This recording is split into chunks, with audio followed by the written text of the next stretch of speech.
At the pinnacle of the southern domain lies the eternal immortal sect, one of the 8 sacred lands of the region, renowned as one of the most formidable powers in the entire realm of cultivation. Outside the sacred lands, numerous dynasties and sects flourish, their influences intricately interwoven and complex. Ding, ding, ding. Accompanied by the resonant sounds of the evening drum, the disciples of the eternal immortal sect swiftly gathered. Within the sacred grounds, celestial radiance shimmered.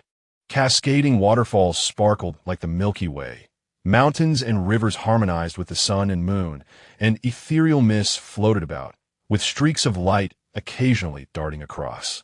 Each scene exemplifying the grandeur of the immortal realm. From a distance, the peaks rose majestically, the palaces exuded opulence, and the overall atmosphere was imposing, leaving one in awe. Today marks the day of the triennial martial arts competition of the Eternal Immortal Sect, where all disciples converge, creating an overwhelming sea of black-clad figures, the numbers unfathomable. Crossing the immortal bridge and the river of time, a magnificent martial arts arena unfolded before the eyes, vast and splendid. With the declaration of an elder, the competition officially commenced. The contest is divided into 3 segments: outer sect, inner sect, and true inheritance. Those who rank among the top 100 not only receive generous rewards, but also have the opportunity to ascend to higher ranks as disciples, with the potential of being personally taken under the wing of an elder.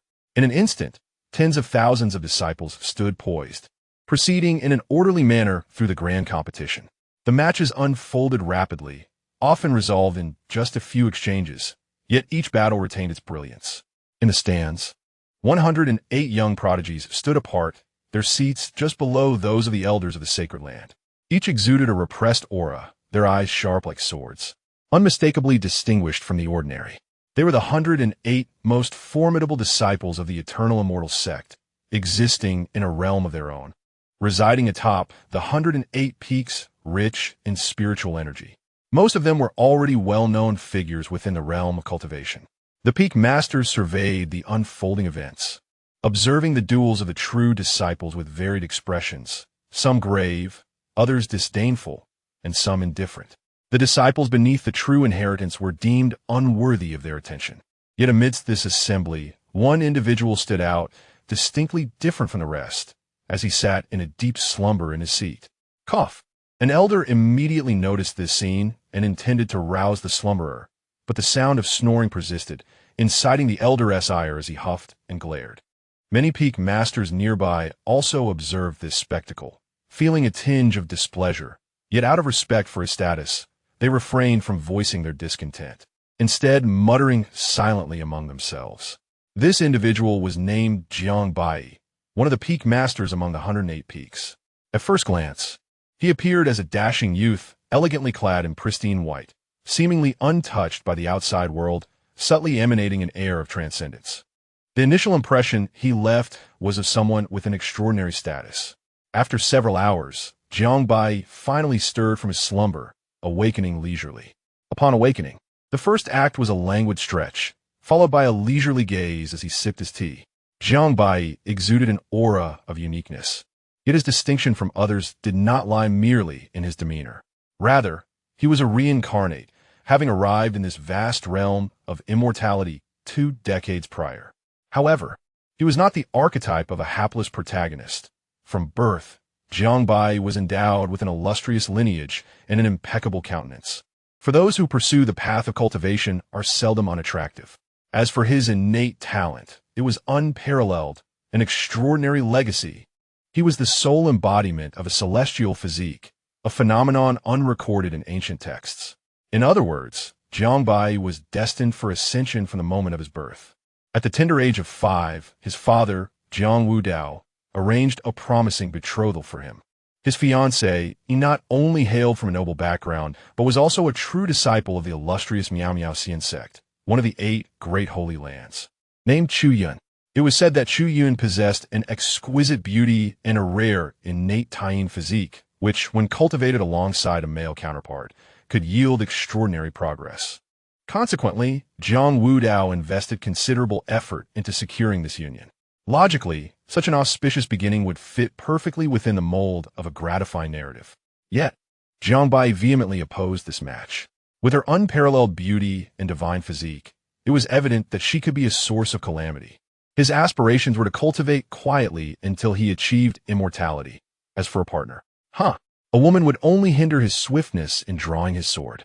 However, Jiang Baiyi found himself at the mercy of Jiang Wudao's autocratic ways, who disregarded his son's consent entirely. Resigned, Jiang Baiyi resolved to seek an opportunity in the future to gracefully decline this engagement. Known for his meticulous nature, he became even more cautious following this incident, retreating into solitude to cultivate. Even when venturing out for training, he remained exceedingly vigilant. Jiang Wudao, perplexed by his son's behavior, could not fathom why the most gifted genius would exhibit such excessive caution. It seemed devoid of the boldness expected of a transcendent talent. Yet Jiang Baiyi, armed with the wisdom gleaned from countless web novels, merely chuckled at this notion. He was acutely aware of the terrifying potential of certain fated individuals. To avoid becoming a stepping stone for others, he was resolute in his belief that he must cultivate in secrecy, ensuring his talents remained undiscovered until the moment he could assert his supremacy. Thus, within the entirety of the eternal immortal sect, apart from Jiang Wudao and the sect leader, no one else was privy to Jiang Baiyi's exceptional gifts. Time flew by, and in the blink of an eye, 2 decades had passed since Jiang Baiyi had entered this world. With his current cultivation deemed rather average, he naturally regarded the talents of the sect before him with indifference. The realms here are meticulously categorized into the physical realm, the transcendence realm, the 5 organs realm, the extreme Dan realm, the mystical powers realm, the celestial realm, the immortal realm, the great Tao realm, the 9 realms of the immortal platform, the immortal Lord realm, the immortal King realm, and the immortal Emperor realm, totaling 12 grand realms. Aside from the physical realm and the 9 realms of the immortal platform, each realm is further subdivided into 4 minor stages: early, middle, late, and great perfection. Thus, Jiang Baiyi found himself not only disinterested in the spectacle before him, but also rather bored. After all, having spent over 20 years in this world, his daily existence revolved around cultivation and covert battles, devoid of any recreational activities. Who could withstand such monotony? In the martial arts arena, the prodigious disciples of the eternal celestial sect showcased their extraordinary prowess, their ethereal charm captivating the onlookers as they effortlessly wielded various mystical techniques, leaving the audience spellbound and breathless. Chapter 2. The Prodigy of Destiny. Yi Xian. At this moment, the elders in the stands could not help but nod in approval, their gazes revealing a profound sense of satisfaction. Indeed, this generation of disciples appears to possess far superior talents compared to their predecessors. It seems our sacred ground is destined for great prosperity. An elder from the eternal immortal sect exclaimed with a beaming smile. Another elder chimed in joyfully, "Ha! Elder Gu speaks truly. The grand era has commenced, and countless prodigies with extraordinary gifts are emerging one after another. It is said that the mysterious Holy Land has even produced a 9-yang divine body, who, despite entering the path late, astonishingly achieved the realm of divine powers in just 3 years. Simply astounding. Indeed, I have also heard." Upon hearing these remarks, an elder with a sharp aura and white eyebrows scoffed disdainfully. "Humph, a mere 9-yang divine body. What is the purple cloud thunder body compared to that? My son, Wang Quan, is the embodiment of the overlord divine body, endowed with the potential of an immortal emperor." This man was Wang too, the revered elder of the eternal immortal sect, possessing extraordinary strength. Wang Quan's talents were indeed formidable. He began cultivating at 3, opened his 5 organs at 5, condensed his essence at 7, and entered the realm of divine powers by 10. Now, he resided alone among the 108 immortal peaks, his cultivation unfathomable, ranking among the top 3 prodigies within the entire eternal immortal sect. Upon hearing this, the other elders readily echoed his sentiments, lavishly praising Wang Tu's exceptional guidance. Wang Tu, known for his ostentatious demeanor, showed no humility in the face of such flattery, his grin stretching from ear to ear. Jiang Baiyi, possessing remarkable cultivation, could not help but chuckle at this, finding the statement oddly familiar. Those who often proclaimed such grandiosity rarely met with favorable outcomes. This father-son duo was clearly a quintessential embodiment of antagonism. It was imperative to take note and steer clear of such individuals. Next, Jiang Baiyi's attention was drawn to a striking young man seated directly in front of him to the right. This individual was Wang Quan, who was the same age as Jiang Baiyi and had often sparred with him in their youth. Wang Quan's personality bore some resemblance to his father's. He had been quite mischievous as a child, often becoming the target of Jiang Baiyi's playful teasing. However, as they grew older, their paths diverged, and Jiang Baiyi gradually lost his impressions of him. At this moment, it seemed Wang Quan sensed Jiang Baiyi's gaze and abruptly turned his head, his sharp eyes scanning Jiang Baiyi. Upon noticing Jiang Baiyi calmly savoring his tea, seemingly disinterested in him, he assumed he had misperceived. One of the peak masters beside, Jiang Baiyi, mistakenly believed Wang Quan was looking at him, leading to an intense standoff as two piercing gazes seemed to ignite sparks in the air. Wang Quan scrutinized Jiang Baiyi quietly, an unusual glint flashing in his eyes. Born with unparalleled talent, he was a youthful sovereign capable of easily defeating prodigies of equal or even superior ranks. Yet in his heart, Jiang Baiyi remained an insurmountable mountain, a towering figure that he could never hope to surpass. In an instant, memories of their past flooded back. At the tender age of 5, Wang Quan had just transcended the five organs realm, brimming with youthful exuberance. He achieved a remarkable feat by defeating a practitioner at the extreme Dan realm within his sect, thus shattering all records since the establishment of the eternal immortal sect. It was a moment of triumph, akin to a galloping steed in spring, taking in the blossoms of Chang'an in a single day. However, just as Wang Quan sought vengeance against Jiang Baiyi, he was effortlessly overwhelmed by a mere finger from Jiang Baiyi. Subsequently, Jiang Baiyi captured him single-handedly, gripping Wang Quan's neck and subjecting him to a brutal beating, nearly leaving him in tatters. Ultimately, he was stripped bare and magically confined to a female disciple's bathing area, where he was discovered by her, nearly facing a fate of skinning and dismemberment. It was only the timely arrival of Wang Quan's father that saved him from imminent doom. Naturally, Wang Quan was loath to speak of such a humiliating scandal, burying it deep within his heart. This was the disgrace of his life, his singular anguish. In the aftermath, Wang Quan vowed to diligently cultivate his strength, swearing to exact revenge on Jiang Baiyi. Yet, to his surprise, Jiang Baiyi inexplicably vanished without a trace, as if he had evaporated from the mortal realm. Years passed until, not long ago, Jiang Baiyi resurfaced, only to be forcibly recognized by his father as an inner disciple and sent to the 108 peaks. However, according to an elder, Jiang Baiyi had only just entered the divine passage realm, his abilities being rather unremarkable, placing him among the least distinguished peaks of the 108. At 20, while such a talent would be rare for an ordinary sect to the leaders of the sacred land, he was merely an ordinary individual, even a waste among geniuses. Yet, others deemed it reasonable that Jiang Baiyi, lacking a special constitution, would fall behind true prodigies, thus posing no cause for concern. Wang Quan, however, would not entertain such notions for a moment.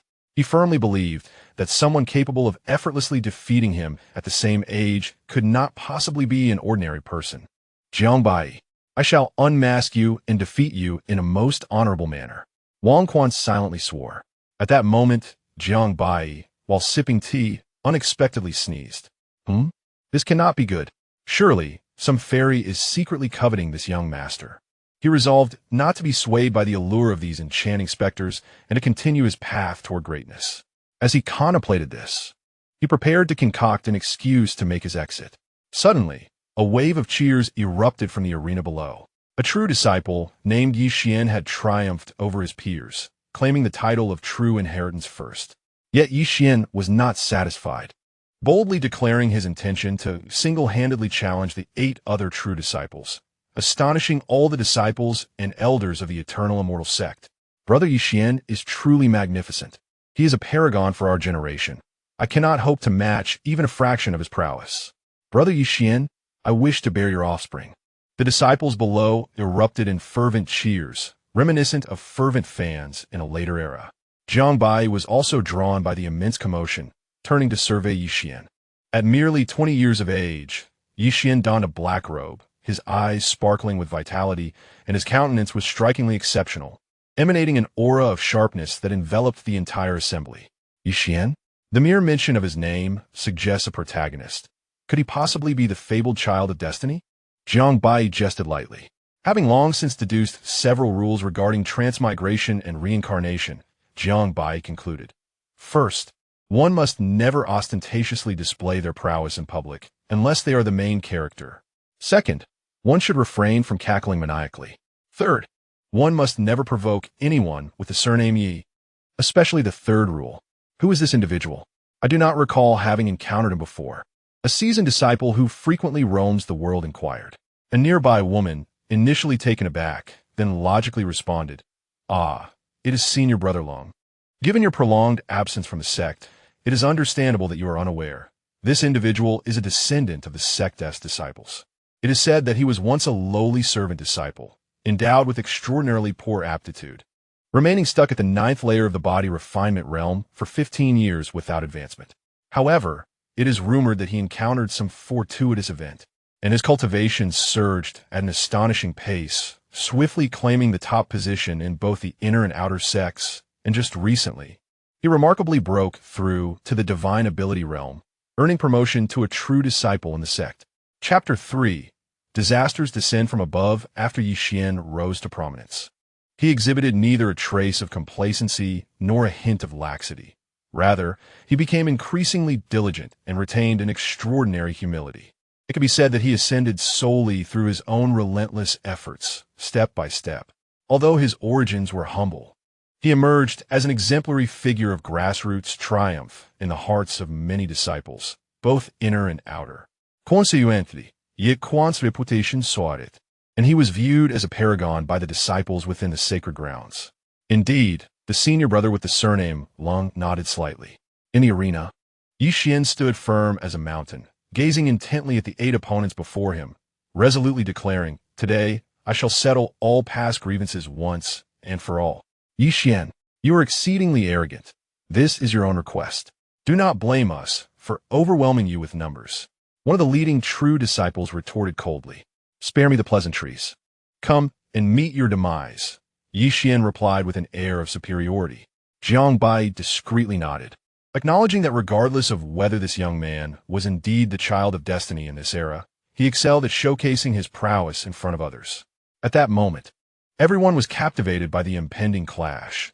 Even Jiang Baiyi felt a surge of curiosity as he observed Xian. Standing alone against 8 adversaries, Xian's momentum was unwavering. However, those 8 were also formidable practitioners of divine abilities, with 2 of them having reached the pinnacle of that realm. Not only did some true disciples harbor doubts about Xian's chances, but even several elders were skeptical of his capabilities. Not so for Jiang Baiyi, with his profound understanding. He could see Xian's true potential at a glance.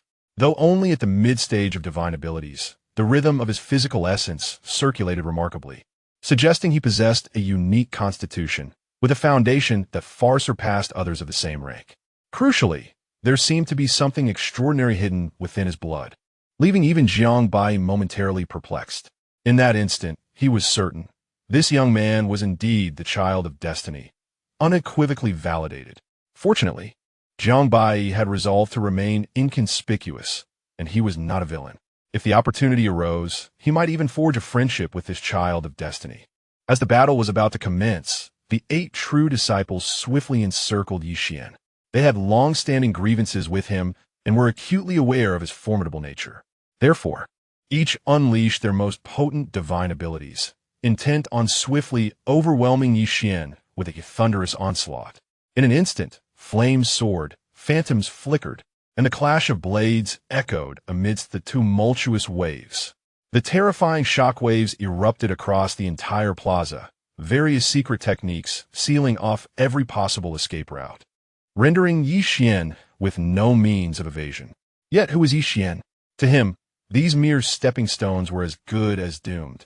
With a furious roar, an astonishing aura surged forth, ancient rhythms swirling around him, golden light radiating as if he were an ancient war deity. His eyes emitted 2 beams of golden light that seemed capable of captivating the very soul. What a formidable physique! An elder exclaimed in astonishment. Others nodded in agreement. Yixian leaped into the air, directly confronting the divine abilities with his sheer physical strength, shattering the colossal phantom hand that charged towards him with a single punch. Various divine abilities erupted around him, yet they were as ineffective as a mere tickle, merely shattering Yixian's garments without any substantial impact. In the blink of an eye, Yixian had already traversed to the front of a true disciple, who was taken aback and instinctively retreated. However, Yixian's form pursued him relentlessly, delivering a powerful punch. The disciple hastily produced a spiritual weapon in an attempt to defend himself, only to find that Yixian's fist, enveloped in a brilliant golden light, shattered the weapon with a single blow. Before the disciple could even comprehend the situation, Yixian had already pierced through his abdomen with his fist. The other 7 disciples, caught off guard by Yixian's formidable strength, found themselves in a predicament, compelled to charge at him despite their trepidation. As predicted by Jiang Baiyi, it was not long before this group of stepping stones was vanquished one by one, leaving the entire Wangu Xinzong in shock. Observing Yixian's seemingly effortless demeanor, it was apparent that he still had hidden cards yet to be played, even among the true disciples of the 108 Peaks. A hint of gravity appeared in their expressions, clearly recognizing that Yixian posed a potential threat to their standings. The adjudicating elder proclaimed loudly, "Yixian is victorious. Brother Yixian has triumphed." At this moment, the crowd erupted in cheers for Yixian once more, even before the selection of the first in the outer and inner sects had occurred. Clearly, the duel among the true disciples was the focal point of this grand competition. "Yixian, my boy, you have performed admirably. Would you consider becoming my disciple?" Elder Chen interjected, "Do not vie with me. I have had my eye on Yixian for some time, intending to take him as my direct disciple." Enough of this. The various elders eagerly extended olive branches toward Yixian, even resorting to heated arguments, all hoping he would choose them as his master. At this juncture, someone was poised to make an entrance. Jiang Baiyi murmured. Sure enough, a figure of remarkable stature, a supreme elder, suddenly appeared and announced on the spot that he would take Yixian as his disciple. This supreme elder, surnamed Xiao and named Xiao Yiji, was recognized even by Jiang Baiyi as a peerless talent from the same generation as his father, Jiang Wudao, and was said to have nearly usurped the position of sect leader from Jiang Wudao himself. In this moment of public attention, to everyone's astonishment, Yixian suddenly declared, "I challenge the true disciples of the 108 Peaks." This proclamation sent shockwaves through the crowd. The true disciples of the 108 Peaks turned their gazes toward Yixian in unison, an overwhelming pressure converging upon him. Yet, Yixian stood resolute, like a lone boat amidst a tempest, unwavering against the formidable waves. His master, Xiao Yiji, nodded slightly, evidently pleased with his disciple. The assembly was clearly taken aback by Yixian's bold move. However, as the first victor of the true disciple competition, he indeed possessed the right to challenge the extraordinary talents of the 108 Peaks. Yet, historically, few dared to issue such challenges immediately after a grand battle. "Whom do you wish to challenge?" the adjudicating elder inquired. In a moment that captivated the attention of all, Yixian slowly declared, "The master of Ryu Peak, Jiang Baiyi." The utterance sent a ripple of astonishment through the crowd. Only a select few true disciples and elders present were aware of Jiang Baiyi's true identity. However, they could hardly fathom that Yixian would dare to challenge him. For the majority of disciples, Jiang Baiyi was not merely obscure. He was completely unknown. What baffled everyone even more was that, given Yixian's formidable strength, he could easily challenge a peak master of higher rank. Yet he chose to confront the master of Ruoyu Peak, ranked last at 108th. Why would brother Yixian challenge Ruoyu Peak? A perplexed inner sect disciple inquired. "Ah, you're unaware of the reason, are you? Brother Yixian has just emerged from a fierce battle, and to ensure absolute safety, he opted for Ruoyu Peak." Another disciple replied, feigning an air of profound knowledge. "Indeed, your reasoning is sound, senior brother." Chapter 4. Impartial Zhao Elder. Most of the disciples present shared a similar sentiment, or believed that there was some hidden enmity between the two, perhaps stemming from a grievance, such as the theft of a wife. Yet, Yixian maintained an expression of calm indifference. His decision to challenge Jiang Baiyi was not rooted in personal vendetta, but rather in pursuit of a critically significant object hidden within Royu Peak. A secret so profound that even the sect master of the Eternal Celestial Sect was oblivious to it. However, the elders began to face a dilemma. While the disciples might be unaware of Jiang Baiyi's true identity, the elders were acutely aware.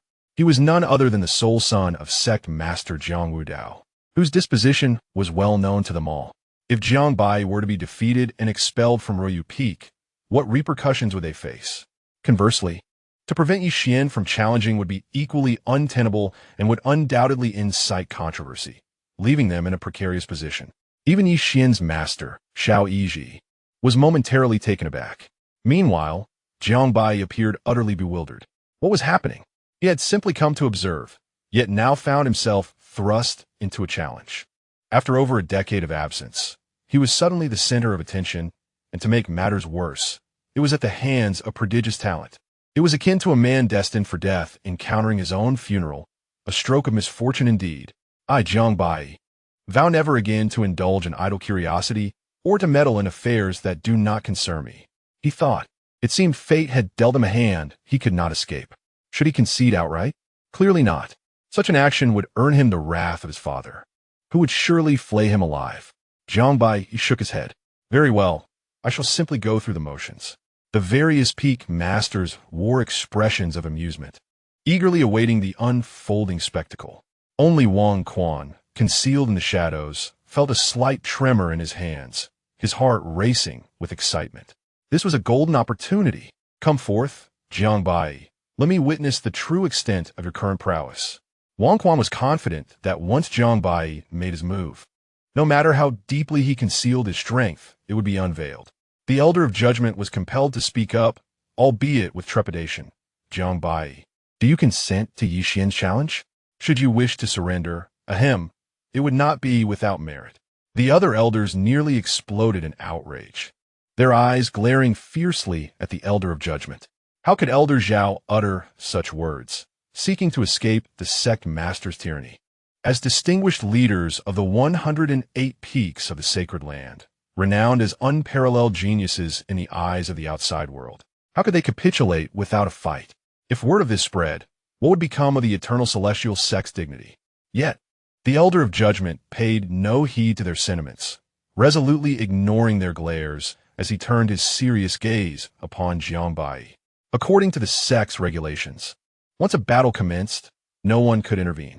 He feared that if Jiang Baiyi, in a fit of impulsiveness, agreed and suffered injury or worse at Yi Xian's hands, how could he safeguard his own life? Was it to preserve face or to cling to his very existence? The answer was clear. One's life took precedence over mere pride. Upon hearing these words, Jiang Baiyi could not help but glance at the Elder of Judgment, finding him rather intriguing. Jiang Baiyi replied with a smile, "No need. I accept his challenge." The Elder of Judgment deliberately heightened his voice, reminding everyone once more, "You must consider this carefully." The other elders, upon hearing these words, nearly gasped in shock and hurriedly interrupted. "All right, since Baiyi has agreed, let us commence without delay." They swiftly signaled Elder Zhao to silence himself. The essence of the Elder of Judgment lies in fairness. Yet here you are, exhibiting such blatant partiality. You may lack shame, but we still hold our dignity dear. Elder Zhao, interrupted by his peers, wore an expression of displeasure and defiantly glared at the assembly of elders. It seems this concern is of no relevance to you. Should anything go awry, the one to bear the brunt of the punishment will undoubtedly be me. Elder Zhao felt helpless and even secretly resolved that should a crisis arise, he would forsake his position as elder, if necessary, to protect Jiang Baiyi. At that moment, Jiang Baiyi ascended the arena with poise, standing calmly with his hands clasped behind his back. "Please, Brother Jiang, enlighten me," Yi Xian said, offering a slight bow. "Make your move. I hope you are prepared." Jiang Baiyi replied nonchalantly. Yi Xian was momentarily taken aback, wondering if he had misheard, but he dismissed the thought and charged forward with all his might. Unbeknownst to him, Jiang Baiyi's true identity was that of an extraordinary figure, and since he had chosen to engage, Yi Xian would not hold back. To do so would risk his own defeat. Yi Xian's physical prowess surged forth, unleashing an indescribable ancient aura that enveloped him. It felt as though an overwhelming force surged within his veins, causing his physical strength to escalate dramatically. Golden blood coursed through his body, ancient scriptures resonating in the air, as the primal beast slumbering within him began to awaken. This lad is actually a sacred body. An elder exclaimed in horror, pointing at Yi Xian. The sacred body is a physique of unparalleled strength, surpassing even the divine body by a tier. Such beings manifest only once every 100 millennia. As long as they do not fall, they are destined to become transcendent existences, akin to immortal emperors. The concept of an immortal body has never even been heard of. In this moment, merely by virtue of his astounding aura, the discerning elders immediately recognized that Yi Xian's physical strength had transcended a realm, allowing him to rival the formidable practitioners of the celestial realm. Even the masters of all the celestial peaks, sensing this ancient aura, wore grave expressions. No longer daring to underestimate Yi Xian, even their battle fervor began to involuntarily rise. The Elder of Judgment was particularly anxious, beads of sweat forming on his brow as he assumed a posture ready to intervene, prompting the surrounding elders to cover their foreheads in embarrassment. Brother Yi Xian is truly a celestial being. I feel as though I am witnessing the emergence of a youthful emperor. The disciples outside the arena exclaimed in awe at Yi Xian's gallant figure. Wang Quan could not contain himself, muttering fiercely, "Jiang Baiyi, this individual has indeed lived up to my expectations. Now, reveal your true strength." With an air of confidence, Yi Xian recited softly, like the rock soaring with the wind, ascending 90,000 miles. Like the sentence itself, Yi Xian's entire form transformed into a colossal golden rock, shrouding the heavens and the earth. Advancing towards Jiang Baiyi with an invincible momentum, an elder immediately recognized that this was, in fact, the most challenging divine ability to master within the eternal immortal sect, the primordial golden rock form. The prestige soared once more. Truly, he is the son of fortune. In this moment, Yi Xian had waited for decades. Today, he could finally ascend to new heights, proving to the world that I, Yi Xian, am as strong as genius since time immemorial. Yi Xian's indomitable spirit shone brilliantly, radiant and soaring at this instant. Meanwhile, Jiang Baiyi appeared as if struck dumb, standing frozen in place. At the critical juncture, Jiang Baiyi suddenly summoned a long sword from his hand. With a swift motion, the sword erupted with unparalleled brilliance, its gleaming aura piercing through the very sky above. Chapter 5. Never have I encountered such brazen individuals. What is that? The multitude of disciples were struck with astonishment, their hearts unable to suppress a burgeoning fear. They had never before witnessed such a terrifying artifact. The weapon of a celestial sovereign. An elder of the highest rank exclaimed incredulously. What? The air seemed to solidify, as if struck by lightning, leaving all disciples and elders frozen in place. They could scarcely fathom that Jiang Baiyi had actually produced a weapon of celestial sovereign caliber. How could they possibly contend with that? There was no hope for escape.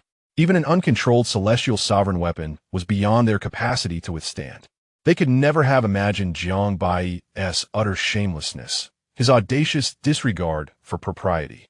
This individual was the epitome of a scoundrel, merely a competition, and he dared to unveil such a treasure.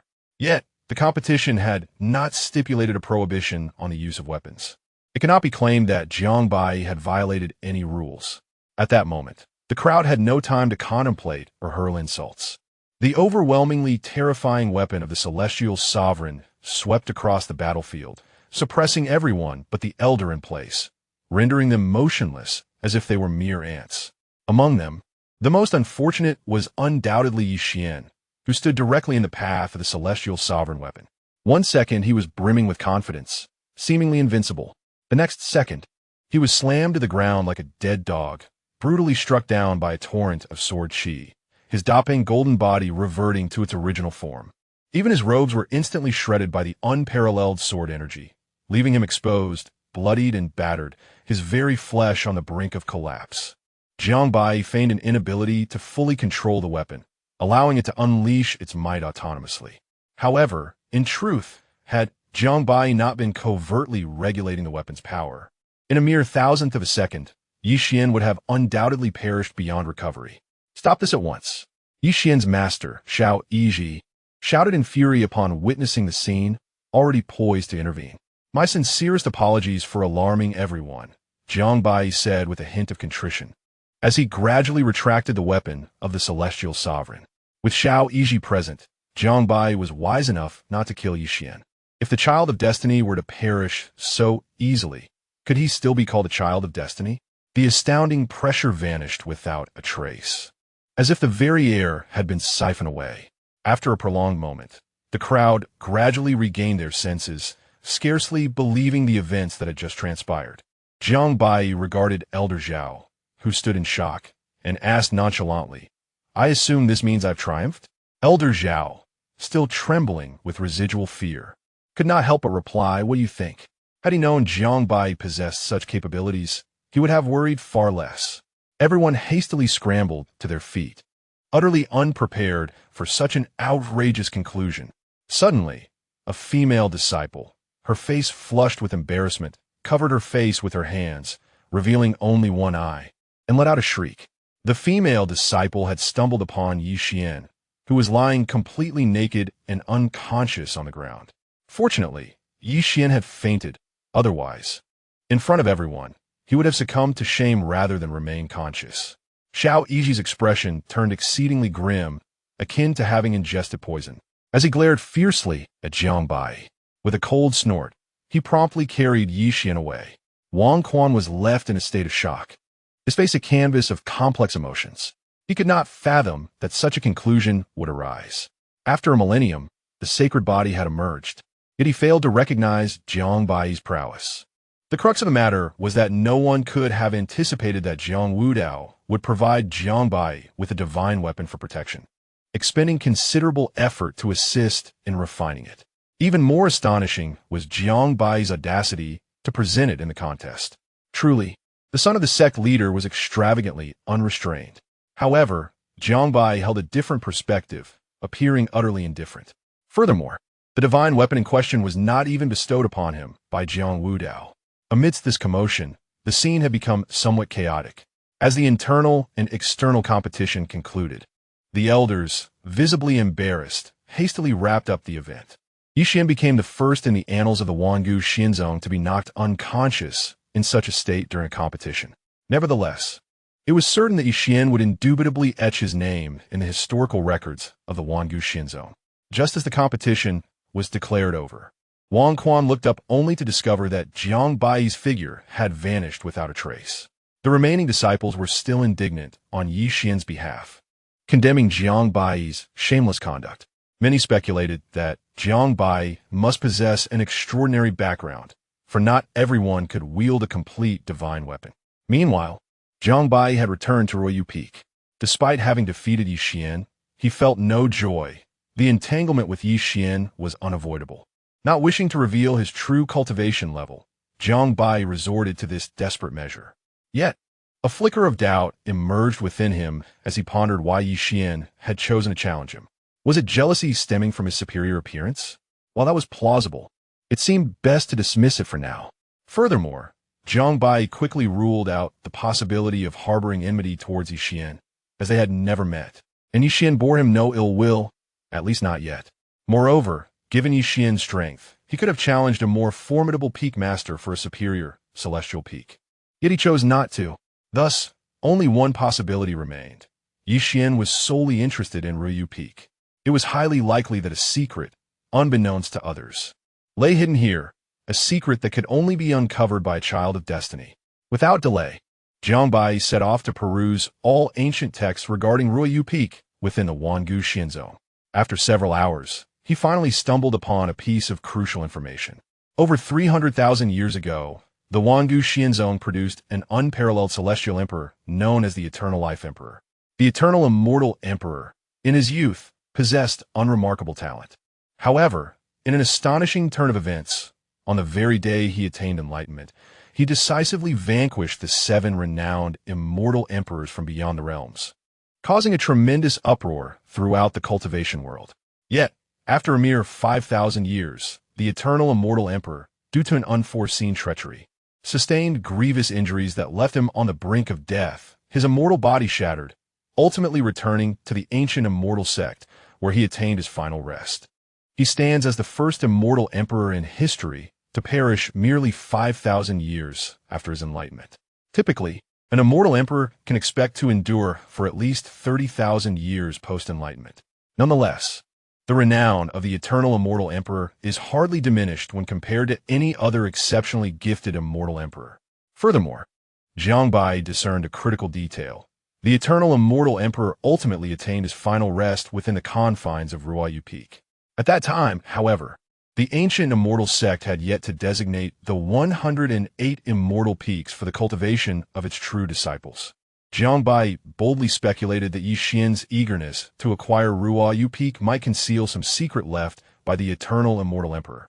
Without delay, Jiang Baiyi activated his spiritual sense, meticulously scrutinizing every corner of Ruoyu Peak. Yet, after several hours had elapsed, he remained empty-handed in his search. Although Ryu Peak is referred to as a celestial summit, its expanse is rather modest when compared to other celestial peaks, and the spiritual energy within is not particularly abundant. Aside from simple cave dwelling, there is nothing else to be found within. The opportunity before Jiang Baiyi was too great to relinquish. He gradually closed his eyes, and suddenly, it felt as if shackles within his body were being released one by one, emanating an ethereal and supreme aura. These were the shackles of his celestial body, which Jiang Baiyi had sealed with the 9 heaven shackles of celestial arts since his early development, a total of 9 seals, impervious even to the scrutiny of celestial emperors. It is beyond imagination that Jiang Baiyi exercised such caution, investing immense effort into mastering such celestial arts. In an instant, a third eye manifested in the center of Jiang Baiyi's forehead. This celestial eye represents the ultimate form of all ocular techniques, possessing powers beyond the comprehension of mortals. Yet, Jiang Baiyi's celestial eye was innate to his celestial body. The eye suddenly unleashed a terrifying celestial light, allowing him to effortlessly perceive the essence of everything within reach. His focus ultimately settled upon the unique and ever-persistent celestial mist enveloping Ryu Peak. This mist, unlike ordinary celestial mist, appeared unremarkable yet remained ever elusive. As Jiang Baiyi maximized the potential of his celestial eye, it radiated astonishing celestial light. The mist gradually dispersed, and he soared into the skies above Ryu Peak. Suddenly, his pupils constricted sharply. Within the celestial peak, Jiang Baiyi's celestial eye discerned a profoundly obscure ancient character. Prompted by his observations, he swiftly approached the location of this mysterious character, which was surprisingly situated at the entrance of a celestial cave, sealed by some unknown force. Regardless of his efforts, Jiang Baiyi could not unseal it. He employed his divine abilities to attempt to capture the elusive ancient character, but remained steadfast. Abruptly, it seemed as if Jiang Baiyi was entranced, utterly captivated by this enigmatic character. His celestial eye fixated upon it, revealing an ancient script that represented the essence of the eternal body, Chong. With his exceptional aptitude, Jiang Baiyi experienced a sudden epiphany. This was the cultivation method of the eternal body. Just a single character encapsulated all its mysteries. His mind absorbed the intricacies of the eternal body like a sponge. It turned out that the eternal body was a postnatal physique, a unique extremity among sacred bodies. More critically, the eternal body is remarkably gentle and does not conflict with any other physique. Although its cultivation is exceedingly challenging, once perfected, the physical prowess can rival that of celestial emperors, with a lifespan exponentially exceeding that of ordinary emperors, contingent upon each individual's comprehension of the path to eternity. For the first time in his life, Jiang Baiyi was overwhelmed with excitement, trembling with exhilaration. The eternal body signified to him the promise of more time to attain the full realization of his celestial body. This was undeniably a perfect fit for Jiang Baiyi. The combination of a celestial body and a postnatal eternal body represents perhaps the greatest miracle in the annals of the cultivation world. Jiang Baiyi fully harnessed his potential, greedily comprehending the essence of his craft, ultimately forming a complete technique within his mind. Alas, this technique was ineffable, meant solely for his own cultivation. As Jiang Baiyi completed his enlightenment, the enigmatic ancient character unexpectedly dissipated. It seemed that fate had conspired to allow him to persevere until he attained the Tao. In high spirits, Jiang Baiyi murmured to himself in excitement. However, he was acutely aware that this also signified he had usurped an opportunity that rightfully belonged to Yi Xian, suggesting that a profound connection of cause and effect was destined to unfold between them. A look of concern immediately crossed Jiang Baiyi's face. After all, Yi Xian was originally the illustrious son of destiny. Alas, it seemed that this young master would have to seek an opportunity to eliminate him first. At that very moment, within a cave rich in spiritual energy, Yi Xian had absorbed all the extraordinarily precious divine herbs. As he sat cross-legged to recuperate from his injuries, a sudden, vague pain pierced his chest. How strange! Had I not already healed? Could it be an internal injury? Ye Wan pondered it. A look of confusion etched on his face. As he touched his chest, a flicker of shame and resentment flashed in his eyes. The knowledge of recent events often pushed him to the brink of madness. Jiang Baiyi, regardless of your identity, I shall ensure that you repay this humiliation 100-fold in the days to come. Ye Quan's mentor, Shao Yizi, had expended vast amounts of rare materials to prevent the immortal weapon from harming Yi Xian's foundation. I must obtain the Ruyu Peak. According to the fragmented memories of the Eternal Life Emperor, it harbors the most significant legacy of his life. With it, I shall undoubtedly break through the lifespan limitations of the ancient sacred body. Yi Xian's expression turned grave, his gaze resolutely unwavering. For countless millennia, while the ancient sacred body was among the strongest physiques, few had achieved its full potential. This was due to a hidden secret. Upon fully manifesting the ancient sacred body, although one's combat prowess becomes unparalleled, their lifespan is tragically limited to a mere 10,000 years. A cruel twist of fate. 10,000 years, for a dignified immortal emperor, is an exceedingly brief span. Yi Xian had only learned of these secrets through a fortuitous encounter. Since then, he not only awakened the sacred body within him, but also unexpectedly acquired the fragmented memories of the Eternal Life Emperor, allowing him to soar to new heights. Yi Xian felt no concern that this secret would be discovered by Jiang Baiyi or others, for only a singularly unique method could unlock this legacy. At that moment, Shao Yiji had also arrived within the cave. Disciple pays respects to the master. I am grateful for the vast expenditure of divine herbs, Yi Xian expressed. Shao Yiji raised a hand to interrupt him, stating, You and I are teacher and disciple. Such a trivial amount of divine herbs is of no consequence. Although Jiang Baiyi's status is extraordinary, his aptitude is rather mediocre. There is no need for you to dwell on him. However, it is crucial that you consider the resources needed to advance your ancient sacred body from its initial stage to full mastery, as they will only increase in demand. Yi Xian firmly agreed, acknowledging that the resources required for the sacred body were exceedingly vast. Even Shao Yiji, revered as the esteemed elder of the eternal immortal sect, lacked the authority to command such an abundance of resources. I humbly request your guidance, Master, Yi Xian respectfully stated.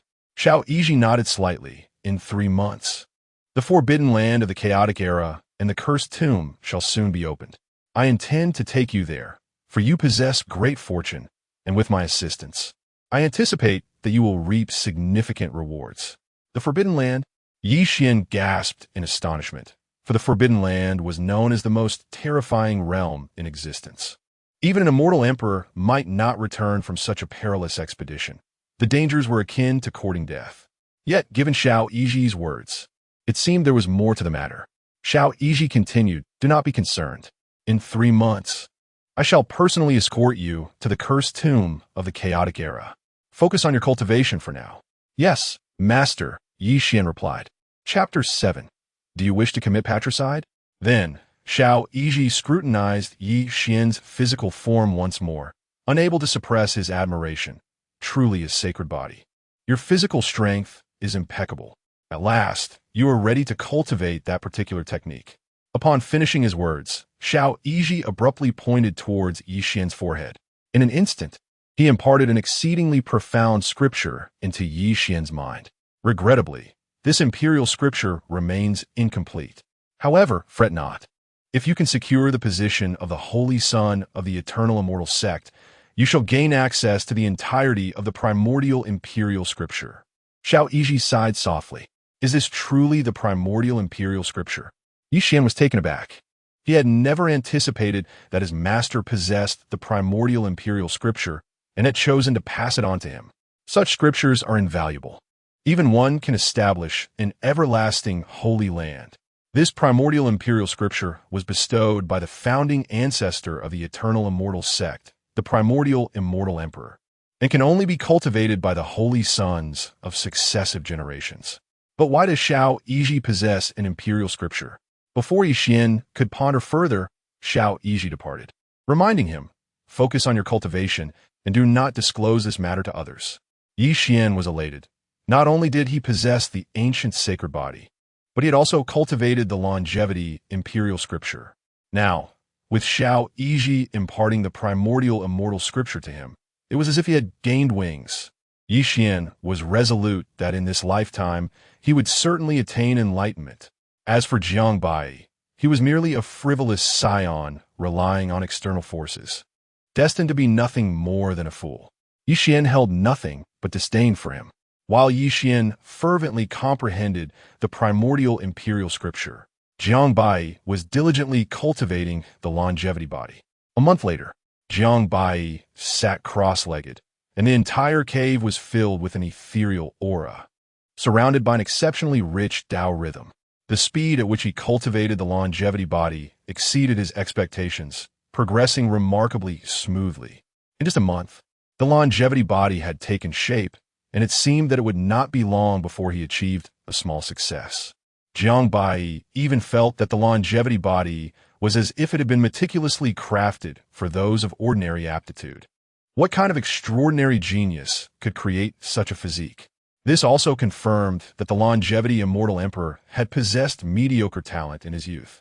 However, to fully cultivate the longevity body to its ultimate form would require immense perseverance, taking no less than a millennium.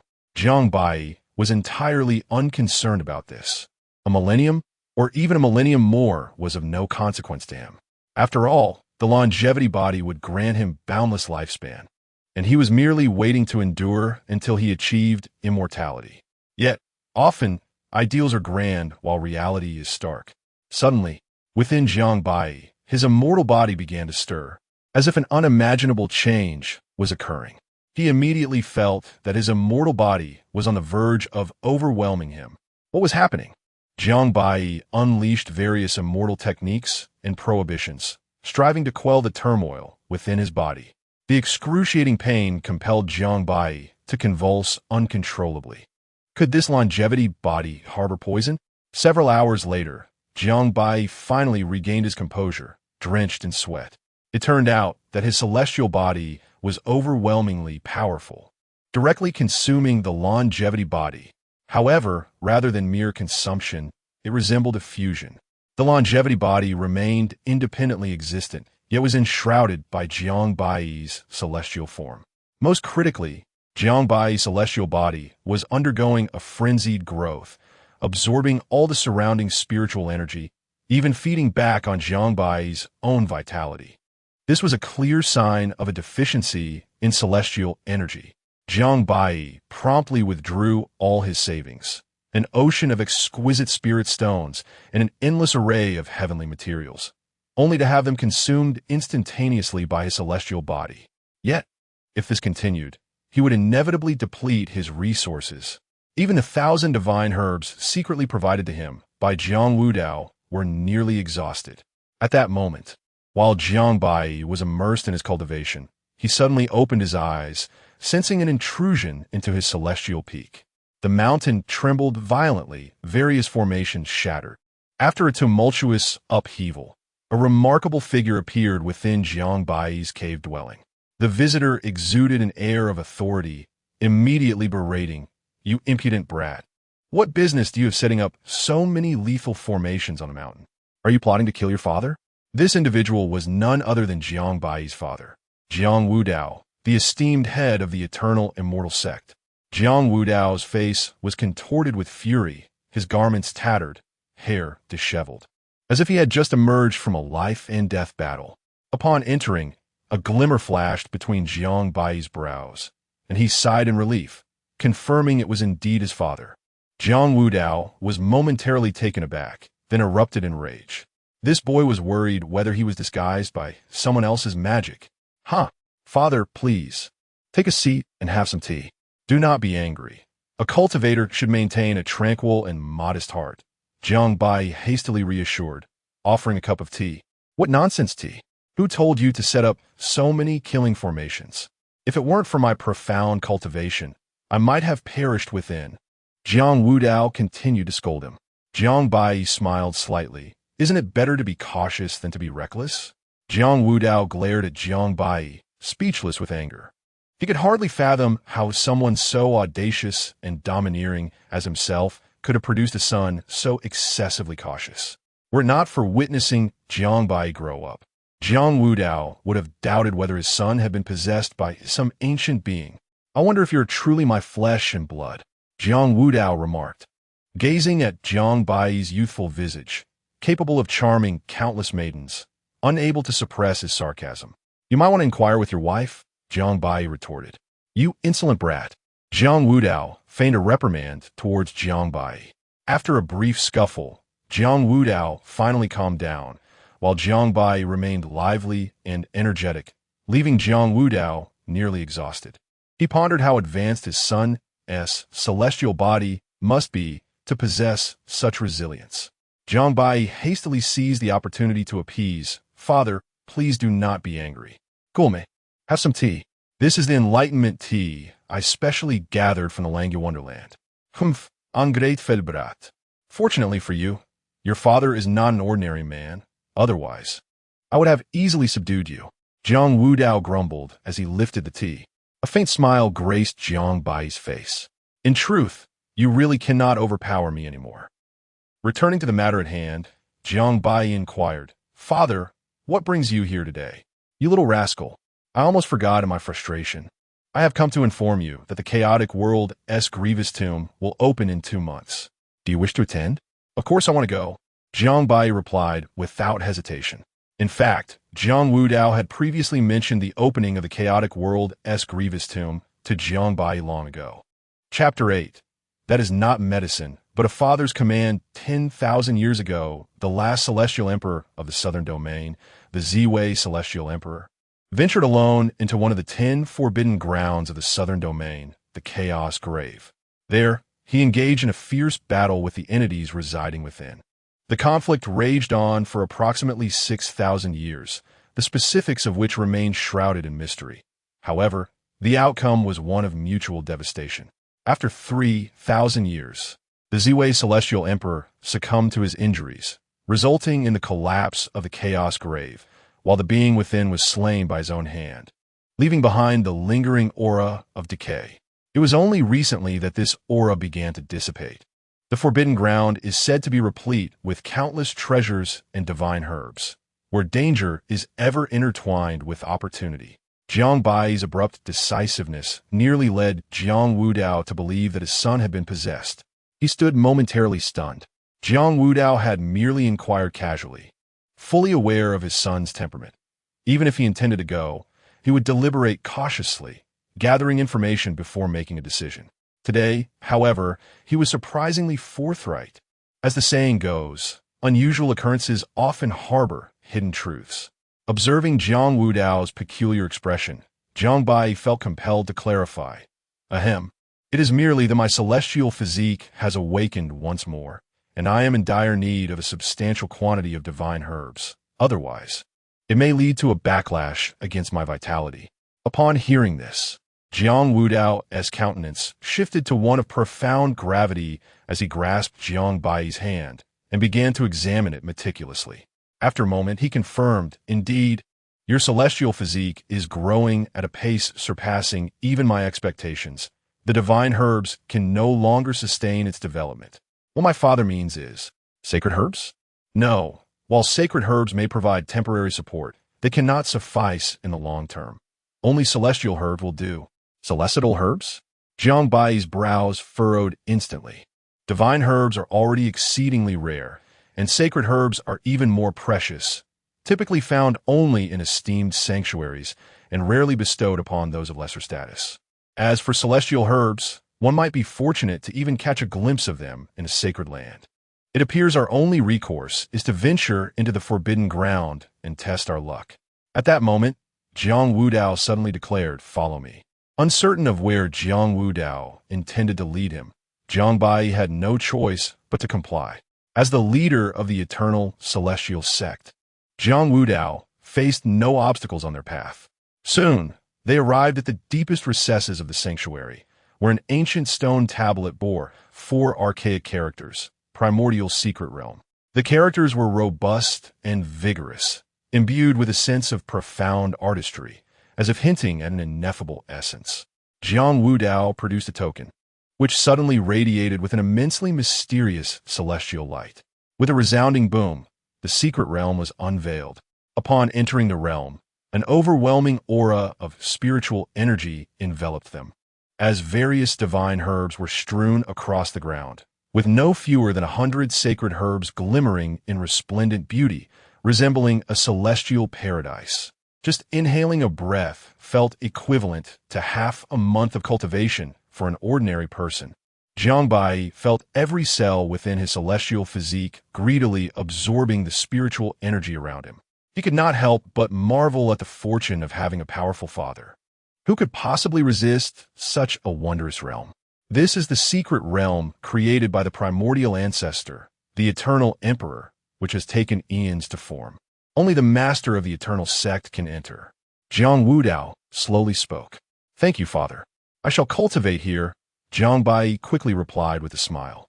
Jiang Baiyi, ever compliant, disregarded the rules, eager to reap the benefits, promptly sat cross-legged to begin his cultivation. However, before he could settle, he was abruptly kicked up by Jiang Wudao. "You wish it were that simple. The secret realm can only be opened for 1 hour each time. What are you waiting for? Don't waste time." Jiang Wudao shook his head in exasperation. Truly a greedy little rascal. One could only wonder from whom he inherited such traits. "I did not bring you here to cultivate."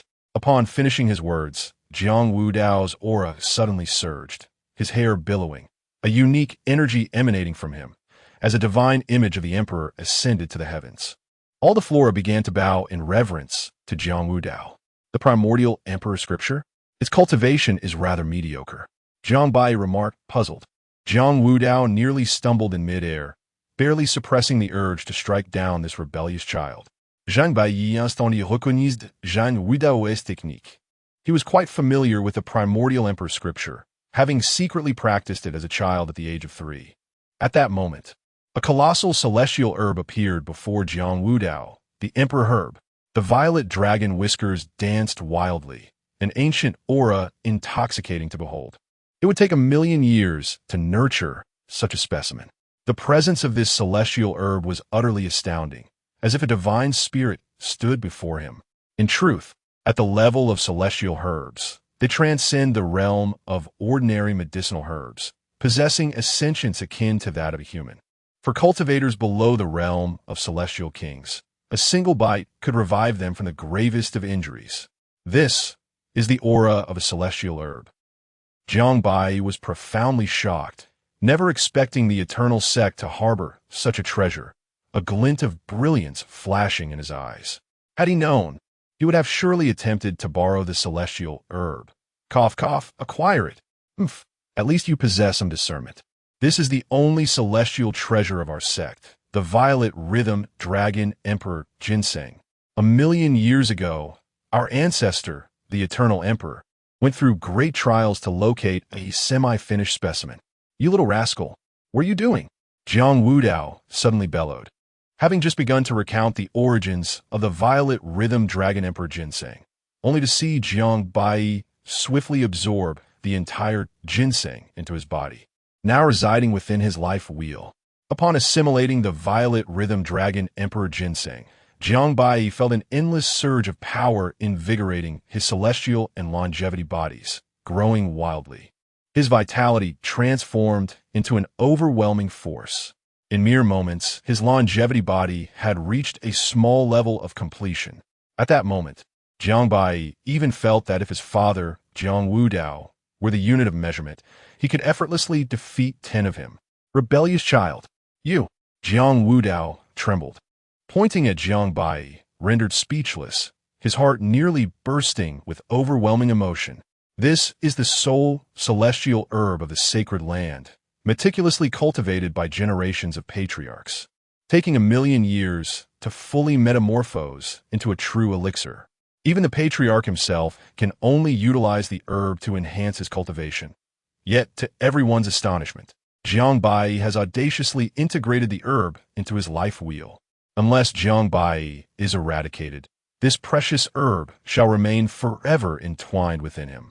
Should the esteemed elders become aware of this incident, the consequences would be utterly disastrous. Not only would Jiang Wudao lose his position as patriarch, condemned to a lifetime of penance, but Jiang Baiyi himself would face execution, followed by a forceful extraction of the herb. Father, were you not intending to gift this purple rhythm dragon emperor ginseng to me? What has transpired? Jiang Baiyi inquired innocently. Jiang Wudao nearly fainted from rage. His original intention had merely been to remove a few roots of the celestial herb for Jiang Baiyi, but unexpectedly, in a moment of carelessness, Jiang Baiyi had consumed it whole. My son, what you have ingested is not merely an elixir. It is your father's very fate. Chapter 9. The Great Tribulation of the Celestial Lord. Jiang Baiyi waved his hand dismissively, a relaxed expression adorning his face as he spoke. Father, there is no need to panic. Did you not say that only the sect master can enter this place? How can anyone else possibly know? Despite his reassurances, the inevitability of discovery loomed over them. No matter, he continued, by that time, I shall have attained the status of a celestial emperor. Who would dare voice dissent? Besides, when a moment arrives, I can simply retrieve a few precious herbs from the Forbidden Land and present them to you. Jiang Wudao nearly burst into laughter from frustration. You insolent child, you speak as if it were mere trifles. Do you think those are as common as cabbages? Do you believe you can simply waltz into the Forbidden Land? Furthermore, how arduous is the path to becoming a celestial emperor? I possess a celestial physique. Jiang Baiyi replied nonchalantly. Jiang Wudao erupted in anger, and what of that? The path is long and fraught with countless geniuses. Without a heart of, I shall soon become a celestial lord, Jiang Baiyi interjected. Jiang Wudao, taken aback, exclaimed, What? A celestial lord at the age of 20? When did this brat become so formidable? His combat prowess must rival my own by now. Well, perhaps he has a point. At worst, I could leave the celestial sect with my wife. With a huff, Jiang Wudao kicked Jiang Baiyi away, choosing to remain alone in the secret realm while preparing to employ certain measures, just in case. Jiang Baiyi, instead of being disheartened by the kick, returned to Ryu Peak with a joyful countenance, feeling quite satisfied. With 2 months remaining, it is time to prepare, as my cultivation is nearing its limits. I must find a suitable place to undergo the celestial lord's tribulation, he murmured to himself. The next day, Jiang Baiyi discreetly departed from the eternal celestial sect. 3 days later, a rather unremarkable middle-aged man stepped into the South Sea. This man was none other than Jiang Baiyi, who had meticulously chosen this location for his tribulation. To conceal his identity, he had employed secret techniques to alter his aura, rendering him unrecognizable. The vast expanse of the ocean stretched endlessly before him, populated mostly by scattered cultivators, making it an ideal place to face his tribulation. As the chaotic energy within him began to surge, Jiang Baiyi swiftly soared towards the small island he had previously selected. As per his usual practice, Jiang Baiyi began to scan the vicinity with his spiritual sense to ascertain whether any other beings were nearby. Suddenly, his brow furrowed in concern. It seems there are always those who wish to conspire against me. Who dares to approach? Please spare me, senior. Do not take action, came a cautious voice. As the words fell, a stout-looking man cautiously stepped forth. It was evident that he was a scattered cultivator of modest capability, appearing to be at the early stages of the Dan realm. Jiang Baiyi regarded him silently, exuding an air of authority without anger. Before his departure, He had set up restrictions in this area, ensuring that ordinary individuals could not trespass. "My name is Shangwanqi. I was unaware that this was your dwelling, esteemed senior. I was pursued by assailants and, in desperation, sought refuge here. I beg for your forgiveness," the man said with an apologetic expression. In truth, he was not named Shangwanqi, but was rather a notorious rogue cultivator in the vicinity of the South Sea, known for ambushing unsuspecting practitioners who were in seclusion. "As compensation, I am willing to present this mystical artifact of the divine realm to you, esteemed senior, and I kindly ask for your permission to depart." Just as the individual feigned an intention to leave, Jiang Baiyi suddenly pointed forward, ending the man's life. Such trivial tricks could hardly deceive Jiang Baiyi. Merely by intruding upon another's sanctuary, this transgression was sufficient to warrant his demise. As for the man's ulterior motives, Jiang Baiyi had no interest in entertaining them. In former times, Jiang Baiyi might have had the leisure to engage with him, but at this moment he was devoid of any inclination. After this minor interlude, Jiang Baiyi prepared to focus on his tribulation. The middle-aged cultivator, embodying Jiang Baiyi, sat cross-legged at the heart of the small island. His aura unconsciously radiated outward, a mysterious resonance entwining around his celestial form, akin to a divine being. The heavenly eye upon his forehead gradually manifested, and beneath his feet, an endless array of golden lotuses emerged. Behind him, unfathomable phenomena materialized, as if the immortal emperor descended from the heavens, with myriad saints in reverent homage. The cosmos in perpetual motion, and all beings birthed through the ages, the yin and yang in harmonious balance. Jiang Baiyi's aura surged with fervor, seemingly transcending even the realm of the immortal monarch. Creatures within a myriad-mile radius sensed this overwhelming presence, their faces contorted in terror as they fled desperately in all directions. Accompanied by crackling sounds emanating from within his body, Jiang Baiyi closed his eyes. The entire sky abruptly dimmed, as if the sun had plummeted from the heavens.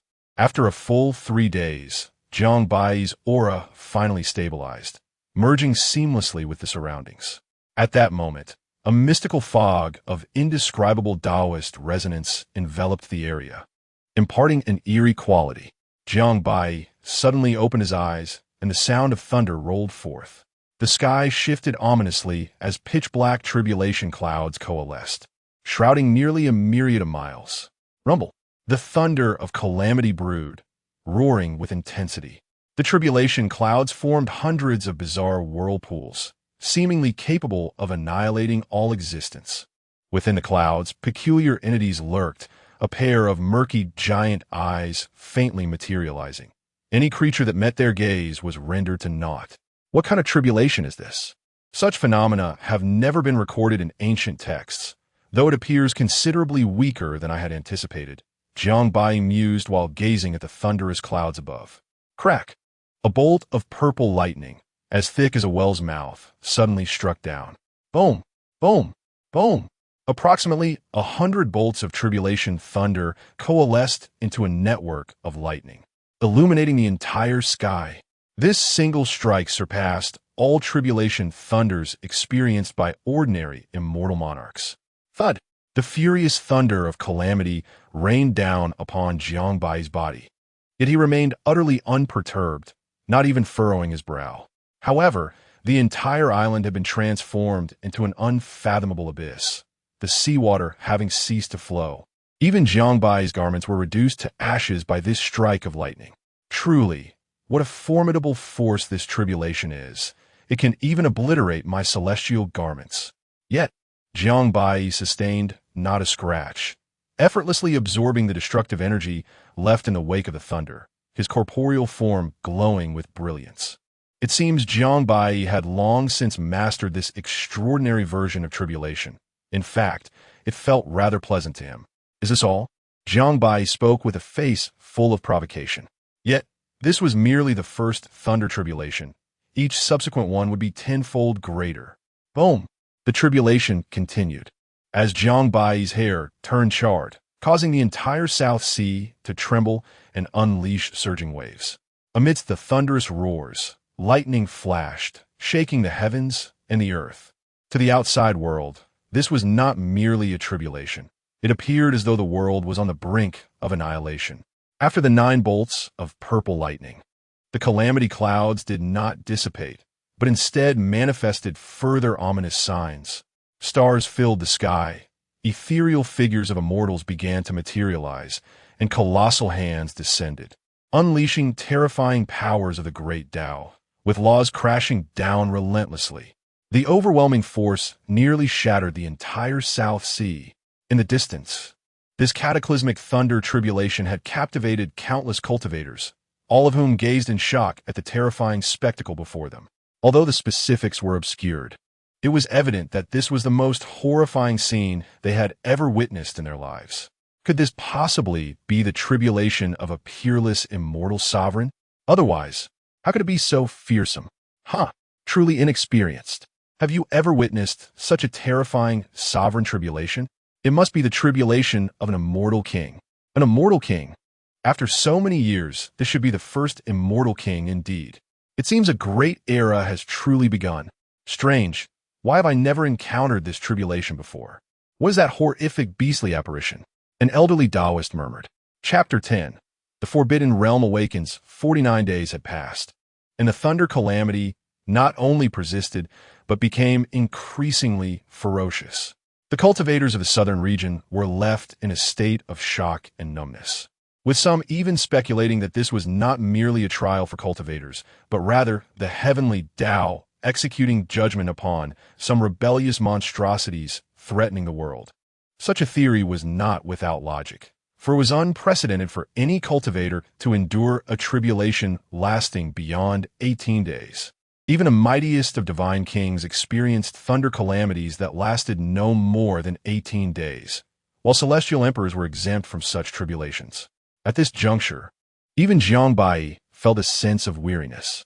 Though his celestial body remained formidable, it could not withstand the relentless onslaught of the thunder calamity. By now, Jiang Baiyi no longer dared to provoke the heavenly Tao. Stubbornness in the face of adversity was not a viable solution. Meanwhile, even the nearby Piamiao Xinzong was stirred into action. The sect leader, Luo Tianshuang, personally approached the vicinity of the South Sea. With a grave expression, she gazed at the horizon and pondered which unparalleled prodigy is undergoing the celestial king's tribulation. How can it be so terrifying? Beside her, an exceptionally beautiful disciple could not help but inquire, Master, could it be that a sovereign from sacred land has broken through a bottleneck? Luo Tianshuang shook her head, responding, That is utterly impossible. I am acquainted with the leaders of the major sacred lands. Yet this individual's aura is unlike any I have encountered.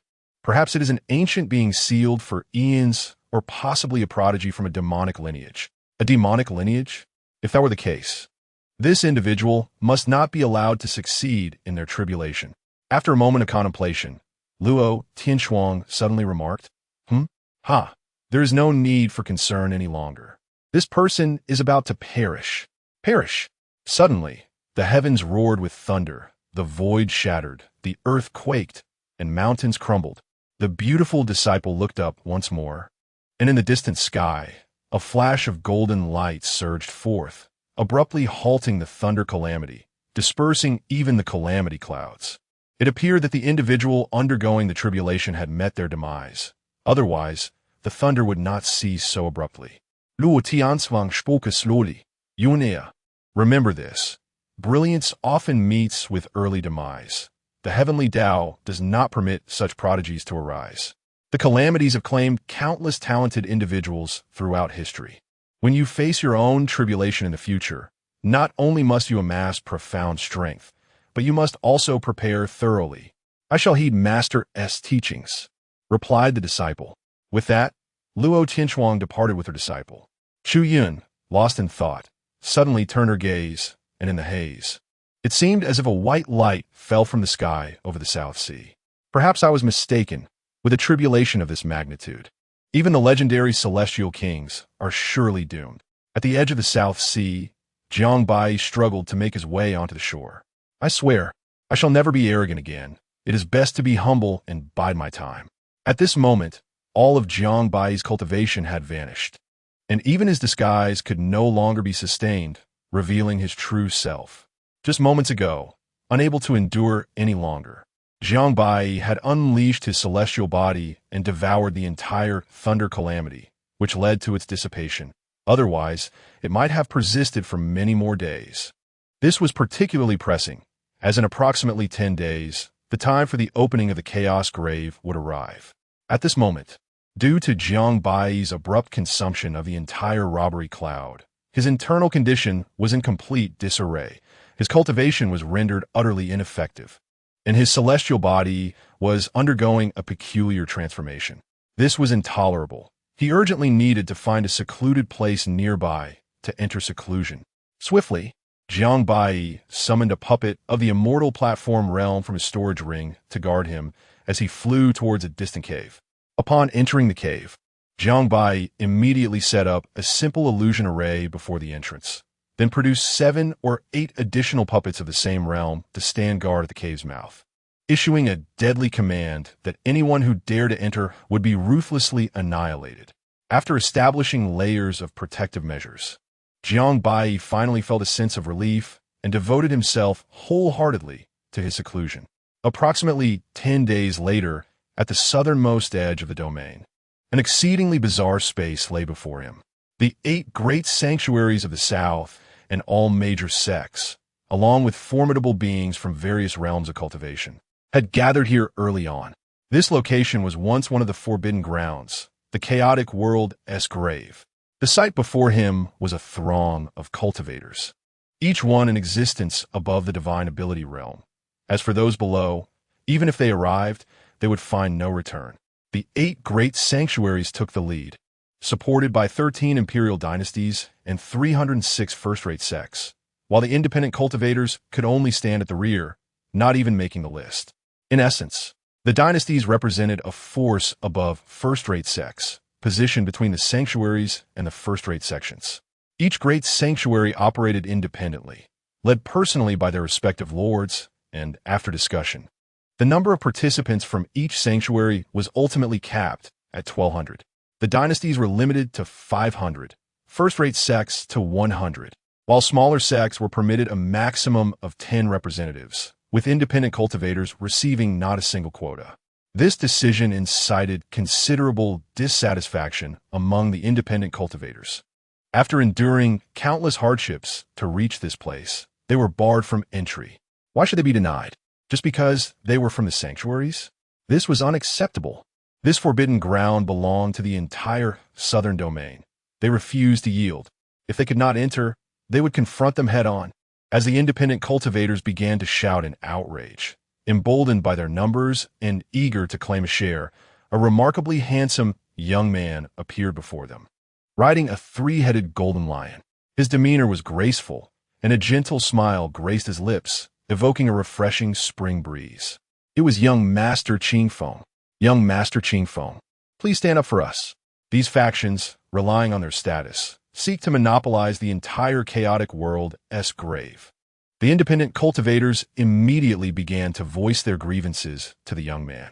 His name was Gu Qingfeng, a prince of the Wujia dynasty, possessing not only an esteemed lineage but also unparalleled talent.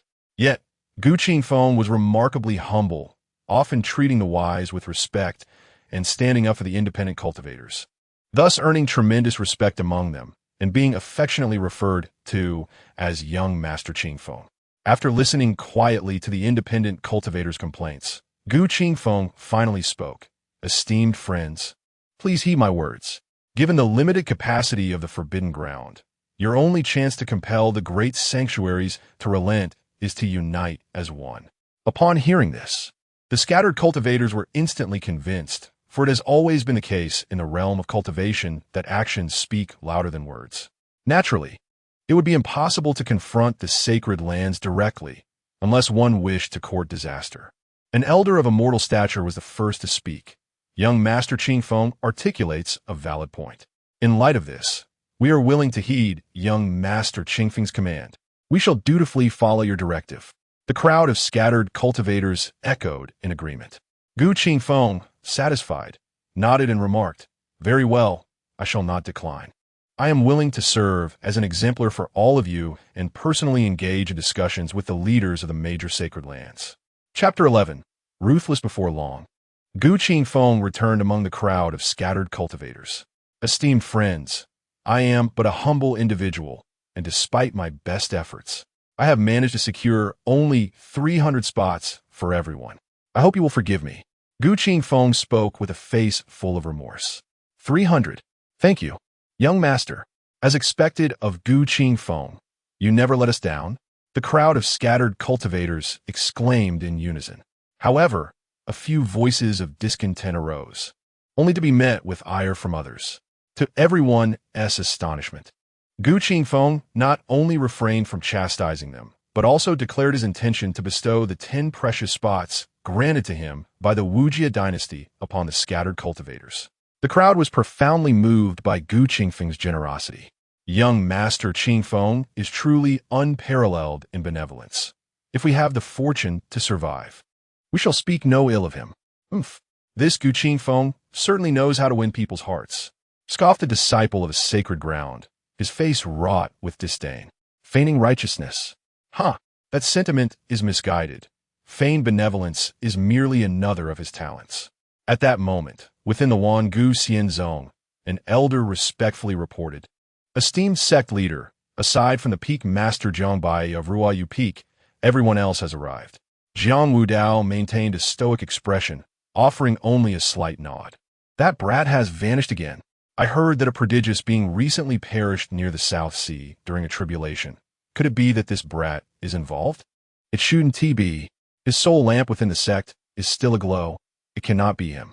At this juncture, the leaders of the other 7 sacred grounds approached. They included Luo Tianshuang, leader of the Piaomiao Xian Zone, Si Kongnan, leader of the Wujie Xian Zone, Dongfang Xian, leader of the Chongshang Xian Zone, Mei Changsu, leader of the Langyi Xian Zone, Gu Bo, leader of the Manhuang Xian Zone, Xiao Shangren, leader of the Hundun Xian Zone, and Master Sanjia, leader of the Lane Temple. Wudao brother, it is one thing for Master Sanji to agree. But why did you also consent to allow those scattered cultivators into the ruins of the wicked? Gu Bo, leader of the Manhuang Xian Zone, expressed his dissatisfaction. Jiang Wudao smiled calmly. Do not be vexed, brother Gu Bo. You will understand shortly. Upon hearing this, Gu Bo and the other leaders were left in a state of confusion, especially Master Sanjia, who felt an inexplicable unease, sensing that Jiang Wudao harbored ulterior motives. Suddenly, Jiang Wudao turned his head and finally spotted that familiar figure, which brought him a sense of relief. All right, it seems everyone is nearly gathered. It is time to open the forbidden grounds. The other leaders nodded in agreement. Jiang Baiyi had finally arrived, though his internal injuries had not fully healed. Nevertheless, he believed he was sufficiently prepared for the circumstances at hand. Among the crowd, 2 piercing gazes fixated on Jiang Baiyi, those of Wang Quan and Yixian. However, Yixian merely cast a fleeting glance at Jiang Baiyi before disregarding him entirely, as though he were of no consequence. Meanwhile, Chu Yun of the Piaomiao Xian Zone inadvertently caught sight of Jiang Baiyi, feeling an inexplicable sense of familiarity. Luo Tianshuang noticed Chu Yun's gaze, yet suddenly spoke. Yinner, there is no need for you to worry excessively. Your wedding date is still 2 years away. As long as you can achieve a breakthrough to the great Dao realm within this period, I shall find a way to annul your engagement. Chu Yun abruptly turned to her master and inquired, Master, is this the only son of Jiang Wudao, Jiang Baiyi? Luo Tianshuang's expression shifted to one of astonishment. He had presumed that Chu Yun was already familiar with Jiang Baiyi, which prompted his attempt at consolation. Subsequently, with a face marked by resentment, Luo Tianshuang continued, Indeed, it is he. It is said that this individual possesses mediocre talent and remains at the divine power realm. Had it not been for my recent ascent to the position of sect leader, coupled with the pressure exerted by that shameless Jiang Wudao, I would never have betrothed you to such a person. After hearing this, Chu Yun felt no animosity towards her master. Had it not been for him, she would have perished long ago, and it was only through his guidance that she had survived to this day. Regarding the engagement, she held ample confidence in her ability to surpass the great Dao realm within 2 years. Their conversation was not conducted in hushed tones. Thus, it was overheard by the crowd behind them, including a particularly sullen disciple. This individual was Zhang Daoquan, a peerless body cultivator of the nine yang divine body, who had ascended directly from the flesh realm to the flesh realm within 3 years, his current strength being unfathomable. Jiang Baiyi, Chu Yin is mine. No matter who you are, any attempt to lay claim to my woman shall lead only to your demise. Amidst the throng, Jiang Baiyi, who sought to remain inconspicuous, suddenly felt himself under scrutiny from several penetrating gazes. How unfortunate, were it not for the necessity of celestial herbs due to his celestial physique. This young master would resolutely refuse to involve himself in such murky waters. Just as Jiang Baiyi lamented internally, the forbidden area underwent a transformation. The leaders of the 8 great sacred lands, in unison with the heads of all first-rate powers, simultaneously channeled their spiritual energy into the ominous black mist before them. After a brief interval, the barrier gradually tore apart. Instantly, an array of vibrant colors burst forth, dazzling the onlookers and causing their mouths to water. These are the radiant glimmers emitted by various treasures. Yet, amidst this spectacle, a peculiar white mist began to seep outward, imperceptible to ordinary eyes. Except for Jiang Wudao, the other 7 leaders of the sacred lands were momentarily taken aback, then all turned their incredulous gazes toward Jiang Wudao, especially Sikongnan, the leader of the Wuji Xinzong. Jiang Wudao paid no heed to the scrutiny of the 7 leaders, calmly stating, "The forbidden area is now open. You may enter." Master Sanjia immediately grasped the gravity of the situation and sought to offer counsel. However, he was met with 7 piercing gazes, as the leaders of the sacred lands communicated silently, leaving Master Sanjia to shake his head, clasp his hands together, and slowly close his eyes. Jiang Wudao's words left the various factions in a state of uncertainty. The leaders of these powers were certainly no fools. Rather, each had navigated the currents of time for millennia. What did the sacred lands intend? Why would they extend such a benevolent invitation to allow them entry first? However, those rogue cultivators and the second or third-rate forces do not share such contemplations. For them, this is an unprecedented opportunity, even in the face of danger. They must seize it. This is a matter of their very existence, the sole chance for their powers to progress or to rise from obscurity. Charge! At last, someone could no longer resist the allure.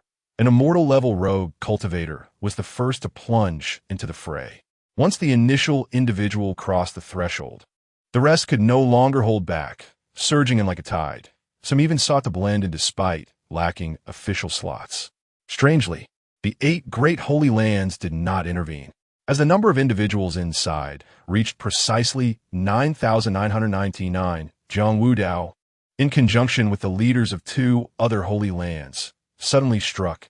Before the crowd could fully comprehend the situation, Jiang Wudao and his allies had sealed the exit.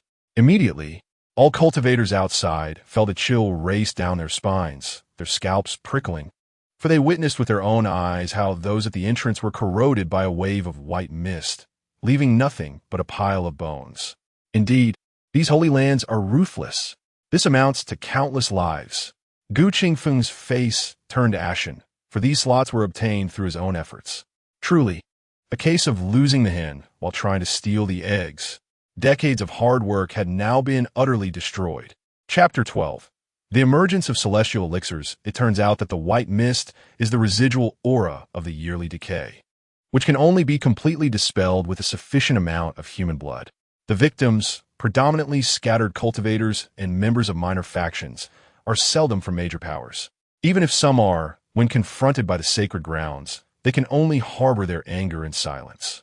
Other factions remain taciturn, fearing that if the scattered cultivators do not perish, their own disciples may be called upon for sacrifice. Yet, many cast discontented and resentful glances towards Jiang Wudao, including Yi Xian and his master, Luo Tianshuang, as well as Master Sanjia. Jiang Wudao, however, feigned ignorance, letting out a cold chuckle. Subsequently, he led the disciples of the ancient immortal sect into the depths of the chaotic graveyard. This Jiang Wudao grows increasingly ruthless, murmured Dongfang Xian. Huh, brother Dongfang. We are both men with blood on our hands. Let us not pretend to be virtuous, scoffed Xiao Shangren. With that, all the members of the sacred grounds entered the chaotic graveyard. Upon stepping into the chaos, the disciples of the ancient immortal sect dispersed according to their respective factions, while Jiang Wudao proceeded deeper with Jiang Baiyi. Yi Xian, too, vanished into the distance under the guidance of his master, Xiao Yiji. Why do you keep staring at your father? Jiang Wudao could not help but inquire. Father, I was merely pondering whether, should you be slain by your enemies in the future, I should seek revenge or refrain, replied the boy. Impudent child, do you dare to curse your father? I do not dare, I do not dare. Before long, Jiang Wudao and Jiang Baiyi reached the depths of the chaotic graveyard. Jiang Baiyi initially intended to venture alone, but Jiang Wudao refused to permit it. Along the way, with Jiang Wudao's formidable strength, all dangers were effortlessly obliterated with a single punch, while he dismissed the various divine herbs and treasures encountered without even a glance. Jiang Baiyi wore a look of discontent. If you do not wish to take them, why not allow me? A well-fed man knows not the hunger of the starving. Do not give me that look, for I have brought you here to search for celestial elixirs. While these treasures may be considered precious, they pale in comparison to the elixirs. Not want to dwell on this, Jiang Baiyi inquired. Father, this place is vast. Finding celestial elixirs is like searching for a needle in a haystack. Do you have any methods to expedite the search? It seemed there was nothing that could escape this impudent child as scrutiny. Jiang Wudao deliberated, realizing they were close enough, and promptly retrieved an ancient compass from his storage ring. He then performed a hand gesture, and the compass suddenly radiated brilliant golden light, its needle spinning wildly. Northwest. Let us go. Jiang Wudao moved with astonishing speed, exerting nearly all his strength. To his surprise, Jiang Baiyi effortlessly kept pace, wearing a relaxed expression, which left Jiang Wudao both impressed and slightly bewildered. He even contemplated probing into Jiang Baiyi's cultivation level, but the next moment, his expression darkened. This insolent brat is utterly outrageous. The profound sealing technique, the 9 heaven shackles of our illustrious eternal celestial sect, has been shamelessly utilized by him to conceal his own cultivation?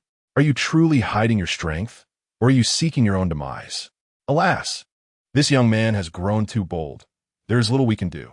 Suddenly, Jiang Baiyi intoned gravely, below. Yet, it took several seconds for Jiang Wudao to detect a trace of the celestial herb's aura. This young man possesses a divine sense that surpasses even mine. Suppressing his astonishment, Jiang Wudao immediately employed his Taoist technique, pointing downward with a sudden flick of his finger, finally locking onto the essence of the celestial herb. However, the herb moved with remarkable swiftness, reappearing behind them in the next instant. In the hands of this sect leader, do you dare to flee? Jiang Wudao's aura surged violently as he struck toward the void. A colossal hand's phantom descended from the heavens, relentlessly pursuing the celestial herb wherever it appeared.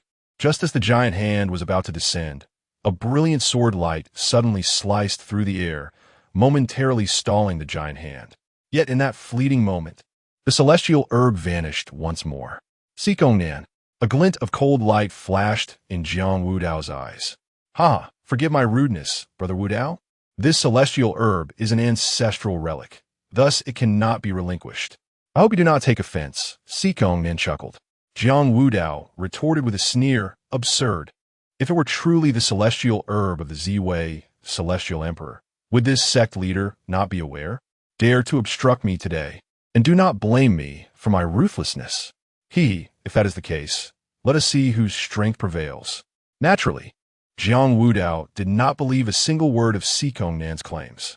Although the chaotic grave of the ages was shattered by the Ziwei celestial emperor long ago, and celestial herbs were left behind, the aura of this herb cannot be said to be identical to that of the Ziwei celestial emperors. It could only be deemed entirely unrelated. However, in Sikongnan's view, as this chaotic grave was opened by his ancestor, the Ziwei celestial emperor, all treasures within should rightfully belong to their Wujie celestial sect. Allowing these others to partake in a share was already exceedingly generous. Yet, these celestial herbs must be theirs. After signaling Jiang Baiyi slightly, Jiang Wudao charged toward Sikongnan. However, before the two could exchange a few blows, the leaders of the other 6 sacred lands had all arrived.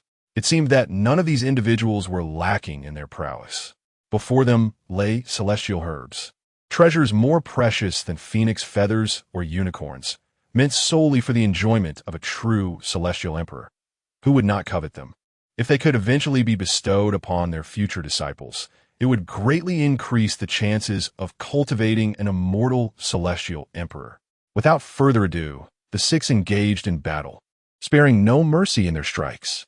Gradually, the 8 of them became embroiled in a chaotic melee. The 8 most formidable celestial lords, their combined power unimaginable. The surrounding mountains and rivers shattered, the earth began to crack, and the void trembled violently.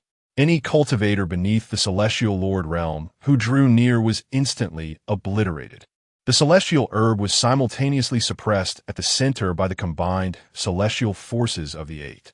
Meanwhile, Jiang Baiyi quietly retracted his aura, contemplating whether he should reveal his cultivation and seize the celestial herb by force. Suddenly, the 8 individuals unleashed their most formidable strikes simultaneously, nearly overwhelming the boundary of the chaotic graveyard. In the midst of this earth-shattering clash, the celestial elixir transformed into a radiant streak of light and soared away. Just as Yi Xian arrived, he was momentarily stunned to find that the elixir had perfectly landed in his hands. What extraordinary fortune he had! Xiao Yiji, filled with elation, hastily sealed the aura of the elixir and urgently urged, "Xianer, flee at once. I will hold them off." Initially delighted, Yi Xian's expression shifted to one of deep concern as he gazed at Xiao Yiji. "Hurry, quickly refine it into your life wheel. I shall be fine. Go." Xiao Yiji commanded. Yi Xian nodded vigorously and began to retreat frantically. "How dare you attempt to reap the benefits while others fight? Where do you think you're going?" Sikongnan shouted, seething with rage. The other 6 glared at Xiao Yiji with menacing expressions, while Jiang Wudao observed coldly, subtly retreating to the side, showing neither intent to assist nor to obstruct. Nevertheless, Xiao Yiji remained unfazed, slowly drawing the sword from his back. Chapter 13. The Wealth-Bringing Boy. Yi Xian, after a millennium of honing a sword, the frost blade has yet to be tested. Today, I shall reveal it to you. Who among you bears grievances? As Xiao Yiji concluded his words, an intense atmosphere enveloped the surroundings, and even the eyes of Sikongnan and the others grew grave, not daring to underestimate the situation in the slightest. This was the most formidable sword technique of the eternal celestial sect, the hidden sword immortal technique. Aside from the primordial immortal emperor of Ur, there had been no word of anyone mastering it. A sense of foreboding surged within Sikongnan, prompting him to shout with urgency. The other 6 soon realized that Jiang Wudao, the old schemer, had already retreated to the sidelines. The 7 did not have time to evade, as Xiao Yiji had already drawn his sword. With a swift motion, the brilliant sword light accumulated with 1,000 years of murderous intent swept through, leaving no blade of grass unscathed. Even the void was effortlessly torn apart, turning everything before them to ashes. However, the 7 sect leaders were not to be trifled with. Through their combined efforts, they barely managed to withstand the strike, though they still suffered significant injuries. Damn it, I never expected that the legendary sword immortal Xiao Yiji was still alive. Sikongnan gasped, clutching his chest in disbelief. The other 6 finally recognized the aura of Xiao Yiji, realizing it was indeed him, the sword immortal who once commanded the world. Who had not heard of him? Yet now, he appeared drastically altered, transformed into an aged figure. From the shadows, Jiang Wudao observed everything, a cold smile curling at the corners of his lips as he murmured softly, "Excellent.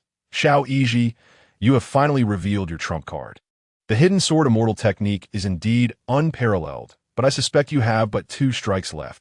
Meanwhile, Yi Xian pushed his agility to the utmost, evading nearly everyone, until he found refuge in an extraordinarily peculiar stone forest. Fortune smiles upon me. I have stumbled upon the chaotic stone forest. Yi Xian exclaimed with relief. The chaotic stone forest, a treacherous realm where all divine senses are rendered ineffectual and spiritual energy is sealed, leaving only physical strength to prevail. It was a veritable paradise for Yi Xian, the ancient sacred body. Just as Yi Xian settled into a safe spot, preparing to refine his newfound treasures, his body suddenly jolted upright. Jiang Baiyi, how did you find your way here? Yi Xian turned in astonishment to see Jiang Baiyi approaching. In truth, Jiang Baiyi had been trailing Yi Xian from the shadows all along. As he walked, he couldn't help but marvel at Yi Xian's extraordinary fortune, so remarkably defiant against fate. Not only had he obtained celestial medicine amidst the fierce battle of immortals, but he also managed to evade all dangers and discover this heaven-sent haven. Junior brother Yi Xian, I must ask you to hand over the celestial medicine. Did you see it? A chilling glint of murderous intent flickered in Yi Xian's eyes. If that is the case, then you cannot be spared. Oh, is that so? Jiang Baiyi said, producing the weapon of the immortal lord that haunted Yi Xian's nightmares. Yi Xian's expression twisted with sudden fury. Jiang Baiyi, the shame of that day shall be settled today. Yi Xian roared, unleashing the full might of his ancient sacred body. In his estimation, even though Jiang Baiyi possessed the weapon of an immortal lord, which could not harness spiritual power, it was nothing more than a piece of scrap iron in this place. Yi Xian unleashed a punch towards Jiang Baiyi. Boom! The stone tree before him was instantly reduced to powder. It was only then that he realized this was merely a shadow of Jiang Baiyi. Not good. In the next moment, Yi Xian found his chest pierced by a sword. Subsequently, Jiang Baiyi struck towards Yi Xian, forcibly drawing the immortal medicine into his grasp. Yi Xian was directly sent flying by this force, and just at that moment, he caught sight of a chaotic reverse flow and dove into it. To his surprise, this allowed him to escape. At that moment, Jiang Baiyi's physical strength was so immense that even he could not fully control it. Unexpectedly, this strike backfired, allowing Yi Xian to flee. However, this outcome was within Jiang Baiyi's expectations. After all, he had already secured the immortal medicine, and his priority was to refine it. Unlike Yi Xian, Jiang Baiyi had meticulously laid layers of strategies around him, allowing him to relax and begin the refinement process. With the possession of an immortal medicine, Jiang Baiyi effortlessly refined this precious herb known as the nine-petal immortal mushroom. As soon as he placed it into his life wheel, he felt the flow of spiritual energy within him accelerate to several times its previous speed, and the growth of his vitality surged at a terrifying rate. Furthermore, with the addition of the original purple rhythm dragon emperor ginseng, he now had two precious herbs within him, and his prior injuries healed instantaneously. That lad Yi Xian truly was a bringer of fortune. It was fortunate he hadn't killed him, for that would have been a grave loss. Approximately an hour later, Jiang Baiyi finally stabilized his realm at the initial stage of the immortal lord. At this moment, he even sensed that with the strength of his immortal body alone, he could slay a divine king. The spiritual power of this immortal medicine was overwhelmingly vast, nearly beyond his control. Jiang Baiyi murmured. Slowly rising to his feet, he removed all his strategies and vanished deep within the rocky forest.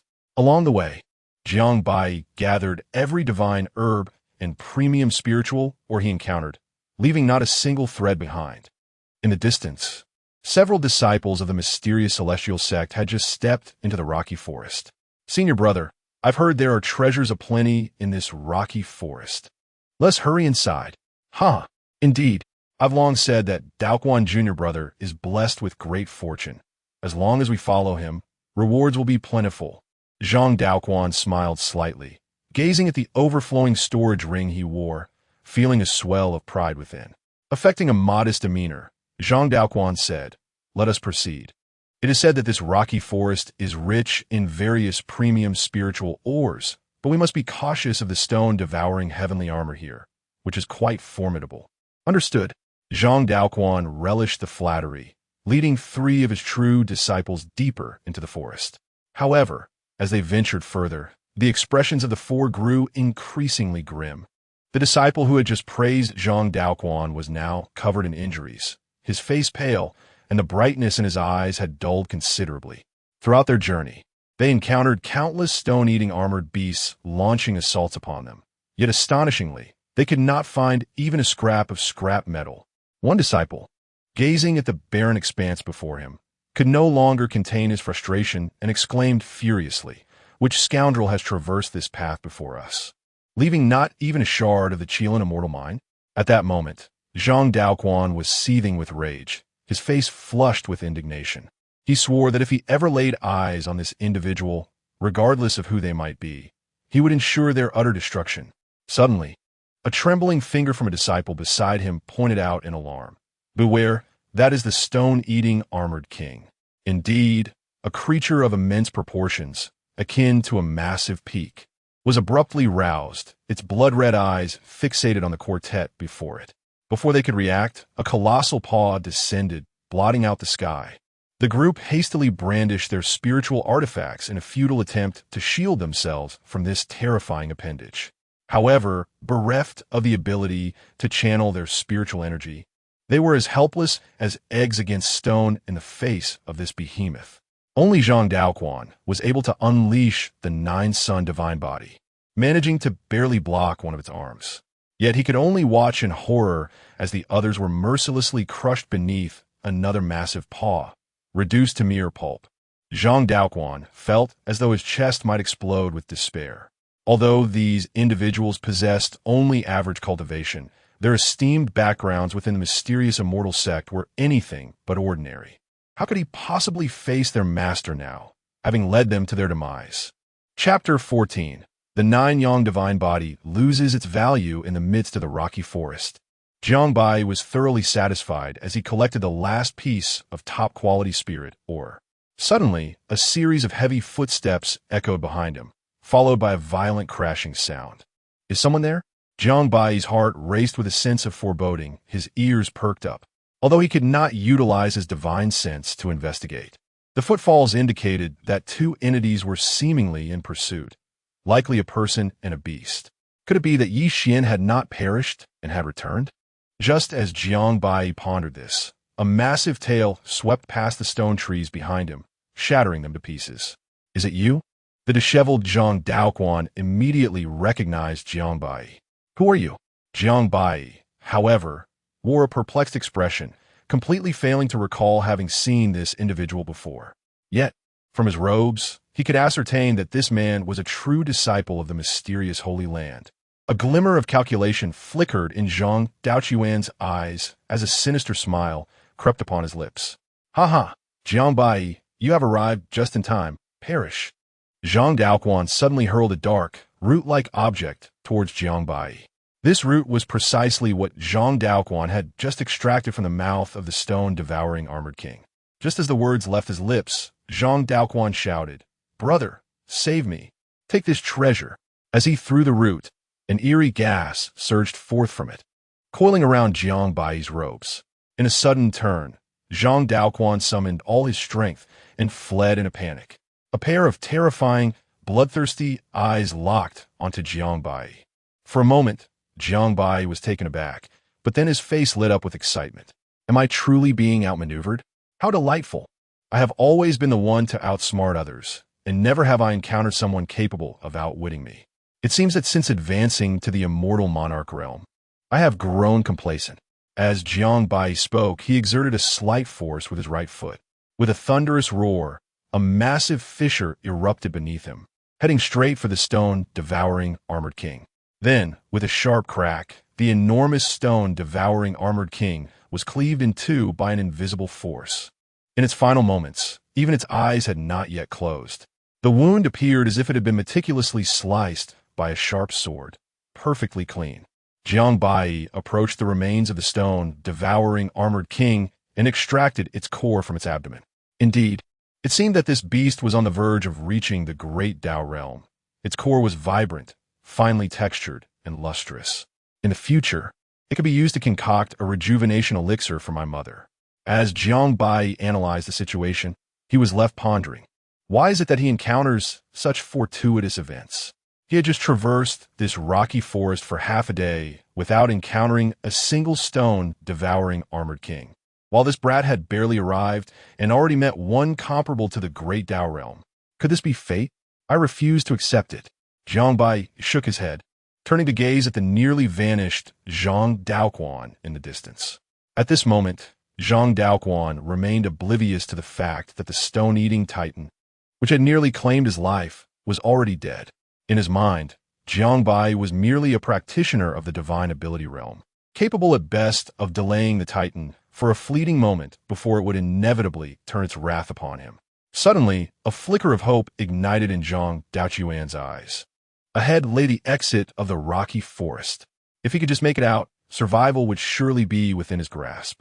Yet, as he stepped out of the treacherous terrain, he found himself inexplicably losing his balance, plummeting vertically into an abyss of unfathomable depth. Zhang Daoquan, now able to harness spiritual energy, swiftly attempted to employ his agility to ascend. However, the chasm possessed an uncanny force, drawing him inexorably downward. Jiang Baiyi followed closely, yet remained unperturbed, surrendering to the pull of the abyss as he too descended. Time became an enigma as a resounding thud echoed through the void. Zhang Daoquan crashed heavily onto the ground, his mind swirling in chaos. Before he could gather himself, Jiang Baiyi landed atop him, creating a vast crater beneath their combined weight. Zhang Daoquan felt as if he had been struck by an unimaginably heavy object, a cry of agony escaping his lips, his very bile nearly rising in response. Jiang Baiyi effortlessly seized Zhang Daoquan by the collar and leapt upward. With a resounding thud, Zhang Daoquan was unceremoniously discarded onto the earth. With great effort, Zhang Daoquan forced his eyes open. It was you. How could you possibly be alive? He could scarcely believe his eyes. Jiang Baiyi had indeed survived. Jiang Baiyi scrutinized Zhang Daoquan's physique, muttering, "The nine-yang divine body, though impressive in form, is hindered by its low realm. To transform it into a puppet would truly be beneath my station." Zhang Daoquan, upon hearing Jiang Baiyi's words, felt an inexplicable chill creep over the back of his neck. How could this man have survived under the stone-eating titan's dominion? Was Jiang Baiyi truly a madman? Suppressing his astonishment, Zhang Daoquan's fury ignited, and he retreated several thousand meters in an instant. He consumed a pill, and, astonishingly, his injuries began to mend in the blink of an eye. But that was merely the prelude. A surge of energy erupted from his being, revealing his pinnacle cultivation at the celestial human realm, radiating a heat akin to a blazing sun. The surroundings began to melt away. Jiang Baiyi, regardless of your hidden strength, for having touched my woman, you shall meet your end. In that moment, a colossal phantom appeared behind Zhang Daoquan, 9 resplendent suns hanging high in the starry sky, casting forth annihilating rays of divine light, incinerating all in their path to mere ashes. Jiang Baiyi, witnessing the spectacle, felt a spark of intrigue ignite within him. This was indeed the strongest manifestation of the nine-yang divine body. Nine-yang suppressing the heavens. It was a force capable of contending with all practitioners of the undying realm, with spiritual energy flowing ceaselessly like the 9 suns, overwhelmingly potent. The ominous phenomenon surged towards Jiang Baiyi, who remained utterly still, his white robe rustling in the air. Just as the terrifying force was about to strike his face, he leisurely extended a single finger. His fair index finger, in the face of this dreadfully powerful entity, resembled an ant attempting to shake a tree. Yet, curiously, this solitary digit managed to firmly block the overwhelming force of the 9 suns, suppressing the heavens right before him. Zhang Daoquan, in a state of panic, could only utter incoherent shouts. With a subtle exertion from Jiang Baiyi, a thunderous roar erupted. The 9 suns suppressing the heavens shattered instantaneously, and Zhang Daoquan was left deflated, akin to a punctured balloon, with a small hole pierced through his chest. Just as Jiang Baiyi prepared to eliminate Zhang Daoquan, as if struck by a sudden thought, he waved his hand, and Zhang Daoquan vanished without a trace. After dealing with Zhang Daoquan, Jiang Baiyi then turned his attention to the abyss before him. A hazy white mist obscured all vision. and his divine sense could only discern the conditions within a radius of approximately 10 miles. Regardless of the location, Jiang Baiyi felt an undeniable urge to depart swiftly. After all, this was a forbidden area, a place once governed by a powerful existence. Who could guarantee that there wouldn't be any lingering threats? Chapter 15. Your entire family is a demon. Jiang Baiyi immediately activated his celestial vision and soared into the air, searching for an exit. However, after merely a few seconds of observation, his celestial vision abruptly contracted. The surroundings were exceedingly eerie, resembling an ancient altar with an unknown array beneath his feet. There was not a single exit in sight. Jiang Baiyi swiftly released the shackles within his body and ascended frantically, but terrifyingly at some point. The altar had already been activated. The formidable ancient formation suddenly began to whirl with a thunderous noise. A voice, reminiscent of ancient demons, echoed, "Offer your blood to me. I shall fulfill all your desires." Any ordinary person hearing this would instantly succumb to a soulless husk. Yet Jiang Baiyi only felt an overwhelming dread. His hair standing on end. That wretched Zhang Daoquan. He actually brought me here. I warn you, do not force my hand. When I unleash my power, even I am afraid of the consequences. At that moment, Jiang Baiyi fully comprehended the nature of this entity. It was indeed the presence that lurked within the treacherous tomb of the chaotic era. To his astonishment, it had not perished. The formation had successfully activated, and, inexplicably, a crimson hue manifested above. Jiang Baiyi observed countless streams of bloodlight converging towards the center of the altar. An extraordinarily bizarre figure seemed to be gradually coalescing. Ha! Pitiful human race. In but a moment, I shall be reborn. The entity cackled. Zawixio, how could you possibly kill me? Just as this terrifying figure laughed in its most deranged manner, a blinding beam of white light suddenly descended. The bizarre presence let out a piercing scream. As the body it had painstakingly reformed over millennia was severed. To have his elaborate plans thwarted after so many years was utterly intolerable. Must he really wait another millennium to scheme again? He was unwilling, and the one who had severed his form was none other than Jiang Baiyi. He could scarcely believe that this insignificant ant before him could unleash power rivaling that of a divine sovereign. I am unwilling. You dare to destroy my form. Then I shall take your life. Before the words had fully escaped his lips, the eerie entity plunged into Jiang Baiyi's mind. Ha! Foolish boy, do not struggle. Surrender your body. Is that so? Jiang Baiyi replied, immediately conjuring hundreds of sealing celestial techniques. The celestial art of the 9 heavens shackles. The celestial art of the great sun Tathagata seal. The celestial art of the 5 elements universe. The forbidden technique of yin and yang extremes. The bizarre entity was petrified on the spot, feeling its consciousness dissipating bit by bit, even being devoured by Jiang Baiyi. It had never anticipated that Jiang Baiyi had mastered so many sealing celestial techniques, and even more astonishingly, forbidden methods. What manner of individual would cultivate such an abundance of sealing arts? I understand now. I comprehend everything. You are merely a contingency left by that scoundrel Ziwei, specifically devised to counter my existence.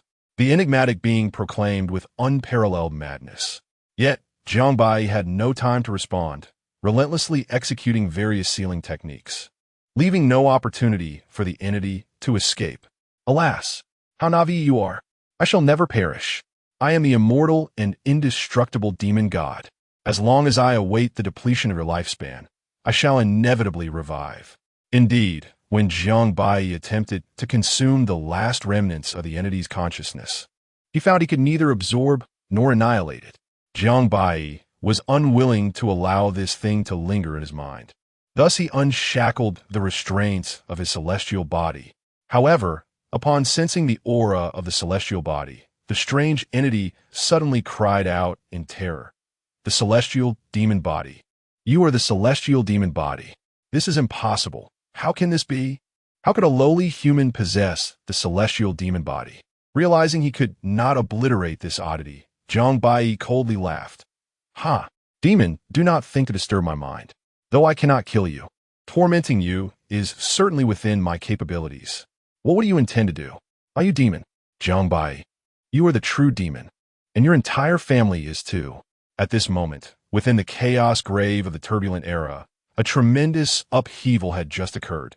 Countless cultivators inexplicably perished in an instant, their lifeblood completely drained. Consequently, the leaders of the 8 great sacred lands hastily issued orders for all disciples to evacuate the chaos grave immediately. Many elders and sect leaders personally sought out their disciples, including Xiao Yizhi and Jiang Wudao, who took it upon themselves to act. Deep within the forbidden area, before a resplendent treasure ground, a chaotic surge swept through, and a battered figure suddenly fell from the sky. Yixian struggled to rise, forcibly suppressing his injuries. The scar on his back had nearly cleaved him in two, and his bones and tendons were completely shattered. Had it not been for the overwhelming strength of the ancient sacred body, he would have long since perished. Jiang Baiyi, I vow to slay you. Cough, cough. However, as Yixian teetered on the brink of death, he suddenly noticed the treasure ground before him. The mountains were blanketed with divine herbs and sacred medicines, and to his ecstatic delight, astonishing beams of light emanated from the depths of the treasure ground, subtly radiating the aura of celestial medicine. Ha ha ha! I am saved. Heaven does not forsake Yixian. Hours later, Yixian sat cross-legged, exuding an astonishing and formidable aura. Just moments ago, he had not only utilized the divine herbs here to recover most of his injuries, but had also discovered an incredibly extraordinary, nearly mature celestial medicine. Yixian's fortune is indeed unparalleled. Slowly, he opened his eyes, confidence rekindling between his brows, as the invincible belief in his heart was once again restored. Heaven aids me. With these resources and this indestructible celestial tree, I shall undoubtedly cultivate to the pinnacle of the sacred body and attain the supreme path. And you, Jiang Baiyi, as Yixian concluded his words, the spirit stone within his storage ring suddenly illuminated. It was none other than Xiao Yizhi, employing a secret technique to ascertain his whereabouts. Clearly, something significant was unfolding. Yixian promptly responded to his master and resolved to seize the moment, determined to gather every precious herb within his reach before departing. At the entrance of the chaotic world's grave, the atmosphere starkly contrasted with the earlier cacophony. It now exuded an air of desolation, with barely 1 in 10 of the original crowd surviving the ordeal. The fortunate few who emerged were predominantly disciples and elders of considerable prowess from the sacred grounds. After this calamity, it was likely that the second and third-rate sects, as well as even the first-tier sects, would languish for millennia to come. There were whispers among them, speculating that this expedition into the Forbidden Realm was a sinister plot orchestrated by the 8 great sacred lands. Gradually, the returning elders and disciples gathered, and those who remained unaccounted for were presumed to be in grave peril. At this moment, Jiang Baiyi had just returned, having scavenged nearly all the treasures his memory could recall. However, 3 celestial herbs eluded him, including one left behind by the legendary Ziwei immortal emperor, which had likely been claimed by other sacred lands. Jiang Wudao observed the increasingly feeble aura of Jiang Baiyi and felt a wave of relief wash over him. The boy's apparent weakness suggested that his cultivation had indeed grown more formidable. Surely, he had laid his hands on the celestial herbs. Their expedition was not in vain after all. At that moment, Xiao Yizhi emerged from the cave alongside Yixian, casting a fierce, murderous glare at Jiang Baiyi. Chapter 16. Can you be more shameless? At this moment, Wang Quan had already emerged, his aura ethereal and seemingly more terrifying than before, suggesting that he had also encountered significant fortuity within. Suddenly, he cast his gaze upon Jiang Baiyi, who had been under his discreet observation. A surge of battle intent ignited in his eyes. Ha, Jiang Baiyi, despite your myriad concealments, you have been discovered. You have indeed hidden your cultivation level. To his knowledge, Jiang Wudao had remained solitary since the War of the Immortal Herbs, indicating that Jiang Baiyi had also acted alone thereafter. In the perilous realm of the Chaos Grave, it was inconceivable that one would evade all dangers, If Jiang Baiyi were truly a mere practitioner of the divine ability realm, how could he emerge from the tumult of battle unscathed? Although his aura appeared somewhat weakened, his white attire remained unchanged, identical to how it had been before. This signified that no danger had ventured within a hair's breadth of Jiang Baiyi. You shall not evade my discerning gaze. At this juncture, Jiang Baiyi too noticed the battle intent in Wang Quan's eyes, prompting a wave of confusion. Had he been seen through by this fellow? That seemed improbable. Yet, Jiang Baiyi could hardly fathom that someone would be so trivial as to meticulously remember even the creases upon his clothing and other such details. Irritated by Wang Quan's scrutiny, Jiang Baiyi's mood lightened upon seeing his treasure-bringing companion, Yi Xian, return unscathed. There seems to be a trace of the immortal herb's aura within this lad. Quite enticing.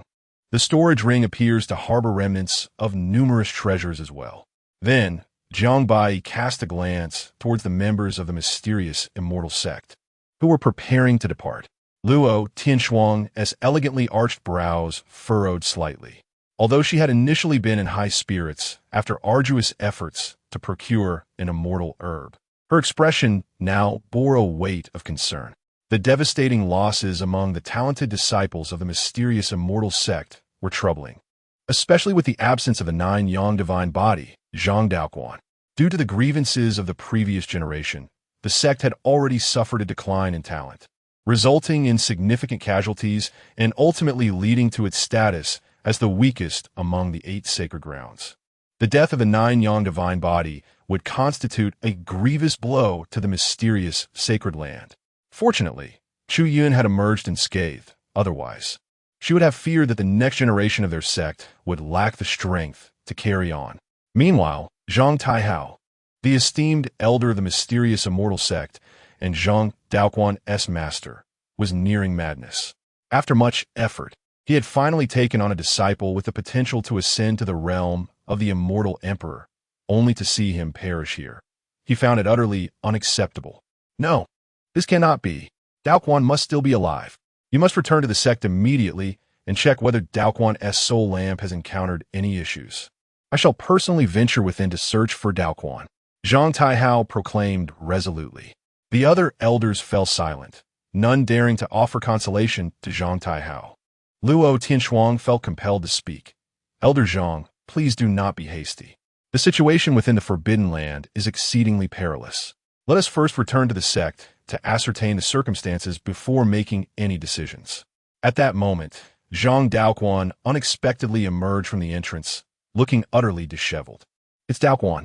Daoquan has come out, an elder exclaimed with excitement. Upon hearing this, Zhang Taihao's heart soared with joy, and he hurried forward to assess Zhang Daoquan's condition. Master, do not worry. I am unharmed, merely sustaining some minor injuries.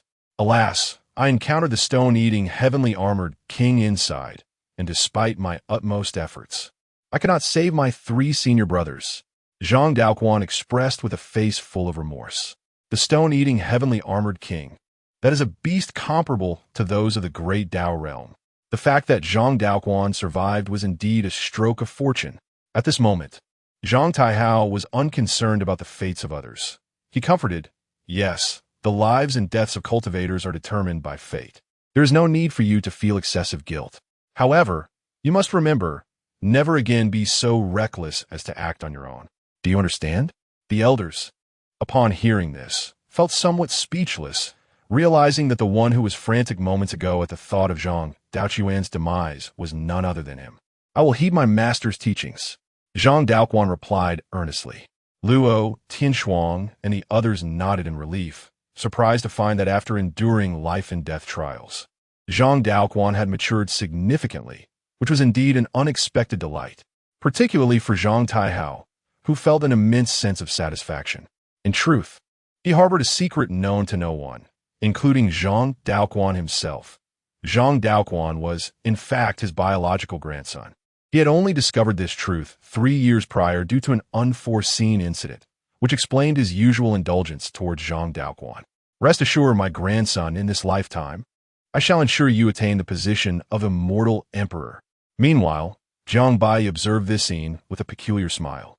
Only Chu Yun looked at Zhang Daoquan with a hint of confusion. In the past, whenever Zhang Daoquan gazed at her, his eyes would radiate a fierce possessiveness. Yet, just now, his look seemed akin to that of a stranger. Had he genuinely changed his temperament? Finally, the chaos surrounding the cursed grave of the turbulent era drew to a close, and various factions began to depart. You at our peak. You rascal, you must have obtained that elixir, right? Just that elixir should suffice. Quickly retrieve the Ziyun Dragon Emperor from the Wheel of Fate. Jiang Wudao urged. Jiang Baiyi, perplexed, replied, What elixir? I did not acquire any elixir. It was snatched away by that Yixian. If you wish, you may personally investigate that fellow. How could Jiang Baiyi regurgitate what had already been consumed? Stop your nonsense. That Yixian is hardly a match. Jiang Wudao continued to ramble on. But no matter how he persisted, Jiang Baiyi feigned indifference, even beginning to cultivate by the side. He may be strong, but I remain steadfast. Let the gentle breeze caress the mountains, and let him be unruly while the bright moon illuminates the great river. Jiang Baiyi silently recited the 9 Suns Immortal Sutra, remaining seemingly undisturbed, allowing Jiang Wudao to fume beside him. Never mind, let me tell you. Within 3 years at the latest, you must hand over the Ziyun Dragon Emperor to me. After Jiang Wudao finished speaking, he furiously swept his sleeves and departed. Jiang Baiyi slowly opened his eyes, then rose to prepare for a visit to the Sutra Pavilion. Through the refinement of the memories of that fiend, he encountered numerous perplexities, thus necessitating a trip to the Sutra Pavilion within the sect to peruse the ancient texts contained therein. Before long, Jiang Baiyi arrived at the Sutra Pavilion. The pavilion comprised 7 levels. The first 3 levels were accessible only to disciples below the rank of true inheritors, while the 4th and 5th levels were reserved solely for true inheritors. The 6th level contained the renowned immortal techniques of the eternal immortal sect, and the 7th level housed various forbidden laws, accessible only to the sect master. Jiang Baiyi proceeded directly to the 1st level and began to browse through records pertaining to ancient times. Young man, do you finally believe now? Your human race is the most despicable and shameless existence. A voice echoed in his mind, still clamoring. Yet Jiang Baiyi remained unfazed, and so the bizarre presence was momentarily taken aback. Can you be any more shameless? It was revealed that in ancient times, the human race was still quite weak. Thus they sought refuge with the demon race and obtained an abundance of cultivation techniques. The human race appeared to be inherently suited for cultivation, rapidly growing stronger within a mere 10,000 years, ultimately driving the demon race out of the realm of cultivation under the leadership of a human ancestor. The Xianyuan Immortal Emperor, do you not feel ashamed? Not at all. It was your demon race that first regarded us as livestock for blood, only to end up shooting yourselves in the foot. Is it not deserved? You insolent brat. You infuriate me. Chapter 17. The Old Monk and the Sword Enough. Old Black, cease your vexation. By the way, I forgot to mention that I have also cultivated the eternal body. Without a few 100 million years, you shall find it impossible to escape from my being. Mind your tongue. If you can live for millions of years, I must be your forebear. What nonsense! I am the Dark Dragon Emperor of the ancient demonic lineage. As Jiang Baiyi engaged in a verbal spar with the Old Black in his mind, he had already ascended to the 5th level of the Sutra Repository, just as he intended to grasp the Jade Tablet for the burial sword technique. 2 other hands reached out simultaneously, those of Wang Quan and Yixian. Wang Quan, with a playful grin, remarked, Apologies, but I laid eyes on this burial sword technique first. Yixian's piercing gaze immediately turned towards the 2, clearly intent on acquiring the same technique. Jiang Baiyi, preoccupied with his quarrel with Old Black, had only now noticed their presence. What a twist of fate to encounter such adversaries here. In truth, Wang Quan had come deliberately to provoke and test Jiang Baiyi, while Yixian sought the burial sword technique as a foundation for mastering his master's hidden sword immortal technique. In Jiang Baiyi's mind, Old Black could hardly contain its glee. Lad, these 2 insignificant ants possess remarkable potential. They may well become your formidable rivals in the future. Shall we eliminate them now? Old Black's incessant chatter was unwelcome. Yet Jiang Baiyi merely flashed a brief, luminous glance and released his hold. "Since you both desire it, take it," he said with a serene smile. In truth, Jiang Baiyi had already memorized the burial sword technique. His celestial physique far exceeded their comprehension. The two were momentarily taken aback. Wang Quan, as if struck by a fly, realized he had come to provoke, and the worthless sword technique was of no use to him. Upon hearing Jiang Baiyi's disinterest, Wang Quan feigned boredom and tossed the burial sword technique to Yi Xian. Yi Xian's fury ignited within him. He was the sole holy body in this world. How dare they belittle him? No, this was sheer disregard. "Jiang Baiyi, mark my words. I shall make you pay in kind for both old and new grievances," Yi Xian declared, his eyes ablaze with murderous intent. Wang Quan, now intrigued, cast a glance at the two. "I wish you swift success, Wealthbringer," Jiang Baiyi remarked, already making his exit. The two exchanged solemn looks. Jiang Baiyi's cultivation had grown increasingly unfathomable. Despite clearly employing only the powers of the divine realm, they could not sense the slightest trace of his essence. Wang Quan had never regarded Yi Xian as a threat. Though Yi Xian's potential was on par with his own, he lagged far behind in terms of cultivation. Yi Xian, incensed by Jiang Baiyi's reference to him as Wealthbringer, felt his rage nearly erupt, yet he found himself devoid of any certainty. The memory of that terrifying palm strike still lingered, nearly obliterating his holy body, indicating that Jiang Baiyi's physical prowess was at least several times greater than his own. In the blink of an eye, Jiang Baiyi had returned to Ryu Peak. Jiang Baiyi wielded a branch with an effortless grace, his entire being exuding an aura of sword intent, as if he were on the verge of reducing the surrounding flora to ashes. In a mere half-hour, he had mastered the burial sword technique to an unparalleled extent. Should this news spread, it would undoubtedly astonish every disciple of the eternal immortal sect.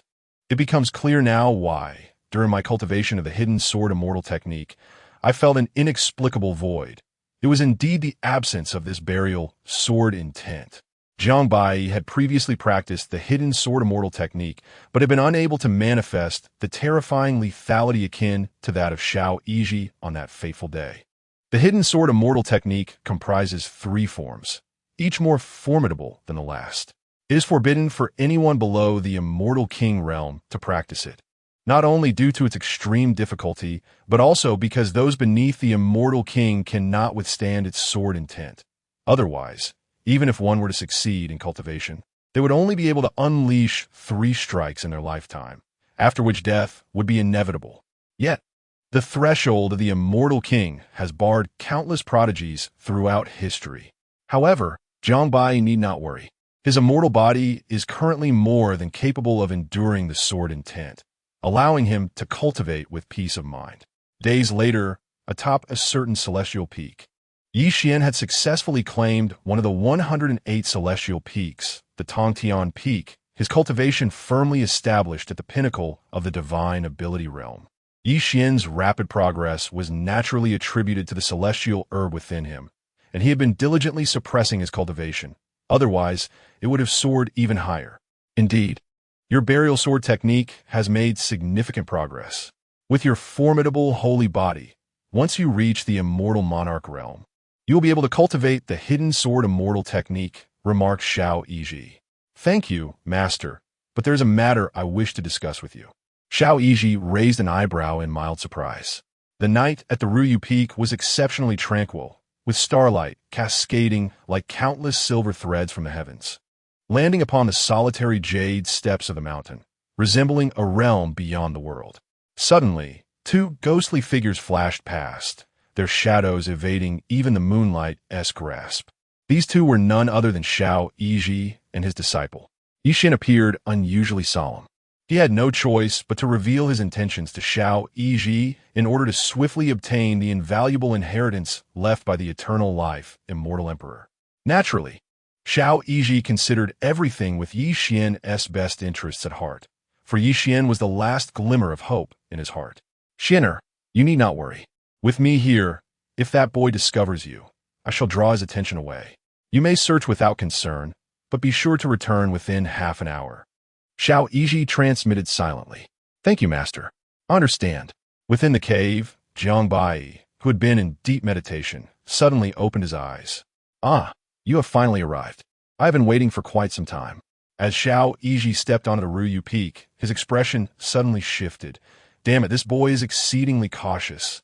Having set up so many formations, he will likely discover you imminently. You must hide at once. Yi Xian nodded, his form vanishing instantly, blending seamlessly with his surroundings. Jiang Baiyi appeared suddenly, bellowing, "You audacious old thief! How dare you trespass upon my Ruyu Peak? You must be tired of living." Xiao Yiji was nearly driven to the brink of fury, almost cursing aloud, and even contemplated delivering a fatal blow to Jiang Baiyi. Yet he restrained himself. "You scoundrel! I have come today to exact my revenge," Xiao Yiji declared, his voice deliberately lowered. Jiang Baiyi laughed arrogantly. "Huh? You must be that elder from the dynasty, right? Your son has long been sold to a brothel as a gigolo. Come and meet your demise." Xiao Yiji could not contain his anger and shouted, "Wretched beast! You shall perish." This exclamation was indeed a heartfelt sentiment from Xiao Yiji. He first shattered the formation with a single strike, and then engaged Jiang Baiyi in combat, utilizing only his peak celestial realm prowess. After exchanging several blows, Xiao Yiji feigned defeat and lured Jiang Baiyi out of the Ruyu Peak. Yi Xian was instantly elated, seizing the opportunity. However, Jiang Baiyi was well prepared, disregarding Yi Xian entirely, and silently drew forth the celestial weapon.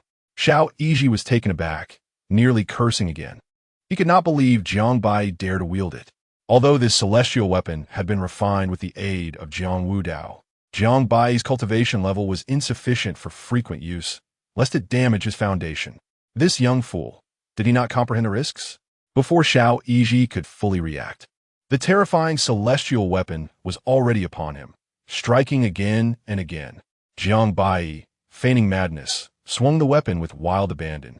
Despite Xiao Yiji's peak celestial prowess, he dared not reveal his true strength, forcing himself to evade each strike, leaving him battered and bloodied, though his foundation remained intact. The sharpness of the sword aura inflicted considerable pain. "Old thief, behold my blade."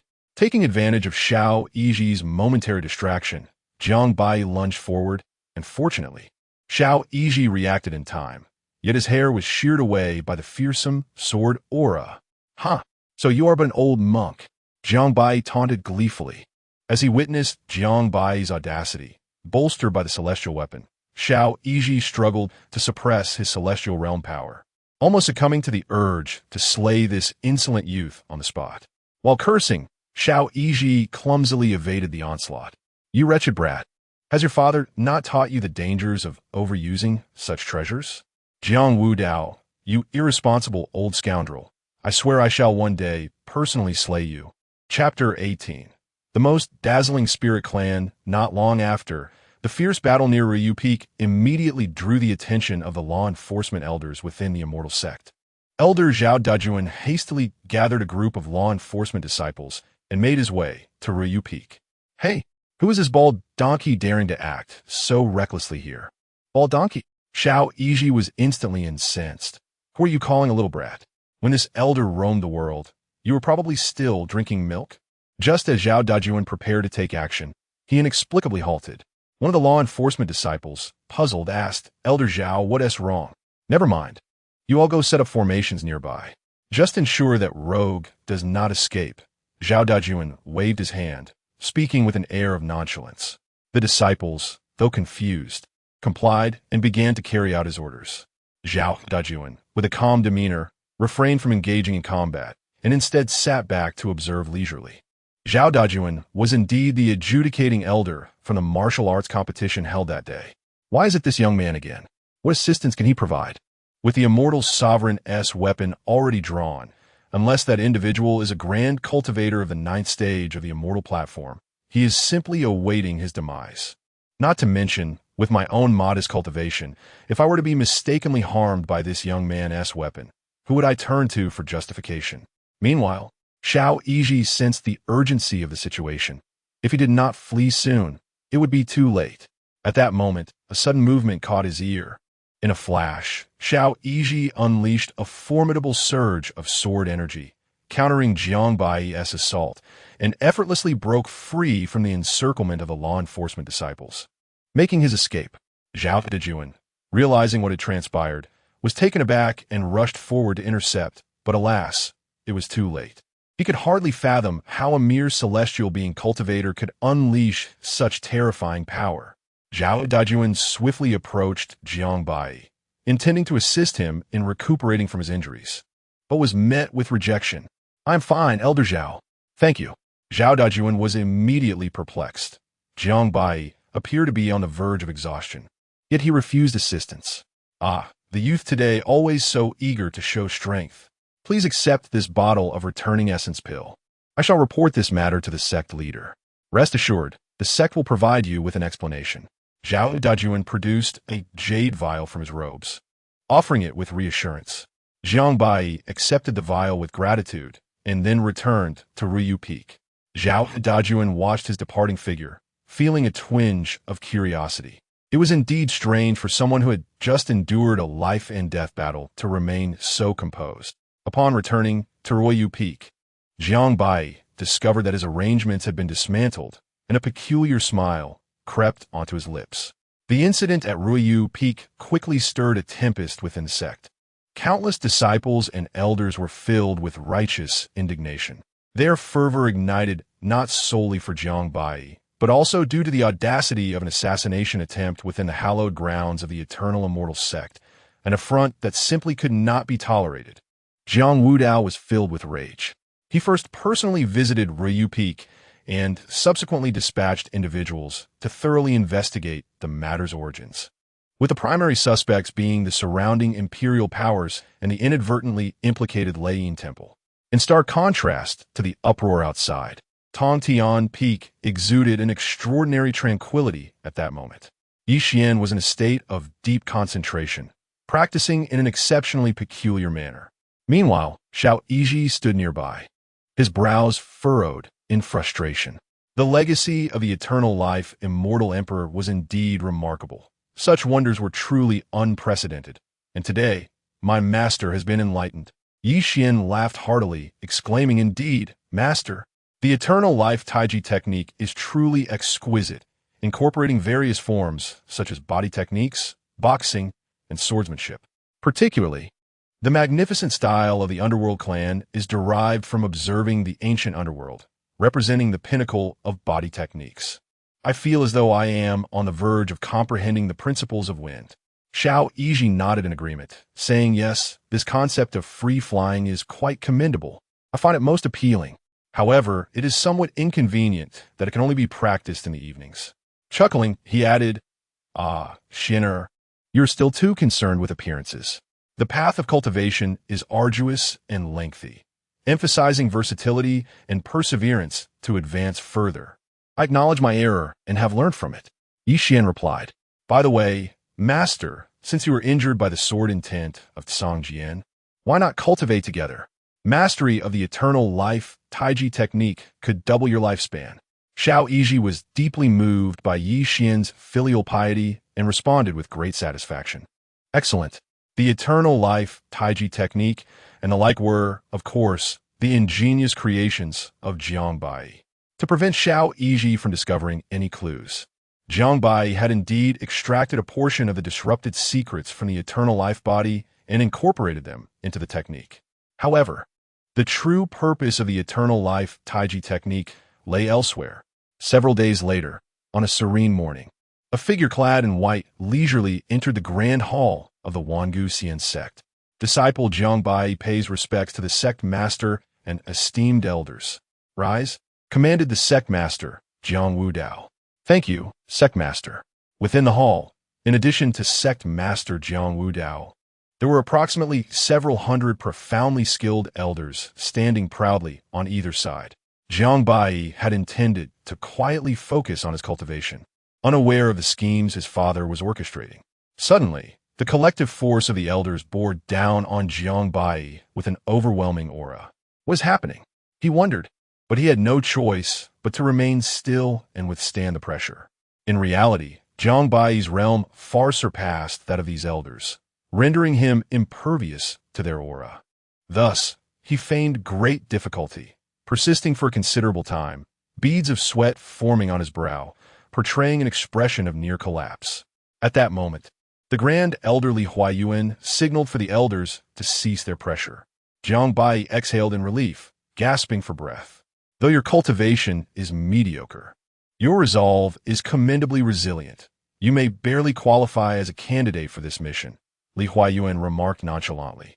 However, the numerous elders below exchanged incredulous glances, clearly baffled by his assessment of resilient resolve. Do you not see that we are merely acquiescing to the coercion of our sovereign? A self-satisfied smile flickered across Jiang Wudao's face. Ah, how naive.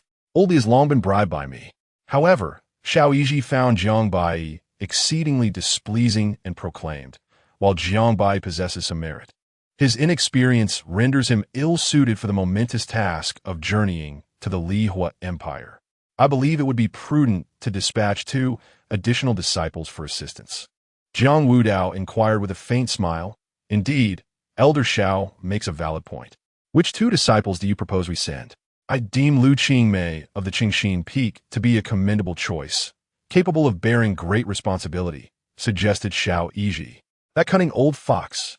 Jiang Wudao's gaze sharpened immediately. Lu Qingmei was, after all, the prized disciple of the esteemed elder Li Shi. Predictably, Li Shi caught on swiftly and added, I find Yi Xian of the Tongtian Peak to be equally admirable. The 2 exchanged glances before turning their attention to Jiang Wudao. To their surprise, Jiang Wudao decisively declared, both esteemed elders have made cogent arguments. Therefore, I hereby appoint Jiang Baiyi as the official envoy of the Xian sect, with Lu Qingmei and Yi Xian as deputy envoys.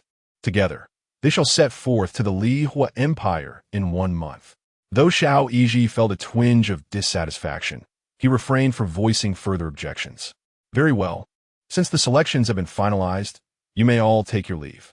With that, Jiang Wudao promptly dismissed the other elders, leaving only Jiang Baiyi and his father in the Grand Hall. Chapter 19. The Annihilating Elder Father. What is your intention this time? Jiang Baiyi inquired helplessly. You impudent child, do not be ungrateful. This is an extraordinary opportunity, and I have expended countless treasures to persuade those elders, especially that brute Wang Tu, insatiable as ever. Jiang Baiyi hastily found a seat and replied, just tell me directly. It turned out that the Li Hua dynasty had declared its allegiance to the eternal immortal sect a few days prior. As per tradition, the sacred land was to dispatch envoys to investigate the situation, akin to the relationship between the Wuji dynasty and the Wuji sacred land. The primary responsibility of the envoys was to seize all treasures and territories within the Li Hua dynasty and ultimately bring back its fortune to the sacred land. The process of acquisition promised to be an exceptionally lucrative endeavor, as the legacy of a dynasty spans thousands of years, with some having even produced 1 or 2 immortal emperors. Furthermore, as envoys of the immortal sect, they would have the privilege of entering the sacred land's secret realms for cultivation beforehand. The decision to exclude the Grand Elder from this mission served 2 purposes: to demonstrate the sacred land's sincerity and to provide the younger disciples an opportunity for growth. Rest assured, my boy, this undertaking poses no danger. Additionally, I will send several elders to assist you, Jiang Wudao stated. However, upon hearing this, Jiang Baiyi became even more apprehensive. You mean to supervise me, don't you? Enough of your prattle. Take this token and leave at once. Tomorrow, head to the Blood Pool secret realm to cultivate, Jiang Wudao said impatiently, observing Jiang Baiyi's lack of awareness. The Blood Pool secret realm. Jiang Baiyi's eyes lit up at the mention of it. After years at the Eternal Immortal Sect, he had explored nearly every remarkable place. Yet the Blood Pool secret realm remained elusive. Listen here, you scoundrel. I warn you, this is merely an opportunity for 1 session of cultivation. Once the time is up, you must return immediately. Jiang Wudao thought, for a fleeting moment, that he might regret granting this opportunity, seeing the glint of excitement in Jiang Baiyi's eyes. The Blood Pool secret realm was among the most clandestine locations within the Eternal Immortal Sect, formed from the essence of previous immortal emperor's blood, containing immeasurable potential for transformation. Yet, it was too late. Jiang Baiyi swiftly took the token, leaving behind a jade vial, and vanished without a trace. This is the rejuvenation elixir I crafted for Mother. I would appreciate it if you could deliver it, he remarked. What audacity! I, the lord of the sacred land, am being asked to deliver an elixir? The following day, within the blood pool's secret realm, a solitary, frail elder sat languidly on the ground, clad in a black robe, his cultivation seemingly non-existent, and his eyes exceedingly murky. Yet, even Jiang Baiyi, upon facing this elder, dared not harbor any disdain, instead feeling a sense of unease. The elder's cultivation was beyond Jiang Baiyi's scrutiny. Jiang Baiyi respectfully presented the token, saying, "Please, esteemed elder, verify this." The elder, whose name remained unknown, did not accept the token, but merely cast a dismissive glance at Jiang Baiyi, disdain etched across his face. How is it that the disciples of the eternal immortal sect grow increasingly inept with each generation? A mere assembly of wastrels. Yet, there was no hint of peculiarity on Jiang Baiyi's face. Instead, he gently inquired, "Senior, may I enter?" "Begone. Remember, you may only cultivate on the first level." However, after taking only a few steps, the elder seemed to sense something and suddenly spoke. "Wait." Jiang Baiyi immediately halted. The elder abruptly stood up, his figure flickering before Jiang Baiyi in an instant. He grasped Jiang Baiyi's arm, and then his right eye transformed in an astonishing manner. What transpired next left Jiang Baiyi astounded. One of the elder's eyes was in fact a double pupil physique? Yet, in comparison to Jiang Baiyi, the elder's expression was evidently one of greater shock. You are actually of the immortal demon physique," the elder exclaimed in utter disbelief, hardly able to fathom what he had just witnessed. Jiang Baiyi was instantly filled with confusion, for this was the second time he had been identified as possessing the immortal demon physique. Moreover, this elder was able to see through all the various concealment techniques and forbidden arts Jiang Baiyi had employed to hide his cultivation. Initially, Jiang Baiyi had thought old He was merely speaking nonsense, but it turned out to be true. Astonishing. This old fellow indeed possesses a double pupil physique. The infamous god of death from years past seemed to share this constitution. Old He appeared equally astonished, exclaiming in wonder. Jiang Baiyi naturally understood what a double pupil physique signified. It was arguably the most formidable constitution among the human race, without exception. Legends say that the ancestral figure, Xian Yuan the immortal emperor, was also of the double pupil physique. The elder seemed increasingly pleased as he gazed at Jiang Baiyi, as if admiring the most exquisite treasure, his eyes gleaming with an intensity that suggested he might devour Jiang Baiyi whole. "Ha ha ha! Excellent! After 100,000 years, I finally have the opportunity. Young man, today I must admit I underestimated you. Had it not been for my previous encounter with this immortal demon physique in the demon realm, I might not have recognized it," the elder proclaimed with excitement. At this moment, Jiang Baiyi's heart was a tumult of astonishment and curiosity, leading him to respectfully ask, "May I inquire, esteemed elder, what precisely is the immortal demon physique?" The elder, appearing quite pleased, responded, "The immortal demon physique is the supreme constitution that surpasses all, even within the realms of immortals and demons. All other special physiques are mere trifles before you. In due time, you shall achieve the path of immortality and ascend to the immortal realm." Jiang Baiyi immediately grasped the implication. This meant that his constitution did not belong to that of the human race. "Who else knows of your possession of the immortal demon physique?" "My father." As soon as Jiang Baiyi uttered this, a terrifying killing intent suddenly flickered in the elder's eyes, and Jiang Baiyi felt as though he beheld an endless sea of blood and mountains of corpses. He stumbled back. "Esteemed elder, please do not act rashly. He is my father, the current sect master of the eternal immortal sect." "Oh, so it is that young man. Very well, but from this moment forth, I shall be your master," the elder declared with unwavering certainty. Jiang Baiyi was left utterly bewildered. Had he just become a disciple? It was certain that the elder before him was no benign character. Moreover, it appeared there was no room for him to refute this turn of events. Moreover, the The fact that the old black could refer to him as an old fellow speaks volumes about the terror he must embody. The disciple bows before his master. Haha, splendid. You, my lad, are truly a remarkable individual, even going so far as to cultivate forbidden arts to seal the essence of your celestial body. Excellent. I take a liking to this. It is evident that the elder holds a particular admiration for Jiang Baiyi. May I inquire your esteemed name, master? The name has long slipped my memory. All I recall is that during my days in the demon realm, the demons fondly referred to me as the Elder of Annihilation. The Elder of Annihilation. It truly is you. You are still alive. Upon hearing this, Old Black suddenly erupted into a frenzied shout. Hee, my obedient disciple. Do not fear the little demon residing in your mind.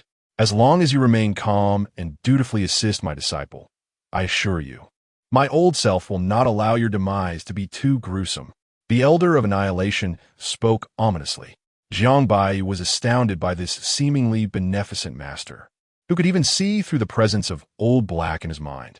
I dare not, Old Black responded, filled with profound terror. Chapter 20.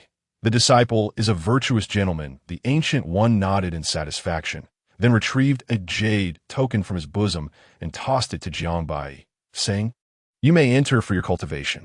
Remember, there are a total of 9 layers of blood pools within. With this token, you can cultivate in each one thoroughly.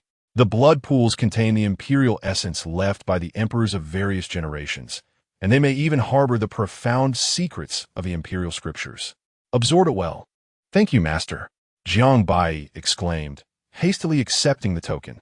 What a delightful surprise this is. The Ancient One gazed at Jiang Baiyi's departing figure, unable to restrain his excitement as he murmured, The immortal realm awaits. I shall soon make my presence known. Only a few hours after Jiang Baiyi's departure, Yi Xian and Lu Qingmei arrived at the entrance of the blood pool secret realm together. Greetings, esteemed elder. This is our token.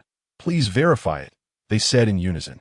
The Ancient One slightly opened his eyes and remarked, Ancient sacred body, extreme day, divine body, quite commendable.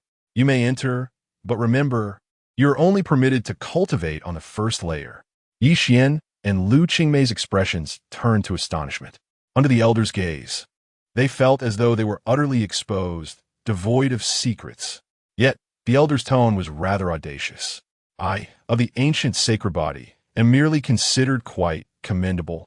Understood. They complied, both being among the most exceptional talents in the realm. However, the Ancient One merely cast a fleeting glance at Yi Xian, displaying little surprise.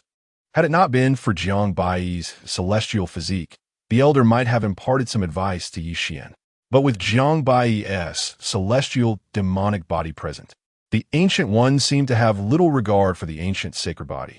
In the third layer of the blood pool, Jiang Baiyi stood naked, the shackles of his celestial demonic body fully released, eagerly absorbing the essence of imperial blood within. His aura surged at an alarming rate, escalating with a terrifying velocity. However, Jiang Baiyi also felt an intense and excruciating pressure coursing through his body. Although the celestial energy contained in the imperial blood had been tempered by countless rare materials, even cultivators at the celestial platform stage could hardly endure for more than a few hours. Yet, for Jiang Baiyi, such concerns were trivial. The physical pain was of little consequence. Each drop of imperial blood had been left by the emperors of the eternal celestial sect, and within it lay hidden the profound essence of the imperial scriptures. The Western Emperor Scripture is truly the supreme defensive scripture of the world. I feel as though my physical form has multiplied several times. Jiang Baiyi marveled. Yet even he could only grasp a fraction of the profound secrets within. If an ordinary disciple were to attempt this, they might not comprehend even a single line of the imperial scripture. At this moment, Yi Xian and Lu Qingmei had just entered the first layer of the blood pool. Lu Qingmei exclaimed, Indeed, this secret realm ranks among our sect's top 3. The power of the blood of the emperors is astonishing. It's a pity we can only enter once in our lifetime. However, Yi Xian wore a puzzled expression.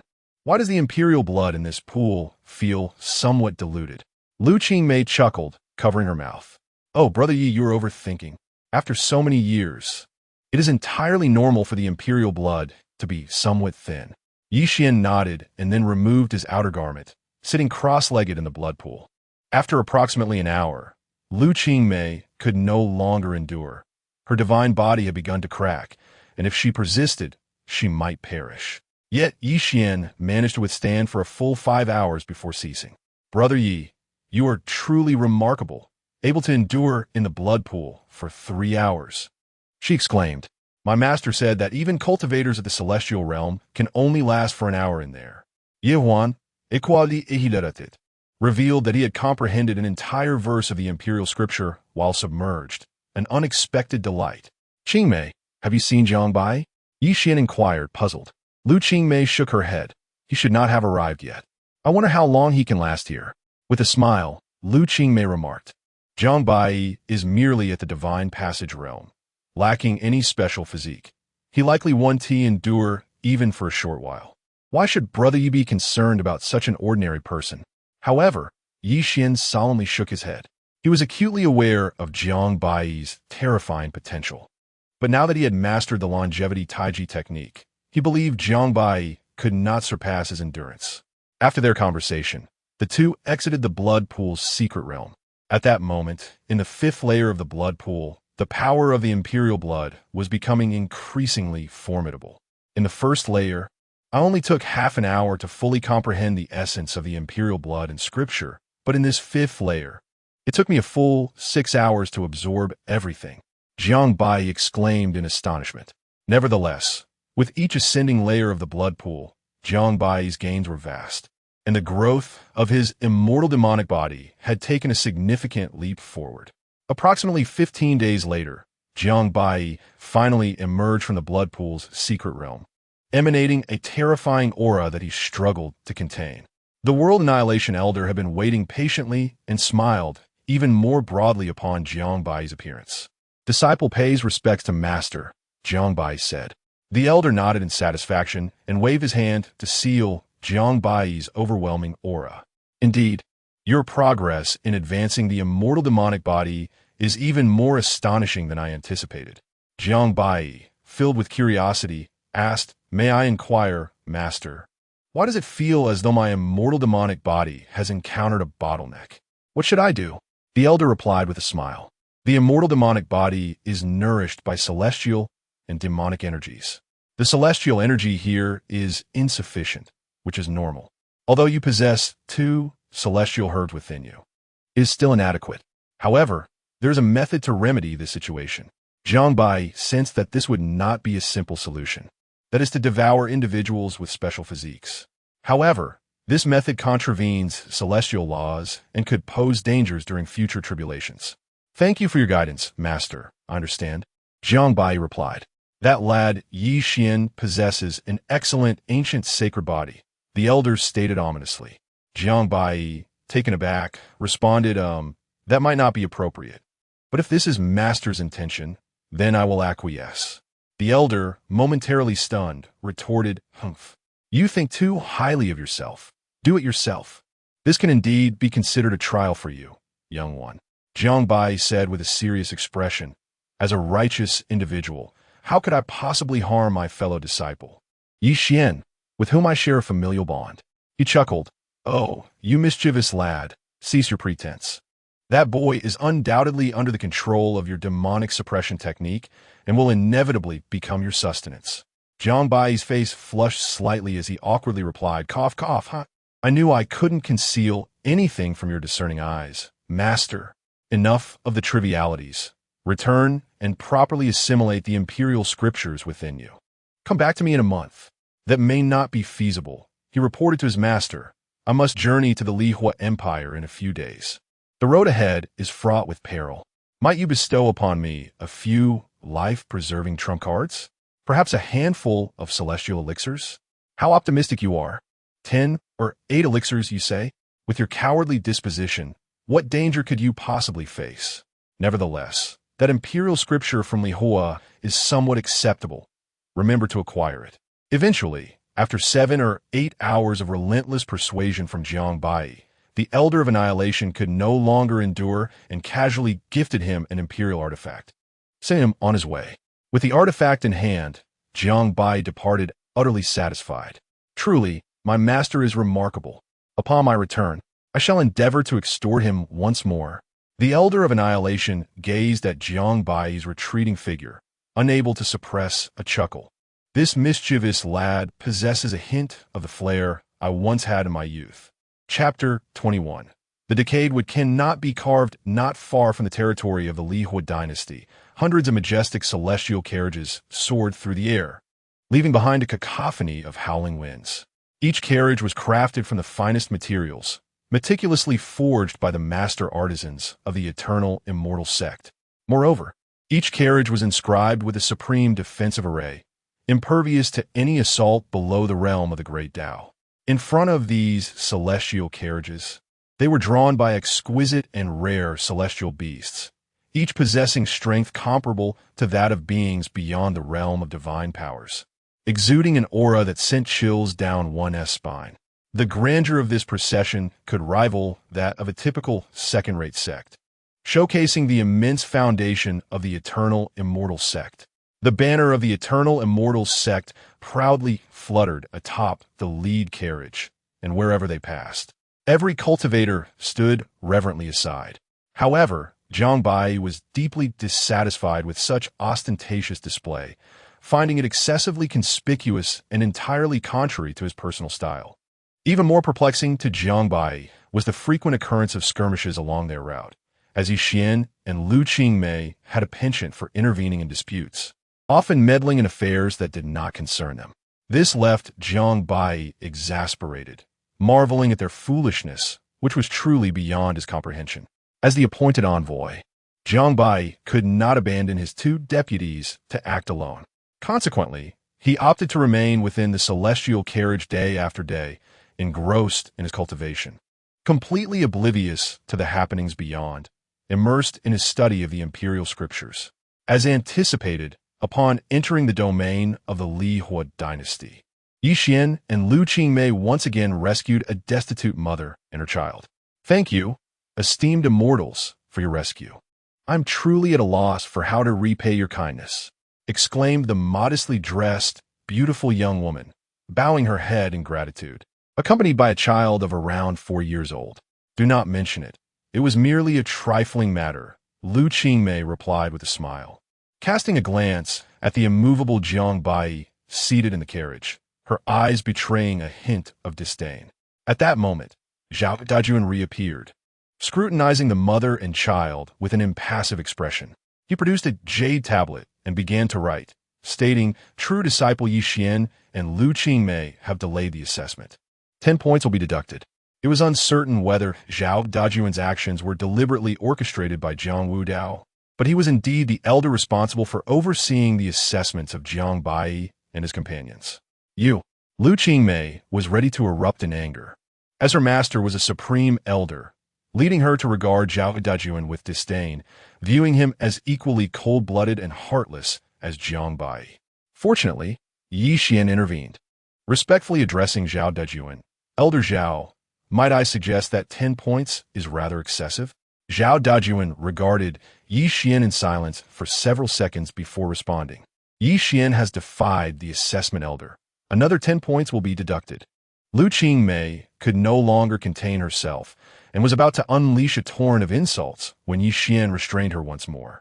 Zhao Dajuan's expression remained impassive as he cast a cold glance at the mother and child, scrutinizing them for a few moments before feeling a sense of relief. He chose not to utter a word further and turned to leave. At that moment, Jiang Baiyi slowly opened his eyes, briefly fixing his gaze upon the pair before once again closing them. That Zhao Dajuan is utterly cold-hearted, a true disgrace to our sacred land. And what of that Jiang Baiyi? Lu Qingmei remarked with evident dissatisfaction. Yi Xian attempted to console her, saying, Qingmei, do not let anger take hold. As cultivators, we seek only to remain guiltless in our hearts. Is it not merely an assessment? Let him be, Brother Yi." Lu Qingmei's eyes sparkled with a peculiar light, her admiration for Yi Xian growing even deeper. Upon returning to the celestial carriage, Zhao Dajuan glanced at Jiang Baiyi, who sat quietly within, a sense of appreciation blossoming in his heart. This young man is indeed quite peculiar. Though barely 20, his intellect seems extraordinarily mature, entirely unlike someone naive to the world. Could it be he harbors hidden depths? Just then, Jiang Baiyi let out a sudden yawn, abruptly shattering Zhao Dajuan's reverie. Fury ignited within Zhao Dajuan's heart. This young man, just as the elder praised him, it turned out he was merely napping, truly inept, an uncarvable piece of wood.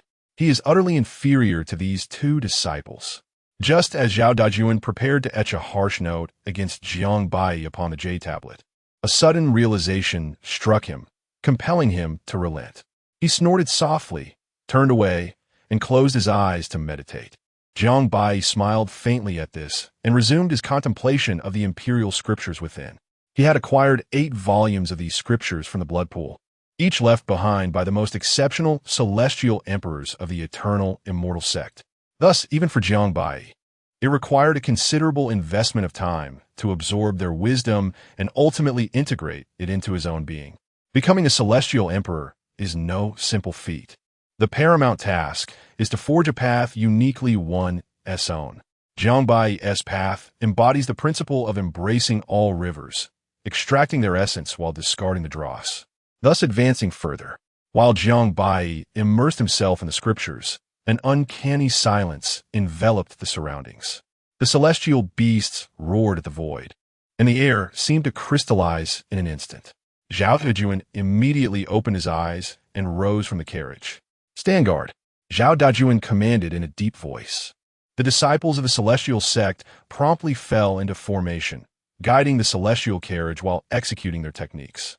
After the passage of 3 breaths, a collective roar erupted from the myriad beasts, and a terrifying surge of spiritual power coalesced, as hundreds of celestial carriages united to form a defensive array rivaling that of a celestial sovereign. Outside the formation, approximately 10 figures clad in black suddenly appeared, each one a formidable cultivator at the celestial platform level. At that moment, Zhao Dajuan's heart tightened. Having seen much of the world, he instantly recognized the insignia on the garments of these black-clad assassins. They were indeed from the House of No Life. The House of No Life, the most fearsome and elite assassin organization in the southern region, is known far and wide. Their creed is to take others' wealth and eliminate their troubles. Once they strike, survival is a mere fantasy. Most terrifyingly, the Wuxing Tower has existed to this day without ever faltering. Even in the event of a failed mission, they would persist until the target is eliminated. The Wuxing Tower is shrouded in mystery, and its most illustrious achievement was the assassination of a newly ascended immortal emperor, which subsequently amplified its reputation. Thus, Zhao Dajuan could not help but feel a surge of anxiety, promptly activating the spiritual treasure to seek aid from a sect. Alas, it was evident that the Wuxing Tower had anticipated this. Everything here had already been isolated. "Elder Zhao, what shall we do?" inquired a disciple. Yi Xian and Lu Qingmei also adopted a stance of vigilance. "Do not panic. We shall fully deploy the formation. The sect will lose track of us, and within the hour, they will send someone to our rescue." Zhao Dajuan, despite not being in a state of panic, felt a rising doubt within his heart. How could such individuals breach their grand formation? Could it be? Suddenly, Zhao Dajuan cast a sharp glance at the mother and child. Indeed, there lay a problem with them. The pair sneered, revealing their true nature, as an overwhelming aura of murderous intent erupted from their bodies, exposing their cultivation at the immortal platform realm. Immortal platform, second stage. Zhao Dajuan realized the dire situation. Though he had recently broken through to the immortal platform realm, he was merely at the first stage. How could he possibly contend with 2 professional assassins at the second stage? Chapter 22. Gratitude to Brother Jiang for assistance at this moment. Zhao Dajuan harbored a profound resentment towards Yi Xian and his companion. Yet the urgency of the situation left no room for retribution. With a fierce roar, he immediately engaged in battle with the 2. As long as he could delay them, the formation would remain intact from within, granting them a chance of survival. Overwhelmed with guilt, Yi Xian and his companion joined the fray.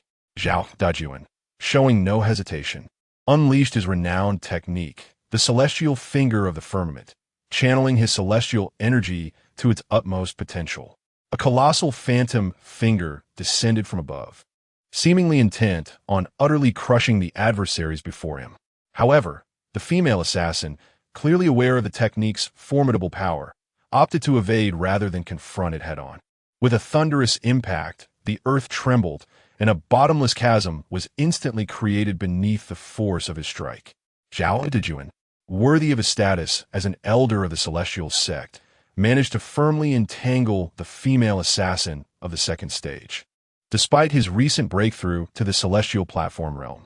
In contrast, Yi Xian and his companion fared poorly against the diminutive male adversary, finding themselves utterly defenseless. Though Yi Xian had ascended to the realm of the celestial being, his combat prowess rivaling that of the immortal realm, he remained akin to an ant when faced with a formidable cultivator of the celestial platform. The short man finally sneered, casually striking down with both palms, shattering the defenses of Yi Xian and Yi Qingmei, inflicting grievous injuries upon them. In the face of life and death, Yi Xian gritted his teeth, feeling his heart surge with newfound vigor. Thump, thump, thump. Seated upon the celestial chariot, Jiang Baiyi couldn't help but smile. Yi Xian, it seems this is your trump card. Indeed, Yi Xian appeared as if possessed by some force, a wave of annihilating energy suddenly sweeping across the battlefield, leaving every onlooker in awe. Zhao Dejuan was aghast. This young man could unleash combat power comparable to that of a celestial sovereign. Such a feat was beyond comprehension. The two assassins were equally struck with terror, contemplating escape, but the formation remained unbroken, preventing their retreat. I despise betrayal above all. Ye Wan roared it. However, just as he was about to turn the tide and prepare to vanquish his foes, a brilliant flash of sword light pierced through the chaos. In an instant, the two assassins were cleaved in twain by Jiang Baiyi's sword. Yi Xian was rendered speechless, his face flushed crimson, struggling to catch his breath. Just as he unleashed his hidden strength, Jiang Baiyi had intervened. This was one of Yi Xian's last 3 life-saving measures. You treacherous fiend, why did you not act sooner? Jiang Baiyi, this was deliberate, wasn't it? Yi Xian shouted, feeling the overwhelming energy within him unable to be released, causing him great discomfort. Even Zhao Dejuan suddenly recalled that Jiang Baiyi possessed a weapon of celestial sovereign caliber. It was evident that the young man had acted with intent, explaining his earlier calm demeanor.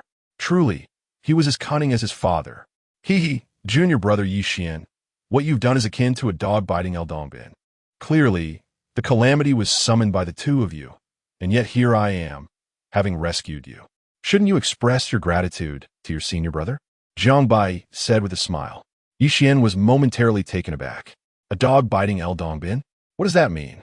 It surely isn't a compliment. At that moment, the assassins outside the formation, upon witnessing the demise of the two, exchanged a glance and vanished without a trace. Although Zhao Dejuan harbored some discontent towards Jiang Baiyi, it was indeed the fault of Yi Xian and his companion, and as the elder in charge of the assessment, he too would face repercussions. These two truly displayed a woman-esque compassion. Zhao Dejuan reprimanded, you ought to be grateful to your senior brother Jiang. Moreover, in this assessment, both Yi Xian and Lu Qingmei have utterly failed and will receive a serious reprimand. Upon returning to the sect, you must report to the law enforcement hall. Yi Xian and Lu Qingmei immediately appeared as though they had consumed something foul, with Lu Qingmei furiously retreating to the celestial carriage. Yi Xian gritted his teeth, his expression dark as he said, thank you for your assistance, senior brother Jiang. Realizing one's mistakes and correcting them is a great virtue. Let's return, Jiang Baiyi said nonchalantly from the celestial carriage. Witnessing Jiang Baiyi's demeanor of admonishment, coupled with the pent-up energy within him, Yi Xian suddenly let out a muffled groan, spat out a mouthful of blood, and collapsed on the spot. Jiang Baiyi chuckled. Youthful exuberance often leads to heated tempers.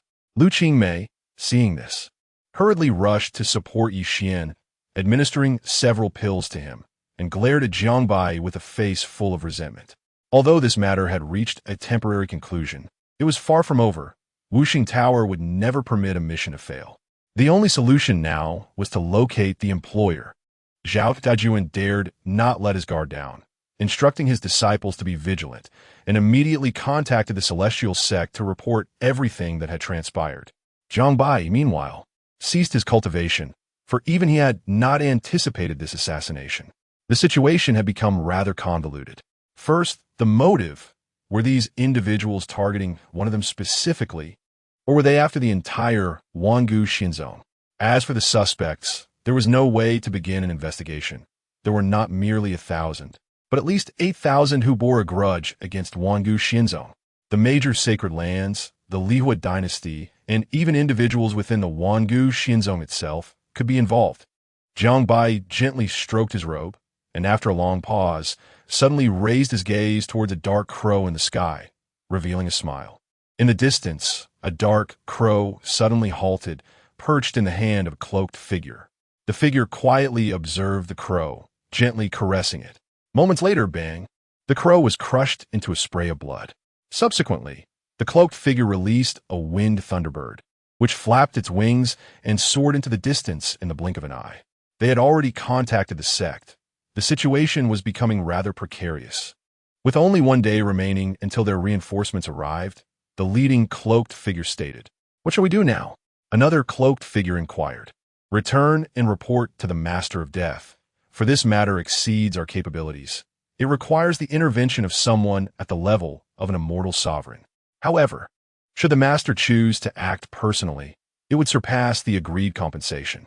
If that is the case, let him increase it, is it not?" The leader in black stated coldly. Indeed, the others felt a chill in their hearts, instantly comprehending their leader's intent.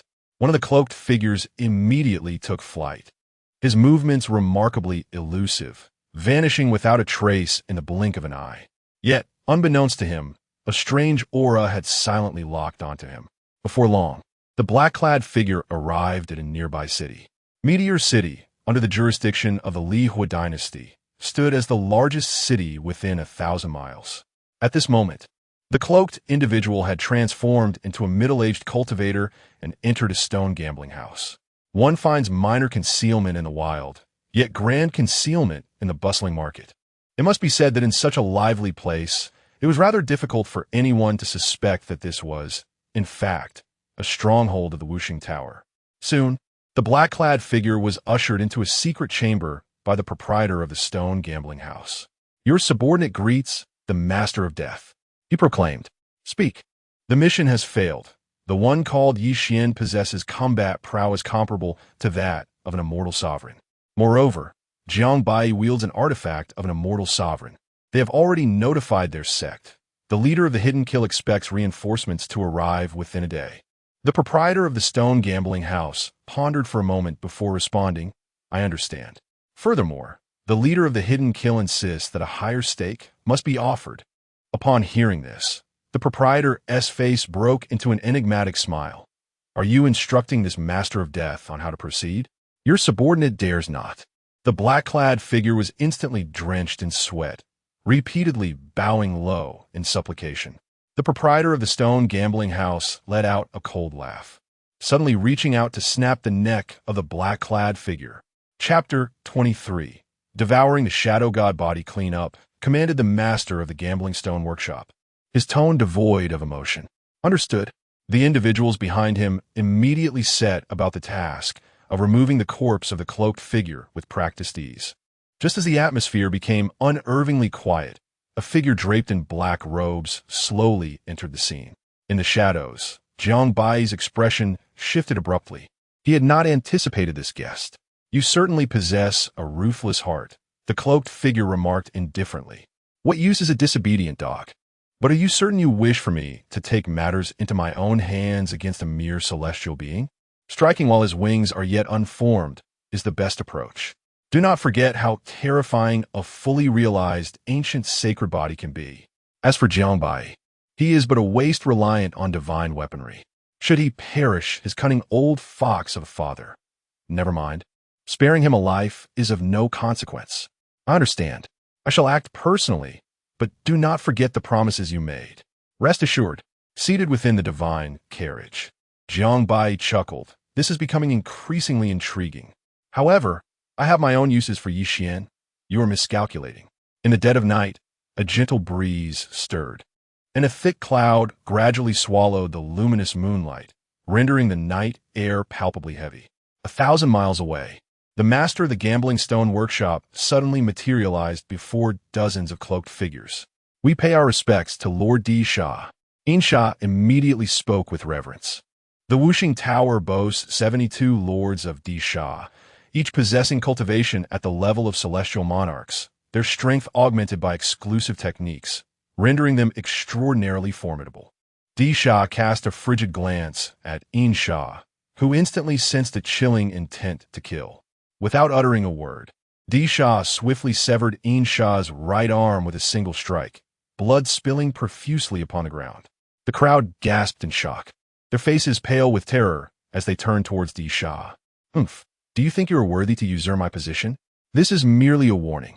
Do you understand?" Di Sha's voice dripped with cold disdain. The excruciating pain nearly caused In Sha to collapse. Yet he gritted his teeth and replied respectfully, "This subordinate understands." In Sha had not expected this newly arrived Di Sha to be so extraordinary.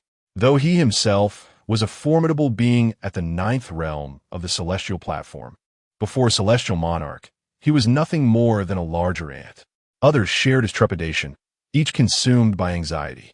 Just as Di Sha prepared to depart, a figure in white suddenly appeared before them. There is no need for you to go, Lord Di Sha. Who are you?" The crowd immediately shouted in anger, their eyes brimming with murderous intent directed at this newcomer. Even Di Sha was taken aback. He had not anticipated anyone nearby could evade his scrutiny. "You are Jiang Baiyi," Di Sha exclaimed in disbelief. Di Sha vividly recalled having seen Jiang Baiyi's portrait.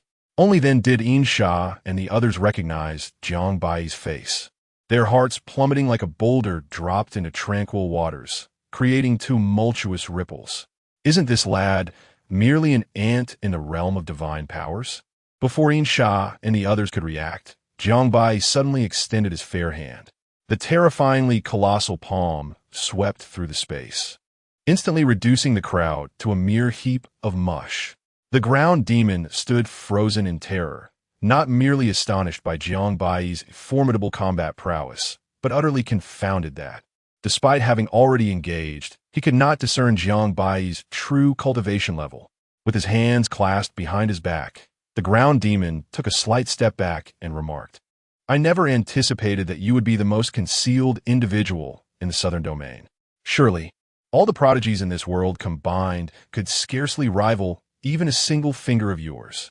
Jiang Baiyi, with an amused expression, replied, "Lord Ground Demon, there is no need for pleas. This space has been sealed by me. Your only choice now is to battle me." The ground demon's schemes crumbled completely as he suddenly looked up and realized that this space was indeed enveloped by an array of celestial king caliber, rendering any aura unable to escape. This was truly extraordinary. How could this individual silently establish such a grand formation? Could he be a celestial king? No, that was utterly impossible. Yet, in the blink of an eye, the ground demon, who had feigned disbelief, found himself face to face with Jiang Baiyi. Jiang Baiyi immediately retaliated, blocking all of the ground demon's attacks with a single punch. However, the ground demon's figure abruptly vanished from this space. "Ha ha ha, young one. You are indeed one of the most terrifying geniuses I have encountered throughout the ages, but you are overly presumptuous. You are merely a cultivator at the immortal platform realm. Do you truly believe you can challenge me beyond your rank?" His chilling voice echoed in every corner around them. The ground demon believed he had finally grasped Jiang Baiyi's cultivation level, unleashing the overwhelming aura of a peak celestial lord, causing everything around to wither, while the air around Jiang Baiyi became saturated with the ground demon's essence. The ground demon brimmed with confidence, certain that no one below the mid-celestial lord realm could rival him. Yet, Jiang Baiyi offered no response. Instead, he expressed newfound intrigue, asking, "The perfected shadow god body must possess quite a remarkable flavor, does it not?" What did that mean? The smile on the ground demon's face abruptly vanished as Jiang Baiyi suddenly unshackled two seals within his celestial demonic body. An aura capable of annihilating the heavens and earth surged forth, seemingly intent on consuming all. The ground demon forcibly stifled the fear rising within him, inexplicably sensing that he had but one opportunity to strike. Otherwise, if Jiang Baiyi's aura continued to ascend, his demise was inevitable. In haste, the ground demon swallowed a blood-red elixir, and his aura surged exponentially. The shadow god body erupted in full force. Centuries of cultivation converging into a celestial lord-grade blade within his grasp. The ground demon's celestial scripture pushed to its utmost limit. The manifestation of the shadow god body appeared, with terrifying demonic shadows rising behind him. "Young one, I have found your flaw," the ground demon exclaimed with exhilaration, as countless terrifying blades materialized behind Jiang Baiyi, seemingly capable of piercing the heavens. "You've fallen into my trap," Jiang Baiyi's voice, akin to that of a demon, reverberated. "You, the indomitable physique, reminiscent of an immortal demonic god, effortlessly blocked all the ground demon's assaults and with a casual punch shattered the ground demon's spine. After effortlessly obliterating all resistance, Jiang Baiyi grasped the ground demon's neck with one hand and proceeded to devour the entirety of the ground demon's shadow god body. In the realm of the divine, even the esteemed Di Sha, at the pinnacle of his power, could scarcely fathom why Jiang Baiyi, possessing such formidable strength, would reveal a flaw to ensnare him. In the blink of an eye, Di Sha was reduced to naught but a pile of bones. Yet, the intricacies of Jiang Baiyi's intentions eluded him. The latter merely wished to prevent Di Sha from self-detonating.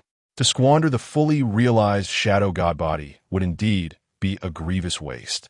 Indeed, as Jiang Baiyi completed the absorption of Di Sha's shadow god body, the bottleneck of his celestial demonic physique finally began to loosen. Truly, the greatness of the perfected divine body was evident, though he pondered what heights the fully realized ancient sacred body might elevate him to. A chilling smile graced Jiang Baiyi's lips as he mused. After concluding these matters, Jiang Baiyi retrieved a multitude of medicinal vials from his storage ring.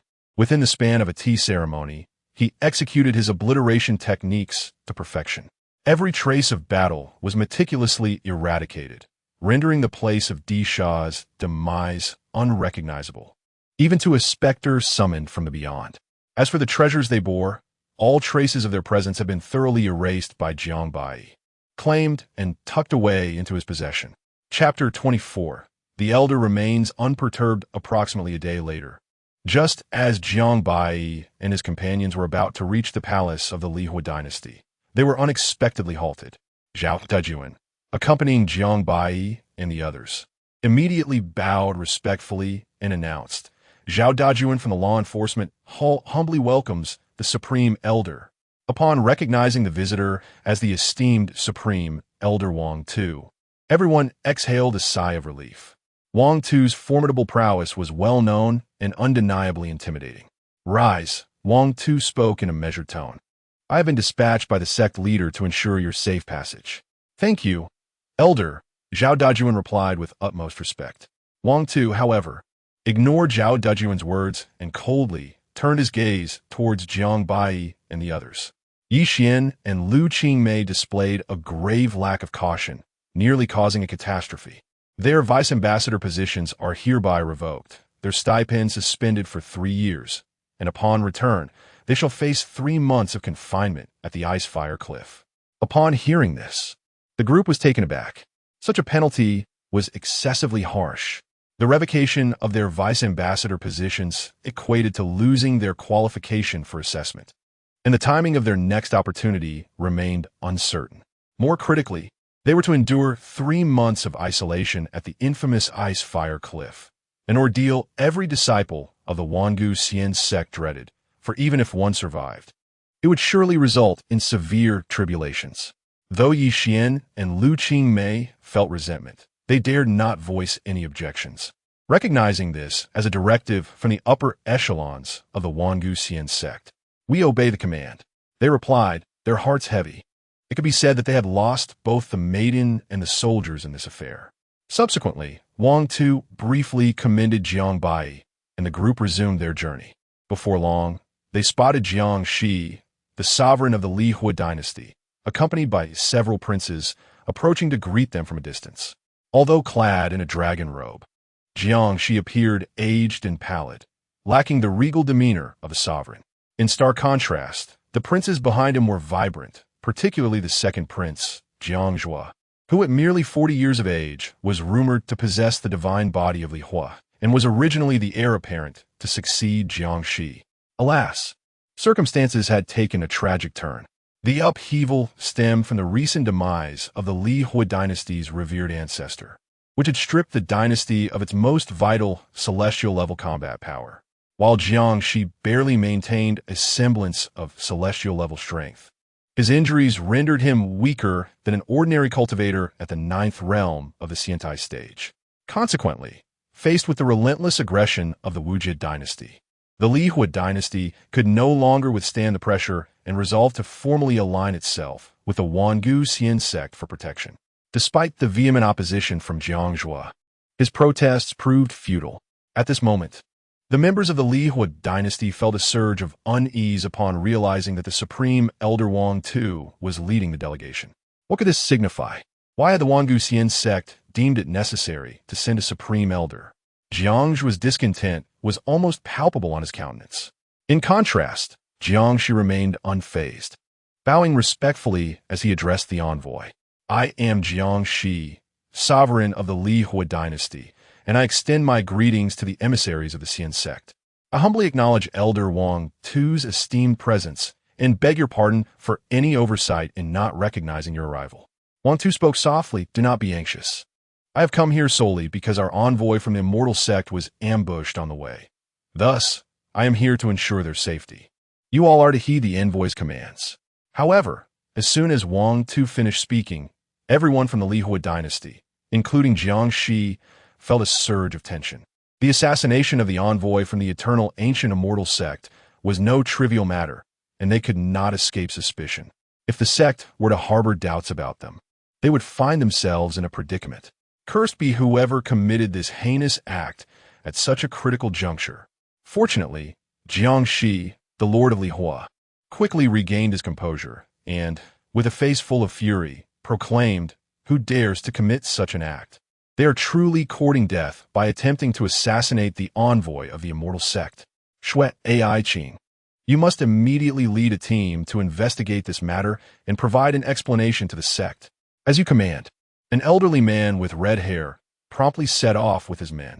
Jiang Baiyi and his companions made no effort to intervene. Instead, they observed everything quietly. Truly, the prodigies of the immortal sect are remarkable. This must be Envoy Jiang. Please come in. Jiang Shi expressed with admiration and a broad smile. Jiang Baiyi nodded with a smile and entered the imperial palace with his entourage. Jiang Shi had already prepared a banquet to welcome Jiang Baiyi and his companions. After the banquet, Jiang Baiyi and his companions were assigned to rest within the palace. Lao He could not help but speak up. Jiang, you are remarkably composed. Aren't you afraid of being slain in your sleep? Jiang Baiyi replied with calmness. Rest assured, he does not seek me. What about that fellow? Yi Xian is not so simple either, and Wang Tu would not choose this moment to act. Even if he were to succeed, he could not evade the blame for inadequate protection. If discovered, not only would he be barred from returning to the eternal ancient immortal sect, but his own power would also be jeopardized, rendering his efforts futile. No one could have anticipated that the figure in the black robe that day was, in fact, Wang Tu, the Grand Elder of the eternal ancient immortal sect. Wang Tu's goal was straightforward: to eliminate Yi Xian, eradicate the ancient sacred body, and pave the way for his son, Wang Quan. Unfortunately, he failed and subsequently expended a great deal of effort to uncover the reasons behind this failure. Yet he found nothing. Even the people from the Wuxing Tower seemed to have vanished into thin air. Wang Tu, feeling helpless, ultimately had to abandon this endeavor for the time being. Ever since Yi Xian revealed his ancient sacred body during the grand competition, Wang Tu's desire to eliminate him intensified, as he held high hopes for Wang Quan and would not permit any obstacles in his son's path. Wang Tu's most significant ambition in this life was to see Wang Quan become the first immortal emperor in 10,000 years. I I truly do not comprehend why your human race is so hypocritical. If it were me, I would simply take action and eliminate that boy. Jiang Baiyi did not respond to Lao Hei's words, for he sensed that Yi Xian's ancient sacred body would be crucial to his own immortal demon body's greater development. Therefore, until Yi Xian's ancient sacred body reached its full potential, Jiang Baiyi would not allow anyone to disrupt his plans. However, regarding the divine fire body, a flicker of interest ignited within Jiang Baiyi's heart. In the grand hall of the imperial palace, Zhao Dajun had engaged in prolonged discussion with Jiang Shi, while Jiang Baiyi ostentatiously assumed a relaxed demeanor, comfortably seated as he savored his tea. Thank you, Elder Zhao. From this day forth, my Li Hua dynasty shall wholly heed the commands of the eternal immortal sect. This is the treasured artifact of our dynasty, the Li Hua seal. Please accept it. Jiang Shi expressed with gratitude. Ha, Elder Jiang, there is no need for such formality. From now on, you shall be an inner elder of our sect, and in terms of status, you will rank above me. I hope you will lend your support in the future, Zhao Dajun replied amiably. Thank you, Elder Zhao. I have already placed all treasures and legacies in the treasury. I kindly asked the emissary to verify them. Jiang Shi then turned his gaze to Jiang Baiyi. After a few days of interaction, Jiang Shi had concluded that Jiang Baiyi was merely a decorative vase, appealing in appearance, but lacking in utility. Yet, he was somewhat aware of Jiang Baiyi's status, which deterred him from offending him. Instead, he endeavored to curry favor. Thank you, Elder Jiang. I shall take my leave now, Jiang Baiyi said with a smile. Zhao Dajun cast a frustrated look at Jiang Baiyi, unable to restrain the simmering anger within him. What should have been Jiang Baiyi's responsibility was entirely foisted upon him. You, young man, are leisurely sipping tea, oblivious to the fact that this elder is on the verge of exhaustion. I wonder if this is a test for you or for this elder. Were it not for that wretched mirror pill from your father, I would rather die than endure this vexation. Indeed, the favor of Jiang Wudao is not something an ordinary person can bear. Chapter 25. A polite gesture, the fire treasure vault was filled with an array of invaluable techniques, meticulously organized, while the divine herbs nearby dazzled the senses with their fragrant allure. Yet, none of these marvels captivated Jiang Baiyi's interest. It was not until he reached the innermost depths of the vault that a flicker of intrigue sparked in his eyes. Before him stood a grand cauldron, and the celestial eye upon his brow suddenly opened wide. Indeed, this was none other than the Li Hua Immortal Emperor's Li Hua Sutra. However, moments later, Jiang Baiyi's brow furrowed in concern. No wonder Jiang Zhu's Li Hua divine body could not reach its full potential. It turned out that the most crucial part of the Li Hua Sutra was missing. Jiang Baiyi expressed his disappointment softly. This, however, was not due to the concealment of the Li Hua dynasty, but rather the deliberate action of the Li Hua Immortal Emperor himself. The reasons behind this were now lost to time. Suddenly, as if recalling something, Jiang Baiyi exited the vault, not to conceal anything from Elder Jiang. I have heard from junior brother Yi Xian that the Li Hua dynasty possesses a secret realm known as the Sky Ladder, which is said to be profoundly mysterious. Might Elder Jiang allow me to experience it as well? Jiang Baiyi inquired with a smile directed at Jiang Shi. The smile on Jiang Shi's face froze for a few seconds. This young man was indeed shameless, not even sparing the secrets of the Li Hua. Could it be that he was privy to that secret? Zhao Dajun immediately began to feign outrage, exclaiming, Baiyi, do not be impudent. This is a private secret realm of the Li Hua royal family. How could you, an outsider, be permitted entry? That old fox, indeed, was not a good person. After such a declaration, could he still deny entry? After silently cursing Zhao Dajun, Jiang Shi replied with a smile, Elder Zhao, what are you saying? There is no longer a Li Hua royal family. We are now the eternal dynasty. Since Baiyi wishes to enter, it is of no consequence, as long as he is a disciple of the eternal immortal sect.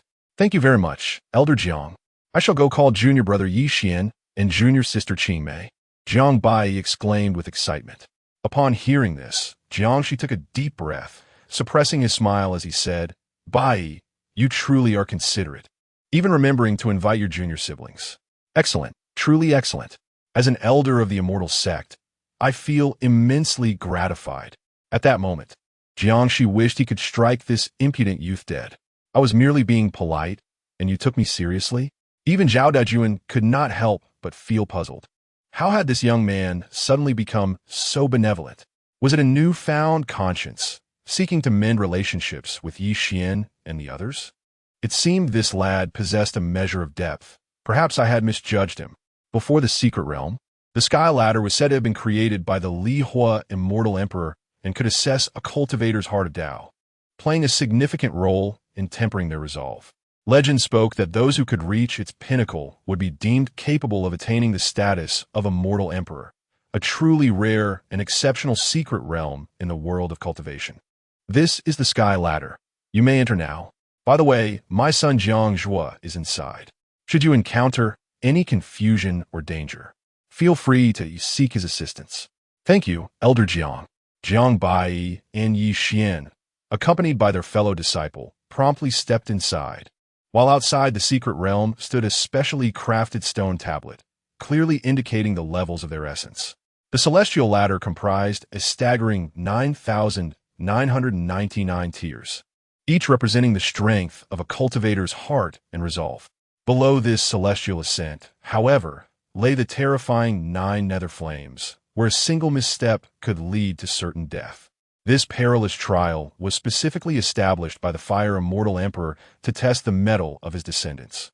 As the trio gazed upward, the celestial ladder appeared to stretch infinitely, piercing the heavens, as if one were truly treading upon the sky. Junior brother and sister, I shall take the lead, Jiang Baiyi declared before stepping forward. Indeed, the moment he set foot on the celestial ladder, an overwhelming pressure assailed him, striking deep into his very soul. Yet this weight was trivial for Jiang Baiyi. He ascended effortlessly, not even needing to unlock his celestial demonic form. Could Jiang Baiyi truly be so benevolent? Lu Qingmei remarked skeptically.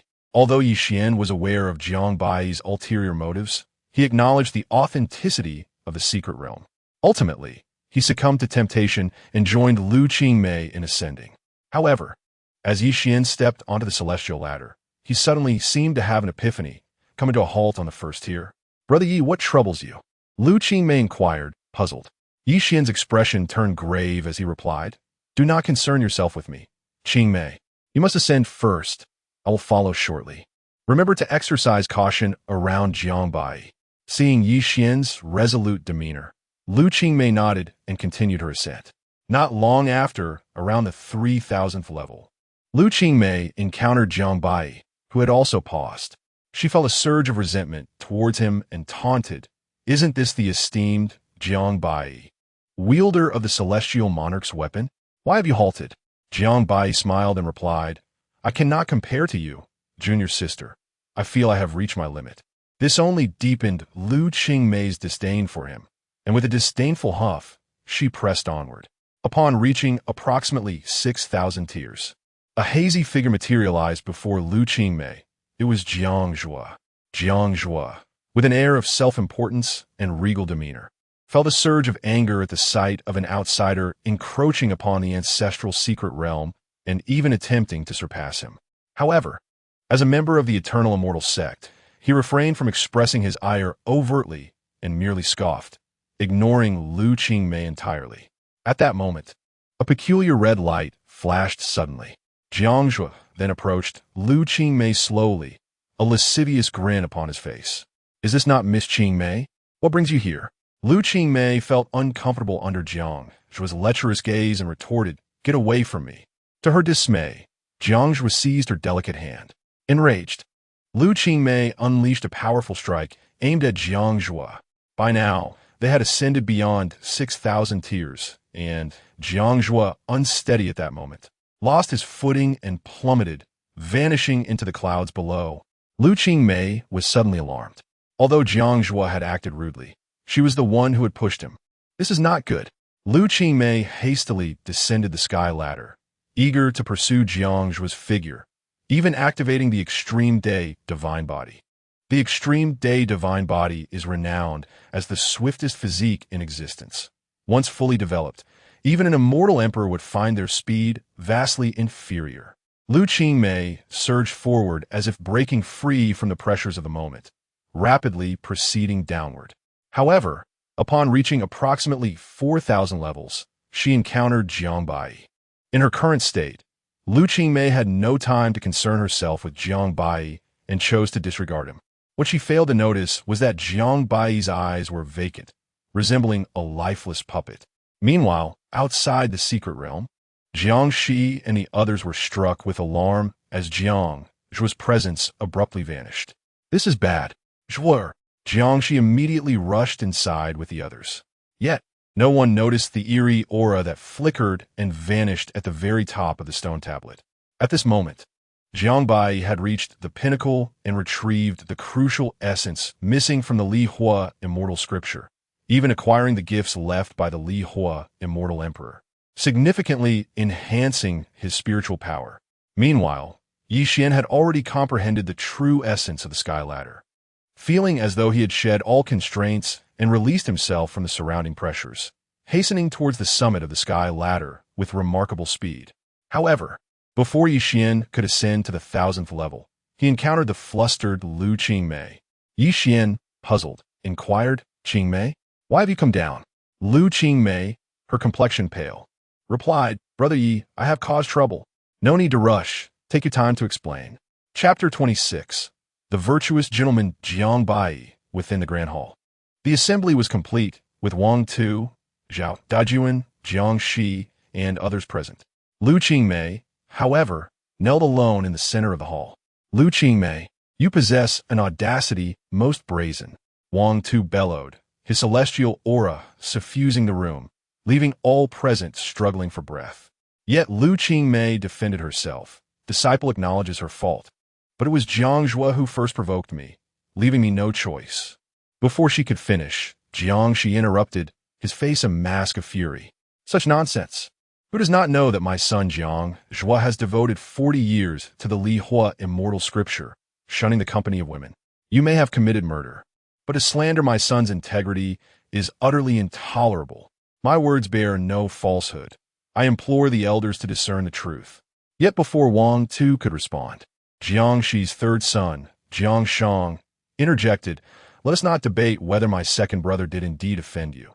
Even if he spoke disrespectfully, you had no right to cast him down the Sky Ladder, leaving no trace of him behind. Is this not an egregious act of tyranny?" At that moment, all from the Li Hua dynasty joined in the pressure, and even if Wang Tu wished to protect Lu Qingmei, he found himself powerless. Just as Wang Tu prepared to render judgment, Yi Xian could no longer contain himself. He knelt in supplication, "Elders, please pause, and allow me to voice a just opinion." "Speak," Wang Tu replied coolly. Yi Xian proceeded methodically, "I wish to pose several inquiries. Firstly, what motive did Lu Qingmei have to harm young Master Jiang Zhuo? Secondly, were Lu Qingmei and Jiang Zhuo the only individuals present at the scene? Thirdly, who was the first to express a desire to enter the Li Hua secret realm?" At this, the assembly found themselves momentarily silenced by Yi Xian's questions, as the implications pointed squarely at Jiang Baiyi. Yi Xian further added, "Moreover, I remained below the 1,000th tier and did not witness any figure descending from above." In unison, the crowd turned their gaze towards Jiang Baiyi.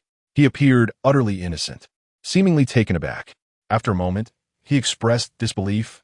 "Yi Xian, are you implying it was I?" "Indeed," Jiang Baiyi sighed ruefully. "I did not anticipate such suspicion from you." Ye Wuan, "Very well, I shall clarify. I was situated over 3,000 tiers up the Sky Ladder, and never descended beyond 4,000. How could I possibly reach 6,000? The energies inscribed on the steel outside the secret realm will attest to this. I rue the day I extended goodwill, inviting you both into the realm, only to be wrongfully accused due to your connection with Lu Qingmei. Alas," as Jiang Baiyi concluded, the doubts that lingered among the assembly dissipated, absolving him of suspicion. Indeed, the energies on the steel could not deceive. It makes sense now. It appears that Yi Xian and Lu Qingmei share a deep bond, which compels him to shield her and even seek to malign Jiang Baiyi. What utter shamelessness! Jiang Baiyi, the noble gentleman, is evidently a paragon of virtue. I even suspect this may be a conspiracy between you two, seeking to acquire the treasures atop the heavenly ladder, only to be inadvertently discovered by my second brother, leading to an attempt on his life and ultimately framing Jiang Baiyi.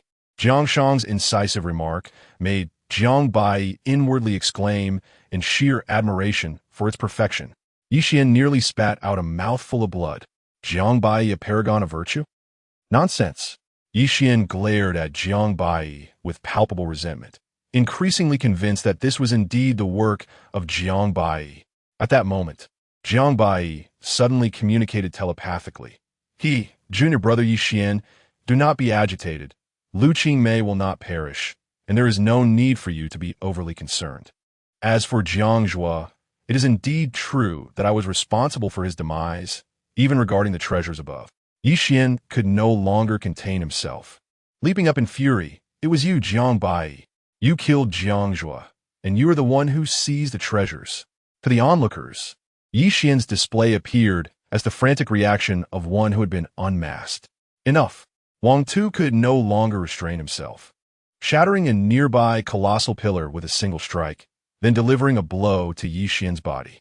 With a resounding crash, Yi Xian felt as though his knee had been shattered, collapsing to the ground, blood pouring from his mouth, yet his eyes remained fixed intently on Jiang Baiyi.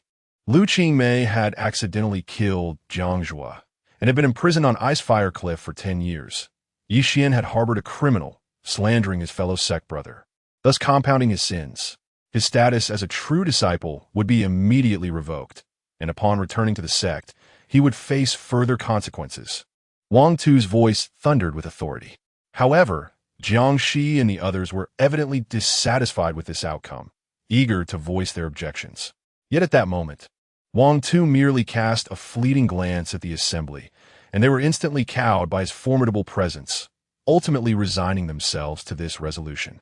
In an instant, Jiang Shi seemed to age decades, though the malice and resentment in his eyes were more ominous than ever, only to be swiftly concealed thereafter. Jiang Zhua had been their sole hope for the Li Hua dynasty, yet now he had been assassinated, even on their own territory. Lu Qingmei, I vow, I shall one day take your life with my own hands, avenging my child. In the end, the assembly departed in reluctant silence. Jiang Baiyi had long anticipated this outcome and was fully aware of Wang Tu's intentions. On one hand, he was doing a favor for Li Huayan, while on the other, he seized the opportunity to suppress Yi Xian. Even if Yi Xian's master, Xiao Yi, were to learn of this matter, he would find it difficult to contest. Days later, Jiang Baiyi and his companions had returned to the eternal immortal sect. It is worth mentioning that the Li Hua dynasty had undergone a complete transformation, now entirely under the dominion of the eternal immortal sect. Before departing, Wang Tu executed Jiang Shi and several dozen members of the imperial family, citing their rebellion as justification, and appointed Zhao Dajuan to oversee the Li Hua dynasty, ultimately supporting the third prince, Jiang Shang, to ascend the throne. At this moment, Jiang Baiyi could not help but reevaluate Wang Tu's day. Indeed, this man was remarkable, a deeply cunning old fox. Regrettably, Wang Tu was unaware that the true master of Jiang Shang, whom he had nurtured, was not himself. Upon returning to the clan, Jiang Baiyi promptly declared his retreat and proceeded to the cave of the Elder of Annihilation. You have returned? Disciple pays respects to master. The Elder of Annihilation slowly opened his eyes, revealing his dual pupils once more. Indeed, not bad. Your aura has significantly strengthened, and your celestial demonic body has progressed further. With a solid foundation in your realm, it seems your gains from this endeavor are considerable. This is largely thanks to your guidance, Master. For the coming year, you shall cultivate here. I possess several imperial scriptures for you, and you must devote this year to mastering them and integrating them into your being. A year? Noticing Jiang Baiyi's hesitant expression, the elder could not help but admonish. What? Are you unable to endure a mere year of solitude? Could it be extended to a few more years? I fear that 1 year may be insufficient. So you seek greater rewards and wish to extort more. Not a chance. When a year is up, you shall leave without delay. Jiang Baiyi immediately replied with solemnity, Disciple obeys. Chapter 27. The Ancient Battlefield. The cuckoo occupies the magpie's nest. The ancient battlefield has a long-standing history, awakening roughly once every 10 millennia. It is renowned as the most prestigious arena for trials in the southern domain, a place where the prodigious disciples of various factions achieve their fame. It encompasses the mightiest talents from both the human and demon races, yet it is fraught with peril. Those who enter often face near certain demise, according to an unwritten tradition that has prevailed since ancient times. Anyone who can vanquish all the young prodigies within the ancient battlefield is hailed as the young supreme and is destined to attain the Tao of the immortal emperor in the future. Though merely 3 months have elapsed, an abundance of events has transpired. Flowers wither and bloom, tides rise and fall. The unparalleled prodigies of this generation have flocked to the ancient battlefield, where countless formidable figures have made their astonishing debuts, while an equal number of youthful geniuses have met their untimely ends, bringing joy to some and sorrow to others. As the ancient battlefield opened, explosive news emerged. Gu Wuxiu, the heir of the Tianxian dynasty, had perished on this battlefield. The announcement reverberated throughout the expanse of the ancient battlefield. Gu Wuxiu, a leading figure among the new generation of young warriors, was merely 30 years of age and had already attained the great Tao realm. With his divine physique, he could contend against cultivators of the 3 realms of the immortal platform without facing defeat.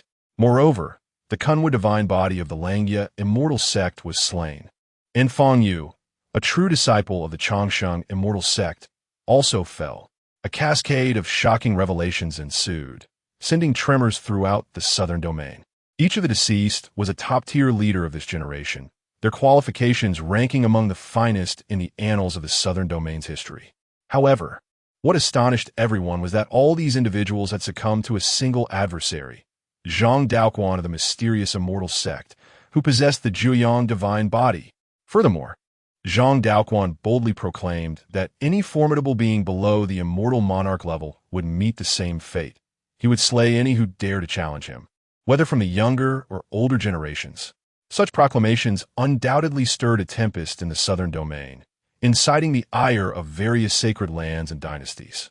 They dispatched their strongest disciples from the younger generation, determined to slay the audacious Zhang Daoquan and avenge their sects. At that moment, the heavens trembled and mountains shattered. With a resounding boom, Zhang Daoquan donned golden battle armor, wielding a bronze war spear, and with a single strike, he felled a pure-blooded, 9-headed golden lion, comparable to the great Tao realm. The air was drenched in golden blood as Zhang Daoquan unleashed his divine physique, employing the Tao Tai, immortal technique, to devour all its essence. In a flagrant act of provocation before the demon race, he proceeded to roast and consume the lion's flesh, unable to endure the affront. Numerous demon prodigies roared in fury and launched their assaults. Zhang Daoquan, with a proud smile, brandished his war spear, unleashing a terrifying wave of spiritual energy. The radiant true fire of the sun instantaneously engulfed and devoured all the demons, who cried out in agony as their bodies shattered, ultimately being consumed by Zhang Daoquan. With an air of disdain, Zhang Daoquan carved a bloody path through the fray, retreating unscathed. It appears that this Jiang divine body is on the cusp of a complete transformation into the Sun divine body. Zhang Daoquan's smile grew ever more ominous. However, the Zhang Daoquan before us is no longer the original Zhang Daoquan. The true Zhang Daoquan perished in the chaos of the turbulent world. The current Jiang Daoquan is merely a manifestation of Jiang Baiyi.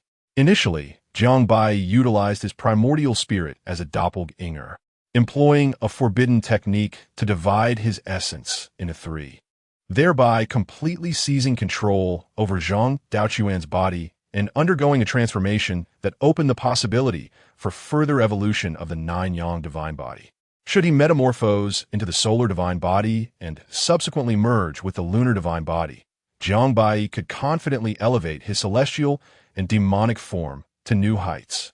At present, this doppelganger has reached the pinnacle of the immortal realm, continually ascending at a terrifying pace. It must be said that the 9-yang divine body is indeed an exceptionally superior constitution. In terms of cultivation speed, few can rival it globally.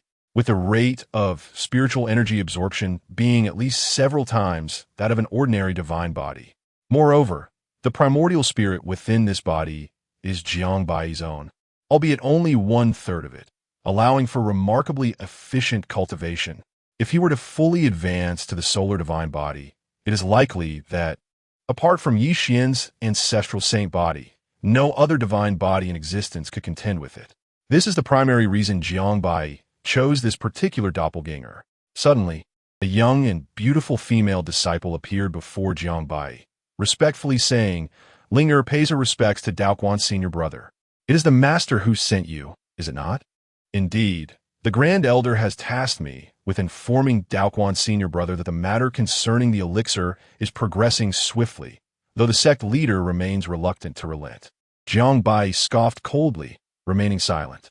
After a moment, he slowly rose and continued deeper into the ancient battlefield. "Inform the master that I shall seize the title of Young Supreme of this generation in the ancient battlefield. As for the elixir, it shall also be mine." With that, Jiang Baiyi vanished into the horizon. Not long after Jiang Baiyi advanced, he was ambushed by the prodigies of both the human and demon clans. In this moment, Jiang Baiyi could unleash his fury without revealing his identity, disdainfully declaring, "A bunch of rabble. Do you even qualify?" Suddenly, he soared into the air, plunging into the throng of adversaries, radiating golden light. The bronze war spear in his hand resembled the scythe of death, mercilessly reaping the lives of the beings before him. Before long, the sky was awash with blood, and the air was filled with anguish cries as crimson stained several towering mountains nearby. Countless from both the human and demon clans fell to Jiang Baiyi's slaughter. "His life is mine," a woman in a blue robe appeared, her chilling aura almost palpable, causing those around her to retreat in fear. Some demon clan prodigies, displaying disdain, were swiftly bisected by a mere glance from her. "And who might you be?" Jiang Baiyi inquired coldly. "Wuji Xinzong's Jian Huaping." Jian Huaping, the indestructible sword body, is one of the most formidable true disciples of Wuji Xinzong, nearly overshadowing all male disciples of the younger generation, a woman whose prowess is equal to that of her male counterparts. The indestructible sword body stands apart from both divine and sacred bodies, regarded as an exceptionally extreme constitution, with qualifications on par with the sacred body. In the hands of any weapon, its wielder can unleash a power that far surpasses that of ordinary individuals. Yet, lamentably, their lifespan is but a mere tenth of that of their peers within the same realm. "Did you slay my brother?"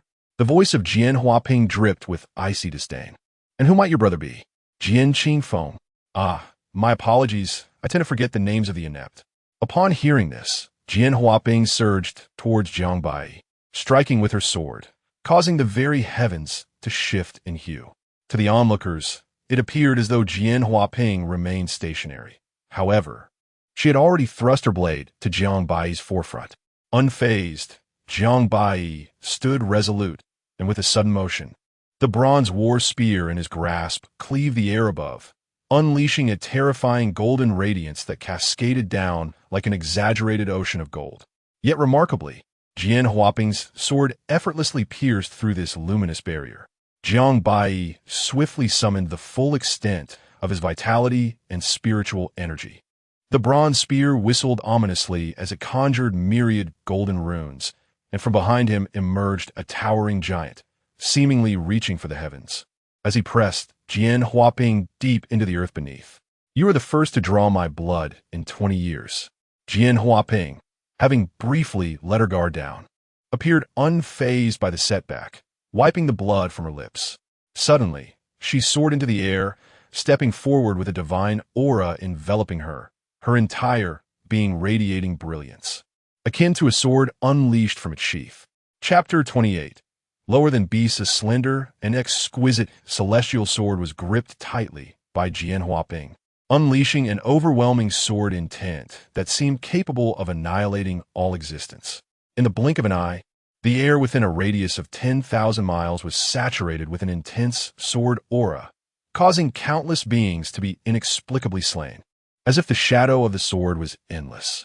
In the three realms of the celestial platform, Jiang Baiyi dared not be careless in the face of such a terrifying, indestructible sword body.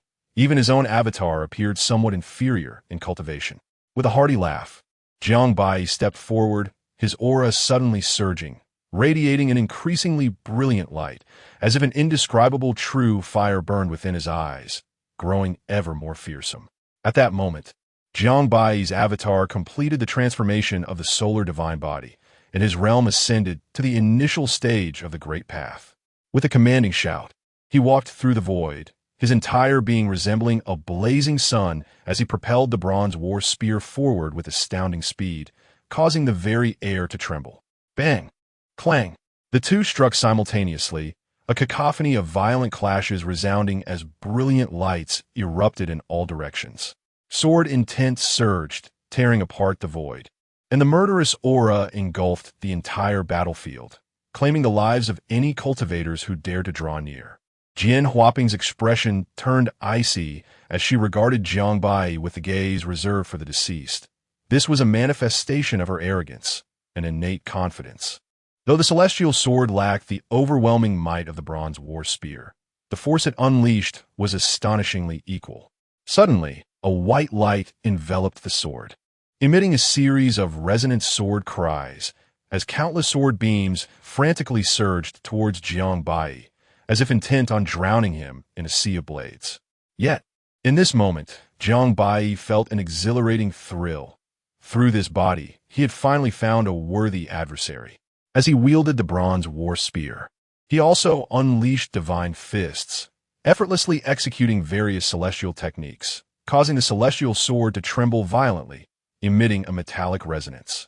Nearby, towering mountains were reduced to powder, like the thunder of divine retribution. Before long, the surrounding landscape was entirely flattened by the aftermath of their fierce confrontation. Jian Huaping's expression grew ever colder as she wildly swung the celestial sword, the earth occasionally riven with bottomless chasms. This was a peak confrontation between the younger generation, although Jian Huaping's cultivation far surpassed that of Jiang Baiyi. With each move carrying tremendous power and lethal intent, Jiang Baiyi's celestial techniques seemed instinctual, effortlessly executed with a primitive simplicity. Coupled with the augmentation of the solar divine body, the vitality within him appeared boundless. What remarkable talent! Despite being merely at the Great Path realm, he could master dozens of celestial techniques simultaneously. Jian Huaping could not help but marvel inwardly. Since her debut, she had seldom encountered such a formidable opponent. Within his techniques, there are not even the slightest flaws, and combined with his seemingly endless vitality, she realized she could not afford to prolong the battle. With a sharp command, Jian Huaping repelled Jiang Baiyi's assault. The indestructible sword body surged with ferocity, conjuring countless sword intents that coalesced into a singular force. Behind her, it appeared as though countless sword lights flickered, causing even heaven and earth to tremble. Jiang Baiyi exhibited no fear as he retracted his bronze war spear, the manifestation of the solar divine body erupting forth. He appeared akin to a resplendent sun descending upon the earth. In an instant, everything was reduced to ashes under his radiant illumination, his entire being seemingly ignited by the true fire of the sun, as if a colossal deity of flames had graced the world with its presence. With a thunderous strike, Jiang Baiyi unleashed a punch, an endless cascade of dazzling divine fire clashing head-on with the boundless sword radiance. One might mistake it for two divine beings locked in fierce combat. Such might. Countless prodigies from both the human and demon clans could not help but feel a pang of inadequacy, their faces awash with awe.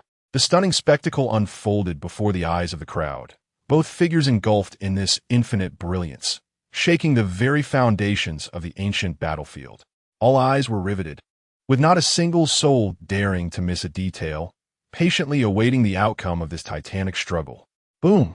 The ancient battlefield was unexpectedly rent asunder by the two, creating a bottomless chasm from which their figures eventually emerged. In this moment, Jiang Baiyi's form bore the marks of battle, slightly battered and injured, with a deep gash carved into his back that proved difficult to heal.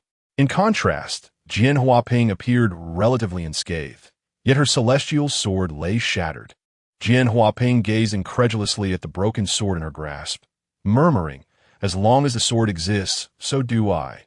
When the sword perishes, so do I." This was the first lesson imparted to her by her master since birth.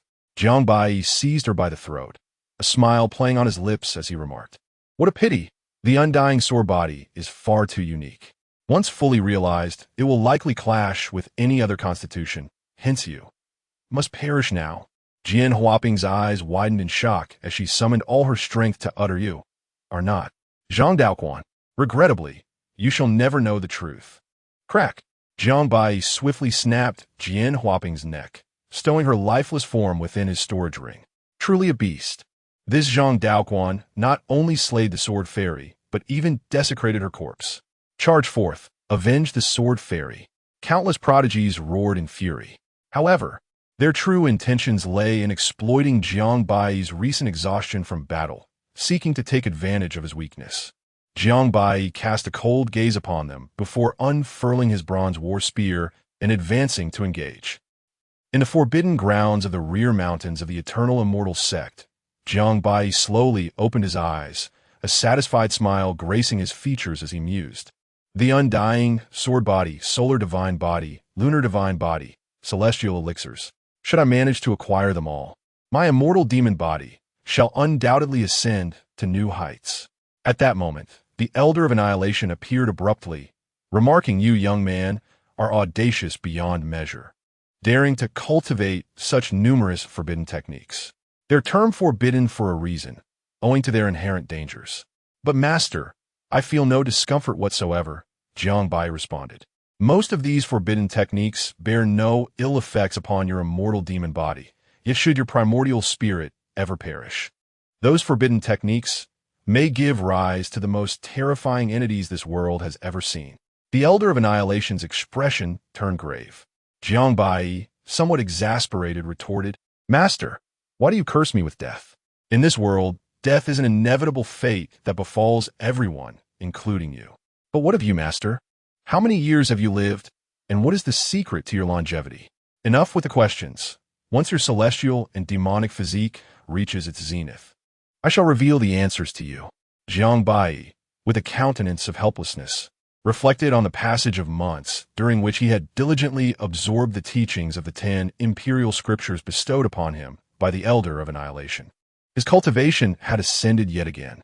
However, to fully internalize the essence contained within and forge his own path would require additional time. At this rate, it would not be long before Jiang Baiyi would face the tribulation of the Celestial King.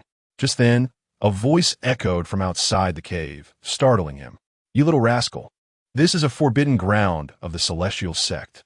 How dare you come here to cultivate? Get out here at once." Chapter 29. "My master must be joking." After a brief pause, Jiang Baiyi calmly remarked, "My master sent me here." Jiang Wudao was taken aback for a moment, then retorted angrily, "Master? What nonsense is that? I shall see who has the audacity to claim the title of my son's master." With fury written across his face, Jiang Wudao stormed in. "Do you believe I lack the qualifications?" The Elder of Annihilation replied coldly.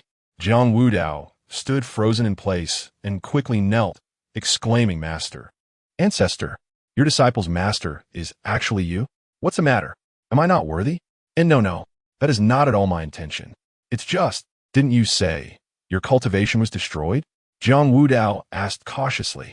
The Elder of Annihilation replied nonchalantly, "So, being incapacitated renders me unworthy of being your son's master? I would never dare. It is merely my excitement. This is heartfelt excitement, and I thank you, ancestor, for your kindness. By the way, you are busy, so I shall take my leave. If the sacred grounds are insufficient, I can provide more."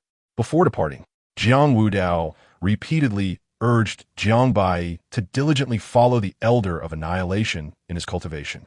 In response, the Elder of Annihilation struck Jiang Wudao with a slap, sending him flying, and scolded, "Useless wretch! How could I have wasted my teachings on you? If we meet again and you have not reached the Celestial King realm, I shall send you on your way to the Yellow Springs." Jiang Wudao was on the verge of tears. At worst, he would simply refrain from coming back. However, his words puzzled Jiang Baiyi. He distinctly sensed an unfathomable power still residing within the Elder of Annihilation. How could he possibly be incapacitated? Do not look at me with such strange eyes. My cultivation has indeed been destroyed. What? Jiang Baiyi could hardly believe that someone could render the Elder of Annihilation powerless. How terrifying must that individual be? What are you doing? Pack your things and leave. I fear your enemies may come seeking revenge, and take me with them. The Elder of Annihilation nearly lost his temper at Jiang Baiyi. I incapacitated myself, you ungrateful disciple. After persistent inquiries from Jiang Baiyi, the Elder finally elucidated. The path to immortality has been sealed. When a cultivator reaches the pinnacle of the celestial emperor realm, if they cannot ascend to the immortal realm, they shall perish. However, your immortal demon physique is the sole opportunity to unlock the path to immortality. At last, Jiang Baiyi comprehended why the Elder of Annihilation held him in such high regard. Before he could ask further, the Elder continued, "Now that you have mastered all the imperial scriptures, I shall take you to a place where you may forge your own path." Jiang Baiyi jested. "You aren't planning to take me to the forbidden grounds, are you?" The Elder of Annihilation glanced at Jiang Baiyi with mild surprise, nodded, and then whisked him away. One of the 10 forbidden areas in the southern region, the Sea of Reincarnation. Gazing out, one could see a vast expanse of black mist, an endless ocean stretching far beyond sight. Amidst the pervasive darkness and the terrifying aura of imminent danger, nothing else was visible. "Master, may I refuse to go?" Jiang Baiyi inquired. The Elder of Annihilation cast a cold glance at Jiang Baiyi and remarked, "Fear not, I shall shield you from that ancient being." Jiang Baiyi shook his head, still convinced that his master was jesting. After all, the Elder had suggested that he directly push the Sea of Reincarnation aside. Wasn't that akin to courting death? Did he think I was an immortal emperor? Although the Elder claimed he would protect him from the most terrifying entity, the presence of beings comparable to the level of an immortal king was overwhelming in this place. Jiang Baiyi swore he merely wished to survive quietly. Yet why did these individuals insist on compelling him to take action? Before he could process the situation, he found himself unceremoniously thrust into the Sea of Reincarnation by the Elder, with the exit sealed. Revenge. Jiang Baiyi was certain this was the Elder's way of retaliating against him. Suddenly, a terrifying sound erupted, and the sea before him began to convulse violently. Tumultuous waves suggesting something was awakening from the depths. At this juncture, Jiang Baiyi did not hesitate for a moment and launched a punch toward the dread entity. The creature seemed equally taken aback that this mere insect dared to strike first. A thunderous roar echoed as the waters surged, and the colossal beast finally broke the surface, sent crashing far away. The creature was gargantuan, resembling an ancient demon, adorned with dreadful fissures and teeming with strange tentacles, capable of shaking the heavens. Jiang Baiyi did not dare underestimate this being. It was at least comparable to an immortal king and appeared to possess an eerie power that enabled it to recover from injuries instantaneously. Death! Before the creature could react, Jiang Baiyi soared into the air, his hair billowing, his gaze sharp as lightning. A surge of vital energy erupted from his being, trembling the entire sea. Boom!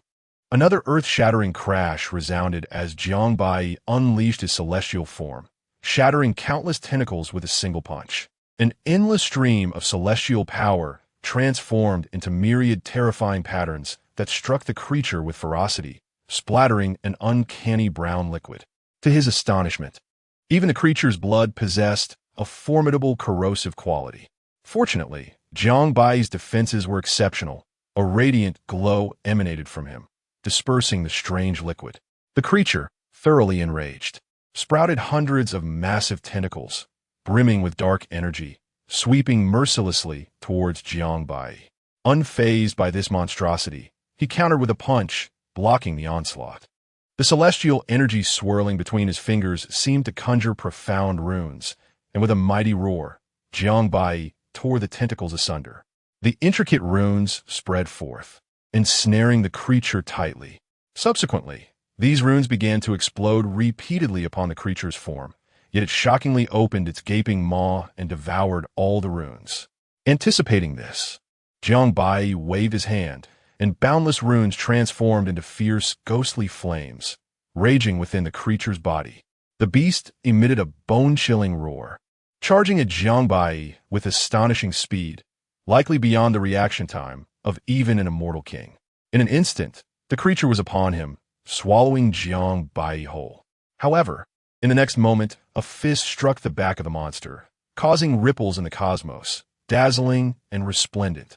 Despicable. The monster seemed to roar these two words as it vanished. Jiang Baiyi was momentarily taken aback. This wretched creature dared to insult him. Old hey, it's up to you now. You want me to consume the essence of such a vile being? If not, I shall discard it. Oomph. The flavor is rather delightful. Jiang Baiyi chuckled softly, assessing the strength of the creature he had just vanquished. Although it appeared that he had exerted little effort, that monster was at least comparable to the peak of an immortal king, and crucially, it possessed a physique akin to immortality. Fortunately, this young master had long since cultivated a technique specifically designed to counteract such immortality. At this moment, Old Hay seemed insatiable, licking his lips with excitement as he exclaimed, "Quick, quick, Jiang, my boy, let us slay a few more thousand of these creatures. I feel as though I've recovered quite a bit." Jiang Baiyi, upon hearing this, revealed a strange smile and replied, "No problem." Chapter 30. The Lair of the True Dragon, the Ice and Fire Cliff. A place where the disciples of the eternal immortal sect face punishment exists in two extreme realms of day and night, known among the disciples as the realm of duality. During the day, the pervasive yin-yang reversal flame incinerates all, inducing an unbearable agony akin to death itself for any disciple unfortunate enough to encounter it. As night falls, it unleashes the chilling aura of the underworld, capable of freezing a cultivator's flesh and piercing their spirit in an instant.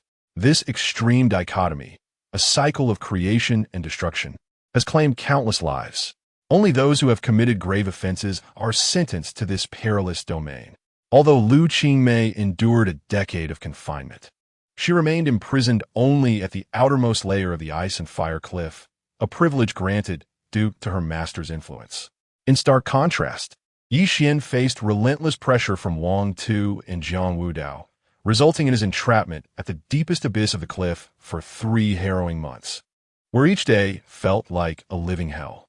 Initially, the torment was unbearable, yet Yi Xian, true to his nature, persevered with remarkable fortitude, bolstered by the primal sacred body he possessed. As the 3 months drew to a close, he entered a state of tranquility, radiating an astonishing brilliance.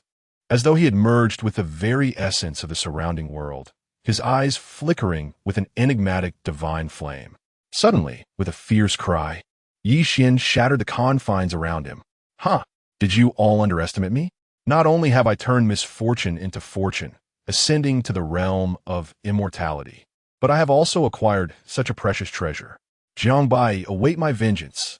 The intensity of his murderous intent towards Jiang Baiyi surpassed all others. He swore to unmask the hypocritical facade of this villain and to obliterate him utterly. At this moment, Yi Xian's aura surged, his ancient sacred body further enhanced by the essence of the yin-yang reversal flame, his terrifying gaze seemingly capable of piercing through space itself. He rose slowly, stepping towards the exit. "Brother Yi." Lu Qingmei gazed at him with tear-filled eyes, her affection palpable. Upon seeing her trapped within the frigid grip of the underworld's chill, Yi Xian's heart ached profoundly. With a thunderous roar, he summoned all his strength and struck the barrier with all his might, only to be repelled by the overwhelming force of the barrier itself, causing his blood to surge violently. "Qingmei, I will rescue you." However, Lu Qingmei urgently halted his actions, her voice trembling. "No, Brother Yi, please don't. It is my fault. You must leave. Rest assured I will be fine. I only hope that after 10 years, you won't forget me." Hearing her words, Yi Xian felt an even deeper sense of guilt. His eyes turned crimson. "It is my weakness that has brought this upon us. If only I were stronger. Qingmei, I swear to you within 5 years, I will bring you out of here and no one will be able to stop me. Trust me, Brother Yi, I believe in you." After a brief moment, Yi Xian turned resolutely away from the ice and fire cliff, his gaze imbued with unprecedented determination. He made his way to the dwelling of Xiao Yiji and bowed deeply. "Master, I am grateful for your guidance. I have come to bid you farewell." Xiao Yiji nodded, fully aware of his disciple's temperament. He then retrieved a sword box from behind him. "Take this, Xianer. This weapon of Dao is all I can offer you, as my abilities are limited."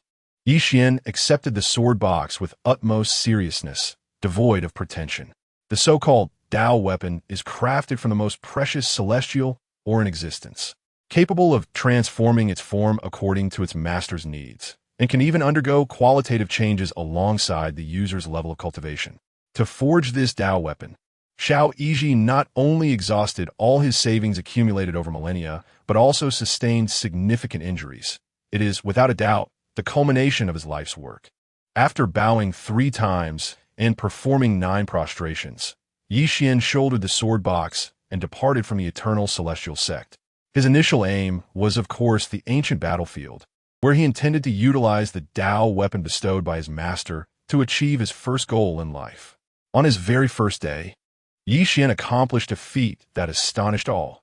He slayed the royal blood prince of the demon race, Tian Yao Ho, thus gaining immense renown.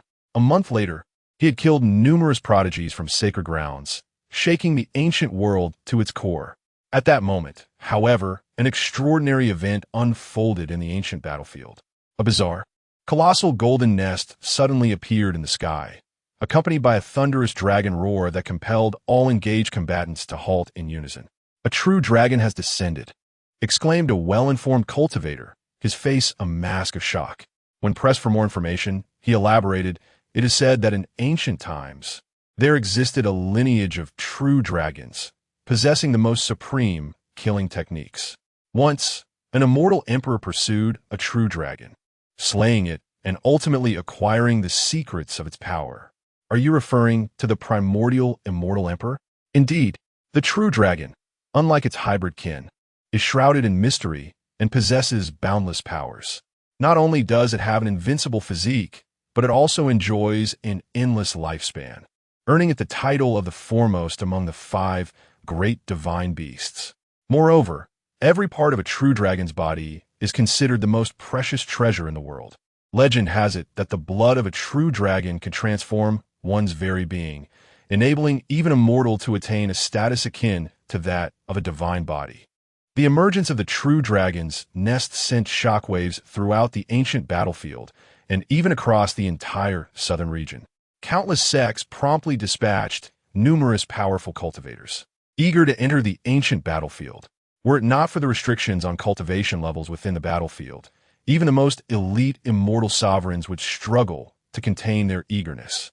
In the sky, the golden nest continued to transform, its brilliance blinding as the true dragon roared and a myriad of purple lightning bolts suddenly struck down. With a resounding boom, the nest finally opened a portal, prompting all cultivators to rush in eagerly. Yi Xian, Wang Quan, and other prodigies were among the first to charge inside. Jiang Baiyi, too, was taken aback by the appearance of the true dragon's nest. What an unexpected delight! Yet, slaying a true dragon is no simple task. The true dragon's nest was vast and unfathomable, eerily suspended in mid-air, seemingly shifting direction with each passing moment, leaving its destination a mystery. As the crowd entered, they were met with the awe-inspiring sight of a colossal dragon, its form extending endlessly into the horizon.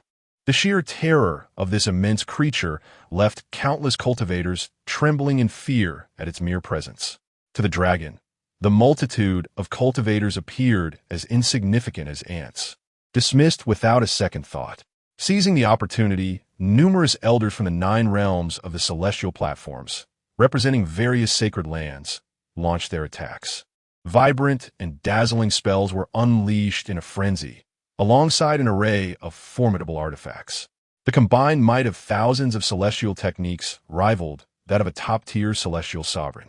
Yet, following a cataclysmic explosion, the dragon remained utterly unscathed, not even a single scale marred. The onlookers were momentarily stunned. This dragon was unfathomably powerful.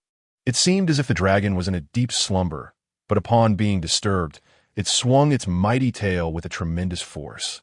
unleashing a celestial brilliance that engulfed the sky. All cultivators were violently propelled backward by an irresistible force, resulting in countless casualties. Terrifyingly, this was merely a casual sweep of the dragoness tail, revealing that it had not even exerted a fraction of its true strength. Those who survived were left to ponder the reality that this dragon was likely on par with an existence akin to a celestial emperor. How could they possibly hope to slay such a dragon and acquire its secret techniques? Yet, the treasure lay tantalizingly close, and none were willing to relinquish their pursuit. At that moment, Jiang Baiyi longed to charge through the sea of reincarnation, but it was evidently impossible. The exit had long been sealed, and his master, the world-destroying elder, was nowhere to be found. It appeared that the only way to obtain the secrets of the dragon was through Zhang Daoquan's avatar. With a determined gaze, Jiang Baiyi focused his spiritual energy and declared, "It seems that only by summoning the imperial weapons can we hope to slay this dragon." The crowd fell silent for a moment before, in unison, their eyes turned towards the representatives of the 8 great sacred lands. Only they, along with a select few empires and demon clans, possessed such imperial weapons. Chapter 31. The emergence of imperial weapons upon hearing the news. The elders of the 8 great sacred lands were instantly stirred. However, the matter of the imperial weapons was of utmost importance, as each surviving weapon was a testament to the legacy left by past celestial emperors. According to the sect's regulations, only the Grand Elder and the sect master could jointly decide to retrieve an imperial weapon. Jiang Baiyi, sensing the moment, immediately addressed Elder Wan of the mysterious celestial sect, saying, "Elder Wan, I kindly request you to return and report this matter to my master and the sect master.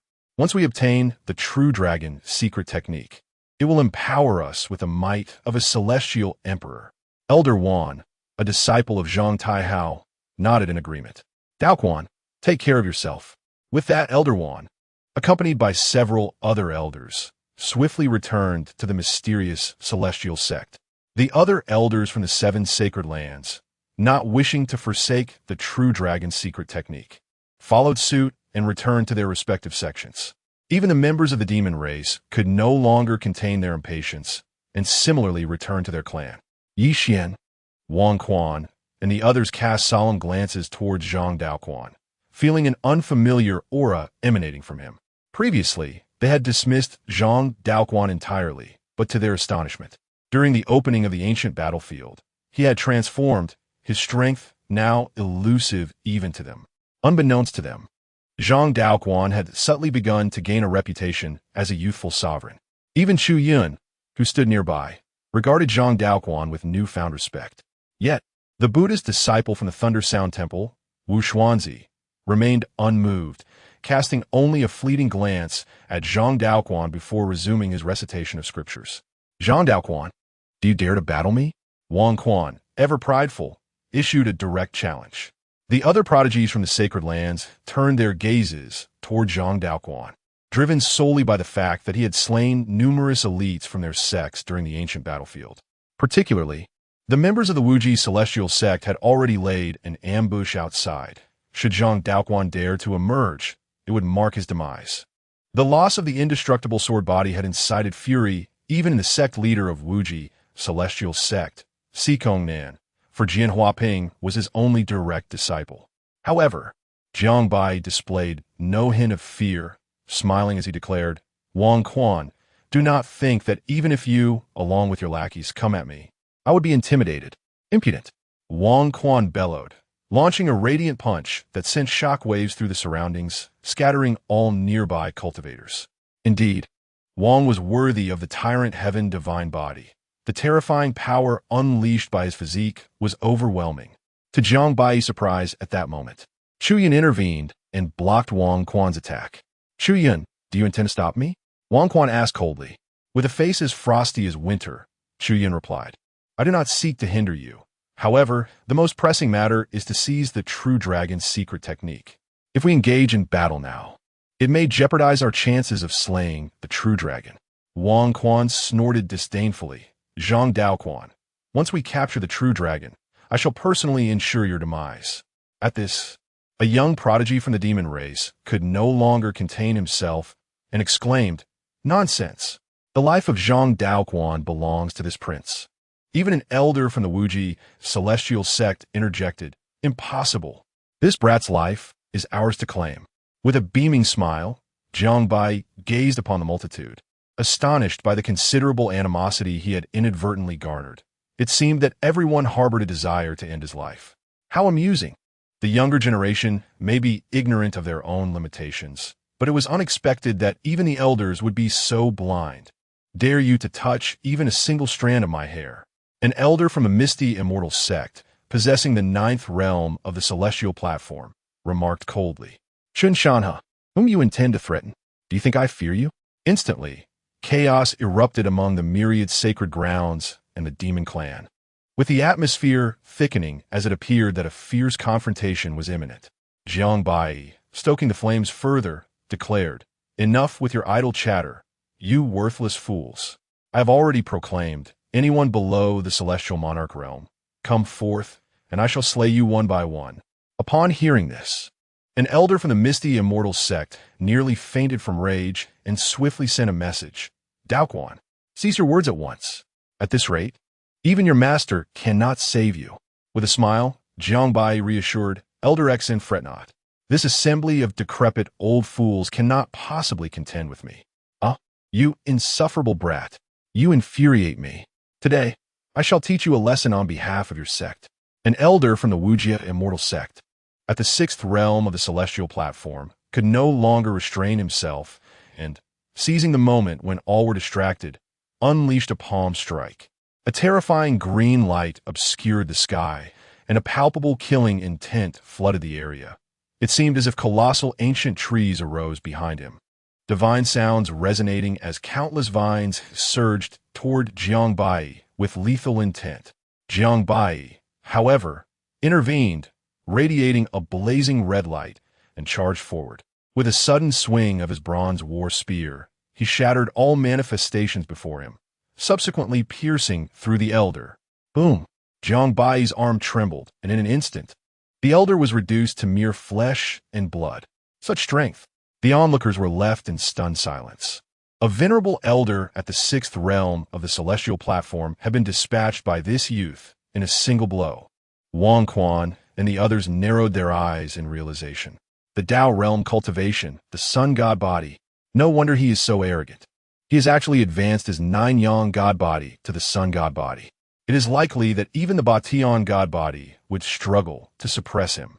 Yet, inexplicably, Chu Yun found herself developing a fondness for the figure of Zhang Daoquan before her, not of romantic inclination, but rather an attraction stemming from the interplay of the sun god body and the moon god body, a magnetic pull that was undeniably potent.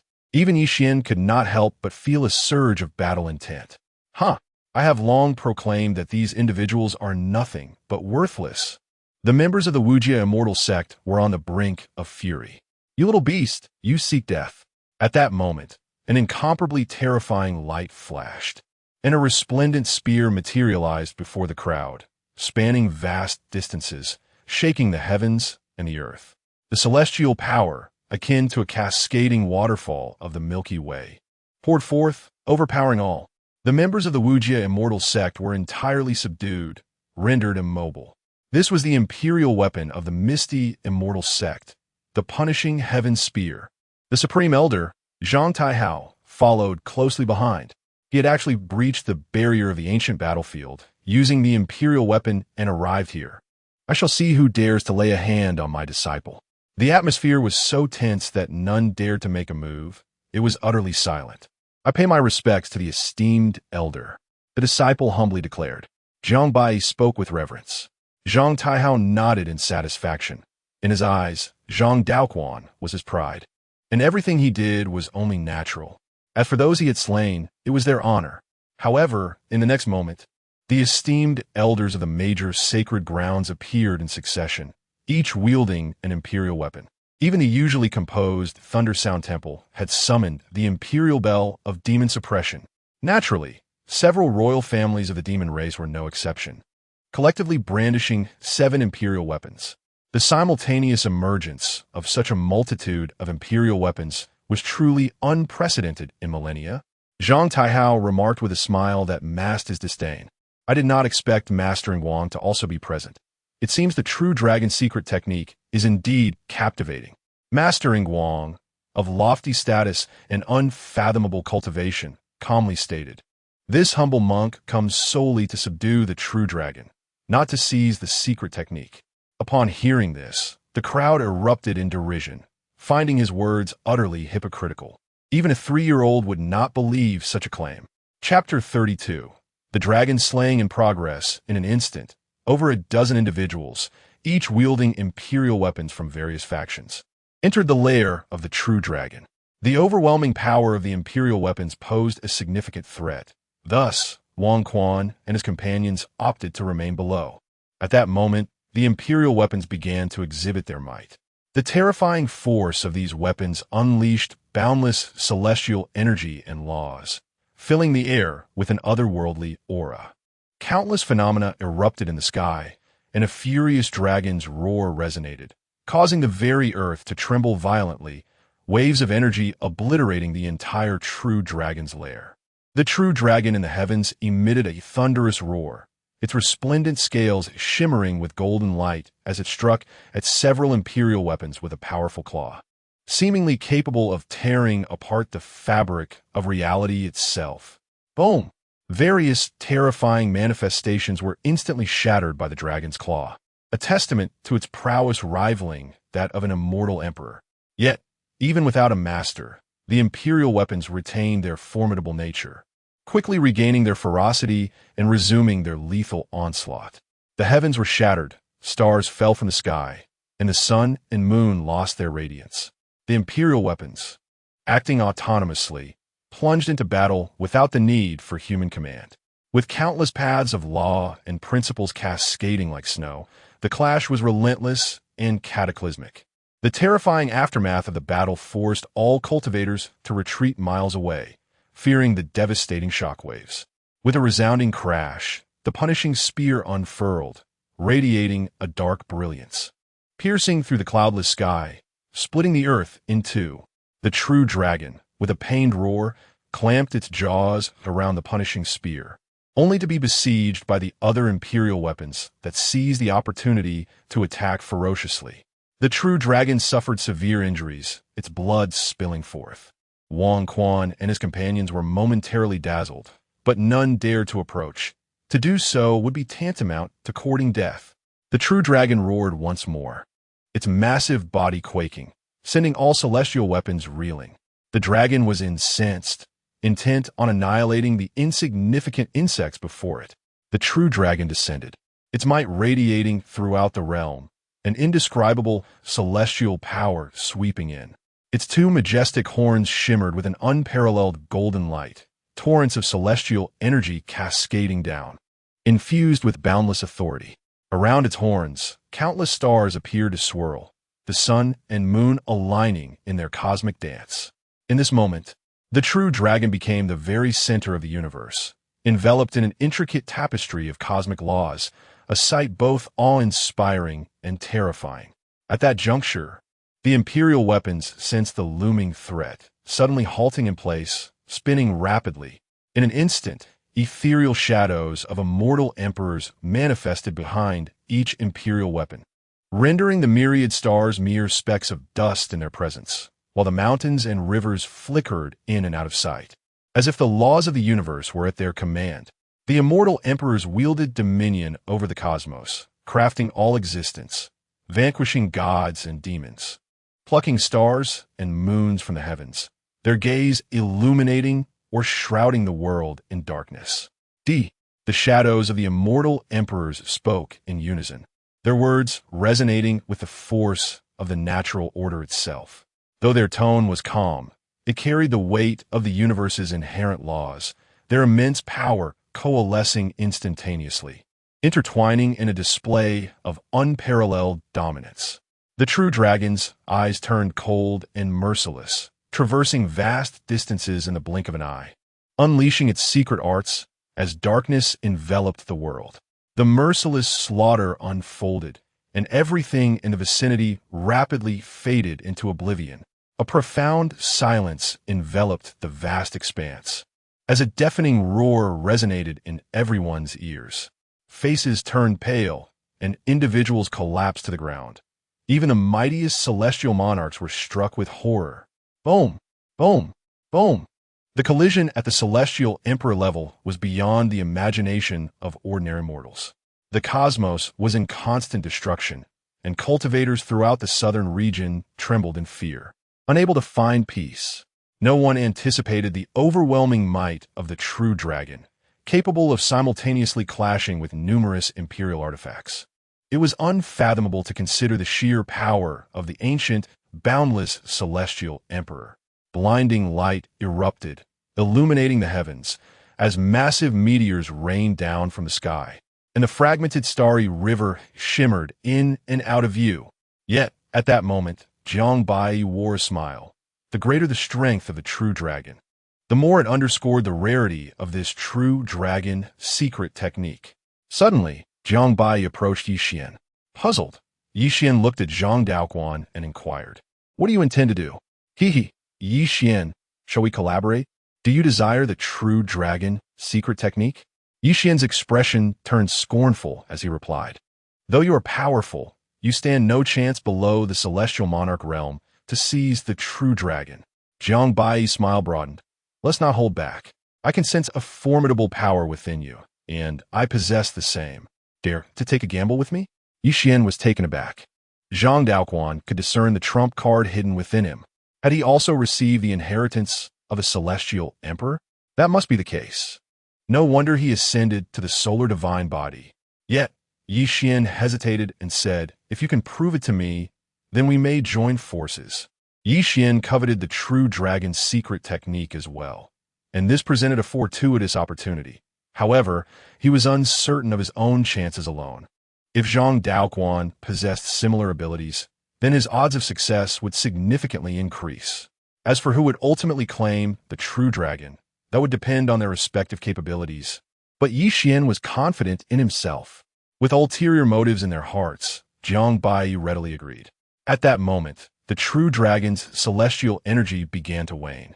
The terrifying might of the Tao nearly sealed its internal dragon power, under the combined force of several unparalleled celestial emperor phantoms.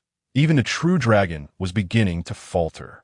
The individuals wielding the imperial artifacts sensed their opportunity. Let's not hold back any longer. If we do not strike a fatal blow against the true dragon now, it won't be long before it recovers, declared Wang Tu, the elder of the eternal celestial sect. Agreed. Everyone shouted in unison as they cut their fingers, allowing their blood to surge forth, which was then infused into the imperial artifacts. Upon receiving the blood, the celestial energy surged once more, coalescing into a terrifying brilliance. The endless might of the celestial emperors reemerged, with celestial energy soaring into the sky. Yet this action nearly drained the life essence of those over a dozen individuals, likely requiring a long time to recover. The true dragon's roots stood erect. Instead of retreating, it roared in fury and charged forward. Thunderous sounds echoed as the void shattered, and all things were thrown into chaos, as if the heavens themselves were collapsing. What a splendid opportunity! Jiang Baiyi let out a resounding cry and immediately took action. He feigned the exertion of a drop of vital blood, his hair billowing with the force, and then his aura surged madly, ascending to the realm of the immortal sovereign. Indeed, he had a hidden card. Yi Xian's eyes brightened instantly as he too summoned his remaining two secret weapons, unleashing an aura that erupted from the pinnacle of the immortal sovereign. Yet, they were not the only ones to take action. Wang Quan, Chu Yun, Wu Xuanzai, and even the prince of the demon clan all revealed their hidden strengths, each at least at the ninth realm of the immortal platform. However, one should not underestimate any of them, for those with extraordinary constitutions possess the strength to defy the heavens. At this moment, it was as if dozens of immortal sovereigns were unleashing their power simultaneously. Particularly notable was the disciple of the Thunder Sound Temple, Wu Xuanzai. Bolstered by the radiance of Buddhist light, astonishingly matched the realm of Jiang Baiyi and Yi Xian at this very moment. Chapter 33. Clash of the Titans, the True Dragon. Grievously wounded, began to diminish in size, its vast form plummeting toward the ground. Jiang Baiyi was the first to act, unleashing the aura of an early-stage immortal sovereign. A remarkable leap from the initial realm of the Great Tao to that of the immortal sovereign, a feat that pushed the limits of this avatar's capabilities. In an instant, the solar divine body erupted to its zenith, its eyes shimmering like brilliant stars, exuding an extraordinary aura that extended for miles, as unfathomable as an ancient abyss. However, Wang Quan and his companions were no mere adversaries. Various ancient divine bodies surged forth, unleashing a breathtaking radiance that illuminated the battlefield, overwhelming all present with awe and trepidation. Clad in a time-worn purple-gold battle armor, Wang Quan possessed an inscrutable aura, his every movement seemingly capable of annihilating the heavens and the earth. Chu Yun was equally formidable. Under the full manifestation of the Taiyin divine body, she resembled a frigid deity, freezing everything in her vicinity in an instant. A vast, chilling radiance emanated from her, reminiscent of the endless Milky Way. Yet among them, the most terrifying was undoubtedly Wuxuanzi, who appeared as a fearsome Buddha, his golden figure towering over the heavens, radiating divine light. The esoteric sutras echoed in the ears of all, ensnaring cultivators in an instant. With a single strike, he grievously wounded a royal progeny of the demon race, rendering him incapable of further combat.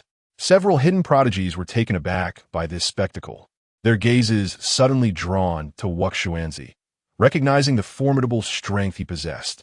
Unlike others who relied on hidden trump cards, Jiang Baiyi's current early-stage immortal sovereign prowess was entirely achieved through the method of transforming qi into the three pure ones, forcibly elevating his cultivation to this level. Although still fearsome, his power was severely limited due to his presence in a forbidden area. Thus, collaboration with Yi Xian became the most prudent choice. Jiang Baiyi wielded his spear, radiant and unyielding, blocking the assaults of all the prodigies, and then bellowed to Yi Xian, "Act quickly." The crowd was momentarily stunned, not expecting Zhang Daoquan to have an ally. Seizing this opportunity, Yi Xian broke through the blockade of numerous immortal techniques, grasping the true dragon's form. Elation surged through him. He had not anticipated that Zhang Daoquan would truly shield him from everyone. However, the real contest had only just begun. In the next moment, a multitude of cultivators emerged from unknown corners, an overwhelming number representing various chaotic factions. Each individual was at least a formidable figure of the great Tao realm. With over 100 true immortal sovereigns present, all concealing their auras, evidently wishing to remain undetected. "Release the true dragon, and I shall spare you." The crowd, eyes ablaze with fervor, charged toward Yi Xian with reckless abandon. Yet, Yi Xian was undeterred by these feeble foes, swiftly stowing the near-death true dragon into his storage ring. "You think you are worthy of the true dragon?" Yi Xian's blood energy erupted with ferocity, the celestial medicine unfurling within his destiny wheel. The overwhelming force of his vitality threatened to shatter mountains and rivers. In this moment, he stood at the pinnacle of the celestial sovereign realm, a solitary warrior capable of holding back thousands. With a single punch, the cosmos trembled, and hundreds of grand cultivators in the celestial platform realm were reduced to mere fragments in an instant. Several celestial sovereigns attempted to impede his advance, only to be pierced through the chest by Yi Xian's fist, blood spilling forth in a gruesome display. The ancient sacred body of the divine monarch realm was indeed formidable. Alas, time was of the essence. Yi Xian traversed the mountains and rivers, obliterating them with each strike, carving a bloody path through his foes. If this continued, he might just escape. Witnessing this, Wang Quan and the others swiftly redirected their assault, abandoning Jiang Baiyi to charge towards Yi Xian. "Wealth-bringing boy, I shall leave the heavy lifting to you." Jiang Baiyi beamed at the unfolding scene, seizing the opportunity to retreat unnoticed into the void. With someone else to bear the brunt of the labor, why not take advantage of it? In truth, the moment Yi Xian unveiled his hidden strength, Jiang Baiyi sensed the overwhelming power emanating from him. The force Yi Xian unleashed now surpassed his previous display several times over. Jiang Baiyi could almost ascertain that this was a technique bequeathed by the Celestial Emperor's legacy, and it bore no resemblance to that of the Eternal Life Celestial Emperor. It was highly probable that Yi Xian had inherited the legacies of two Celestial Emperors. The fortune of this lad was indeed celestial, and the prodigies before him would likely find themselves powerless against him. The sacred body was truly remarkable. Enhanced by the celestial medicine, Yi Xian's celestial energy seemed boundless, dominating the battlefield with terrifying celestial techniques. With a mere gesture, he dispatched a nascent celestial sovereign with a single palm strike. Yi Xian wielded the power of the cosmos, his other hand brandishing a long spear, an overwhelming divine might sweeping across the land, dispelling the clouds. Yet, Yi Xian did not possess the ease he appeared to have. These attacks were relentless and directed at him. Were it not for his unparalleled physical prowess and an unexpectedly acquired defensive treasure, he might have met his demise by now, especially against the formidable foes, Wu Xuanzai, Wang Quan, Chu Yun, and a lesser-known prince of the demon clan, Yang Zihu. The combined strength of these four was staggering. Even the ancient sacred body of Yi Xian struggled to withstand their onslaught. Yi Xian, if you are wise, quickly surrender the true dragon, and I shall spare your life. Yang Zihu's aura surged with demonic energy, reaching the pinnacle of the celestial sovereign realm. In response, Yi Xian delivered a titanic punch that shook the heavens. Enraged, Yang Zihu effortlessly blocked the blow, having remained silent within the demon clan for 40 years. Now that he had chosen to reveal himself, he was determined to seize the true dragon. With a crackling sound, Yang Zihu's demonic energy erupted, enveloping the battlefield like a volcanic eruption. Endless waves of demonic energy surged forth, consuming everything in their path. Fortunately, the chaos of the battle provided some respite, as Wang Quan and others shared the burden of pressure. Seizing the moment, Yi Xian chose to fight with all his might, igniting the sacred blood within him. Roaring fiercely as he charged towards Yang Zihu. Boom! The earth shook. Countless prodigies have descended into fierce combat, causing the heavens to tremble violently with the cacophony of their clashes, while the very fabric of the world shifts in hue. The terrifying might permeates the primordial battlefield, as the auras of the celestial lords envelop the entirety of the realm, shattering all that lies nearby. In a fleeting moment, an unknown number of cultivators lay in pools of blood, their lifeblood forming rivers amidst the carnage. Wu Xuanzi continues to chant Buddhist scriptures, embodying the grandeur of a towering mountain, exuding an unparalleled radiance of Buddhist light. In his palm, a faint glimpse of a divine realm seems to manifest, unleashing an endless cascade of celestial brilliance.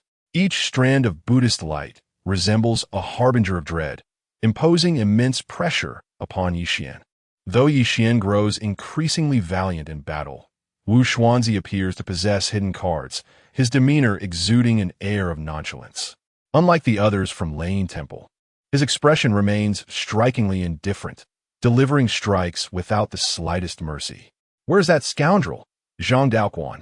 Yi Xian abruptly turns his head, only to realize that Zhang Daoquan's figure has vanished without a trace. One cannot simply reap the rewards of others' toil so easily, faced with such a terrifying onslaught. Even the ancient sacred body begins to falter. It seems the time has come to reveal that hidden power. Yi Xian wields his spear with fervor while gradually closing his eyes. Suddenly, the ancient jade pendant around his neck radiates a brilliant light. Wu Xuanzi and the others gaze at the antiquated jade, sensing an unusual aura that perplexes them. For a moment, even they cannot comprehend Yi Xian's intentions. Oh no, we must stop him. This marks the first time Wu Xuanzi's countenance shifts dramatically, yet before anyone can act. Virum. Chapter 34. The eternal beginning is my senior brother suddenly. The ancient jade pendant around Yi Xian's neck radiated an extraordinary brilliance, causing veins to bulge on his face, revealing an expression of profound agony. In an instant, endless celestial light erupted from the jade, and everyone felt their movements slow, as if time itself had come to a standstill. What in the world is this? Before anyone could grasp the situation, a peculiar white light enveloped all vision and consciousness in an instant. Whoosh! Yi Xian inexplicably vanished into thin air. Where'd he go? Everyone stood in stunned silence, frantically searching for Yi Xian's whereabouts, yet ultimately finding nothing. Find him. The Wajixian sect is willing to reward a treasure of the Celestial King level for any information on Yi Xian's location. The Eternal Life sect is also willing to. Before long, all the cultivators desperately scattered in all directions, attempting to locate Yi Xian, but in the vastness of the world, searching for him was akin to finding a needle in a haystack. After a considerable time, approximately 1,000,000 miles away, a dark speck seemed to fall from the sky. Boom! The speck hit the ground, stirring up a cloud of dust, revealing a figure.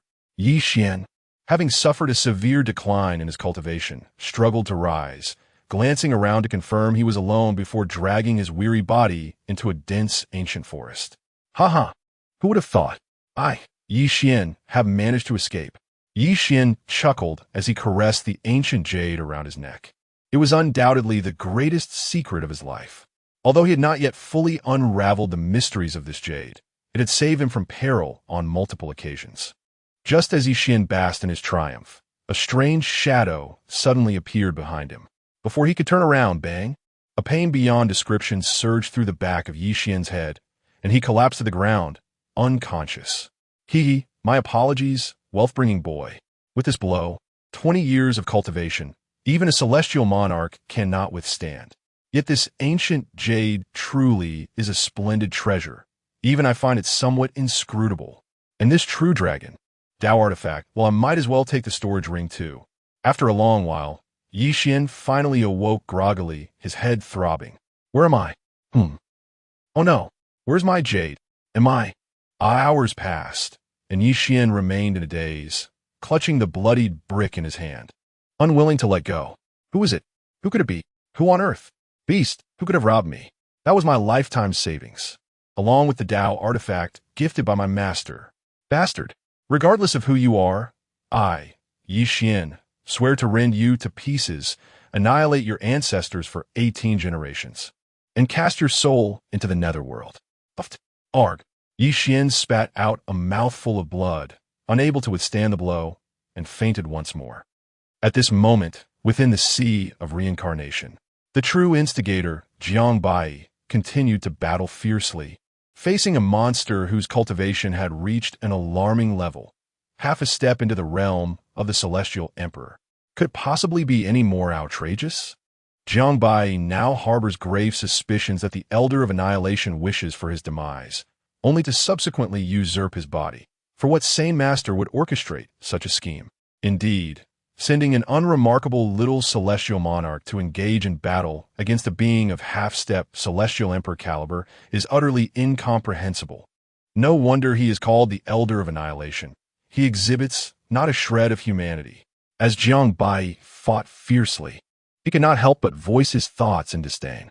Meanwhile, concealed in the shadows, the Elder of Annihilation's expression darkened as he addressed a fearsome silhouette before him. Why not descend yourself and eliminate that brat? The shadow, upon hearing this, erupted in fury. How dare you, you old wretch? If anyone is to be slain, it would be you first. Each time you take on a disciple, you drag me to the sea of reincarnation for training. When will this end? Do you truly consider this place your home? Upon finishing his retort, the shadow lunged at the Elder of Annihilation. Unfazed by the shadow's tirade, the Elder merely waved a hand, instantly pinning the shadow beneath his fingers. Yet the shadow remained undeterred. Old man, if you possess the capability, then kill me. Otherwise, we shall perish together.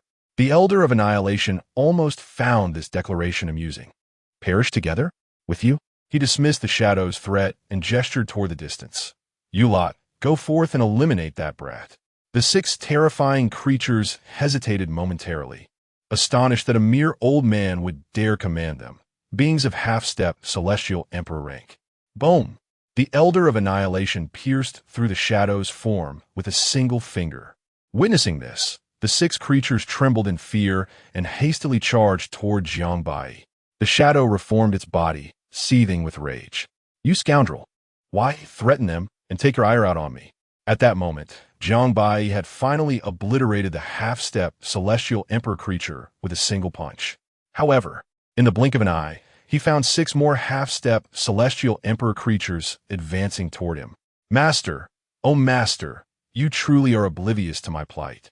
If I can no longer withstand this, I will have no choice but to reveal a fragment of my true power." Jiang Baiyi unleashed his formidable aura. His celestial form erupted forth. With a graceful motion of his hands, 2 streaks of light sliced through the fabric of the universe, unveiling 2 unparalleled paths.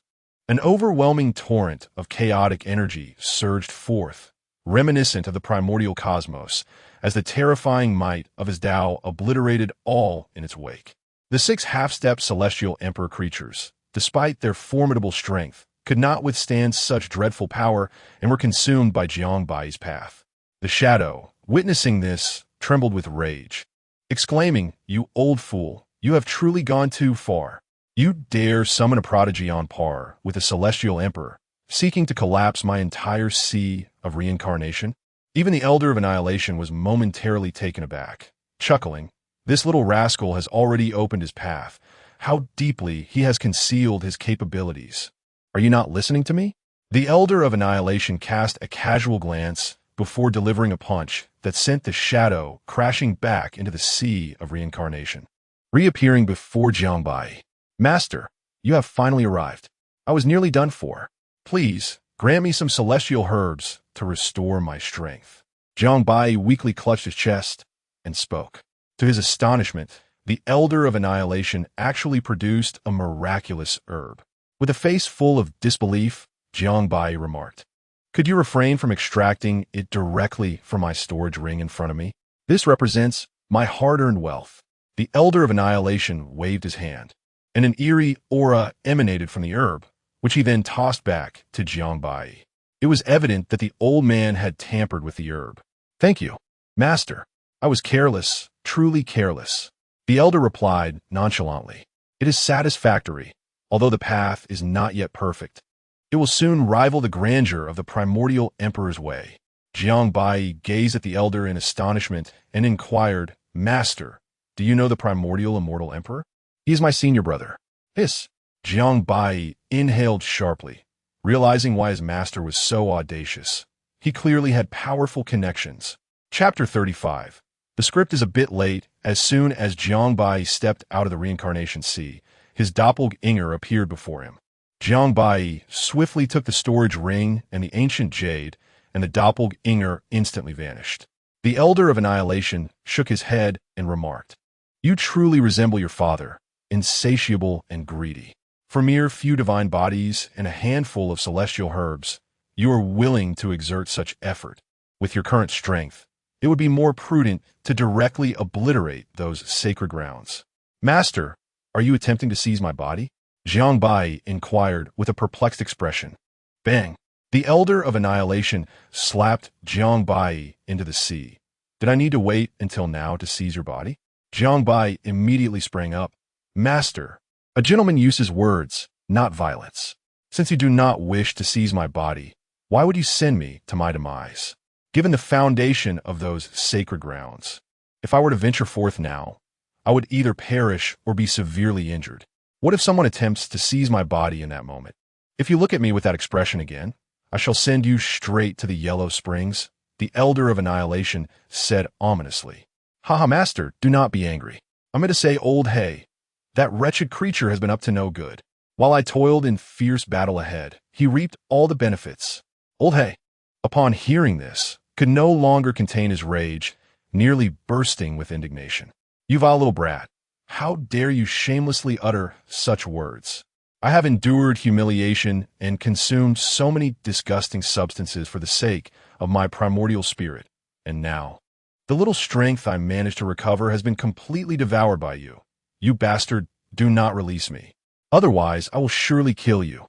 Jiang Baiyi helplessly remarked, "Master, you see, old Hay truly wishes to harm me." The Elder of Annihilation, uninterested in Jiang Baiyi's complaints, simply vanished into the horizon. At the eternal celestial sect, Jiang Baiyi gazed at the true dragon before him, unable to bring himself to strike. This was an existence at the level of a celestial emperor. How wonderful it would be to control its primordial spirit as a mount, or to refine it into a puppet.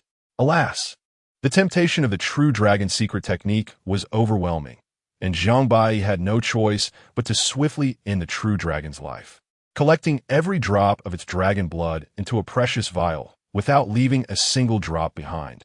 "What are you up to, you rascal?" The Elder of Annihilation suddenly appeared and asked. "Naturally, I am slaying the true dragon to obtain the secret technique," Jiang Baiyi replied. The Elder of Annihilation looked at Jiang Baiyi with a peculiar expression before suddenly pointing at Jiang Baiyi's brow. Jiang Baiyi was momentarily stunned. The true dragon's secret technique. "Master, why did you not mention this sooner? Did you ask?" Jiang Baiyi nearly choked on his words. "You scoundrel! Which devil told you that the true dragon's secret technique could be obtained by slaying a true dragon? I will not let this matter rest with you." Then why did the primordial celestial emperor slay the true dragon? Of course, it was for the true dragon horn. The true dragon horn is comparable to top-tier celestial herbs. The entire being of the true dragon is a treasure. For the first time, Jiang Baiyi felt utterly at a loss for words. What a waste of heavenly resources.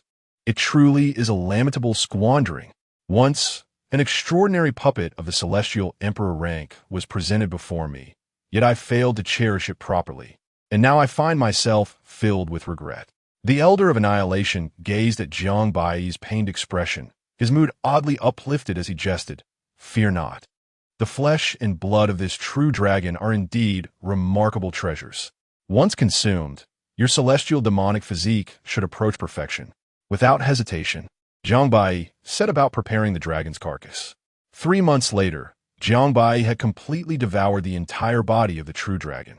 Of course, he did not forget his father, Jiang Wudao, and his mother, after consuming the dragon meat.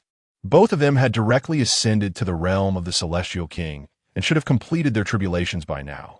After indulging in the dragon's blood, Jiang Baiyi's celestial demonic physique was now on the verge of great success, with terrifying patterns of energy swirling and manifesting across his body, exuding an aura powerful enough to nearly obliterate the entire Ryu Peak. Yet, Jiang Baiyi still had not broken through to the celestial king realm. The Elder of Annihilation explained that this was due to the overwhelming strength of his celestial demonic body, which had absorbed all the essence of the true dragon. Had it been an ordinary individual, they would have come close to becoming a celestial emperor, yet few could dare to consume a true dragon in merely 3 months. Even a holy body would require a century to fully assimilate such power. However, what delighted Jiang Baiyi the most was the significant extension of his lifespan. He could now expect to live for several 100,000 years without issue, which infuriated the Elder Black into choosing to sleep in a huff. At that moment, a disciple unexpectedly appeared within Ryu Peak. Junior brother Bai Zihua, on the orders of the sect master, requests an audience with senior brother Jiang. Jiang Baiyi waved his hand, causing all the formations to dissipate. "Enter." After a brief pause, Bai Zihua cautiously stepped back into Ryu Peak, having nearly lost his life by inadvertently wandering in moments before. Despite Jiang Baiyi's somewhat tarnished reputation within the sect, Bai Zihua respectfully greeted him. "Greetings, senior brother Jiang. Do you know Hua Qinggu?" Bai Zihua looked astonished as he replied. "Senior brother Jiang, you actually know my junior sister?" Cough, cough. "I do not. I was merely inquiring. Now, what is the sect master's command?" "The sect master wishes for you to visit the Grand Hall. Members of the Miao Miao Xinzong have arrived." Seeing Bai Zihua's hesitance, Jiang Baiyi immediately understood the situation. The annulment of the engagement drama. It has come. It has finally arrived. Yet, is this script not a tad late? Moments later, within the Grand Hall of the Celestial Sect, Jiang Wudao spoke coldly. "Lord Luo, you must consider this carefully. My words are not to be taken back."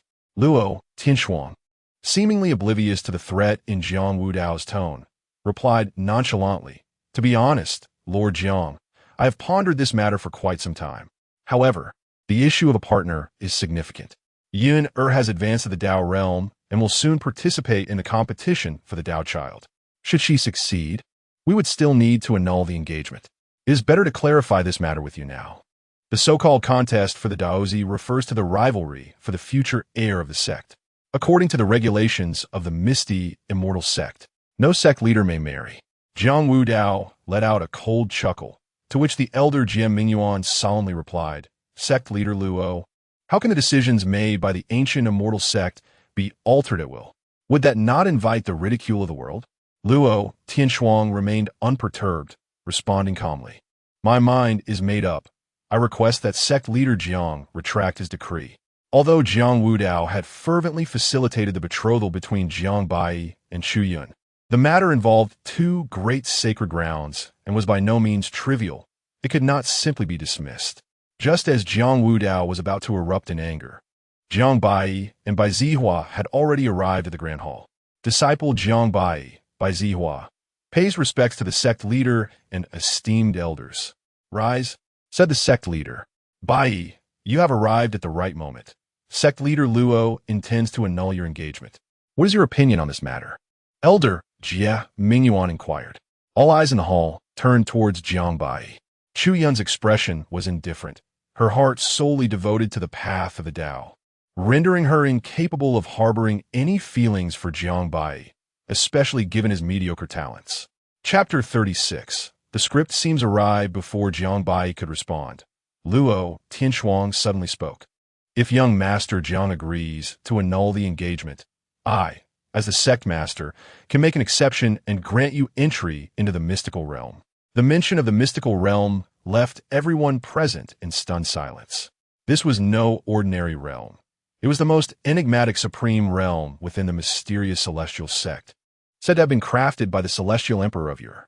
It possessed extraordinary transformative capabilities, allowing any cultivator, particularly those with unique physiques, to undergo a profound metamorphosis.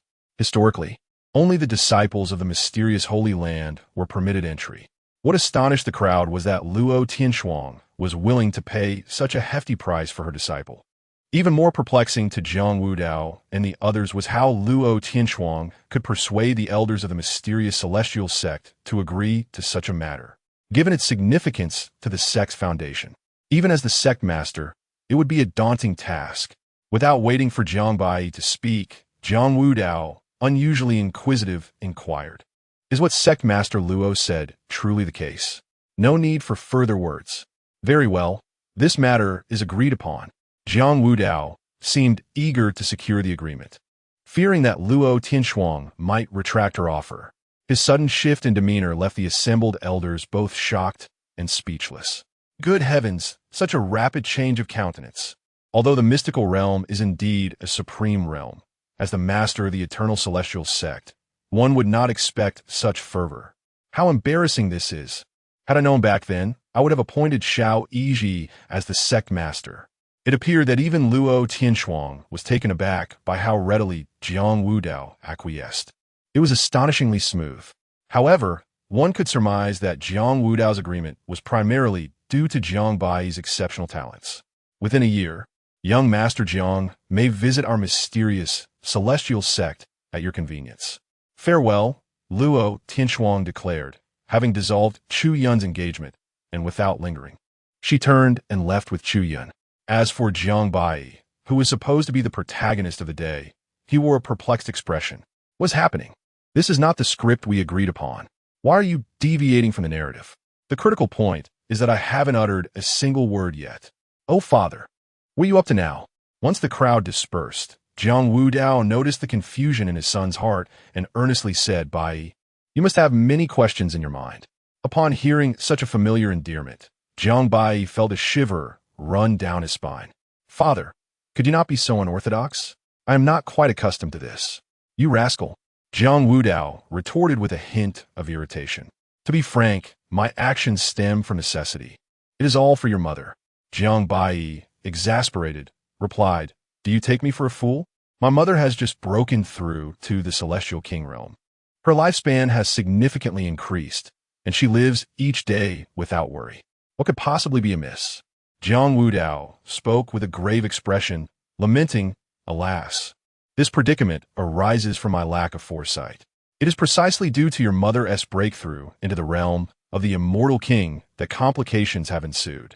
When you were born, she could not withstand your celestial physique, which nearly shattered her foundation.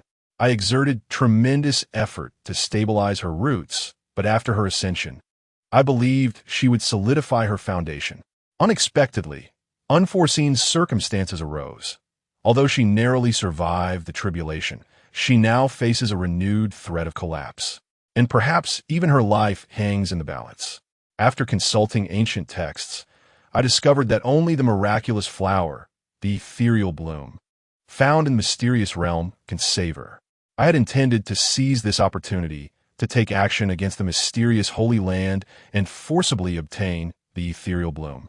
However, to my astonishment, Luo Tianxuang has willingly allowed you entry today. What a fortuitous opportunity! Upon hearing this, Jiang Baiyi felt an immediate heaviness in his heart.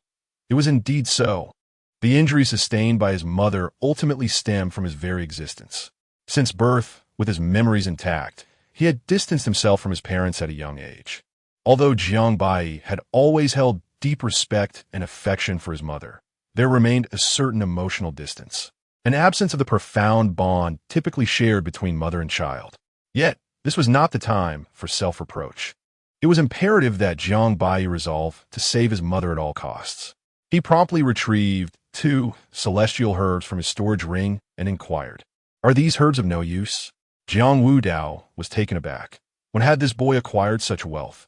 "They are of no use, and may even prove counterproductive. I shall immediately seek my master to stabilize your mother's condition, and then I will set forth to the mysterious realm. Your master is only adept at taking lives. I doubt he possesses the ability to save.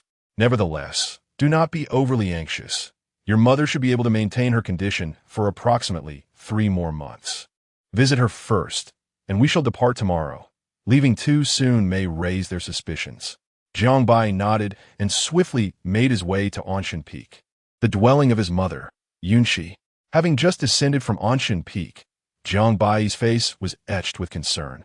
His mother's injuries were even more severe than what Jiang Wudao had described. At some point, she had succumbed to a deep slumber, prompting Jiang Baiyi to activate his celestial eye to scrutinize her condition. To his dismay, he discovered not only cracks in her foundation, but also damage to her life wheel, with her cultivation evidently in a state of decline. Should her realm continue to plummet, the consequences would be dire. After exhausting all his efforts, Jiang Baiyi finally managed to stabilize his mother's condition, albeit for less than 3 months. Once that time elapsed, even an immortal emperor would find it challenging to intervene. Even the Elder of Annihilation remarked that unless Jiang Baiyi were to completely dismantle his mother's cultivation, which would render her incapable of recovery in the near term, her lifespan would be drastically diminished. Time was of the essence. It appeared that only the ethereal bloom within the mysterious Holy Land could wholly restore his mother's health. Though this journey would disrupt Jiang Baiyi's original plans, he deemed it inconsequential. At the break of day, he set forth alone to the mysterious immortal sect. To avoid arousing the suspicions of the Piamiao sect, Jiang Baiyi took a full 2 days to finally arrive at the esteemed sect. Meanwhile, Jiang Wudao had already begun to make preparations, for regardless of the success of Jiang Baiyi's mission, his actions would undoubtedly raise the sect's wariness and could even lead to pursuit. However, consumed by love for his wife, Jiang Wudao paid little heed to such concerns. He was unafraid of any confrontation that might arise. The Piamiao sect did not possess the grandiose and imposing aura of the Wangu sect. Rather, it appeared more like a secluded and unworldly sanctuary, distinctly understated. Yet, one must not underestimate the Piamiao sect due to its modest demeanor. The disciples guarding the sect, upon noticing Jiang Baiyi's attire did not align with that of their own, called out loudly, "This is the Piamiao sect. Please halt, esteemed guest." Jiang Baiyi replied calmly, "I am Jiang Baiyi, a true disciple of the Wangu sect, invited by sect leader Luo to visit your esteemed sect." Upon realizing he was a senior disciple from the Wangu sect, they responded, "Please allow us to inform our superiors." In truth, the Piamiao sect had maintained a considerable rapport with the Wangu sect, their relationship neither too distant nor overly familiar, which was not unusual among the 8 great sanctuaries. Thank you, Jiang Baiyi added. Chapter 37. Even dogs would shake their heads after a brief respite. Jiang Baiyi was escorted into the ethereal sect of the mysterious celestial order.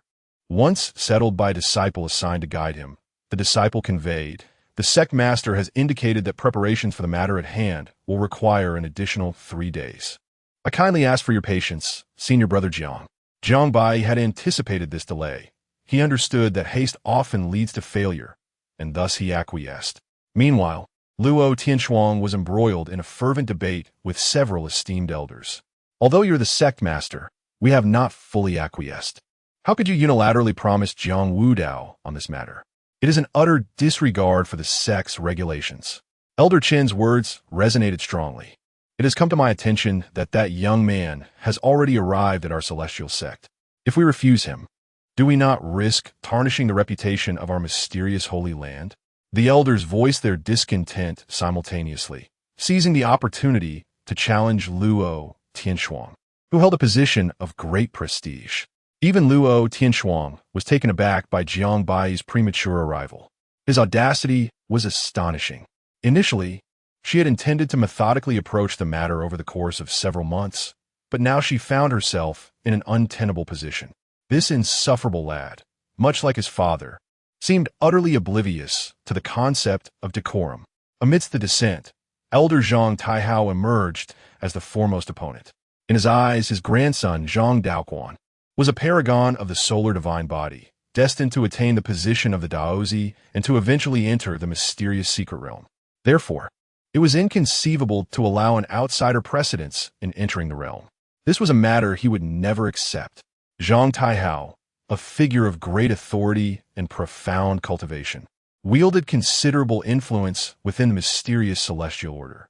Following the ancient battlefield, Zhang Daoquan had come perilously close to achieving supremacy among the youth, further enhancing his standing within the sect. Indeed, many elders had openly expressed their support for Zhang Daoquan, recognizing that among the younger generation, only Chu Yun's lunar divine body rivaled Zhang Daoquan's solar divine body, while the rest struggled to make their mark. Thus, the contest for the position of Daozi in this generation essentially boiled down to a rivalry between Zhang Daoquan and Chu Yun. In a resplendent cave abode, Zhang Taihao's figure materialized slowly. "Disciple, I greet you, master." Zhang Taihao surveyed his disciple, Zhang Daoquan, with immense pride nearly spilling from his countenance.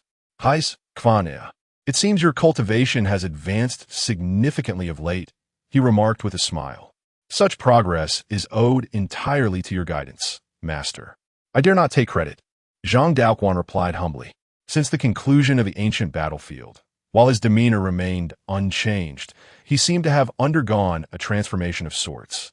He devoted himself to his training with unwavering focus and executed the various tasks assigned by Zhang Taihao with commendable diligence. Seeing Zhang Daoquan exhibit such humility, Zhang Taihao chuckled. "Rest assured, my dear Quaner, once this matter is resolved, the acquisition of the elixirs will be virtually guaranteed." "Master," Jiang Baiyi feigned an expression of hesitation. Poised to speak, Zhang Taihao appeared to see through the situation at a glance. "Ha! Speak plainly if there is something to discuss. There is no need for pleasantries with your master. I beseech you, master, to permit Jiang Baiyi's entry into the mysterious realm." Zhang Taihao was taken aback, his brow furrowing in confusion as he asked, "What is the reason for this?" Disciple still harbors feelings for Chu Yun.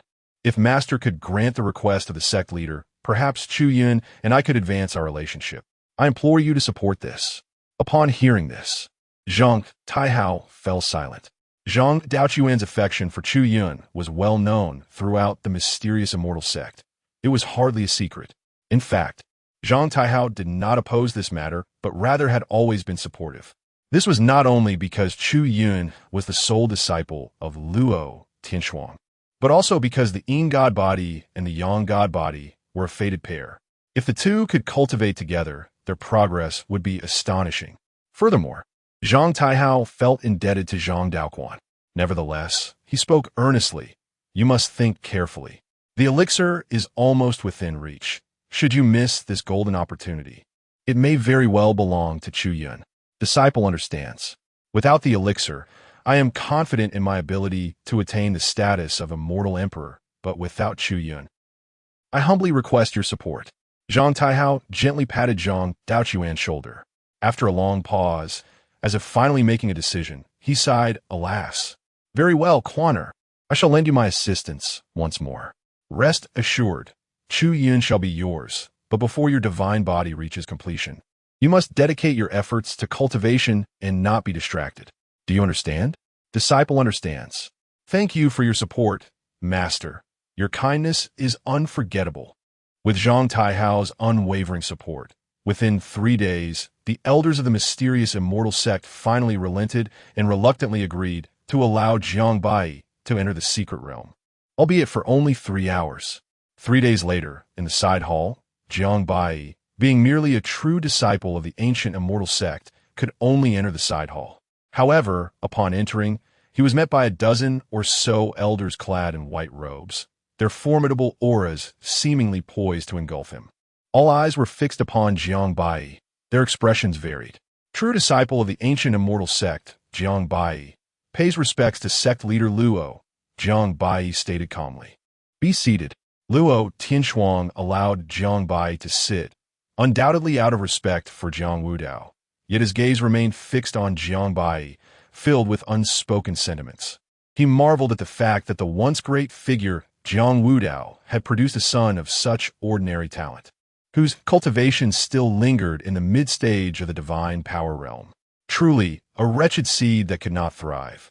How fortunate that he helped Yun'er withdraw from the engagement. Otherwise, it would have ruined her life. Even several elders who had held doubts moments ago now felt completely reassured. Ha ha, this lad's cultivation is utterly superficial. It must be artificially inflated by medicinal pills. One elder could not resist mocking through a private transmission. Humph! Allowing him into the secret realm is a disgrace to the realm. The elders chuckled while shaking their heads, seizing the opportunity to lavish praise upon Zhang Taihao for his exceptional guidance. Upon witnessing Jiang Baiyi's lackluster aptitude, they could not help but scoff, seemingly dismissing him entirely. Yet, Jiang Baiyi remained composed, unfazed by their derision. Luo Tianshuang, not wishing to prolong the matter, exchanged glances with the elders before stating, the arrangements for the secret realm have been made. Elder Fu, please escort young Master Jiang inside. Elder Fu, feeling a twinge of discontent, responded with a disdainful expression. As you command, young Master Jiang, please follow me. After approximately half an hour, Elder Fu led Jiang Baiyi to the depths of the misty immortal sect.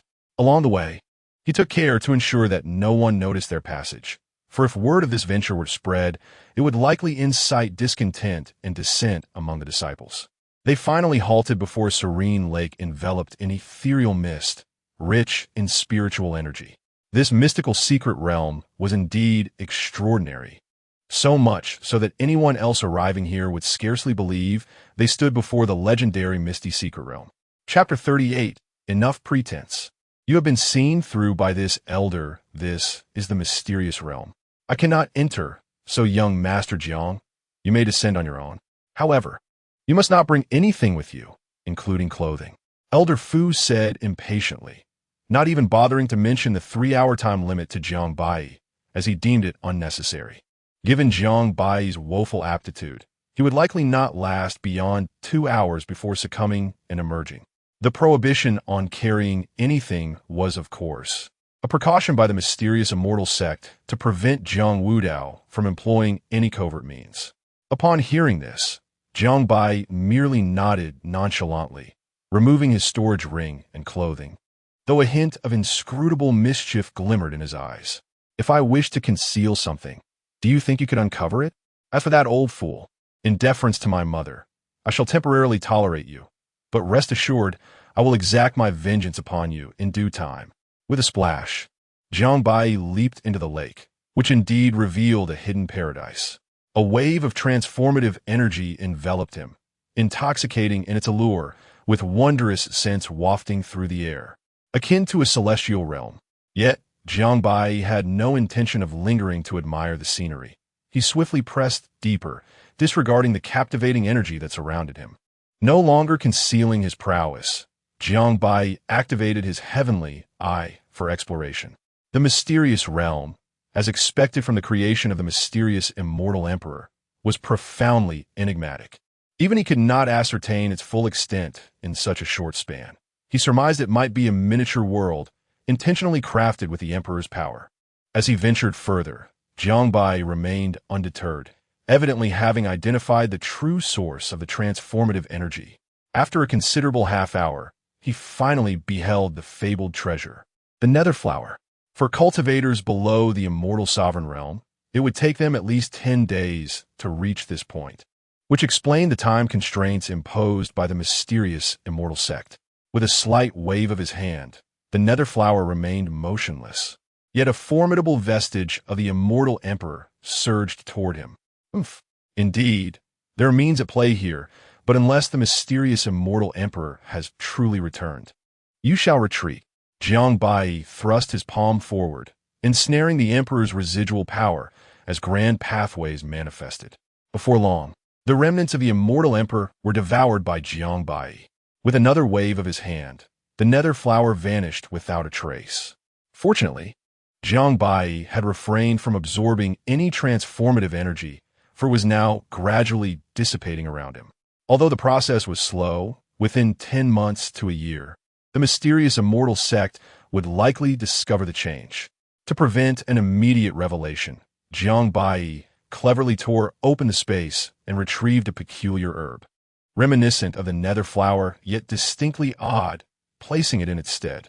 It appeared nearly identical, making it difficult to detect without close scrutiny. Hith, this little treasure is quite a gem. Consider it a boon to you, Jiang Baiyi remarked ominously. Jiang Baiyi, filled with a fervent desire to rescue his mother, was elated upon finally acquiring the elusive flower of the other shore. After approximately half an hour, he exited the secret realm with a buoyant spirit. Elder Fu, observing from the sidelines, could scarcely contain his laughter. This lad is truly the epitome of ineptitude. I have overestimated him. It has barely been an hour, and he is already unable to endure any longer. Elder Fu scrutinized Jiang Baiyi closely and was astonished to find that his cultivation had shown no signs of improvement whatsoever. What a sight to behold! I have never encountered such a hopeless case. Even if I were to place a mere pig in there, it would surely attain enlightenment. Yet this young man has exhibited no transformation at all. Suppressing his amusement, Elder Fu remarked, "Young Master Jiang, your speed is indeed like the wind, arriving swiftly and departing even faster." Jiang Baiyi, equally amused, retorted, "This secret realm is indeed profound and mysterious. Alas, Elder Fu, you have not had the fortune to experience it yourself." Elder Fu paused, realizing that the young man was mocking him. How infuriating! He felt an overwhelming urge to flay the skin from this insolent youth. Surely, it must be that this boy's lack of talent and foolishness had caused his indignation. With a knowing smirk, Elder Fu replied, "Well then, let me escort young Master Jiang out." "Thank you, Elder Fu," Jiang Baiyi replied. After his departure, Jiang Baiyi lingered at the mysterious immortal sect for a day to avoid arousing suspicion before finally choosing to leave. Following inquiries from the sect members, Elder Fu's demeanor did nothing to instill doubt regarding Jiang Baiyi. However, shortly after Jiang Baiyi departed from the mysterious immortal sect, an unexpected turn of events unfolded as he passed through the nearby Inwind mountain range. Suddenly, the mountains trembled and rivers flowed backward. Golden tadpole-like divine symbols began to rise within a vast radius around Jiang Baiyi, appearing in an unending stream, as if golden light pierced the heavens. A colossal ceiling formation erupted from the ground, shrouding all surrounding energies, clearly anticipating Jiang Baiyi's passage. While Jiang Baiyi could have easily evaded this formation, he chose to remain still, eager to discover the identity of the orchestrator behind it. The only sects capable of tracking his movements were the ancient immortal sect, or the mysterious immortal sect. In an instant, a blinding white light flashed, dazzling enough to disorient even the most adept cultivators. Following closely was a magnificent divine sword. Jiang Baiyi deftly evaded the oncoming blade. "I didn't expect it would be you," he said with a cold smirk. a familiar figure materialized. I too did not anticipate that you concealed yourself so deeply, managing to evade my strike. It seems that Xian was indeed correct. You are even more cunning than your father. This individual was none other than Xiao Yizhi, the mentor of Yixian. Xiao Yizhi strode forth with his sword, a multitude of sword shadows trailing behind him, each emanating an overwhelming aura of sword intent that threatened to pierce the heavens. With each step he took, his white hair darkened by a strand, and his vitality surged, rejuvenating him like a child reborn. Jiang Baiyi, your father, Jiang Wudao, once committed the heinous acts of slaying his master and annihilating his ancestors, seizing Yunxi, crippling my cultivation, and even usurping the position that rightfully belonged to me as the sect leader. Such crimes warrant severe retribution. Furthermore, you have now appropriated Xian'er's elixir and falsely accused him, nearly leading to his demise. Thus, your death is inevitable today. Upon hearing this, Xiao Yizhi's aura brimmed with a malevolent intensity, akin to the cataclysmic forces of heaven and earth, as if a sea of blood had descended, with every breath of air thickening with ominous crimson sword shadows. Yet Jiang Baiyi merely scoffed, responding, "So you truly are a fool, incapable of avenging yourself against my father. You seek to take my life instead, is that it?" Xiao Yizhi, struck by this truth, erupted in a tempest of fury, bellowing, "I shall first slay you, then that beast. Do not even think of delaying your fate. Prepare to meet your end." With that, Xiao Yizhi unleashed the pinnacle of his celestial lord cultivation, initiating his renowned celestial technique without a hint of concern for the depths of Jiang Baiyi's concealment. At this moment, all he desired was for Jiang Baiyi to meet a fate devoid of a burial place.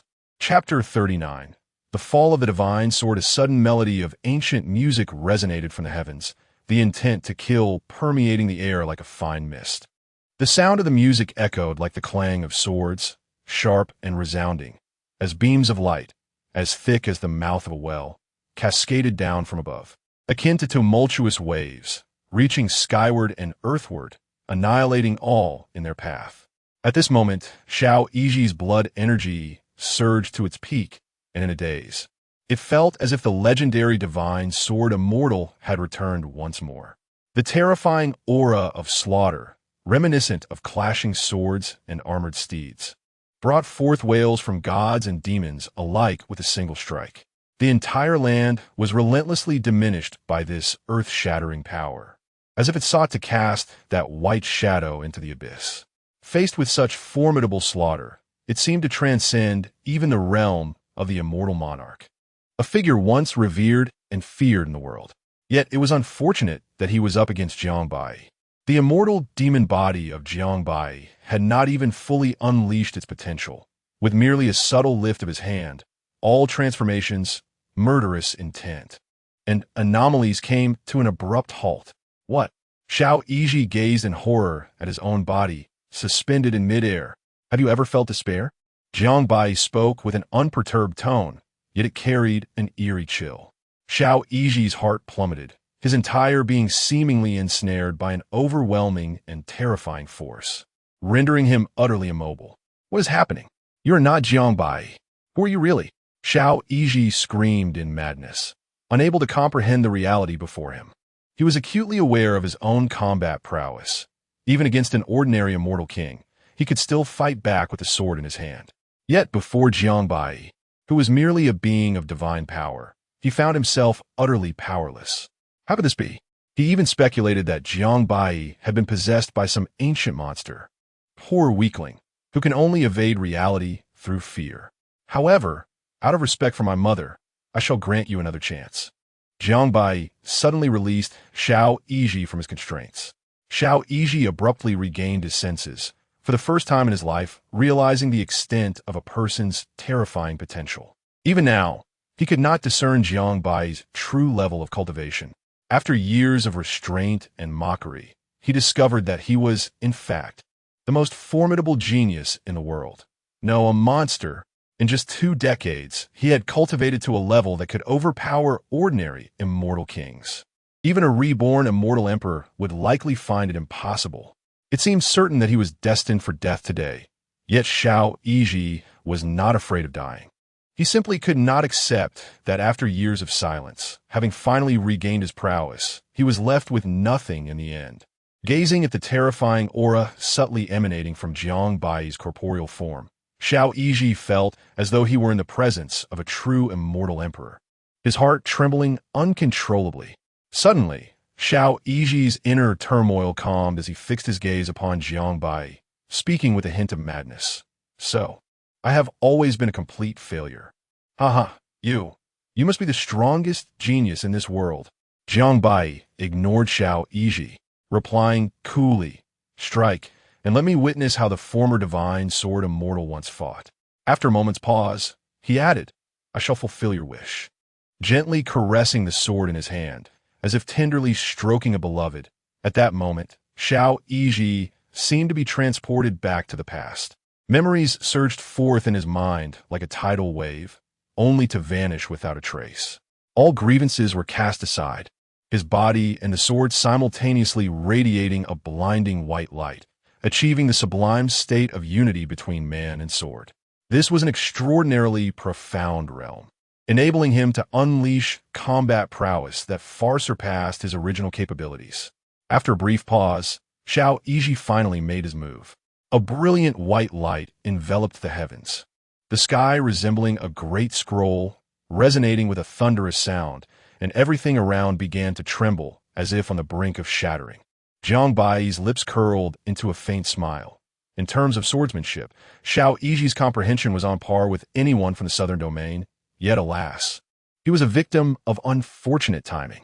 With fingers poised together, Jiang Baiyi executed the same concealed sword technique, advancing toward him. Boom! The surrounding celestial barriers crumbled into dust.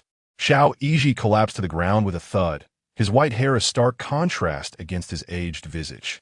In that moment, there was no glimmer of spirit in his eyes, yet he relinquished the last vestige of his enmity, merely exerting the final remnants of his strength to stir a jade pendant in his hand. With a rustle, Xiao Yiji's form disintegrated into countless fragments, returning to the cosmos. Jiang Baiyi picked up the jade pendant and remarked calmly, You are indeed a commendable master, but Yi Xian will never escape my grasp. Meanwhile, in a distant realm, a youth clad in black robes suddenly fell to his knees, as if his soul had been snatched away. He bellowed towards the heavens in a heart-wrenching scream, Jiang Baiyi, I shall kill you. At the eternal immortal sect, within the ancestral hall, a soul lamp unexpectedly extinguished, startling a nearby disciple, who stumbled and nearly fell, scrambling towards the main hall. The death of the esteemed elder, Xiao Yiji, sent shockwaves throughout the eternal immortal sect. Each elder was pivotal to the sanctity of the sacred ground, and thus Jiang Wudao promptly dispatched numerous disciples and elders to investigate the matter. Yet all efforts yielded no results, not even the discovery of Xiao Yiji's remains. Upon returning to the sect, Jiang Baiyi immediately ascended to the Anshan Peak, personally administering the other shore flower to his mother. Miraculously, her injuries began to mend instantly. Her position as a celestial king not only stabilized, but also showing signs of potential breakthrough. At Ruyu Peak, Jiang Wudao expressed skepticism. Are you certain the misty immortal sect will not discover this? Rest assured, barring unforeseen circumstances, they will not uncover it for at least half a year. Even if they do, they would not dare act against us lightly. Half a year is merely a matter of time. However, it is time for a change in the southern domain. A fierce glimmer of murderous intent flashed in Jiang Wudao's eyes. Is it going to rain? I need to collect the laundry. Get lost. You were the one who killed Xiao Yiji, weren't you? Jiang Wudao inquired. Jiang Baiyi nodded. Having assisted you in such a significant manner, how shall you repay me? Jiang Wudao retorted. Repay? You are my son. It is only natural for a son to assist his father. Nevertheless, this matter must remain undisclosed to your mother for the time being. Jiang Baiyi gazed at Jiang Wudao with a look of curiosity and inquired, Father, is it true that mother was snatched back by you through your audacious pursuit of love in those days? Jiang Wudao shook his head. The intricacies of this enmity are not easily articulated in just a few words. However, one thing can be assured. What is it? Your father is undeniably more handsome than Xiao Yiji. Jiang Baiyi immediately raised his thumb in admiration. Father, when it comes to shamelessness, you take the crown. I can only humbly accept the second place. Jiang Wudao replied with an unperturbed demeanor. By the way, the last time I saw, there were still a few celestial herbs in your storage room. Where are they? Upon turning his head, Jiang Wudao realized that not a single shadow was left beside him. This little rascal, he truly runs fast. Chapter 40. The true face of Wang Tu in the midst of a steep celestial peak. Where ancient trees towered and the air was filled with the vibrant sounds of birds and the fragrance of flowers, lay the Buitian Peak, governed by the esteemed Elder Wang Tuesday.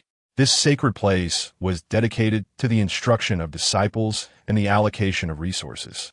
At that moment, a lost shadow crow unexpectedly flew into the celestial peak, capturing the attention of numerous disciples.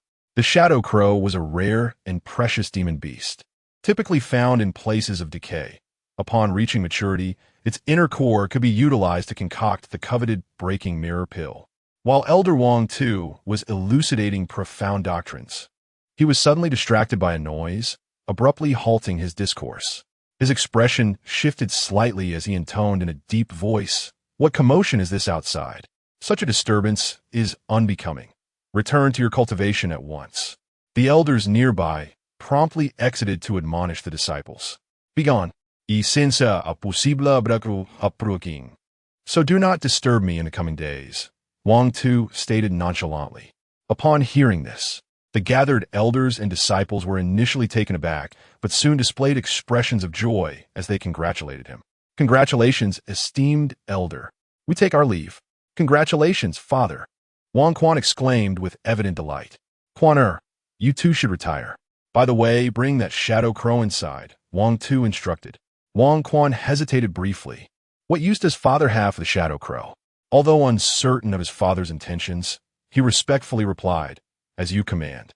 Once everyone had departed, Wang Tu entered a secluded chamber, followed closely by the shadow crow. As he shut the heavy door, he suddenly rebuked, "Have you a death wish, daring to come here?" The shadow crow transformed into a figure cloaked in a dark robe, exuding an ominous presence. The robed figure smirked arrogantly. What do you fear? With this group of worthless beings from the Wangu Xinzong, how could they possibly threaten me?" Wang Tu snorted disdainfully. "Mind your tongue. With your mere peak cultivation as a celestial sovereign, what confidence do you possess? The foundation of the Wangu Xinzong is beyond your comprehension. Indeed, esteemed elder." The robed figure replied with a lingering smirk, "That lad, just now. Your son, I presume? His talent is indeed remarkable." At this, a terrifying glimmer of murderous intent flickered in Wang Tu's eyes. "I warn you, your failure in the mission of the No-Life Tower is not my doing. Do not think to use this as leverage against me. Moreover, should you dare to lay a hand on Quan I will ensure you meet a grave end." The robed figure, unperturbed, laughed heartily. "Do you wish to kill me, elder? Do you think I fear you?" Wang Tu's eyes narrowed dangerously, his murderous intent palpable. "Though you are the elder of the Wangu Xinzong, do not forget your true identity, Lord of the Earthly Fiends." At these words, Wang Tu's expression changed dramatically, especially at the last four words. Yet, in the next moment, his murderous aura intensified, and he seized the robed figure by the throat, roaring, "How do you know this? Who told you?" The forces under the No-Life Tower were divided into 36 heavenly fiends and 72 earthly fiends, with each earthly fiend leader operating independently, never interfering with one another, and thus Wang Tu's astonishment was profound. The figure in the black robe offered no resistance, displaying an unsettling smile that seemed to deepen rather than diminish. "It is naturally Lord Tian Sha who has informed me, and as for which lord, I believe you are more aware than anyone else." Wang Tu gripped the black-robed man's neck tightly, yet ultimately dared not strike. "Are you referring to Lord Sikong?" He scoffed. "Indeed." After a prolonged silence, Wang Tu appeared to deflate, releasing his grip and stating, "Speak then, what instructions does Lord Sikong have?" The black-robed man leisurely adjusted his attire and replied nonchalantly, "Lord Sikong is soon to arrive in the southern region, and he will personally seek you out. Although this place may seem dilapidated, it still possesses some utility. As for the longevity of the eternal immortal sect, it has indeed persisted for far too long. Upon hearing that Wuxing Tower intended to take action against the eternal immortal sect, Wang Tu exclaimed incredulously, "Are you all mad? To dare strike against the eternal immortal sect? If you act recklessly, all my efforts over the millennia would be in vain." The black-robed man sneered, "Do not forget, Wang Tu, the power and cultivation you possess today are entirely bestowed upon you by Lord Sikong.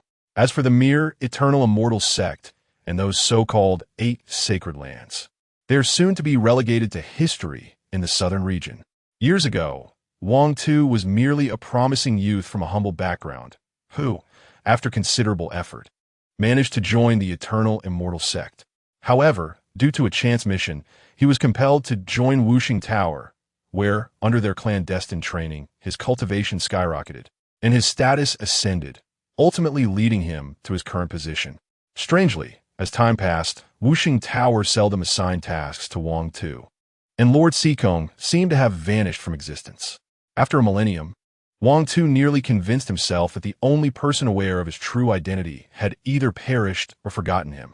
Yet, unexpectedly, Wuxing Tower sought him out once more. Truly, a misstep leads to a cascade of errors.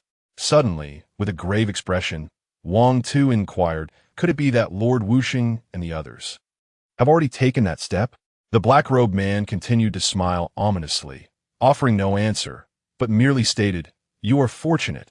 Your son's talents have caught Lord Sikong's eye. You know what needs to be done, do you not?" "Understood." Wang Tu nodded solemnly. After speaking, the black-robed man presented him with a jade vial, saying, "This contains the 9 turns seizing heaven pill. Once consumed, you shall break through the immortal king barrier within 3 days. A month later, Lord Sikong will await you at the primordial ancient land. Do ensure to bring along more members from the eternal immortal sect." Primordial ancient land? Before Wang Tu could pose further questions, the black-robed figure had already departed. The primordial ancient land, a locale abundant in source stone mines, is exceedingly prosperous and serves as a vital resource for the 8 sacred lands. A few days later, a significant event transpired within the eternal immortal sect. The esteemed Elder Wang Tu successfully broke through the immortal king barrier, shaking the entire southern region. And the entirety of the eternal immortal sect celebrated this momentous occasion. Due to the secretive nature of Jiang Wudao and Yunqi's breakthroughs, aside from Jiang Baiyi, no one else is privy to this information. Thus, to the outside world, Wang Tu appears to be the first person in the southern region to ascend to the rank of immortal king in many years. Following his ascension, Wang Tu's power has grown even more formidable. Within the sect, he is virtually a figure of unparalleled authority, standing just beneath Jiang Wudao. And there are even whispers of a rivalry brewing between them.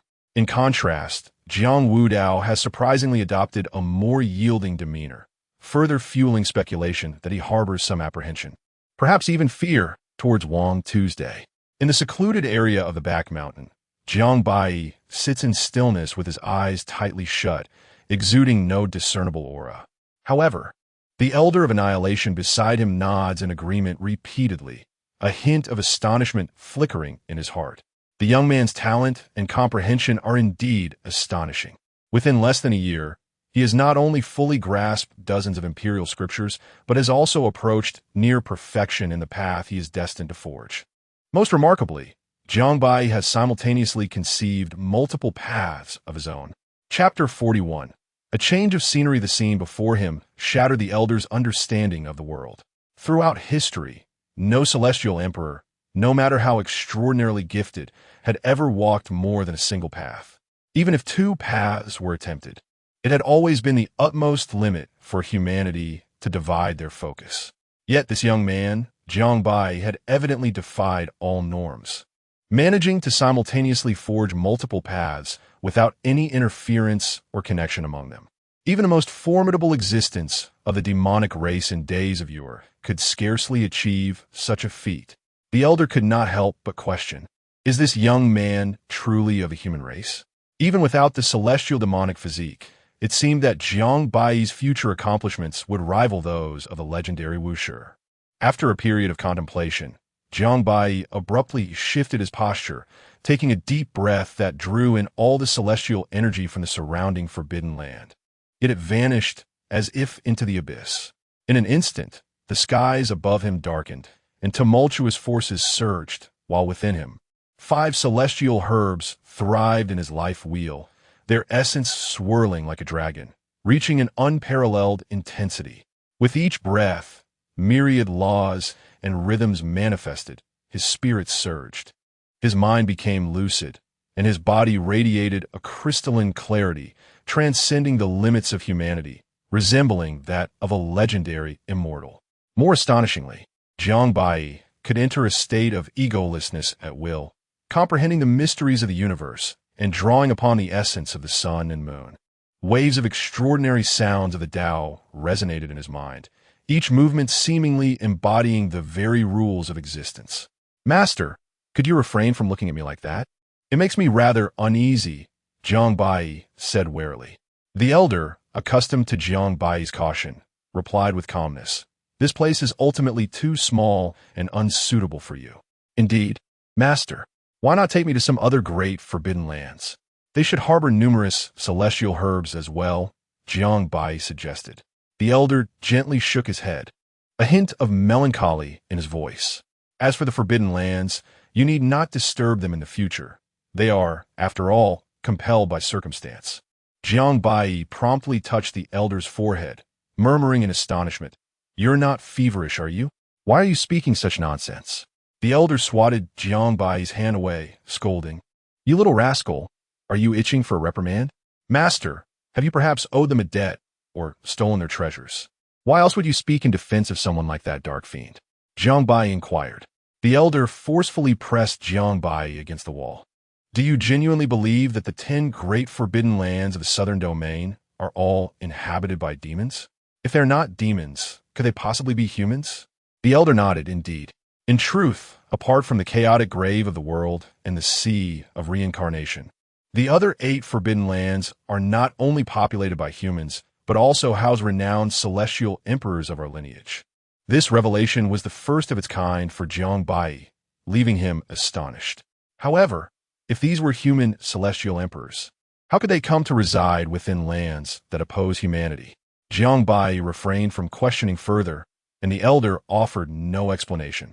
Was the elder suggesting that he should venture into the demon realm or the celestial realm? It is not yet time. However, you may first visit the eastern domain or the central domain. Very well. Once I ascend to the rank of celestial emperor, I shall certainly go. After speaking, Jiang Baiyi wished to leave hastily, but was pulled back by the ancient elder of annihilation with a firm grip. "Enough of your nonsense, young lad. Before reaching the celestial king realm, you must make a trip to the eastern domain, and prior to attaining the celestial emperor realm, a visit to the central domain is imperative.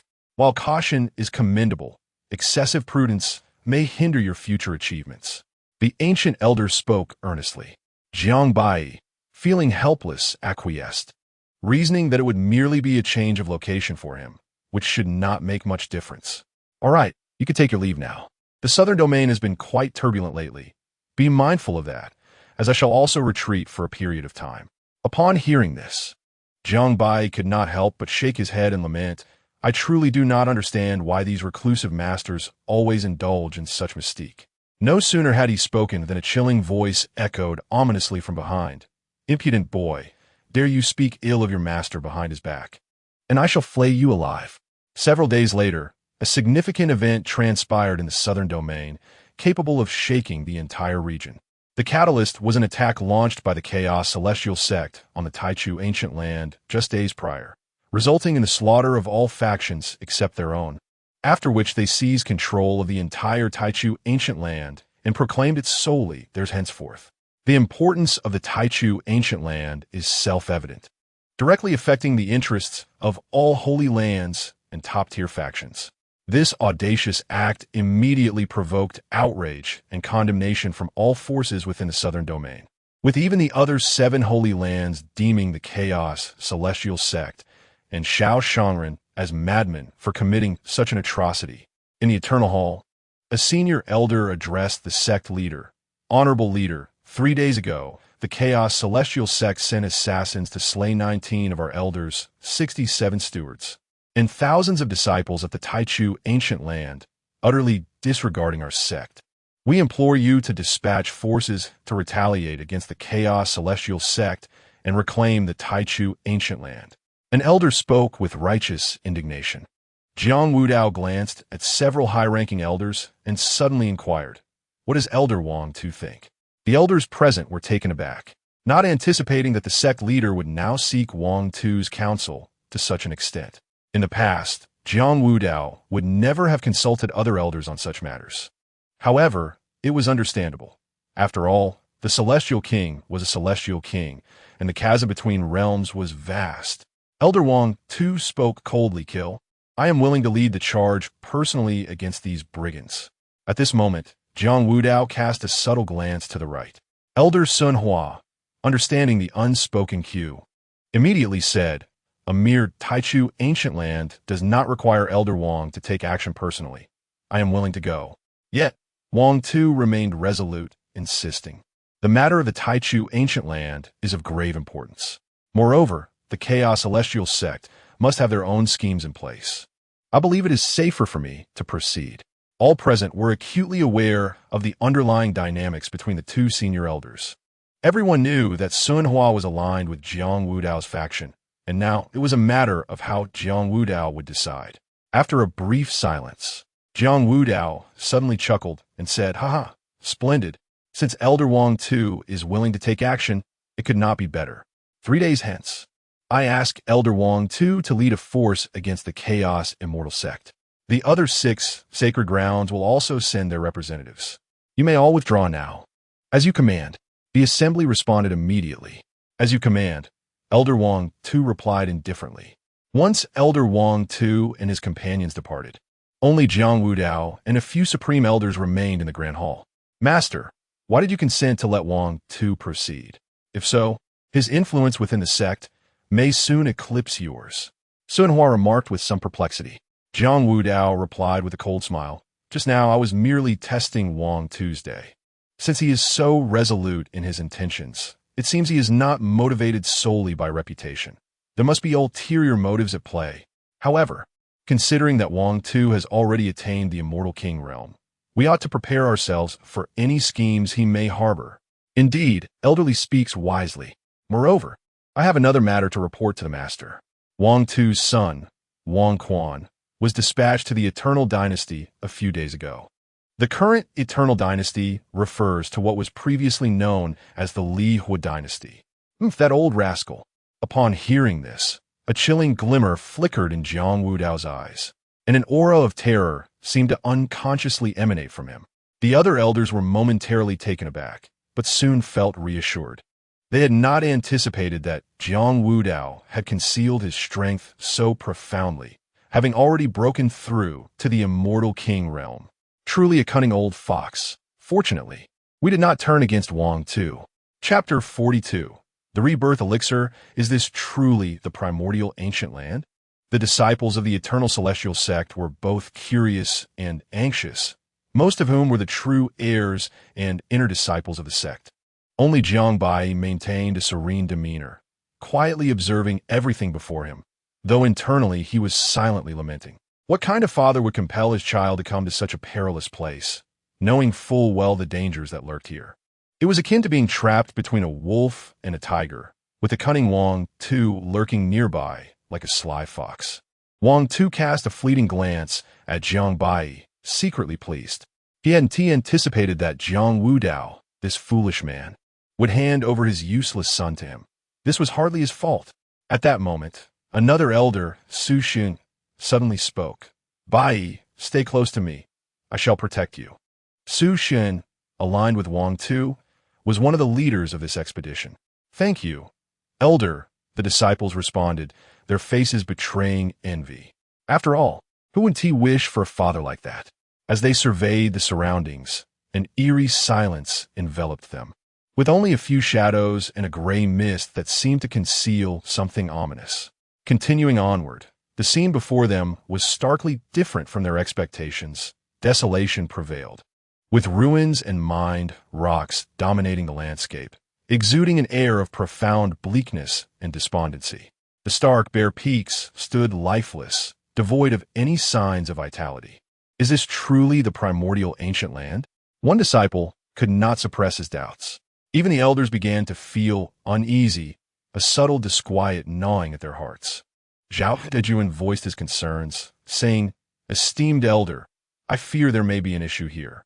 Most crucially, we have yet to encounter any members from the other 6 sacred lands." Zhao Elder makes a valid point. Perhaps we should remain here and await the arrival of the other 6 sacred lands before proceeding together, another elder concurred. The elders, each possessing millennia of wisdom, had an acute perception of danger that set them apart from others. Wang Tu coldly retorted, "Preposterous. Do you doubt this elder's ability to handle mere chaos from the celestial sect? We would not dare," they replied.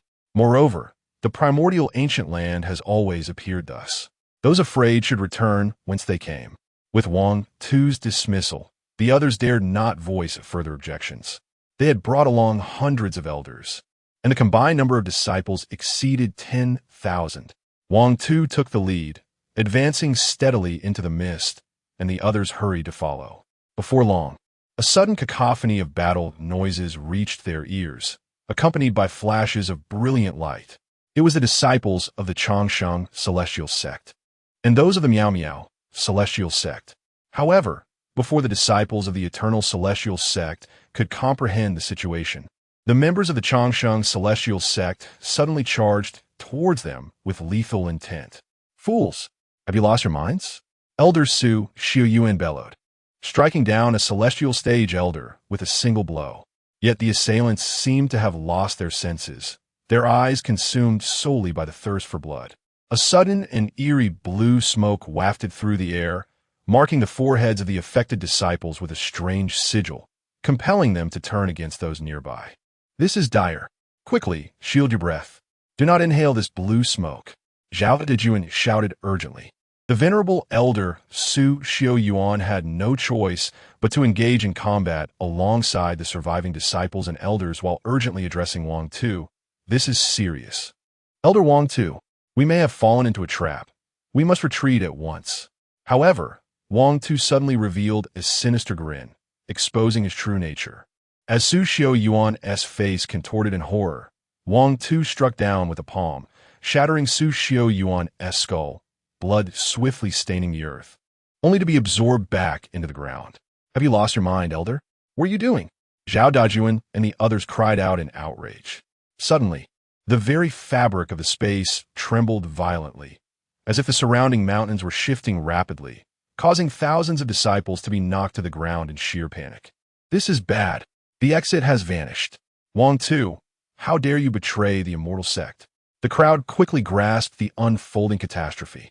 Yet, Wang Tu paid no heed to those who were moments away from becoming corpses.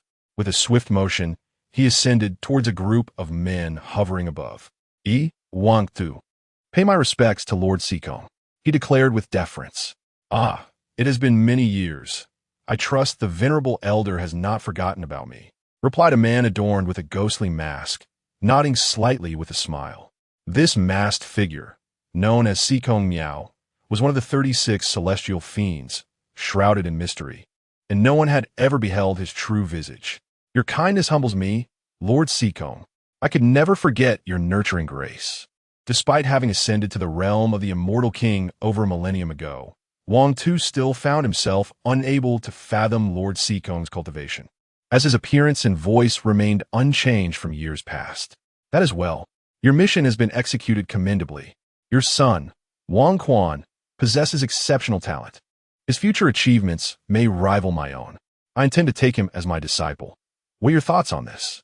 Wang Tu posed momentarily, finally grasping Lord Sikong's intention. He wished for Wang Quan to inherit his position. "Thank you, my lord, for your favor. I express my gratitude on behalf of my son."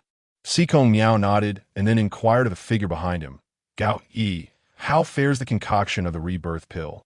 This Gao Yi was none other than the black-robed figure who had journeyed to the eternal immortal sect. He bowed and responded, "Reporting to you, Lord Sikong.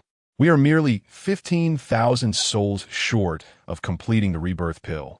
Wang Tu glanced downward, observing the corpses of various elders and disciples from the major holy lands strewn about, and beneath the ancient land of Taichu lay a colossal, ancient formation. Once a cultivator perished, their flesh and essence were immediately absorbed by this ancient array. It dawned on him that this was the very reason Sikong Miao had instructed him to bring the people of the eternal immortal sect here.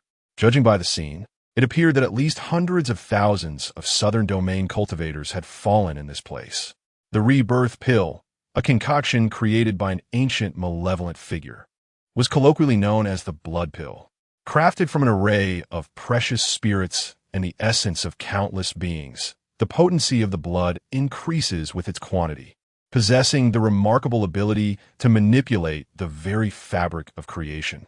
It is even rumored that one who ingests it may attain longevity akin to the heavens and ascend to the realm of the celestial emperor. Even Wang Tu, upon hearing this, felt a shiver surge up his spine. Yet, faced with the gravity of the situation, he dared not utter a word, and instead respectfully proclaimed, "Esteemed sir, the young man in the white robe below is none other than the sole heir of the eternal immortal sect's leader, Jiang Wudao. If we can capture him, conquering the eternal immortal sect will be as effortless as a mere breeze." However, before Sikong Miao could respond, an unexpected voice resonated from below, and Jiang Baiyi mysteriously manifested before their eyes. How did this fellow ascend here? Wang Tu and the figures in black robes behind Sikong Miao were taken aback, astonished that this mere insect, a being of the divine realm, could have reached such heights. It is known that none beneath the celestial monarch realm can escape this ancient formation. Only Sikong Miao maintained an air of confidence, gazing at Jiang Baiyi with keen interest. Seeking Death. Chapter 43. Are you worthy? Without waiting for Sikong Miao to issue commands, Gao Yi took the initiative, and an overwhelming aura immediately enveloped the surroundings. Stepping forward, a terrifyingly colossal hand materialized from thin air, descending upon Jiang Baiyi with ferocity, its inky black palm sealing the heavens above. You are far inferior to that divine shadow body. The onlookers barely registered any movement from Jiang Baiyi, yet his fingers had already coalesced into a fist, rising like a soaring dragon. A moment later, a chilling scream erupted from Gao Yi, who was then sent flying. One of his arms shattered upon impact, plummeting to the ground, his fate uncertain. In that instant, everyone, including Wang Tu, was struck with astonishment.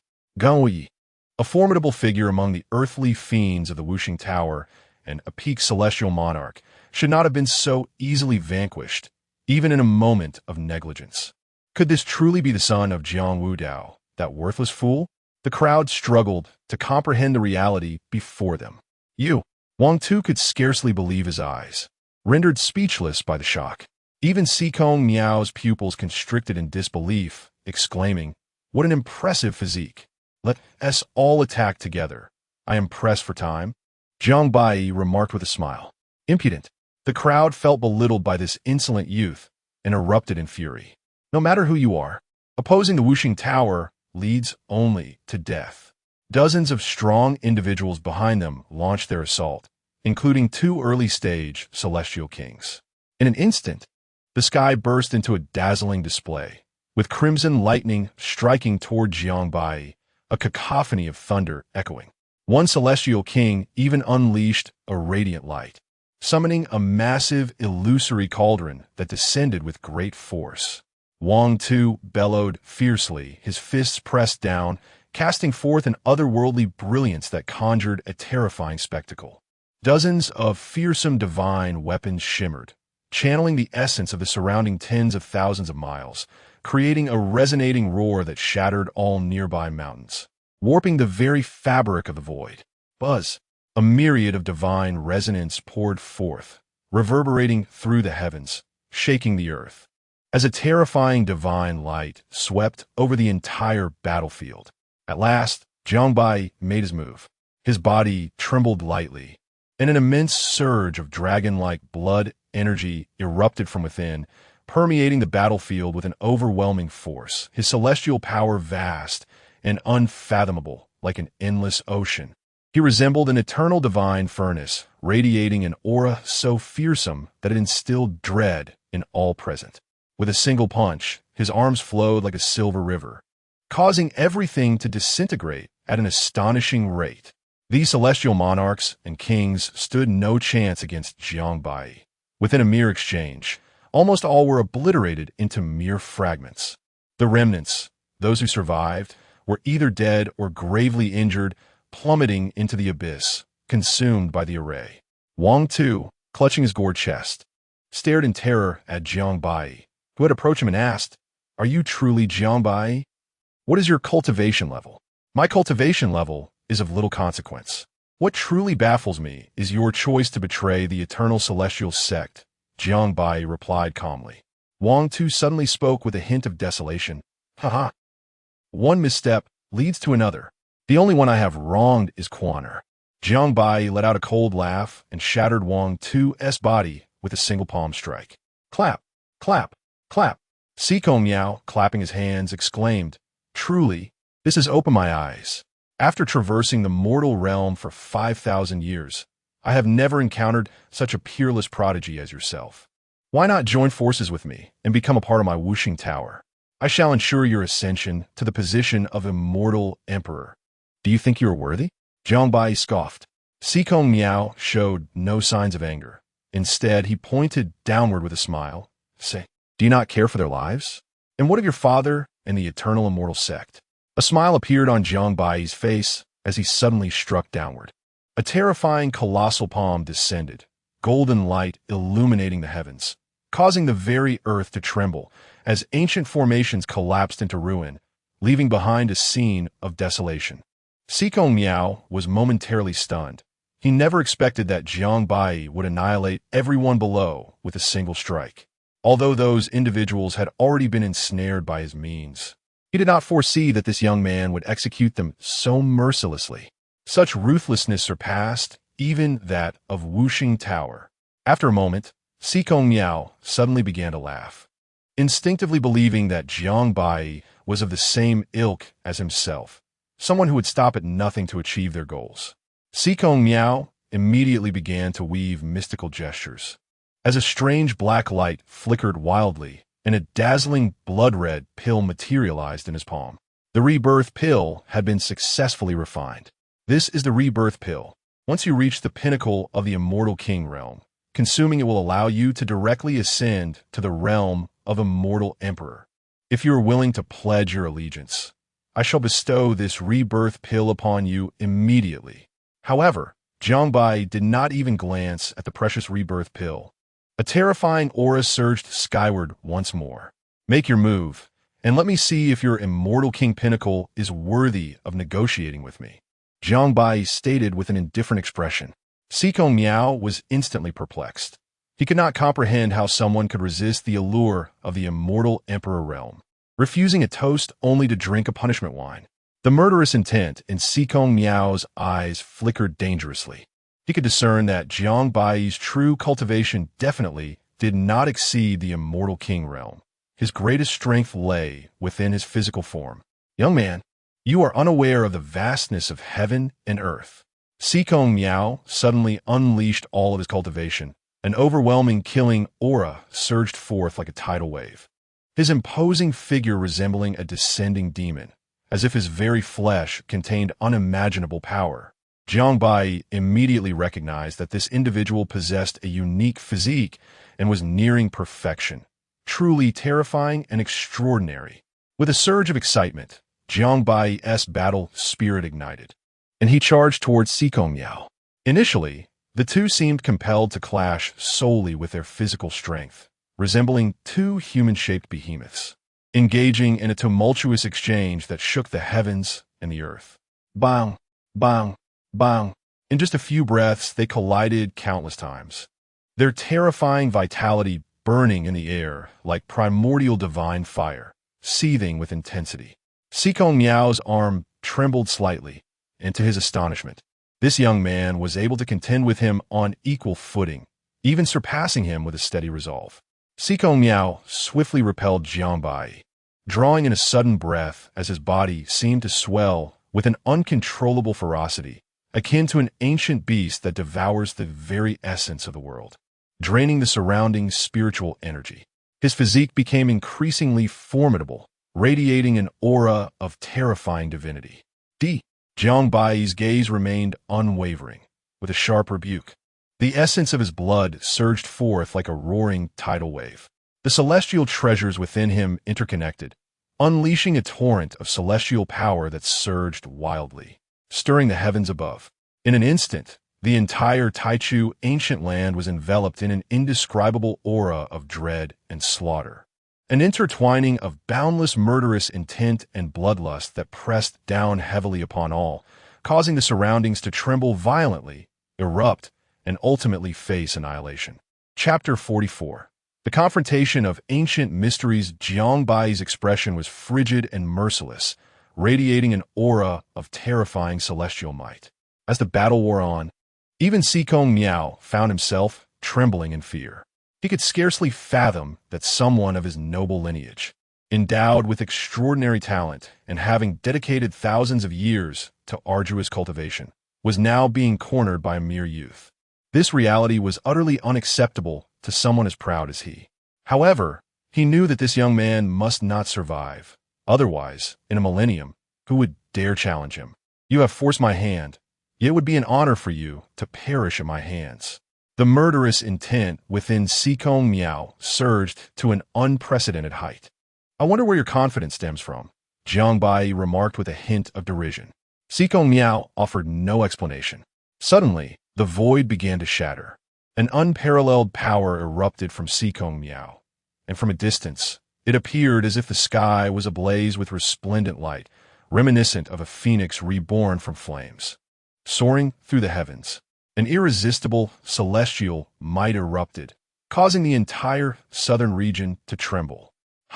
You insignificant ant! Today you shall witness the legendary phoenix ancient secret. Jiang Baiyi was taken aback. He had not anticipated that this man possessed the long-lost phoenix ancient secret. This was a force beyond mortal comprehension, and no one had ever survived the grip of the phoenix ancient secret, radiating the might of an immortal emperor, as brilliant as the sun. Come forth. I shall see whether the phoenix ancient secret or my true dragon ancient secret is superior among the 5 ancient secrets. What did you say? Sikong Miao nearly doubted his hearing, for the true dragon ancient secret had long been lost to the world, known only to his celestial family. Yet in the next moment, a deafening roar of a dragon reverberated through the air, as Jiang Baiyi's celestial power transformed into a colossal true dragon, immense as a towering mountain, exuding a terrifying aura. His eyes were cold and filled with lethal intent, surrounded by a raging inferno of celestial flames, which were then enveloped by an overwhelming celestial radiance. Boom! The boundless celestial might collided, resembling a cascade of stars. The surrounding void twisted to the brink of destruction, as myriad rhythms and vast forces clashed, leading to the annihilation of both gods and men. Could it truly be the true dragon ancient secret? Sikong Miao's eyes widened in disbelief, his heart plummeting to despair. In the next instant, that celestial might utterly crushed his phoenix ancient secret. What was even more unfathomable was that he, a peak immortal king, had been defeated by a mere immortal monarch from the wild southern region. With a furious roar, Jiang Baiyi unleashed a devastating punch, imbued with unparalleled dominance. Stepping upon the 9 turns Tao patterns as if heralding the apocalypse. The terrifying shock waves even pierced through the entire primordial ancient land. With a resounding crash, Sikong Miao's battered body fell heavily to the ground, devoid of any trace of vitality, utterly stripped of life. You! Sikong Miao's eyes widened in disbelief, attempting to utter something, but in the next moment, his body abruptly vanished, reduced to dust, dissipating into the earth. After the demise of Sikong Miao, an enigmatic rune unexpectedly materialized in his mind. Just as Jiang Baiyi reached out to grasp it, the rune self-destructed in the next instant. Meanwhile, countless miles away in the central domain, within an ancient celestial family, a soul lamp suddenly extinguished, inciting a tempest of fury. In another location, within a resplendent celestial tower, a ghostly figure of a man suddenly exhibited a change in expression. Almost immediately, that peculiar rune appeared before him, igniting in flames, capturing the last scene witnessed by Sikong Miao before his death. Sikong Miao has perished? The mysterious man murmured in disbelief, fixating intently on the white silhouette. Such remarkable prowess. Who would have thought that in this mere barbaric land, someone could sever an arm of the emperor? Jiang Baiyi instantly felt a sense of being scrutinized by the rune, astonished by the stranger's capabilities. Regrettably, the ancient secret of the phoenix. Jiang Baiyi could even sense that the ancient secret employed by Sikong Miao was not entirely complete. With a flick of his right hand, a blood-red pill and a ring materialized in his grasp. Sikong? Jiang Baiyi murmured, holding a specially crafted token. Come forth. He called out toward the ruins. Moments later, Zhao Dajuan suddenly emerged from the debris, his body a gruesome sight. Were it not for Jiang Baiyi's timely intervention, he would have likely succumbed amidst the fierce battle. Jiang Baiyi tossed him a vial of elixir. Take this. Your injuries are severe. Are you still Jiang Baiyi? Why did you save me? Zhao Dajuan queried, bewilderment etched across his face, unable to meet the gaze of the disciple he once scorned. It has always been me. As for why I saved you, it is simple. You still hold value. Then why only me? Unnecessary. I cannot save so many. Zhao Dajuan fell silent, then inquired, what do you wish for me to do? Return and inform my father of the situation here. Is that all? Indeed. Zhao Dajuan was taken aback. Is this what you deem valuable? Are you not returning? I have matters to attend to. Jiang Baiyi replied before his figure gradually faded into the horizon. Zhao Dajuan stood, gazing vacantly toward the distant sky, taking a significant amount of time to process these events. At this moment, the mysterious celestial sect was in utter chaos. A sea of blood engulfed the sect, rivers of crimson flowing. Not only the mysterious celestial sect suffered, but also other sects, save for the mightiest, Wuji celestial sect, Langya celestial sect, and Lane temple, all faced terrifying assaults. However, the mysterious celestial sect bore the brunt of the onslaught, as two supreme elders colluded with the forces of Wuxing Tower, first inflicting grave injuries upon the sect master, Luo Tianshuang, and subsequently breaching the protective formation of the sect. The disciples of the mysterious celestial sect were caught completely off guard, leaving only a few supreme elders and the severely wounded Luo Tianshuang to hold the line desperately. A dozen fearsome figures clad in black robes surrounded the ethereal hall. Zhang Taihao, wielding the imperial weapon, steadfastly blocked these menacing individuals alongside 6 esteemed elders. Wuxing Tower, today, I shall wager my very life to ensure our mutual destruction, Zhang Taihao declared, his eyes aflame with crimson fury, yet his body bore the scars of countless injuries. Had it not been for Luo Tianshuang's desperate retrieval of the imperial weapon at a critical moment, they would likely have already succumbed to the abyss. Suddenly, the black-robed figures parted, revealing a man in a green robe who emerged with deliberate slowness. We pay our respects to Lord Feiyang. This individual, known as Feiyang Qing, also donned a distinctive mask, his expression impassive, yet an otherworldly aura enveloped him. Truly a collection of inept fools, unable to subdue this wretched sect after all this time. Forgive us, my lord. This old man brandished the imperial weapon, and we were momentarily at a loss against them, the others exclaimed, their hearts gripped by fear as they hastily offered their apologies. The imperial weapon? Feiyang Qing regarded the members of the ethereal sect with disdain. Chapter 45. The fall of the celestial sect, once a prestigious entity among the 8 great holy lands. The misty celestial sect now lay in ruins.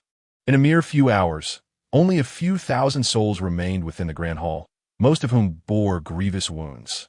The legacy of over 300,000 years was tragically reduced to ashes. Chu Yun knelt before Luo Tianshuang, her hands pressed tightly against the wound on Luo's abdomen, her sorrow rendering her speechless. The hall was suffused with an overwhelming sense of grief, filled with resentment and desolation. To Chu Yun, Luo Tianshuang was not merely her mentor. She embodied a maternal figure, her kindness akin to a second birth. At that moment, Luo Tianxuang's face was as pale as snow, with a deep wound that had pierced her back, causing her flesh to wither and her once unparalleled beauty to fade. The corners of her eyes had grown hollow. "Yuania, I must depart." She spoke with an unprecedented calmness, reminiscent of a dying ember's last flicker. "You must live well. If fate allows, you shall restore our misty, celestial sect. In this lifetime, you will surely ascend to the rank of celestial emperor." Though Luo Tianxuang had transformed into a frail old woman, her voice carried a serene authority. Chu Yun remained silent, and with a withered, yellowed hand, Luo gently wiped away her tears before slowly removing a ring from her finger.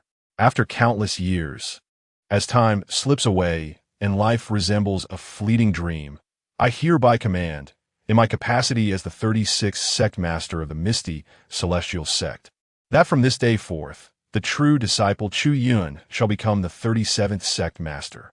Chu Yun, do you accept? All the elders and disciples in the hall were momentarily stunned, their gazes fixed on Chu Yun. After a long pause, she numbly accepted the ring, as if it bore the weight of a million burdens, and finally nodded heavily. Disciple Chu Yun, accept the command. Excellent. A smile finally graced Luo Tianxuang's face as she placed a dull, lifeless orb in Chu Yun's hand. Gathering her remaining strength, she managed to open a special portal. Go! Chu Yun hesitated to leave, but was forcibly ushered through by Luo Tianxuang, who then sealed the portal, leaving the remaining elders and disciples to clutch their weapons, awaiting their fate. Fei Yangqing's eyes flickered as he regarded the imperial weapon in Zhang Taihao's grasp, then scoffed in the wilderness. It takes tens of thousands of years to produce a celestial emperor, yet a mere sect boasting 2 emperors dares to call itself a celestial sect? The term 2 emperors referred to the fact that the Misty Celestial Sect had, since its inception, only produced 2 celestial emperors. Among the 8 great holy lands, it was the one with the fewest emperors, had it not been for the unparalleled strength of the past celestial emperor. The Misty Celestial Sect would not have merited its place among the 8. Silence. You, who lurk in shadows and strike from behind, dare to insult my sect? Get out of my sight. Zhang Taihao, consumed by rage, felt his blood boil. Brandishing the imperial weapon, he charged forward, summoning the very essence of the heavens. All spiritual energy surged like a tidal wave, transforming into countless divine swords that descended with overwhelming might, obliterating all in their path. Out! Fei Yangqing commanded with authority, clad in radiant celestial armor, his every move exuding an unparalleled might. Boom! Boom! With a flourish, Fei Yangqing confronted his foes, his armor miraculously absorbing all imperial might directed at him. With a swift motion, he flipped the divine seal in his hand, descending upon them with overwhelming force. The heavens trembled as Zhang Taihao was struck by the seal, shattering half of his body in an instant. Brother Taihao, the other 5 esteemed elders were paralyzed with horror, rushing forward in an attempt to rescue Zhang Taihao. However, they were immediately encircled by the cloaked figures following Fei Yangqing, who swiftly formed an ancient killing formation. In an instant, a tempest of blood surged forth, the aura of death coalescing like myriad stars, cascading down upon them. Boom! Boom! Before long, the 6 were firmly ensnared, subsequently meeting their grim demise. Fei Yangqing grasped Zhang Taihao with one hand, stating coolly, "Ants are ultimately just ants. Even wielding an imperial weapon, they remain worthless. Bah, I will take you down with me." Before Zhang Taihao could self-destruct, Fei Yangqing crushed him with a single hand. "Kill!" Fei Yangqing commanded, and the cloaked figures surged into the grand hall with the assassins of Wuxing Lu. At that moment, a figure descended from the hall's lofty heights. I did not expect a fish to slip through the net. Who is he? A cloaked figure behind him promptly replied, "This man is Zhang Daoquan, a true disciple of the mysterious celestial sect, the apprentice of the elder who just perished, endowed with the solar divine body. Not long ago, Jiang Baiyi sensed this avatar was on the verge of a breakthrough and had instructed it to enter seclusion. However, he did not anticipate Wuxing Lu's sudden attack. which fortuitously allowed Jiang Baiyi's avatar to evade calamity, as it had only just emerged from its retreat. Feiyang Qing jested, "A mere realm of celestial stage? I am astonished that such talent could emerge from this wild land. What a pity. What does my lord imply?" The cloaked figure assumed Feiyang Qing had taken a liking to this individual, wishing to recruit him. Kill him. Yes. The cloaked figure transformed into a beam of light, a terrifying aura of slaughter descending. Yet, when the fist was but an inch from Jiang Baiyi, it could advance no further. Jiang Baiyi stood resolute, an expression of displeasure gracing his face. "Pray tell, how shall I allow you to perish for disrupting my arrangements?" The cloaked figure was struck with dread, witnessing this youth's blatant disregard for him, and unleashed another punch towards Jiang Baiyi. Suddenly, Jiang Baiyi's gaze sharpened as an overwhelming starlight cascaded down, the void quaking violently. The bronze war spear materialized, radiant with golden light, submerging the cloaked assailant entirely. With a swift slice, the bronze spear cleaved the cloaked figure in two. To think a mere celestial stage could slay a nascent celestial monarch. Indeed, the solar divine body is extraordinary. "I can offer you an opportunity to join Wuxing Lu," Feiyang Qing mused with growing interest. However, Jiang Baiyi paid him no heed, merely gazing at the bloodstains left by Zhang Taihao's demise. He spoke indifferently. "You have treated this corporeal form with some regard. Today, I shall avenge you. Consider it a resolution of this karmic debt." Feiyang Qing, feeling ignored, felt a surge of anger rise within him. "Do you know? No one has ever dared to disregard my words." Jiang Baiyi chuckled and remarked, "Isn't it here now? With your kind of insignificance?" He shook his head, and in an instant, his figure retreated and soared into the sky. Feiyang assumed that this insignificant creature sought to struggle and flee, but just as he prepared to pursue, a sudden white shadow appeared, and astonishingly, the two entities merged into one. A technique of duplication? Feiyang pondered, his gaze deep and contemplative. Since time immemorial, the art of duplication has been regarded as a forbidden technique, as it grossly transgresses the laws of the universe. Unless one is an immortal emperor or a direct descendant of such a being, possessing the protection of imperial blood, practitioners of this art would inevitably perish from the ominous repercussions. After the merging, Jiang Baiyi's primordial spirit and aura reached their zenith, his gaze profound and awe-inspiring, his presence ethereal as jade. Yet, every trace of his aura was meticulously concealed, rendering him almost indistinguishable from an ordinary person. However, this very transformation intensified the gravity of Feiyang's heart. Gazing at this young man, an inexplicable unease stirred within him, for he found himself utterly unable to discern the depths of this individual's cultivation. "You seem vastly inferior to that fellow named Sikong something," Feiyang initially faltered, puzzled by how this person could know of Sikong Miao. Could he be from the central domain? Yet, soon his inner turmoil erupted like a volcano, uncontrollable and raging through the heavens and earth. The one he envied most in this life was indeed Sikong Miao. Even his own master regarded Sikong Miao with tenfold greater esteem than him.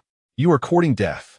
Regardless of who you are, you shall undoubtedly perish today."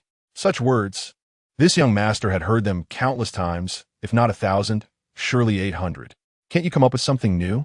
Chapter 46. The villain falls to excessive words at this moment. The tremendous commotion outside the grand hall had alarmed the black-robed individuals and the assassins who had rushed in. Consequently, these figures swiftly dispatched the remaining defeated soldiers within the hall and promptly surged forth, united in their assault against Jiang Baiyi. With an expression of indifference, Jiang Baiyi cast a fleeting glance at them, and a terrifying pressure erupted suddenly, akin to the vastness of the cosmos, causing all hearts to tremble as if the very essence had penetrated their bones. Death. Jiang Baiyi, radiating an overwhelming celestial aura, plunged into the throng, treading upon the void as though wandering through a serene garden, entering a realm devoid of obstacles.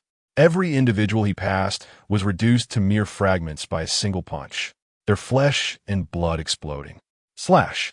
A peak celestial lord unleashed a secret technique, his momentum soaring like a rainbow his consciousness vast as the ocean, bearing down upon Jiang Baiyi's mind with ruthless intent.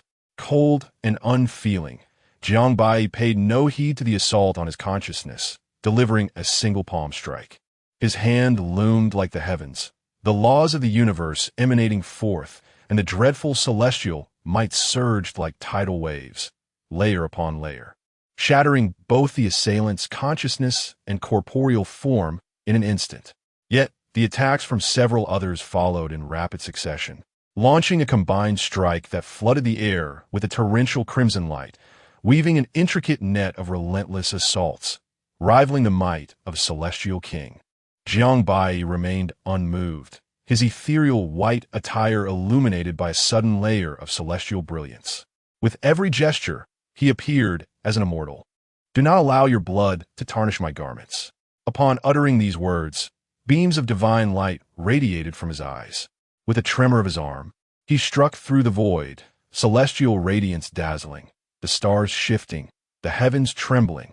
Dozens of black-robed figures, scarcely able to comprehend the scene, were obliterated by a single punch, their heads pierced through entirely. In a flurry of afterimages, Jiang Baiyi materialized before the last of the black-robed individuals, causing the man to stand petrified, his hair bristling in terror as he turned to flee. Yet in the next moment, Jiang Baiyi's hand effortlessly tore through the man's corporeal form, annihilating both body and spirit. Then, with a sudden press of his palm, the very fabric of reality quaked violently, resonating with a reverberating hum, as if the entire void were on the brink of collapse. Simultaneously, the air erupted with the sound of thousands of explosions, the remaining assassins disintegrating like fireworks in an instant, their bodies transforming into a sanguine mist that rained down from the sky. A crimson deluge enveloped the realm, leaving behind an overwhelming silence. Fei Yangqing observed Jiang Baiyi's prowess in silence, contemplating the enigmatic technique of duplication, instinctively concluding that Jiang Baiyi must hail from an ancient celestial lineage or possess the stature of an imperial figure. Nonetheless, even with such realizations, the intent to kill within Fei Yangqing remained undiminished. He understood the formidable nature of such an identity, yet with his own powerful backing, he felt no trepidation of retribution. Most crucially, as long as he steered clear of the factions within the central region, he had no cause for concern regarding any consequences. Suddenly, Fei Yangqing made his move, yet revealed his true identity instantaneously, an aura of demonic energy soaring into the heavens, his power surging like a tempest, tumultuous and overwhelming. Especially the celestial armor worn by Fei Yangqing, which is also an unparalleled divine artifact, a rare treasure of defense. It can negate at least 90% of attacks from beings below the Emperor level, allowing Fei Yangqing to face even Imperial-level existences with unwavering confidence. With a fierce motion of his fists, he severed the fabric of heaven and earth, invoking a terrifying ultimate technique. Suddenly, a dark abyss tore through the air before Jiang Baiyi, swallowing all of Jiang Baiyi's attacks, as if it could devour everything. A commendable tactic, yet you fall short. Jiang Baiyi could not help but offer a compliment, then opened his arms, and an extremely fearsome phenomenon materialized before him. However, Fei Yangqing showed no fear towards this manifestation. Mocking, "Do you think this can break my celestial technique?" A smile curved Jiang Baiyi's lips as he began to chant silently, causing the phenomenon before him to become tangible. An endless purgatory suddenly emerged, crashing directly into the abyss. Infinite mysterious runes appeared, submerging Fei Yangqing's torn abyss, as the great path intertwined and emitted ancient celestial sounds. As if celestial emperors were chanting in Fei Yangqing's ear.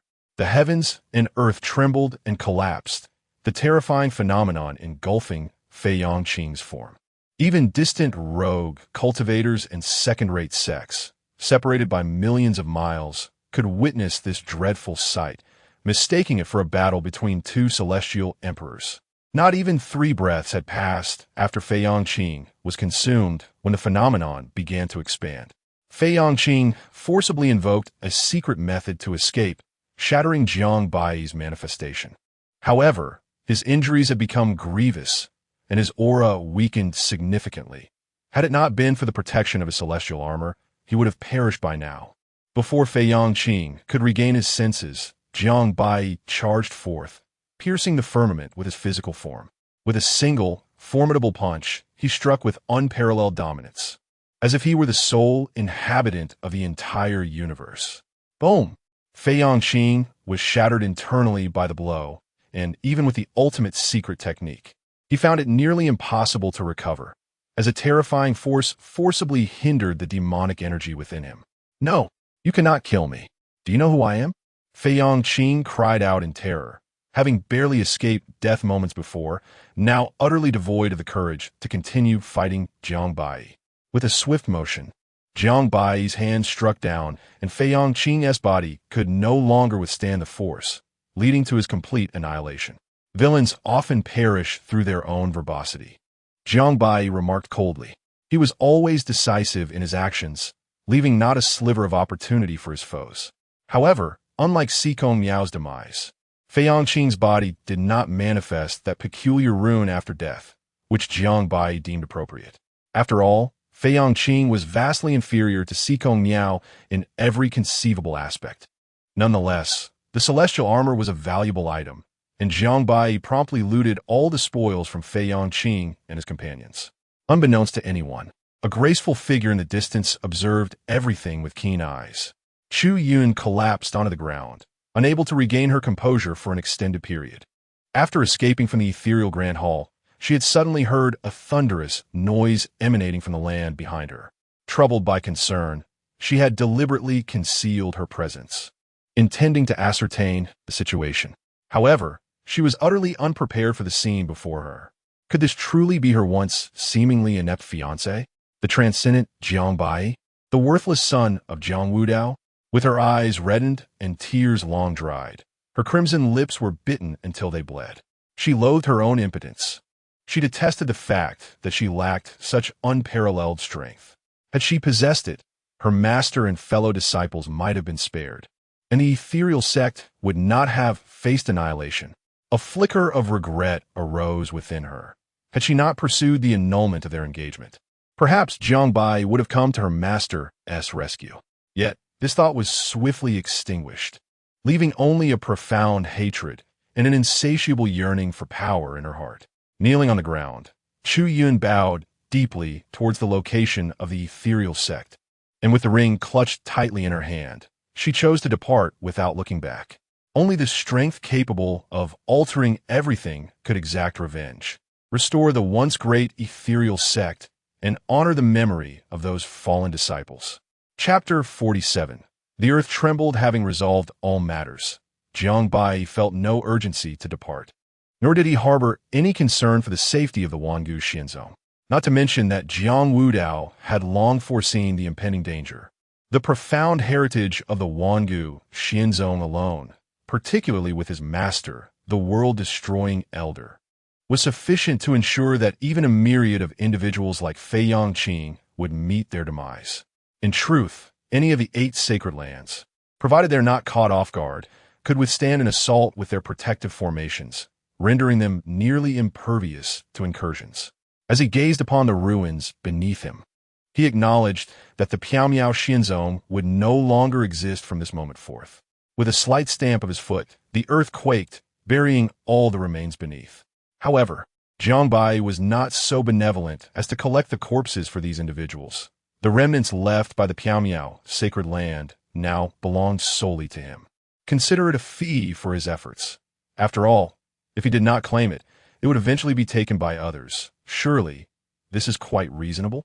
The evening glow, reminiscent of blood, painted half the sky as a flock of ominous crows flew overhead, their cries echoing with a haunting silence. This locale, known as the place of illusory life, marked the northernmost point of the southern region and served as the sole passage to the outer realms. Within a simple yet ancient hall, silence reigned as dozens of masked individuals with terrifying auras sat, their expressions as still as water. Suddenly, the tranquility was disrupted. Sighing, an imposing elder clad in a golden robe, his stature both tall and robust, with eyes that glimmered like twin divine flames, lamented. I had warned that impudent Fei Yongqing not to be careless. Now, not only have various factions returned empty-handed, but even the fate of Fei Yongqing remains shrouded in mystery. Who killed him, and where did he perish? Nevertheless, it matters not. Fei Yongqing's arrogance was his undoing. He deserved his fate. The Fei Yong family likely will not seek retribution. More critically, the death of Lord Sikong raises concerns. Should our master hold us accountable? How shall we explain ourselves? Remarked the diminutive man. Do you believe our master is unaware? Lord Sikong was greatly esteemed by him. The news of his demise is likely already known. What is more lamentable is that the most precious rebirth pill has seemingly vanished. At that moment, a strikingly beautiful woman adorned in red celestial garments, her eyes shimmering with myriad emotions, interjected with an air of impatience. Enough. Since the events have transpired, let us focus on our next course of action. All eyes turn to her. What course of action does the demoness propose? Inquired the golden-robed elder. The woman, known as the demoness, shared the same standing as the others, but, like Sikong Miao, was held in high regard by their superiors. With Sikong Miao's death, command of these individuals naturally fell to her. First, conduct a thorough investigation into the deaths of Sikong Miao and Fei Yongqing. Second, immediately halt all operations. Third, devote all efforts to refining a third rebirth pill. The assembly was perplexed. Shall we not seek vengeance for Lord Sikong? The demoness raised an eyebrow, a cold smile gracing her lips. Are you not aware of Sikong Miao's strength? Do you truly believe you possess the qualifications to exact revenge? For now, our priority remains the rebirth pill. The crowd could only nod in agreement.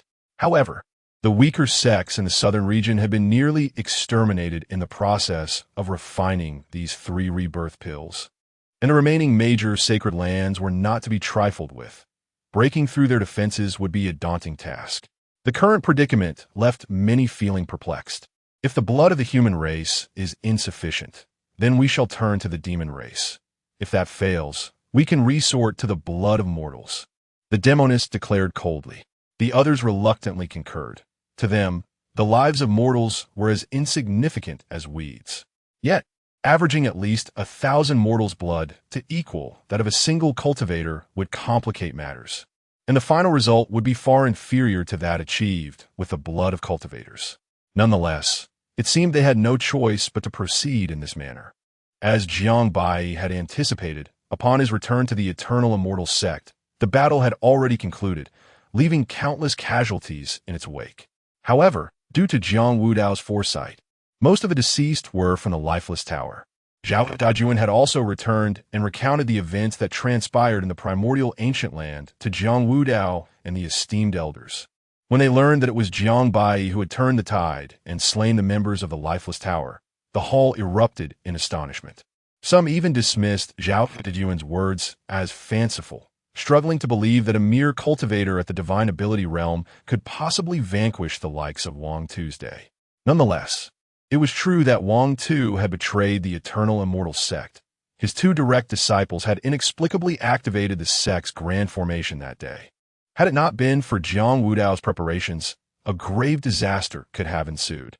As for those who led the assault, after suffering significant losses, they realized that the eternal immortal sect was well prepared and ultimately retreated empty-handed.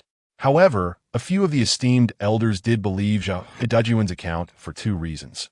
Firstly, Zhao Dajuan's character made it highly unlikely for him to deceive them about such a matter. Secondly, Jiang Wudao, aware of the anomalies surrounding Wang Tu, still dared to send his son alongside, indicating his unwavering confidence.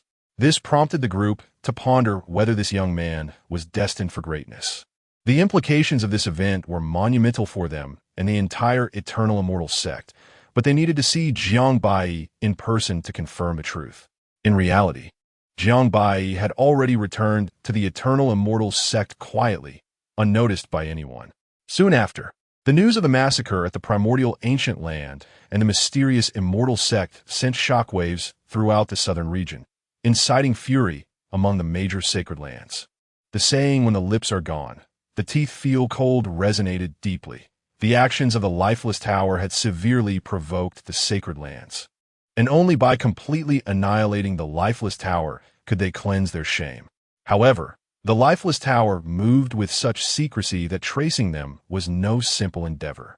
In a certain secret realm of the eternal immortal sect, ethereal mist swirled, and silver light bathed the ground. Suddenly, within the celestial pond, divine radiance surged skyward as an immense amount of essence was frantically devoured by Jiang Baiyi. His hair danced in the air, his entire body appeared translucent, resembling a deity, calm and serene. Abruptly, it felt as though countless volcanoes erupted simultaneously from within him, an overwhelming surge of blood energy piercing through the clouds, transcending the heavens and the earth. Brilliant and fervent visions continually emerged, as if dozens of ethereal figures of celestial emperors were fleeting by behind him. It was an extraordinarily breathtaking scene. Just moments ago, Jiang Baiyi was merely practicing the recently acquired mysterious celestial scripture, yet suddenly, the celestial demon body resonated with the very heavens and earth, and all the imperial scriptures he had cultivated surged forth vividly in his mind. Blood surged to the heavens, and the azure dragon roared, as ancient celestial melodies resonated through the void. What was happening? All the elders were immediately shaken by this terrifying phenomenon. Was the earth trembling? An outer sect disciple, interrupted in his practice, questioned in bewilderment. What do you mean by earth? It seems to be emanating from the secret realm. Chapter 48. A hasty escape. At this moment, all the disciples and elders of the Wangu Xinzong had converged before the secret realm, eager to witness the source of such a tremendous commotion. Could it be that the sect leader was in the throes of cultivation? Remarked a true disciple outside the secret realm. The sect leader has arrived. Naturally, Jiang Wudao and others were alarmed by this terrifying phenomenon. It was evident that the rascally youth had inadvertently revealed himself. However, how exactly did this impudent child gain entry into the dragon transformation secret realm? At this moment, Jiang Baiyi was utterly absorbed in his own path, his entire being enveloped by a chaos Qinglian, exhibiting an extraordinary aura. He sought to forge a path unprecedented in this world, capable of slaying even the emperor of immortals with a mere thought, refining every ounce of flesh and blood within him to a level comparable to, or even surpassing that of an imperial artifact. Yet, this path required resources beyond the imagination of ordinary individuals.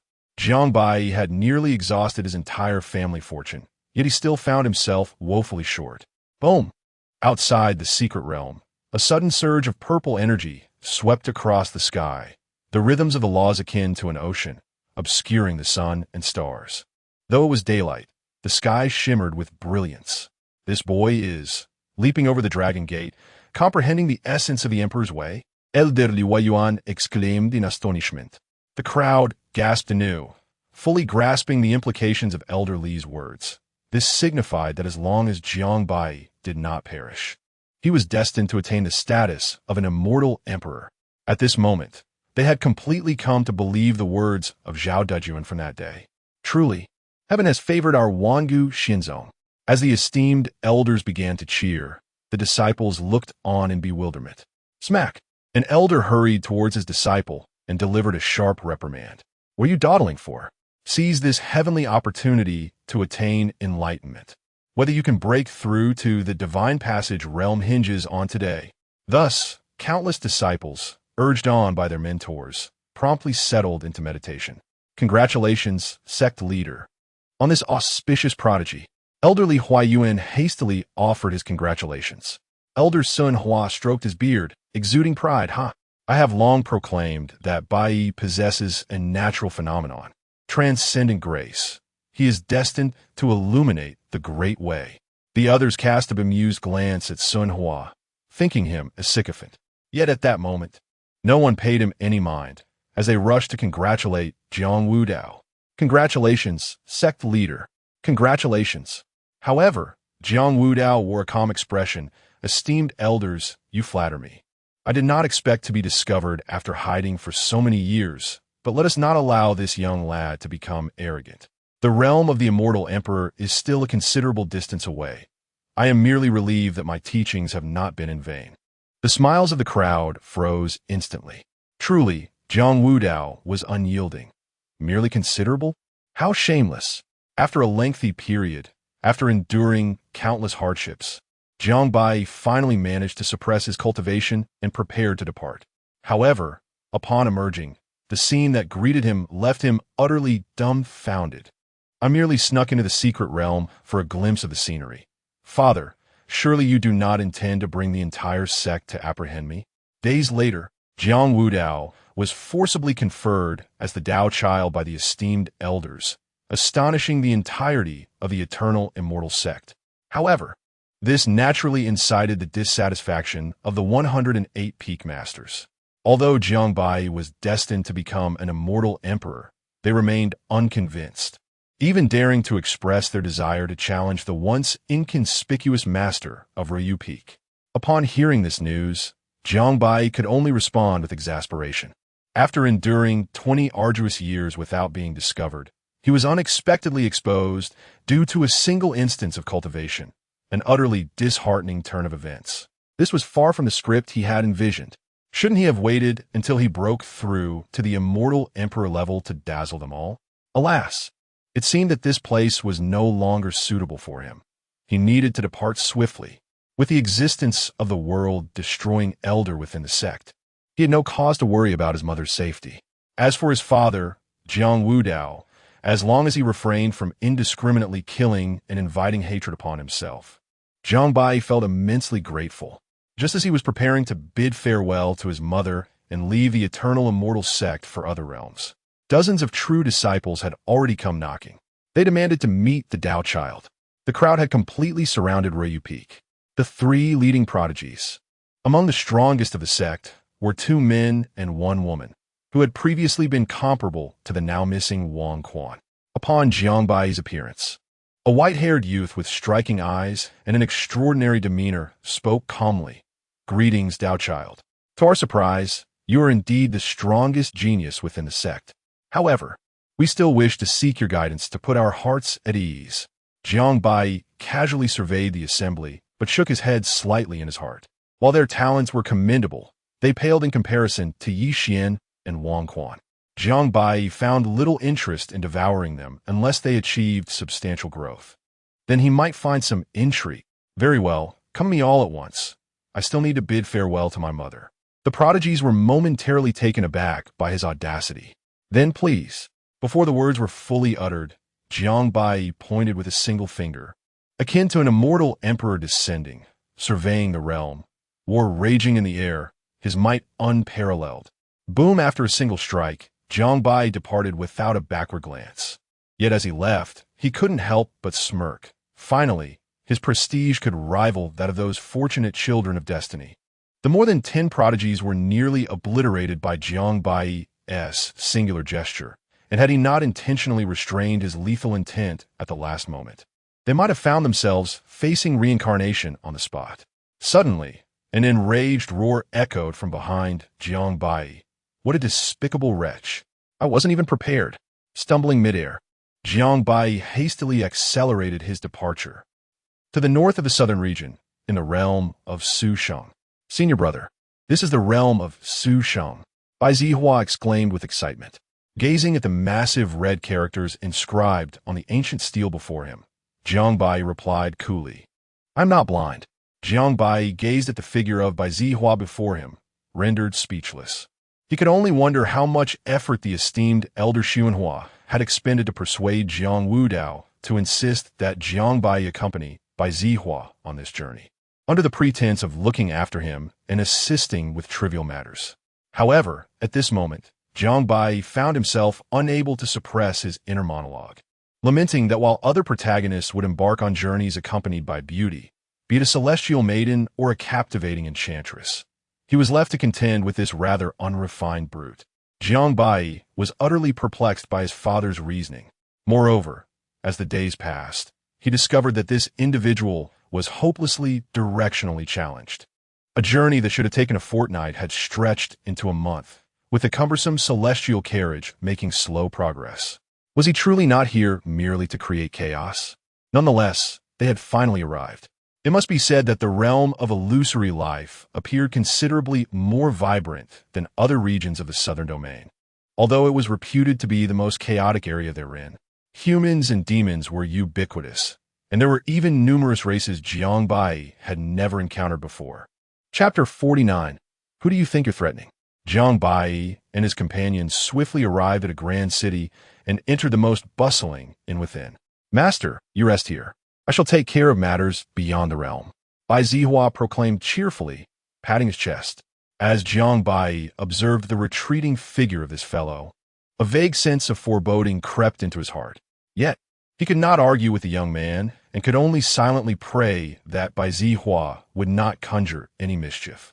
Several hours later, Bai Zihua returned, seemingly unscathed. Master, I have gathered all the information. Jiang Baiyi scrutinized Bai Zihua closely before reluctantly feeling a sense of relief. Speak, how do we reach the eastern domain? Master, there is an opportunity each year to venture into the outer realms from the void realm, requiring only a modest expenditure of spirit stones. Our timing is impeccable. We can depart in a month, Bai Zihua reported. Jiang Baiyi nodded and remarked, well done, you should rest as well. By the way, I hear that tomorrow the Wanbao Pavilion will host an auction here. Shall we attend? Wanbao Pavilion? Jiang Baiyi's knowledge of this establishment was limited. He had only heard of its mysterious presence in the southern domain, known for auctioning rare and exquisite treasures. He speculated that Wanbao Pavilion might be akin to the Wuxing Tower, also originating from other realms. However, given his current need for abundant treasures, he agreed to the proposition. Early the next morning, Jiang Baiyi accompanied Bai Zihua to the Wanbao Pavilion. After Bai Zihua expended a substantial sum of 1,000 top-grade spirit stones, they were ushered to an opulent loft, affording them a full view of the auction below. This expenditure was not in vain. The identities of those bidding were concealed, ensuring that none would provoke envy, which aligned well with Jiang Baiyi's disposition. At this moment, a throng had gathered below, numbering at least in the thousands, all of whom were cultivators of the divine ability realm or above. The surrounding lofts were nearly filled with prominent figures or those of profound cultivation. Master, look, that appears to be someone from the Wujixian sect. A senior elder of the Wujixian sect, accompanied by several disciples, was indeed present, while no representatives from other sacred lands were observed. Soon, the individuals from the Wujixian sect were ushered to the loft. Before long, the auction commenced officially. Unlike typical auctions, the Wanbao Pavilion's event was distinctive, featuring 5 simultaneous auctions in the main hall, categorized into 5 different tiers. Even the items in the lowest tier bore prices beyond the reach of ordinary individuals. Jiang Baiyi, like the other patrons in private compartments, focused solely on the highest tier of auction treasures. Presiding over the auction was an enchanting young woman, her fair complexion seemingly capable of yielding droplets of water, with eyes brimming with myriad charms. Her unintentional allure drove the cultivators below into a fervor. After a tedious opening, the young matron began to unveil the first treasure. As she opened it, a resplendent, crystalline herb emerged, and an astonishing celestial energy instantly radiated from it, truly tantalizing. Ladies and gentlemen, this first treasure requires little introduction. It is a near-mature celestial herb known as the Dewdrop Spirit Orchid, with a starting bid of 100,000 celestial spirit stones. The crowd gasped in astonishment. To comprehend the magnitude of 100,000 celestial spirit stones, one must realize that a mere 1,000 top-tier spirit stones equate to a single celestial spirit stone. This sum is tantamount to the accumulated wealth of a first-rate sect over a millennium. Nevertheless, it was evident that for those in the loft above, such a price was not beyond their means. Bai Zihua couldn't help but exclaim, "This celestial herb is truly a remarkable find. While 100,000 celestial spirit stones is no small fortune, it is undoubtedly a worthwhile investment." Jiang Baiyi cast a sidelong glance at Bai Zihua and replied nonchalantly, "Do take note that this celestial herb has yet to reach full maturity. It will require at least several tens of thousands of years to truly transform into a celestial grade herb." Upon hearing this, not only was Bai Zihua taken aback, but even the maidservant attending them paused, recognizing the truth in Jiang Baiyi's words. having seen her fair share of the world. They were surprised that someone so seemingly youthful possessed such astute insight. Indeed, brother, your discerning eye is commendable. I am in awe. Bai Zihua promptly fawned. 100,000. A voice, cold and crisp, broke through the tension. Soon, others began calling out various bids, clearly eager to acquire the celestial herb. 120,000. 130,000. 150,000. Exclaimed a high elder from the Wujie sect, bringing a hush over the gathering. Unexpectedly, Jiang Baiyi interjected, 200,000. Bai Zihua, caught between astonishment and urgency, exclaimed, Brother, did you not just say the herb is not fully matured? Moreover, while the sect leader bestowed upon me a considerable amount of spirit stones, I possess only slightly over 200,000 celestial spirit stones. Jiang Baiyi smiled reassuringly. There is no need for you to fret. However, his bold bid, doubling the previous amount, incited discontent among the other attendees, particularly the elder from the Wujie sect. Which insolent brat dares to inflate the bid by 5,000? The matron cast a sly glance towards Jiang Baiyi's loft and inquired, 200,000. Anyone willing to bid higher? The elder from Wujie sect gritted his teeth and countered, 220,000. 300,000. Jiang Baiyi remained unfazed, causing Bai Zihua to leap in shock behind him. How infuriating! This young man represents my Wujie sect. I kindly urge you to make way for us. 310,000. The elder's declaration was met with scorn from several onlookers. Was shameless old thief resorting to threats? Although the Wanbao Pavilion forbade violence, the outside world was less restrained. Just as the elder from Wujie sect felt secure in his position, Jiang Baiyi spoke again. 310,500. You, insolent brat. The esteemed elder of the Wujie immortal sect was filled with rage, unable to fathom that anyone in the southern region would dare to disrespect their sect. However, having brought only a limited number of spirit stones, he found himself unable to bid further and had no choice but to relent. After all, being within the confines of the pavilion and shielded by a special formation that blocked all divine senses, Bai Zihua felt an exhilarating surge of excitement and brazenly exclaimed, Old fool, who do you think you're threatening? If you cannot afford it, then so be it. No one will mock you. Upon hearing these words, the elder's body trembled with fury, his teeth nearly shattering from the strain.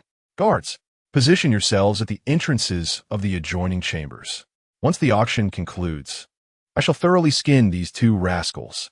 As you command. Chapter 50. Such arrogance. After a brief pause, the transaction was automatically completed. The young woman smiled and said, Congratulations to this esteemed guest for acquiring this divine herb. After venting his frustrations, Bai Zihua turned to Jiang Baiyi with an expression of sheer excitement and pride, exclaiming, Thank you, brother. This experience was exhilarating. Just moments earlier, Jiang Baiyi had discreetly informed him that a formation here rendered them undetectable.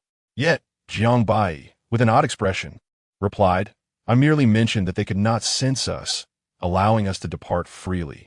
Why did you insult him? Boom! A thunderous realization struck Bai Zihua's heart, stirring a tempest of emotions within him. It's over.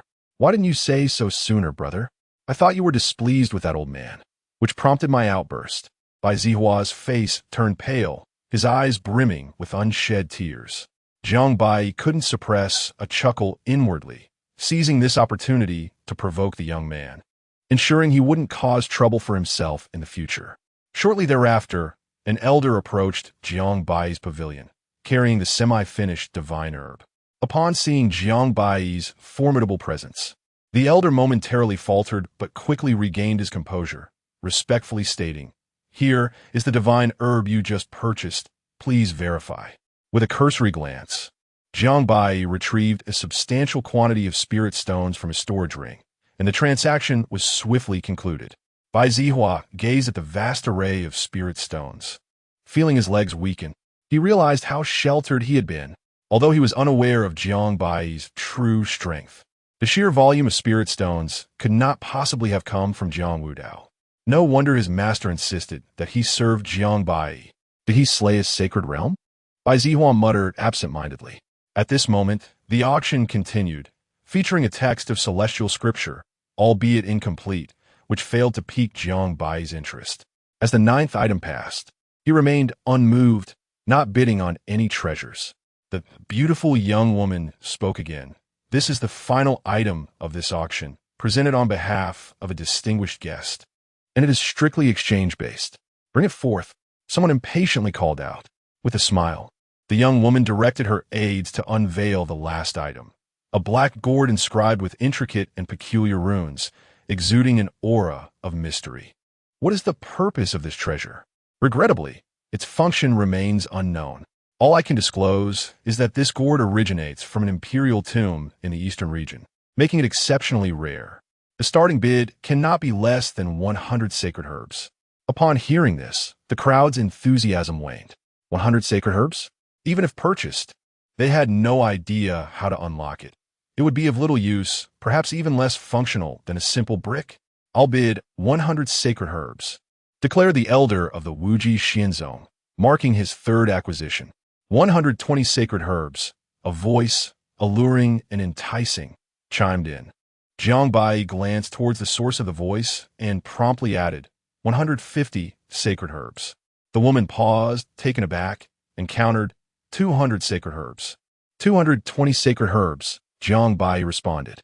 The elder of the Wujixian sect, upon hearing Jiang Baiyi's voice, felt his previously suppressed anger surge anew.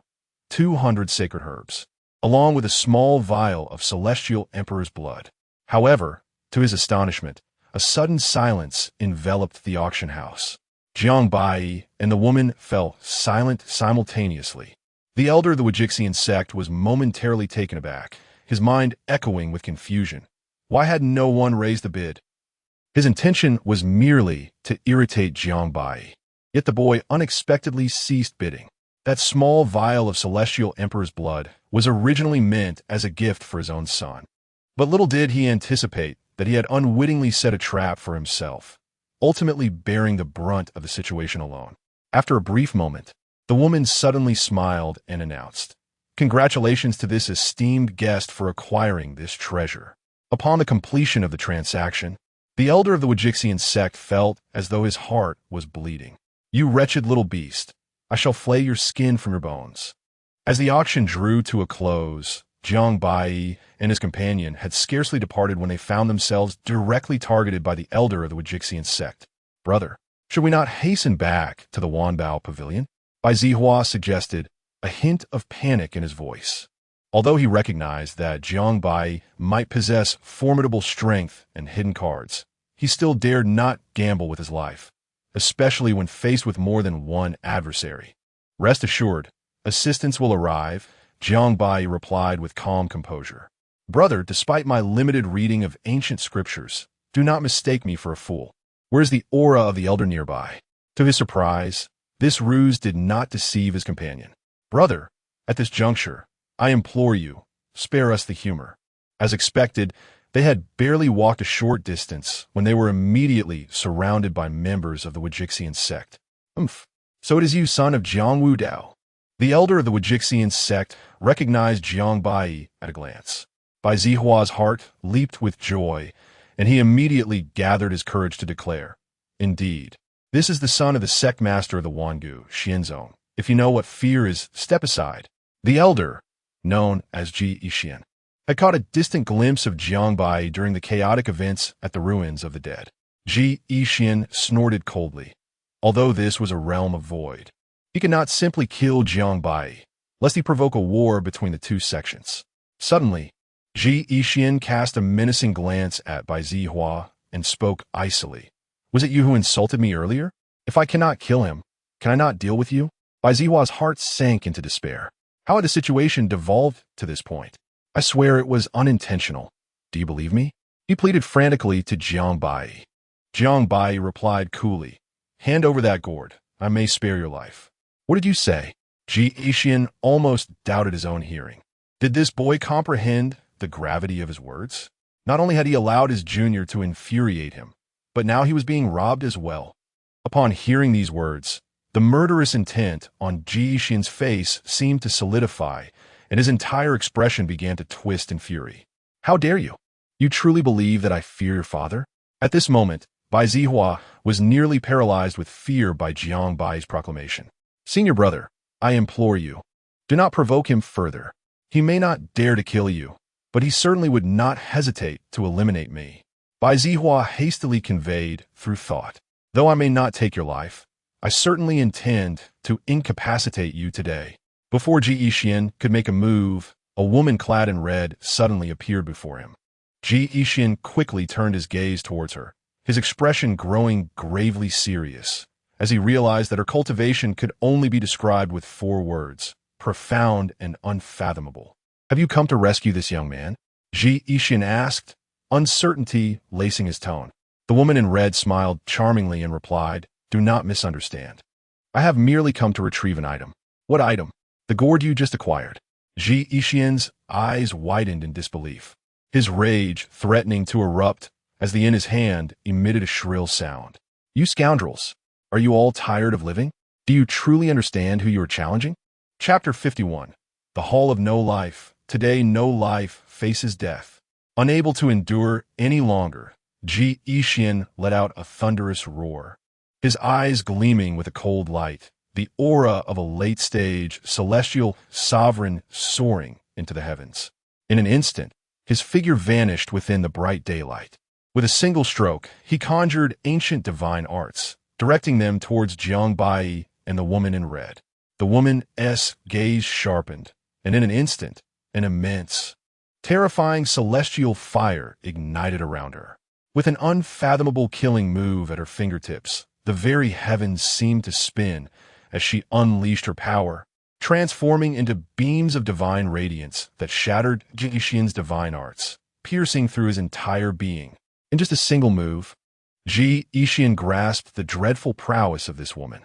Without hesitation, he cast forth a streak of light, fleeing with several disciples in frantic retreat. Jiang Baiyi and the woman in red abandoned Jie Jie, both leaping directly towards the gourd.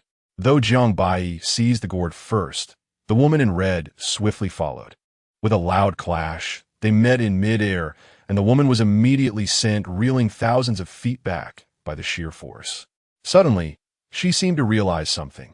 "It is indeed you," the woman declared, and, astonishingly, she refrained from seizing the gourd, her figure vanishing altogether. The Hall of No Life.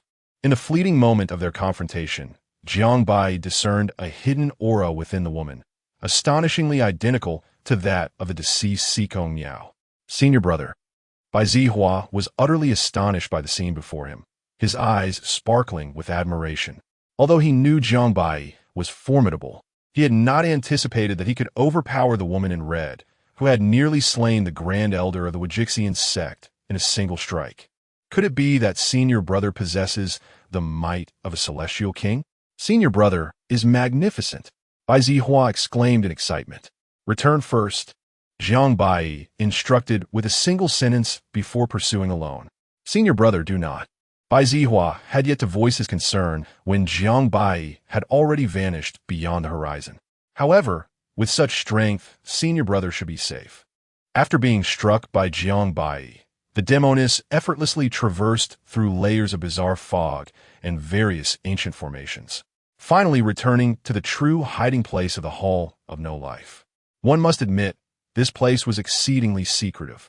Even if someone were aware that this was the Hall of No Life, they would likely be unable to breach it due to the formidable formations and various measures in place, which could only be unraveled by those of celestial emperor caliber or masters well-versed in the art of formations. "Greetings, Lady Demoness," the black-robed guards announced respectfully upon her return. The demoness paid them no heed and directly entered the hall. "Immediately summon all the celestial calamities and return. At your command." Upon issuing her orders, the demoness swiftly proceeded to the hidden chamber behind the hall, sitting cross-legged to recuperate. Clearly, she had not anticipated Jiang Baiyi's ruthless attack, which had nearly incapacitated half of her body. However, she had just confirmed that Jiang Baiyi was indeed the one who had slain Sikong Miao. This was due to a peculiar method her master had implanted within both her and Sikong Miao's bodies, which ensured that upon death, everything would be recorded. Furthermore, a unique connection had formed between her and Sikong Miao, enabling her to even perceive the lingering resentment that remained on Jiang Baiyi at the moment of Sikong Miao's demise. Moments later, all the celestial beings of the Wuxing Tower were summoned back. "Where's the demoness?" "Reporting to you, my lord, she is in the secret chamber." "The secret chamber? Is the demoness in seclusion?" The elder in the golden robe inquired, perplexed. After approximately half an hour, the demoness finally regained her composure.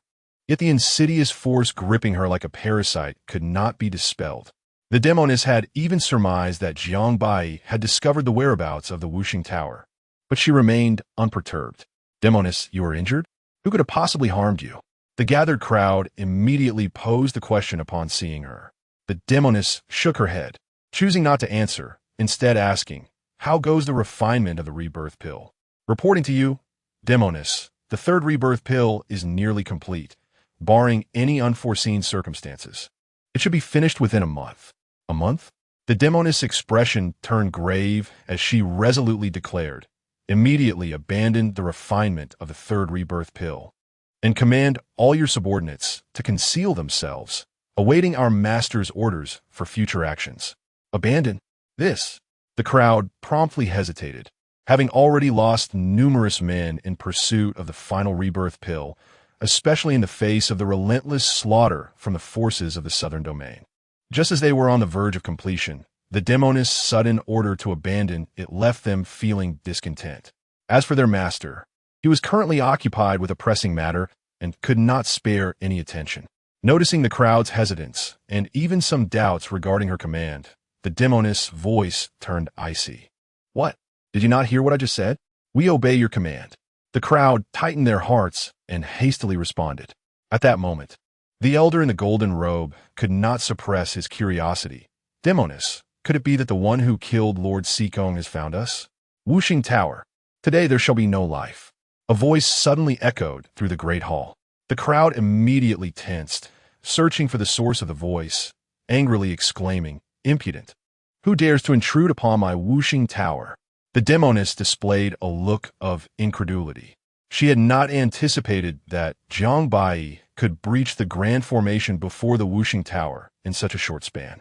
Nor had she imagined he would dare to come here alone. "Do not hold back, kill." The demoness, known for her decisiveness, issued the command, and dozens of celestial beings at the King realm immediately sprang into action. The elder in the golden robe was the first to strike, his form entangled by the boundless laws of the great Tao, as two terrifying celestial axes materialized in his hands, emanating an overwhelming blade light. Chains of fearsome order tightly coiled around the celestial axes, and an aura of sovereignty surged into the heavens. The elder let out a resounding howl, sweeping his arms wide as two celestial axes descended with ferocious might, their terrifying energy slicing through the heavens to the very edge of the cosmos.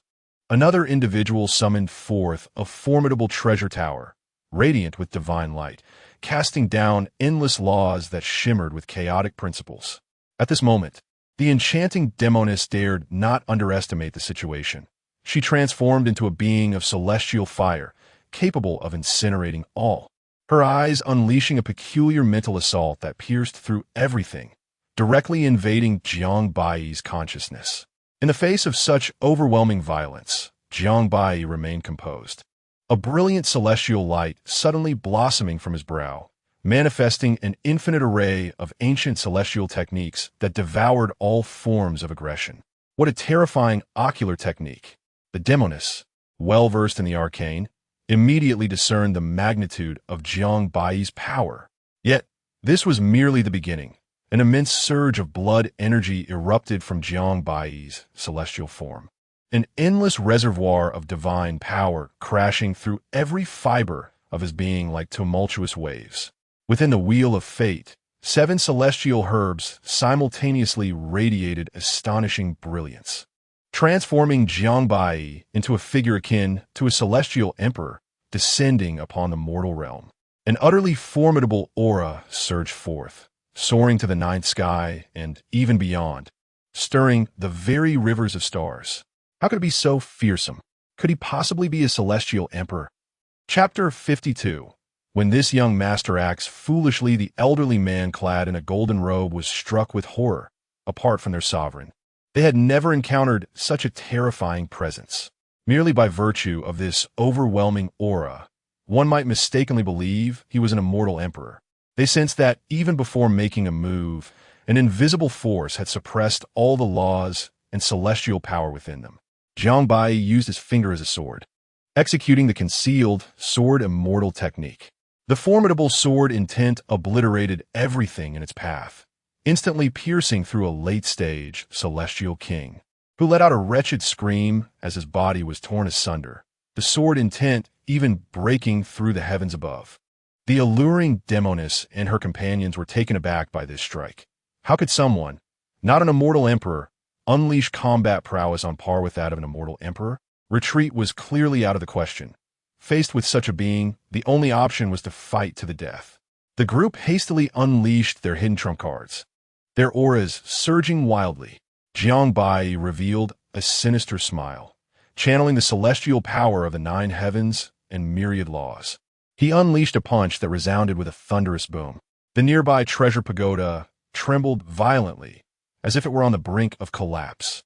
The diminutive cultivator let out a spray of blood, his expression contorted with pain as he lamented, "My pagoda." This pagoda was of imperial weapon caliber, and it was astonishing that Jiang Baiyi's single punch could wield such terrifying might. "Detain him," the demoness shouted, her body remaining still yet radiating an eerie violet glow, her expression grave.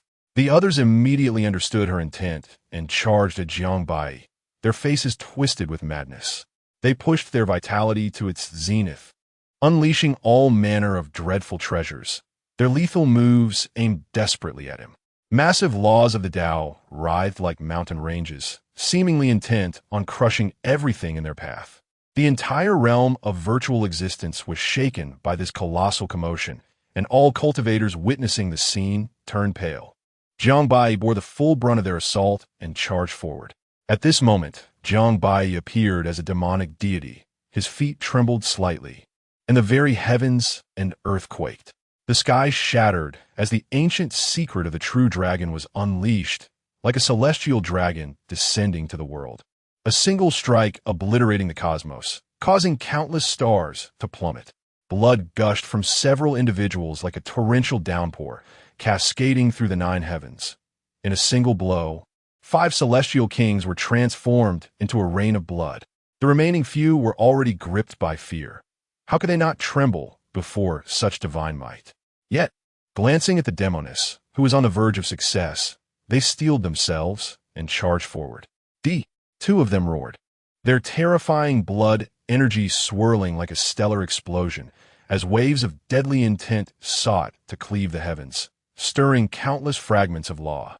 However, Jiang Baiyi's speed was unfathomable. In mere moments, he shattered their attacks, appearing before them as if a tiger among sheep. Jiang Baiyi, resembling a cold reaper, seized one individual, delivering a crushing blow that obliterated his head. The remaining 3 were cleaved down by Jiang Baiyi's sword, sent tumbling through the 9 heavens, and extinguished beneath his foot. The enchanting demoness let out a sharp cry, her pupils suddenly turning a deep shade of violet. Although she retained the same corporeal form, she was no longer the individual she once was. "Are you their sovereign?" Jiang Baiyi inquired coldly. "You possess remarkable potential. I can grant you the opportunity to become an entity akin to myself," the enigmatic man replied nonchalantly. Jiang Baiyi scoffed. "I have obliterated all your schemes in the southern domain, along with your minions. Are you truly content with this? Merely a swarm of ants. Their demise is inconsequential." Indeed, he was a quintessential villain. The mysterious man failed to grasp Jiang Baiyi's intent. Yet in the next moment, Jiang Baiyi lunged forward. "Fool!" the enigmatic man uttered icily. "I shall demonstrate to you the true might of an immortal emperor." Upon finishing his statement, he unleashed a palm strike, ethereal and dreamlike, its trajectory almost imperceptible. Time and space seemed to halt, as everything awaited the arrival of death. This was the suppression of the Tao. Everything faced annihilation. However, unexpectedly, a slight smirk crept upon Jiang Baiyi's lips. Had you come in your true form, I might have feared you thrice, but now, begone. 7 celestial herbs simultaneously erupted with astonishing brilliance as Jiang Baiyi transformed into a genuine celestial deity, shattering all constraints with a mere glance. The essence of immortality surged within him, and then, with a single fist, a complete Tao manifested. The stars trembled, the sun and moon dimmed, the universe rotated chaotically, and the heavens shattered. The mysterious man's pupils constricted sharply, his expression altering drastically as his entire being began to dissolve. Before even attaining the status of a mortal emperor, you have achieved the complete path of an emperor. Boom! The grand hall was reduced to ruins, everything around it flattened, returning to its primordial state. With a gesture, Jiang Baiyi summoned 2 glimmering red pills from the debris. What a pity, he remarked, a look of regret on his face, gazing at the 2 life-returning pills that had been partially destroyed. Though these pills were not of exceptional quality, they could indeed assist one in achieving the emperor's path. In a terrifying abyss, the mysterious man's countenance darkened, a trace of blood appearing at the corner of his mouth. From the depths of the surrounding darkness, a mocking laughter echoed.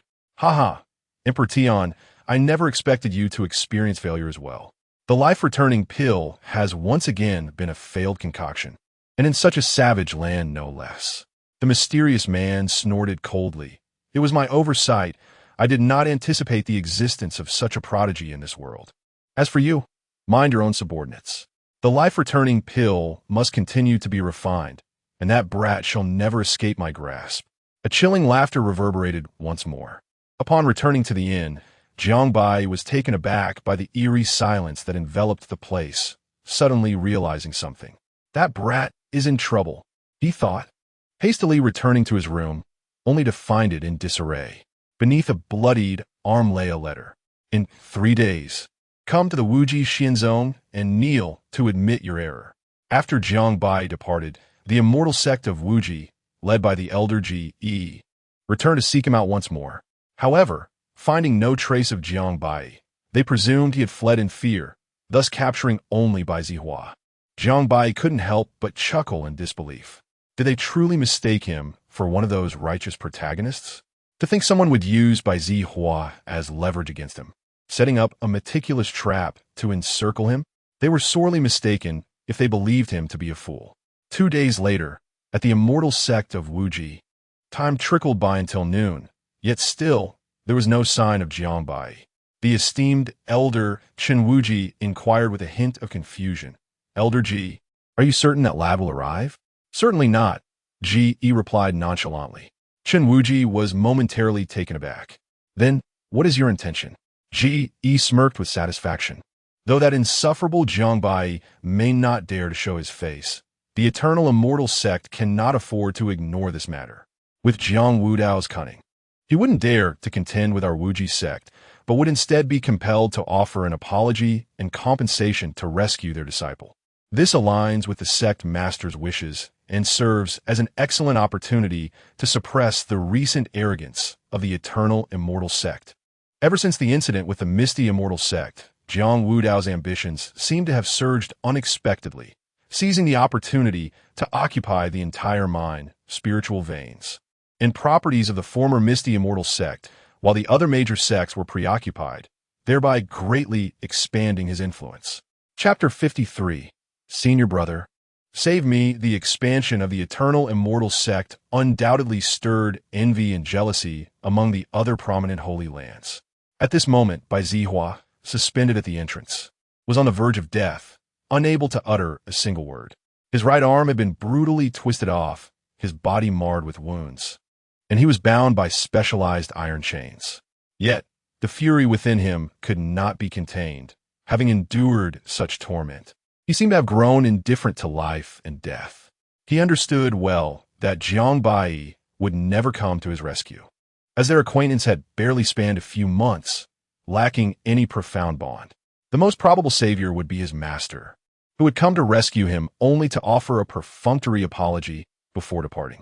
At that moment, Si Kong Nan, the master of the Wujixian sect, had grown increasingly impatient. He had not anticipated that the eternal immortal sect would be so disrespectful, keeping him waiting for such an extended period. If the eternal immortal sect does not send anyone within an hour, I shall execute this boy, Sikong Nan stated coolly. As you command. Just then, a celestial carriage appeared in the sky, revealing none other than Jiang Baiyi. What a tiresome scenario, Jiang Baiyi remarked with indifference. Bai Zihua was momentarily stunned, his eyes brimming with tears, but he summoned all his strength to cry out, "Senior brother, save me." Upon hearing this, Jiang Baiyi nearly overturned the celestial carriage. Is this a joke? Did this boy misspeak? Shouldn't he be pleading for me to flee, allowing me to feign helplessness and depart? That little brat. I truly regret coming to save you. Perhaps you should let them execute you first, and then I shall intervene, Jiang Baiyi said with evident disdain. Yet, Bai Zihua wore a foolish grin. Jie Jie, with a sneer of contempt, said, "Save him? You think you deserve it? Hurry and come down. If you kneel and beg for my forgiveness, I might grant you a chance for redemption, considering your father's reputation." Jiang Baiyi smiled coldly. Some truths, once revealed, can no longer be concealed. Thus, I must lay my cards on the table. What nonsense is this little brat spouting? Jie Jie questioned, perplexed. Could it be that Jiang Wudao's son is suffering from hysteria? That explains his previous arrogance. Jie Jie waved his hand dismissively, saying, "Never mind for your father's sake. If you are willing to kneel and admit your fault, I shall let this matter slide." Ha! The elder speaks wisely. Waste, come down and accept your fate.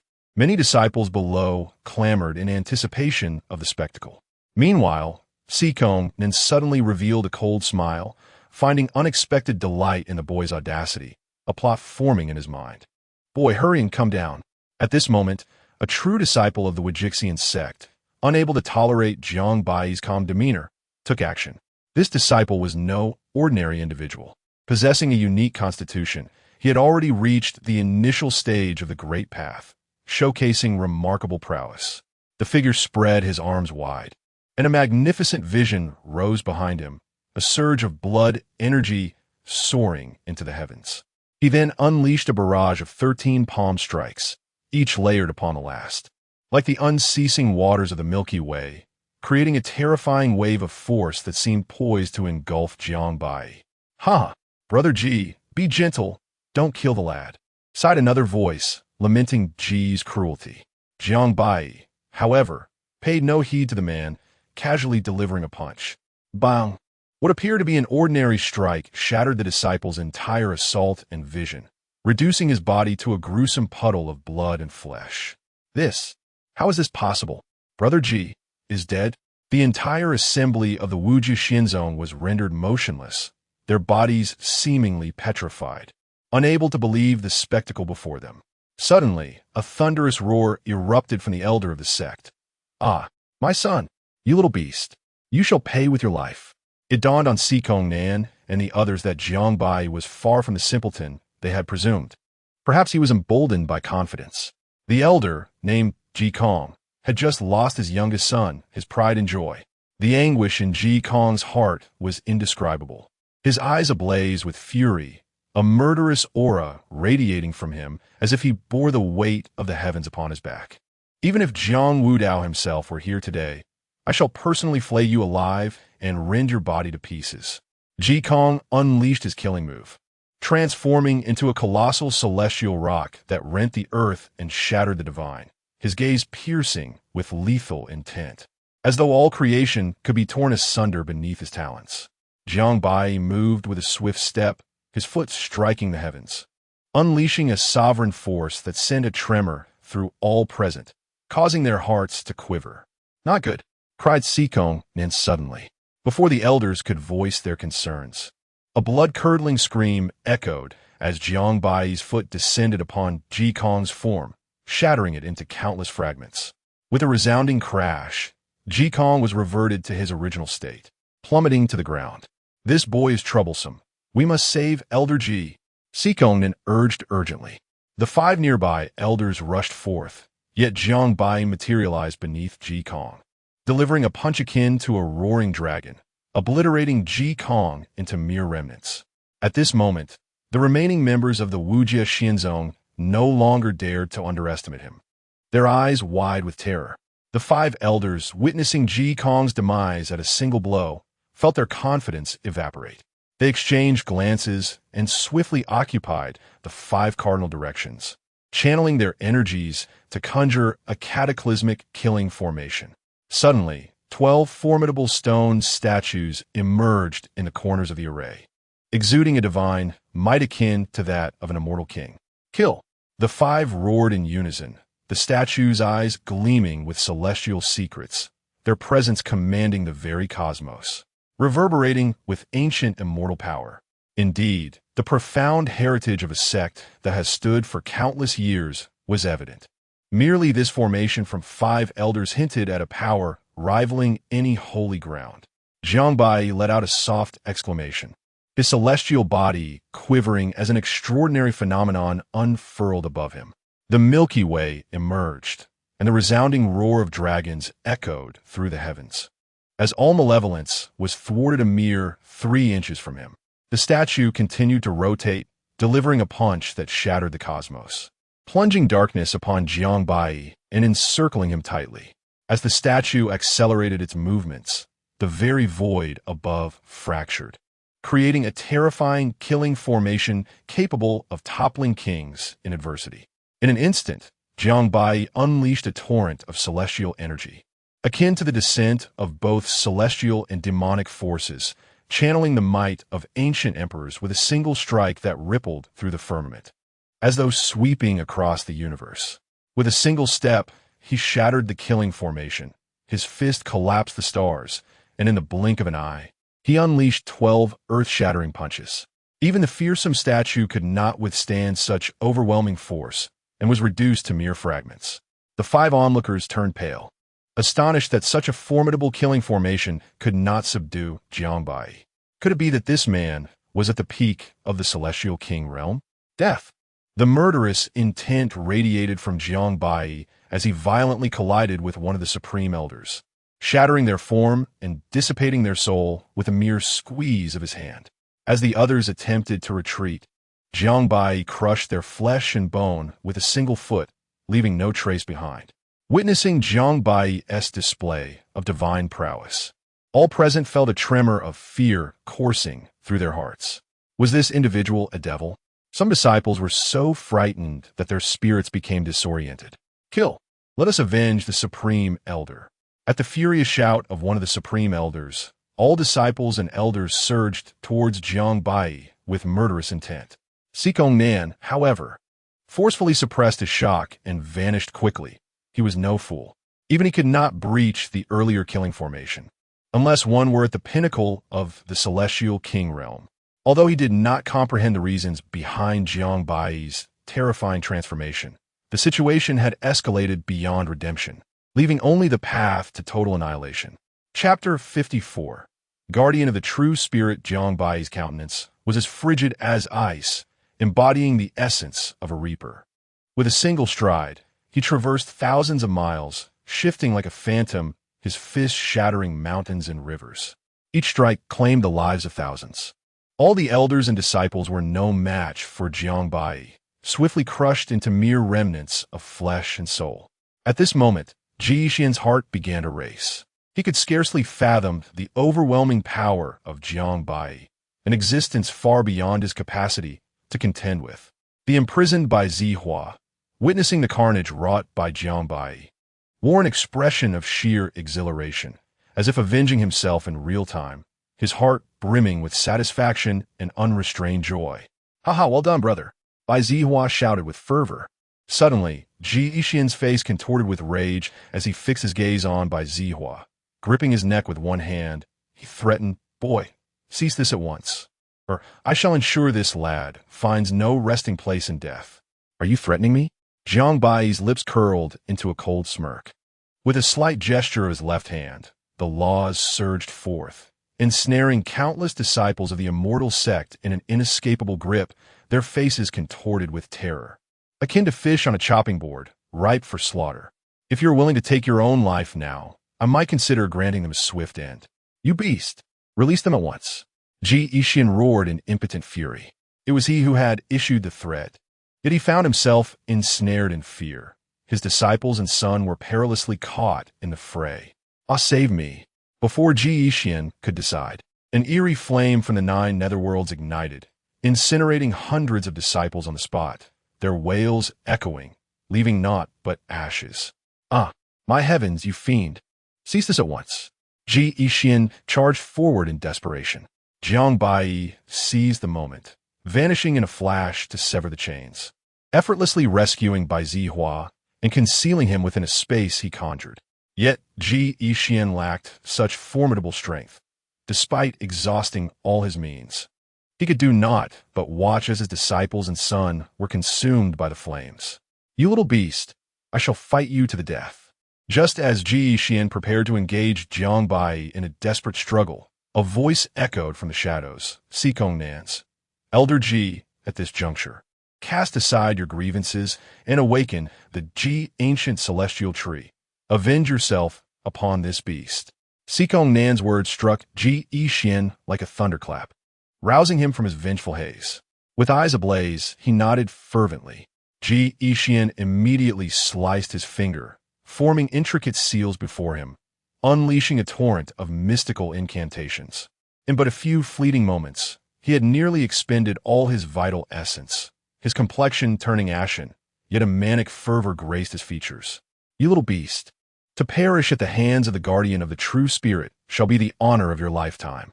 Millions of years ago, the ancestor of the Ji family, Jie Tai, devoted his life to pursuing the infinite celestial emperor. After his death, his descendants were entrusted with the sacred duty of safeguarding the infinite celestial sect, as well as overseeing the guardian spirit within. Each generation of the Ji family patriarch was held in high esteem by the sect leader, bestowing upon them a uniquely significant status. The so-called guardian spirit is a rare and precious entity, existing in a realm between celestial herbs and mythical beasts. Only one of its kind is known to inhabit the entire southern region.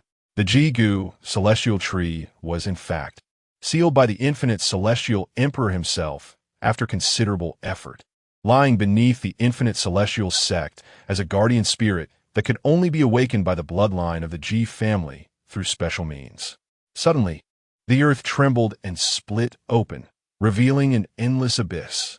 A colossal ethereal tree burst forth, immense and majestic, reminiscent of a world tree, enveloped in celestial aura, its branches swaying gracefully and radiant light cascading down like a waterfall, blanketing the entire eternal celestial sect. Moreover, the infinite celestial emperor harnessed his imperial power, intertwining the celestial veins beneath the sect with the forces of heaven and earth. Rumor has it that this spirit is deemed the most invincible existence beneath the celestial emperor. Even the emperor himself could be challenged by it. What a marvelous treasure! Jiang Baiyi's eyes sparkled with wonder. This being, the guardian spirit, was a sight he had never witnessed before, and in many ways, it surpassed even celestial herbs in rarity and value. As the Ji-Gu celestial tree emerged, the members of the infinite celestial sect, previously immobilized by Jiang Baiyi, were suddenly liberated by a gentle force, inciting a fervent cheer. Thank you, guardian spirit. We implore you. Swiftly eliminate this man. Destroy him. Immediately, the Ji-Gu celestial tree locked onto Jiang Baiyi's presence, and a terrifying force of nature surged toward him. Vines quivered, and the essence of the Tao flowed, casting a vast canopy that obscured the sky, shimmering with brilliance yet concealing boundless lethality. Even a peak celestial king would likely be gravely wounded if struck by this celestial curtain. However, at the moment the canopy was about to descend upon him, Jiang Baiyi astonishingly closed his eyes, then suddenly leaped, effortlessly soaring over the curtain. Jie Jie and the others were left utterly astonished, grappling with confusion. They had clearly witnessed Jiang Baiyi traverse from beneath the canopy to above it. Yet how could he emerge unscathed? In the blink of an eye, the Ji-Gu celestial tree continued its assault, countless canopies descending, while Jiang Baiyi deftly evaded them, appearing increasingly at ease. Everyone stood in stunned silence, as this shattered their understanding of reality. Even Sikong then expressed disbelief, exclaiming, "How is this possible? Beneath the level of the Celestial Emperor, no one should be able to evade the attacks of a guardian spirit." The smile on Ji Xian's face had vanished, yet he remained confident, stating, "There is no need for concern, sect leader. The power of the guardian spirit is boundless, and while this boy may have found a way to evade its attacks, once his celestial energy is depleted or he is struck, he is destined to perish." "Let's hope so," Sikong Nan replied, half convinced. Moments later, Jiang Baiyi suddenly opened his eyes, revealing a smile. Just moments ago, the speed of the immortal demon body was once again elevated, transcending into an entirely new realm, an instant that felt eternal. What a remarkable treasure!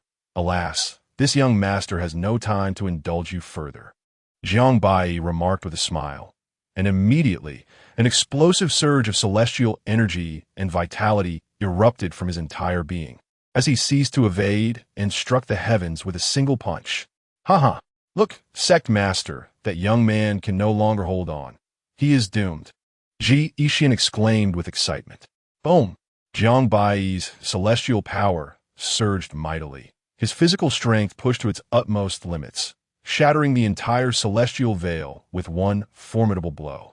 He then seized the largest branch, slashing down with his palm, as divine retribution descended, causing the heavens and earth to tremble. Crack! Jiang Baiyi astonishingly severed the branch of the Jigu immortal tree with a single strike. In the next instant, he appeared atop the Jigu immortal tree. Gathering celestial energy, his feet firmly planted upon the tree, breaking through the firmament as the entire tree began to tremble. Thud! Thud! Thud! Jiang Baiyi relentlessly pounded the Jigu immortal tree, waves of terrifying celestial energy piercing through its very form, as countless pathways and branches began to collapse and shatter. Jie Jie and the others were nearly paralyzed with fear at this sight. How infuriating! You shall perish. Yet Jie Jie remained undeterred, once more weaving his incantations. The shattered Jigu immortal tree instantly revived, as the spiritual energy of the world coalesced back into its trunk, restoring it to its original state in the blink of an eye. Chapter 55. Please, Lord Immortal Emperor, meet your demise with a resounding crash. The ancient tree of wisdom grew ever more resplendent. A surge of unparalleled celestial power descended with thunderous fury, causing all present to collapse, struggling to maintain their footing. Yet, Jiang Baiyi remained undaunted, every inch of his immortal demonic form radiating a faint black glow. With a sweeping gesture, two paths materialized, imbued with the might of the heavens. Engulfing the firmament, his hand shielding the sky, utterly invincible. Boom! Boom! Boom! Following a series of cataclysmic collisions, everyone was hurled back by the terrifying shockwaves, their minds engulfed in dizziness. Even the ancient tree of wisdom was toppled by Jiang Baiyi, its celestial energy dissipating. No, this is impossible. He, blood streaming from all 7 orifices, clutched his chest, murmuring incessantly. Yet, the spectacle was not over. An even more astounding event unfolded. Jiang Baiyi suddenly spread his arms wide, fiercely embracing the ancient tree of wisdom. With a thunderous roar, he uprooted the entire celestial vein beneath the Wuji immortal sect. Bang! With a powerful slap, Jiang Baiyi shattered the ancient tree of wisdom, transforming it into countless scintillating fragments, which he subsequently consumed entirely. Demon! Fiend! Jiang Baiyi materialized before Jie, delivering a single strike that turned him into mere pulp. Then, he turned his gaze toward the disciples and elders, pointing imperiously, shattering stars, and declaring his invincibility, causing all beings to tremble. Countless disciples and elders perished before Sikong Nan's eyes. He had never anticipated such rapid devastation, his face ashen, yet a tempest of rage brewed within his heart. Boom! The slaughter continued. You scoundrel! I beg you, spare my life. Before the multitude of disciples could finish their pleas, they were struck by his finger, their bodies shattering like glass, blood and flesh scattering, anguished cries echoing throughout the chaos. Sikong Nan had vanished without a trace. The ground beneath Jiang Baiyi trembled, the palace collapsing, the heavens and earth quaking. Yet still, Nan remained elusive. It was not until the forbidden grounds of the back mountain of the Wuji immortal sect that a thunderous roar erupted. Jiang Baiyi, you have annihilated my sect, a crime beyond measure. Today, you shall not escape alive, and the entirety of the eternal immortal sect shall accompany me to the grave. Before Jiang Baiyi could step into the back mountain, a blinding celestial light surged into the sky. A tremendous pressure, sweeping through the air, felt throughout the southern region. This was the ultimate trump card of the Wuji immortal sect. A middle-aged man, pale and clad in a purple robe, slowly emerged, gazing down upon the world. The Ziwei immortal emperor? Jiang Baiyi's gaze flickered with surprise. Perhaps no one anticipated that the legendary Ziwei immortal emperor had not perished, but rather remained sealed and hidden within the back mountain all this time. In the distance, in the sky, even those lurking in the shadows like Zhang Wudao and others were taken aback. Who could have predicted that the Ziwei immortal emperor was still alive? A living immortal emperor. Who could rival him? Who would dare to confront him? Sun Hua's voice trembled as he spoke. This is dire, sect master. What shall we do now? How could Baiyi possibly contend with the Ziwei immortal emperor? Li Huayuan and the others also bore expressions of terror, glancing toward Zhang Wudao. As Zhang Wudao prepared to risk his life to buy time for Jiang Baiyi, the voice of the Elder of Annihilation suddenly echoed in his mind. Do not worry about Baiyi. Simply observe the unfolding events. At that moment, the Ziwei immortal emperor slowly spoke. I truly did not expect that my Wujixian sect would be destroyed by a mere youth not yet 30. The tone of the Ziwei immortal emperor was remarkably calm, devoid of any emotional fluctuation. I also did not anticipate your survival. Otherwise, I would have certainly waited until after your demise to obliterate the Wujixian sect. Jiang Baiyi responded with an air of nonchalance. The Ziwei immortal emperor's eyes, like lightning, continually scanned Jiang Baiyi's figure, and he marveled. Your aptitude is indeed astonishing. I have never encountered anyone like you, so inscrutable. Alas, it is unfortunate that you shall perish here today. With utmost respect, Jiang Baiyi addressed the immortal emperor. I, Jiang Baiyi, invite you to your death. Yet, the murderous intent in his gaze was unprecedentedly terrifying. The immortal emperor, a figure revered in the mortal realm, the pinnacle of existence, the apex of all beings, each one a remarkable paragon of their age. The Ziwei immortal emperor ceased his trivialities. Within the wheel of fate, a miraculous herb unfurled, its pallid visage gradually blushing with vitality, and the white hair behind him began to darken, as if he were returning to his prime, exuding the overwhelming might of an immortal emperor, commanding the very cosmos. However, after this battle, regardless of the outcome, the Ziwei immortal emperor would undoubtedly face death. The forcibly unleashed powers had rendered him unable to reverse his fate, which was also the reason why Nan hesitated to awaken the Ziwei immortal emperor. Annihilate. The Ziwei immortal emperor's eyes danced with myriad transformations as he surveyed the realm. From beginning to end, Jiang Baiyi appeared to him merely as an ant, even if extraordinary. Without ascending to the level of an immortal emperor, he remained but an insignificant insect. Yet, Jiang Baiyi stood proudly in the void, his aura erupting with unparalleled ferocity. An overwhelming surge of vitality soaring to the heavens, seemingly transcending the current Ziwei immortal emperor. 7 miraculous herbs twirled within the wheel of fate, his gaze devoid of emotion. Both forces locked in a fierce rivalry. The Ziwei immortal emperor's gaze tightened slightly. He had not anticipated that Jiang Baiyi's vitality could surpass his own. However, this revelation did not shake the immortal emperor's indomitable spirit. Slowly, he extended a colossal hand that blotted out the sky, an ethereal mist swirling like the universe itself. Reaching for the stars, the power of the immortal emperor crashing forth, a hand descending to shatter the heavens. Jiang Baiyi's immortal demon body erupted in full force, delivering a punch into the void, an inexhaustible force of vitality augmenting his being, as if he were an entire cosmos, resplendent and magnificent. Boom! In a single strike, the heavens dimmed, and even the Ziwei immortal emperor was moved, his hand bones fracturing, yet healing instantaneously. The Ziwei immortal emperor exclaimed in astonishment, "Your physical strength is undeniably the strongest in the southern domain in 100 millennia. However, ascending to the realm of the immortal emperor is not so simple. The true power of the immortal emperor's realm does not lie solely in the physical form, but rather in the Tao."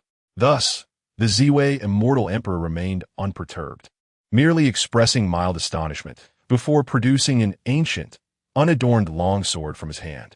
The unadorned sword, the immortal emperor's innate weapon, which he had wielded to decimate the fierce graves of a chaotic era and simultaneously inflicted grievous injuries upon the old foe. Buzz! The unadorned sword suddenly roared, accompanied by the cries of dragons and phoenixes, as a purple light burst forth, seemingly capable of cleaving the very heavens and shattering the Milky Way. Jiang Baiyi remained unfazed, not even drawing his imperial weapon, instead unleashing the ancient secret of the true dragon, a strike as formidable as a soaring azure dragon, unmatched beneath the vast sky. The true dragon secret technique. The Ziwei celestial emperor immediately recognized this ancient secret, and a wave of astonishment surged within him. In that moment, he dared not underestimate Jiang Baiyi even the slightest. This was a supreme method capable of defying the odds against celestial beings, compelling him to exert his utmost effort. With a single sword strike, it seemed as if time and space were on the verge of being severed. Clang! The true dragon roared, upending the cosmos, as the universe twisted and a radiant white light enveloped everything, obliterating all in its path. However, to everyone's surprise, the ancient true dragon's secret unexpectedly matched the unadorned sword blow for blow, leaving both combatants at a stalemate, unable to best one another. Jiang Baiyi was slightly taken aback, but the Ziwei Celestial Emperor was even more astounded. He had not anticipated that Jiang Baiyi could stand on equal footing with him at the peak of his power. Chapter 56. This fairy is extraordinary, though the Ziwei Immortal Emperor may not possess the illustrious reputation of figures such as the Wushi and the Piao Miao Immortal Emperors. He is undeniably a formidable individual capable of shattering the forbidden lands with sheer force. Such a being could hardly be deemed weak. Lao He, brimming with excitement, bellowed, "Jiang, my lad, swiftly vanquish him. Do it now." With a flourish, Jiang Baiyi unveiled a bronze war spear, an artifact of considerable might, its hardness rivaling that of ordinary imperial weapons in his grasp. Utilizing the ancient secrets of the true dragon with his left hand while wielding the spear with his right, he engaged in a fierce duality of purpose, causing even the Ziwei Immortal Emperor to frequently retreat, relegated to a state of passive defense.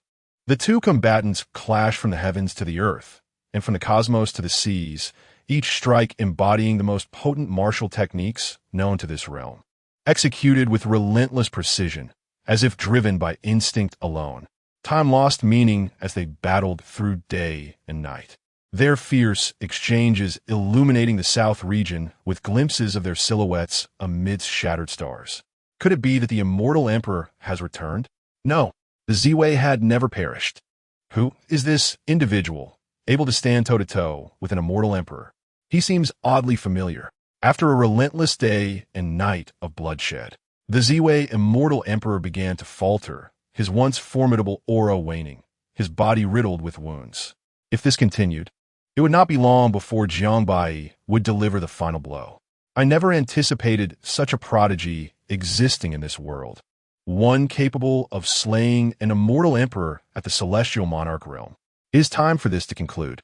With a mighty roar, Jiang Baiyi summoned celestial light, the true dragon spiraling around him as he bore the azure sky, the paths of destiny materializing before him. Ethereal images of celestial herbs began to rise, surrounded by the sun, moon, stars, and the chaos of existence. Not an immortal emperor himself, yet surpassing one, the Ziwei Immortal Emperor, wielding his unadorned sword, charged towards Jiang Baiyi with unyielding bravado, his laughter echoing in the air.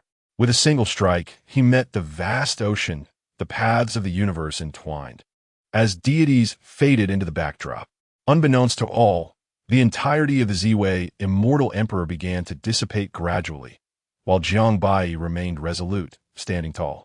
In that moment, the heavens fell silent, all existence dissolving into nothingness, including the Ziwei immortal emperor. Suddenly, snowflakes as large as goose feathers began to fall from the sky, enveloping all in an indescribable sorrow. The immortal emperor transcended, and the world mourned. After a brief pause, Jiang Baiyi seized the fleeing Ziwei flower, drawing it into the wheel of fate, and returned once more to the Wuji immortal sect. Roared Sikong Nan in a fit of madness. As Jiang Baiyi materialized, Sikong Nan immediately brandished 3 imperial weapons, charging at him with fervor.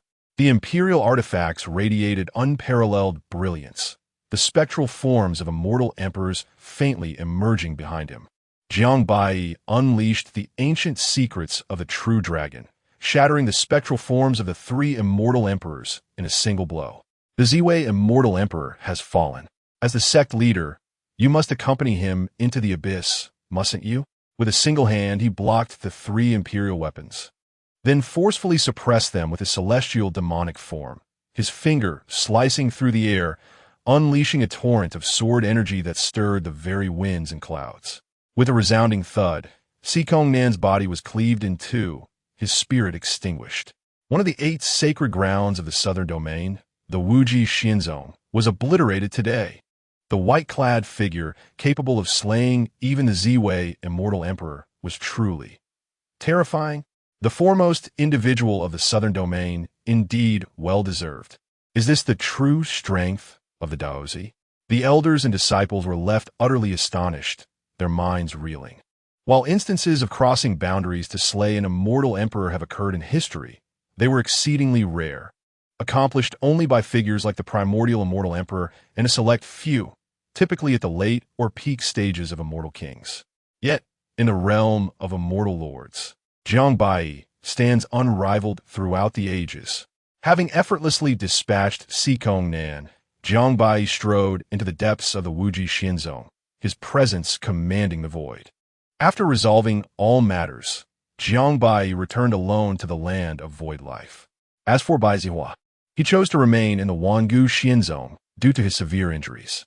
Although Jiang Baiyi had used elixirs to regenerate Bai Zihua's severed arm and restore his health, Bai Zihua, concerned about his own inadequate cultivation potentially becoming a burden to Jiang Baiyi, resolved to stay behind.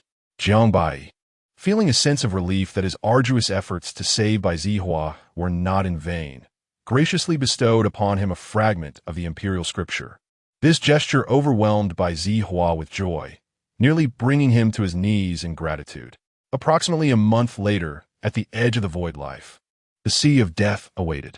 The Sea of Death, a perilous passage to the outer realms, was a treacherous expanse where not even the lightest feather could traverse. All cultivators, even birds, were unable to navigate above its surface, and any who fell into its depths faced certain doom. Only the specially crafted celestial vessels of the central domain could navigate these waters, yet dangers loomed at every turn, deterring most from venturing into the outer realms. Upon boarding the celestial vessel, Jiang Baiyi encountered a familiar face, the young woman from the auction at the Wanbao Pavilion, as this vessel belonged to the same establishment. Her eyes brightened upon seeing him, and after issuing instructions to her subordinates, she approached Jiang Baiyi with grace. "I am Hiyu, and it is an honor to see young Master Jiang here, heading to the eastern domain," she exclaimed. "You know me?" Jiang Baiyi asked, a hint of curiosity in his voice. "Of course, young Master Jiang of the Wangu Xianzong, the one who vanquished the Ziwei immortal emperor a month ago and single-handedly annihilated the Wuji Xianzong. How can I not be aware?" He responded, covering her mouth with a smile, her demeanor exuding an enchanting charm capable of igniting the passions of any man. To think that the Wanbao Pavilion was so well-informed. This is a special token from the Wanbao Pavilion. With it, you may acquire any treasures within our establishments at half the price. "Please accept it," she said, producing an exquisitely crafted token from her bosom, her smile inviting. Jiang Baiyi accepted it without hesitation, though whether intentional or not, their fingers brushed lightly. and he instantly felt an unusual sensation coursing through his hand. This enchantress was certainly no ordinary woman. "Thank you," he replied. After Jiang Baiyi spoke, he turned and entered the room aboard the celestial vessel. Observing Jiang Baiyi's expression, which revealed no hint of peculiarity, Hiyu's interest intensified. Once Jiang Baiyi had departed, an elder standing behind Hiyu stepped forward. "Lady Yu, there are only 81 of these Wanbao tokens in the entire world, and you so readily bestowed one upon him?" Hiyu replied with a smile. "What of it? Is he unworthy? It is not a matter of worthiness. It is merely that the Ziwei Celestial Emperor is but a modest emperor from the southern region. I have heard that he has long since exhausted his vitality and has been sealed for many years. His ability to triumph must surely stem from some fortuitous circumstance." Fortuitous circumstance? A withered camel is larger than a horse. Though the southern region's fortunes have waned, producing a celestial emperor only once in a millennium. Do you believe that one who achieves such a status in dire straits is simple? At least in my view, he is far superior to those from the central region. After accompanying me for so long, how can you lack such discernment? The elder was immediately taken aback and hurriedly replied with respect, "I acknowledge my error. I shall keep a close watch on this individual. He will surely prove invaluable in the future. As you command, we shall depart in 1 hour." Chapter 57. The 6 young masters of the wilderness traveling from the southern region to the eastern region, crossing the Dead Sea, typically requires 2 to 3 months. However, unforeseen circumstances along the way may prolong the journey. The celestial vessel aboard which Jiang Baiyi traveled was exceedingly vast and opulent, capable of accommodating no fewer than several thousand individuals. Moreover, more than half of the vessel's interior was dedicated to storing an array of goods and treasures, splendidly arranged in a dazzling display. While navigating the Dead Sea, this celestial ship primarily relied on a particular formation that, as long as sufficient spirit stones were available, provided a continuous source of power. Additionally, various defensive arrays were established aboard, reputedly capable of withstanding attacks at the level of celestial emperors. This, in itself, underscored the perilous nature of the Dead Sea. It must be said that this celestial vessel was indeed remarkably grand, and within it, one could find everything imaginable: private chambers for cultivation, hot springs infused with ancient celestial waters, and even courtesans specifically designated for dining and entertainment, an array that catered to every whim and desire. However, the prices for such luxuries were naturally exorbitant, beyond the means of ordinary individuals. Jiang Baiyi could not help but marvel at the extravagance of the Wanbao Pavilion, which far surpassed the all-encompassing services of later generations. On the second day after departure, Hiyu reappeared, seeking to ingratiate himself with Jiang Baiyi, promptly declaring that everything here was complimentary for him. Jiang Baiyi was immediately displeased. Did he appear to be in want of money? He thus chose the most lavish private chamber, intending to remain there for 3 months. Before long, a commotion erupted outside the chamber. While the soundproofing of the room was impeccable, Jiang Baiyi's formidable divine sense instinctively drew his attention to the happenings beyond the door. Although he initially wished to ignore the disturbance, a particular icy woman piqued his interest. Outside the chamber, a flamboyantly dressed and boisterously intoxicated young master of a prominent family, flanked by several subordinates, brazenly obstructed the path of the icy woman, his demeanor shockingly lewd. "Step aside," the icy woman barked in response. Though her appearance could barely be classified as lowly, and her cultivation merely hovered around the divine passage realm, she possessed an admirable figure. Yet, these attributes alone did not capture Jiang Baiyi's attention. The most crucial detail was that this woman was none other than Chu Yun, who had been missing for several days. To his astonishment, she too was headed to the eastern region, and judging by her appearance, she had clearly employed a disguise. Alas, she had still fallen prey to the gaze of the young master before her. "Ah, my dear maiden, why the haste? How about sharing a drink with this young master?" he said with an even broader grin, his face contorted in lasciviousness.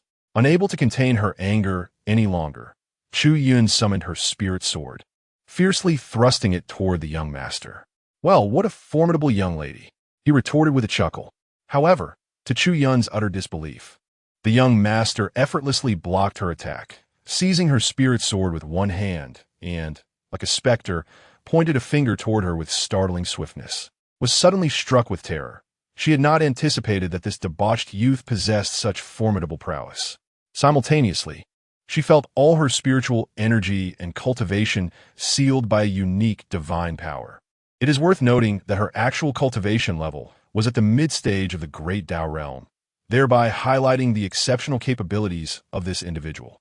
In that moment, despair enveloped her. Just as she had stepped out of the southern domain, she faced unforeseen peril. What troubled her further was the realization that despite having disguised herself so thoroughly, she was still targeted by this rogue. Was this truly her fate? Pervert! Release me at once! She exclaimed indignantly. The young scion of a noble family smirked with satisfaction, lightly gesturing with his hand, and the celestial energy cascaded down, causing the concealment spell she had employed to vanish without a trace. Ha, indeed a great beauty. Take her away. Several emotionless servants behind him immediately reached out to seize her. Impudence! You dare to act so boldly, unaware of the rules of the Wanbao Pavilion? Suddenly, a figure appeared from the Wanbao Pavilion. Leading the charge was the elder often seen beside Yu, known to others as Steward Tang. Yet, the young noble remained unfazed, exuding an air of nonchalance, while an old servant behind him calmly produced a token from his robe. Upon seeing it, Steward Tang's pupils dilated sharply. The Huang family of the Eastern Domain, the Huang family, renowned and formidable, boasted a fearsome reputation even within the Central Domain. The purpose of Wanbao Pavilion's visit to the Eastern Domain was undoubtedly to collaborate with the Huang family. Humph! If you see it, then quickly make way. The old servant scoffed. Steward Tang, caught in a dilemma, saw that there were no witnesses nearby and, noting that Chu Yun was merely a person from the Southern Domain, he slowly stepped aside. At that moment, Jiang Baiyi's voice suddenly rang out, his gaze disdainful as he regarded Steward Tang. Jesting, is this how the Wanbao Pavilion conducts itself? This, young Master Jiang, you misunderstand. Steward Tang stammered, his guilt evident as he faltered in his speech. Chu Yun was astonished to discover that it was Jiang Baiyi. The young noble, interrupted, scoffed, "You insolent brat! Who do you think you are to meddle in my affairs?" Jiang Baiyi cast a casual glance at him, remarking, "Your cultivation is quite commendable." The young noble trembled slightly at this acknowledgement, but swiftly regained his composure, scrutinizing Jiang Baiyi. "Heh, I thought it was someone of note. Turns out you're just a barbarian from the Southern Domain. I advise you not to involve yourself in matters that do not concern you," he threatened. Steward Tang's heart dropped at these words, and he hurriedly positioned himself between the two. Though the Huang family was an ancient family of celestial beings, Jiang Baiyi was no ordinary individual. He had just slaughtered an entire sect. Should he unleash his wrath and eliminate the Huang Scion, Wanbao Pavilion would undoubtedly bear the consequences. I beseech both young masters to temper your anger. This is all a mistake on our part. At that moment, Yu appeared with her entourage, seemingly having discovered the commotion without anyone's notice. "Release her." Without uttering a word, Yu promptly instructed someone to seal. Then, with a frigid demeanor, he remarked, "The sixth young master of the Huang family possesses remarkable audacity, daring to disregard the rules of my Wanbao Pavilion and brazenly assaulting our esteemed guest. The Huang family must provide an explanation to our Wanbao Pavilion." This individual was none other than the sixth young master of the Huang family, named Huang Daolin, known for his overbearing nature and propensity for bullying others. However, it was unclear why he had appeared in this place. Upon seeing Yu emerge, Huang Daolin relented, stroking his forehead with a smile and saying, "Ah, it is Sister Hu. I sincerely apologize. I was rather inebriated just now. I hope you will not take offense." "Oomph." Yu let out a cold snort and then turned to Jiang Baiyi, her expression respectful as she said, "I truly regret having disturbed you, young Master Jiang. However, please rest assured that such an incident will not occur again." Jiang Baiyi chose not to respond further and retreated into the room. Observing this, Huang Daolin's eyes narrowed slightly, but he soon swaggered away as if nothing had transpired. Chapter 58. The Art of Deception by Jiang Baiyi. "This matter is entirely my fault. I implore you to punish me, Yunyang," He cast a cold glance at Steward Tang and then spoke softly to Chu Yun. I sincerely apologize for disturbing this young lady. I will ensure that he is adequately punished, so you need not worry. Moreover, am willing to guarantee with the reputation of Wanbao Pavilion that the person you encountered will no longer harass you. Chu Yun was well aware that the personnel from Wanbao Pavilion were merely acting out of respect for Jiang Baiyi. She nodded slightly and turned to leave. Once everyone had departed, His expression turned icy again. Steward Tang, you will handle this matter yourself. I do not wish to hear any damaging remarks about Wanbao Pavilion in the future. Do you understand? As you command. Stawat Dang Ziplit Jemling. My lord, shall I eliminate that young man? The elder servant inquired respectfully. At this moment, the sixth young master of the Huang family seemed transformed. His demeanor chillingly cold and his gaze sharp. No, that individual is not so simple. Huang Dowling replied gravely. The elder servant furrowed his brow in confusion. But I have investigated the young man's cultivation. He is undoubtedly at the divine ability realm. Huang Dowling reprimanded. Fool, did you not notice the demeanor of Yu and that old man? They displayed such respect in the presence of that young man. If he were merely a junior from the southern region at the divine ability realm, how could he command such deference from Yu? What you say is true. But what of the Taiyin divine body? Shall we simply abandon it? There is no rush. We will address the Taiyin divine body once we reach the eastern region. However, I'm keen to uncover the secrets that young man harbors. Huang Dowling's mood was severely dampened. He had come to negotiate a secret transaction with Sikong Miao, only to find that the entire Wuxing building had vanished.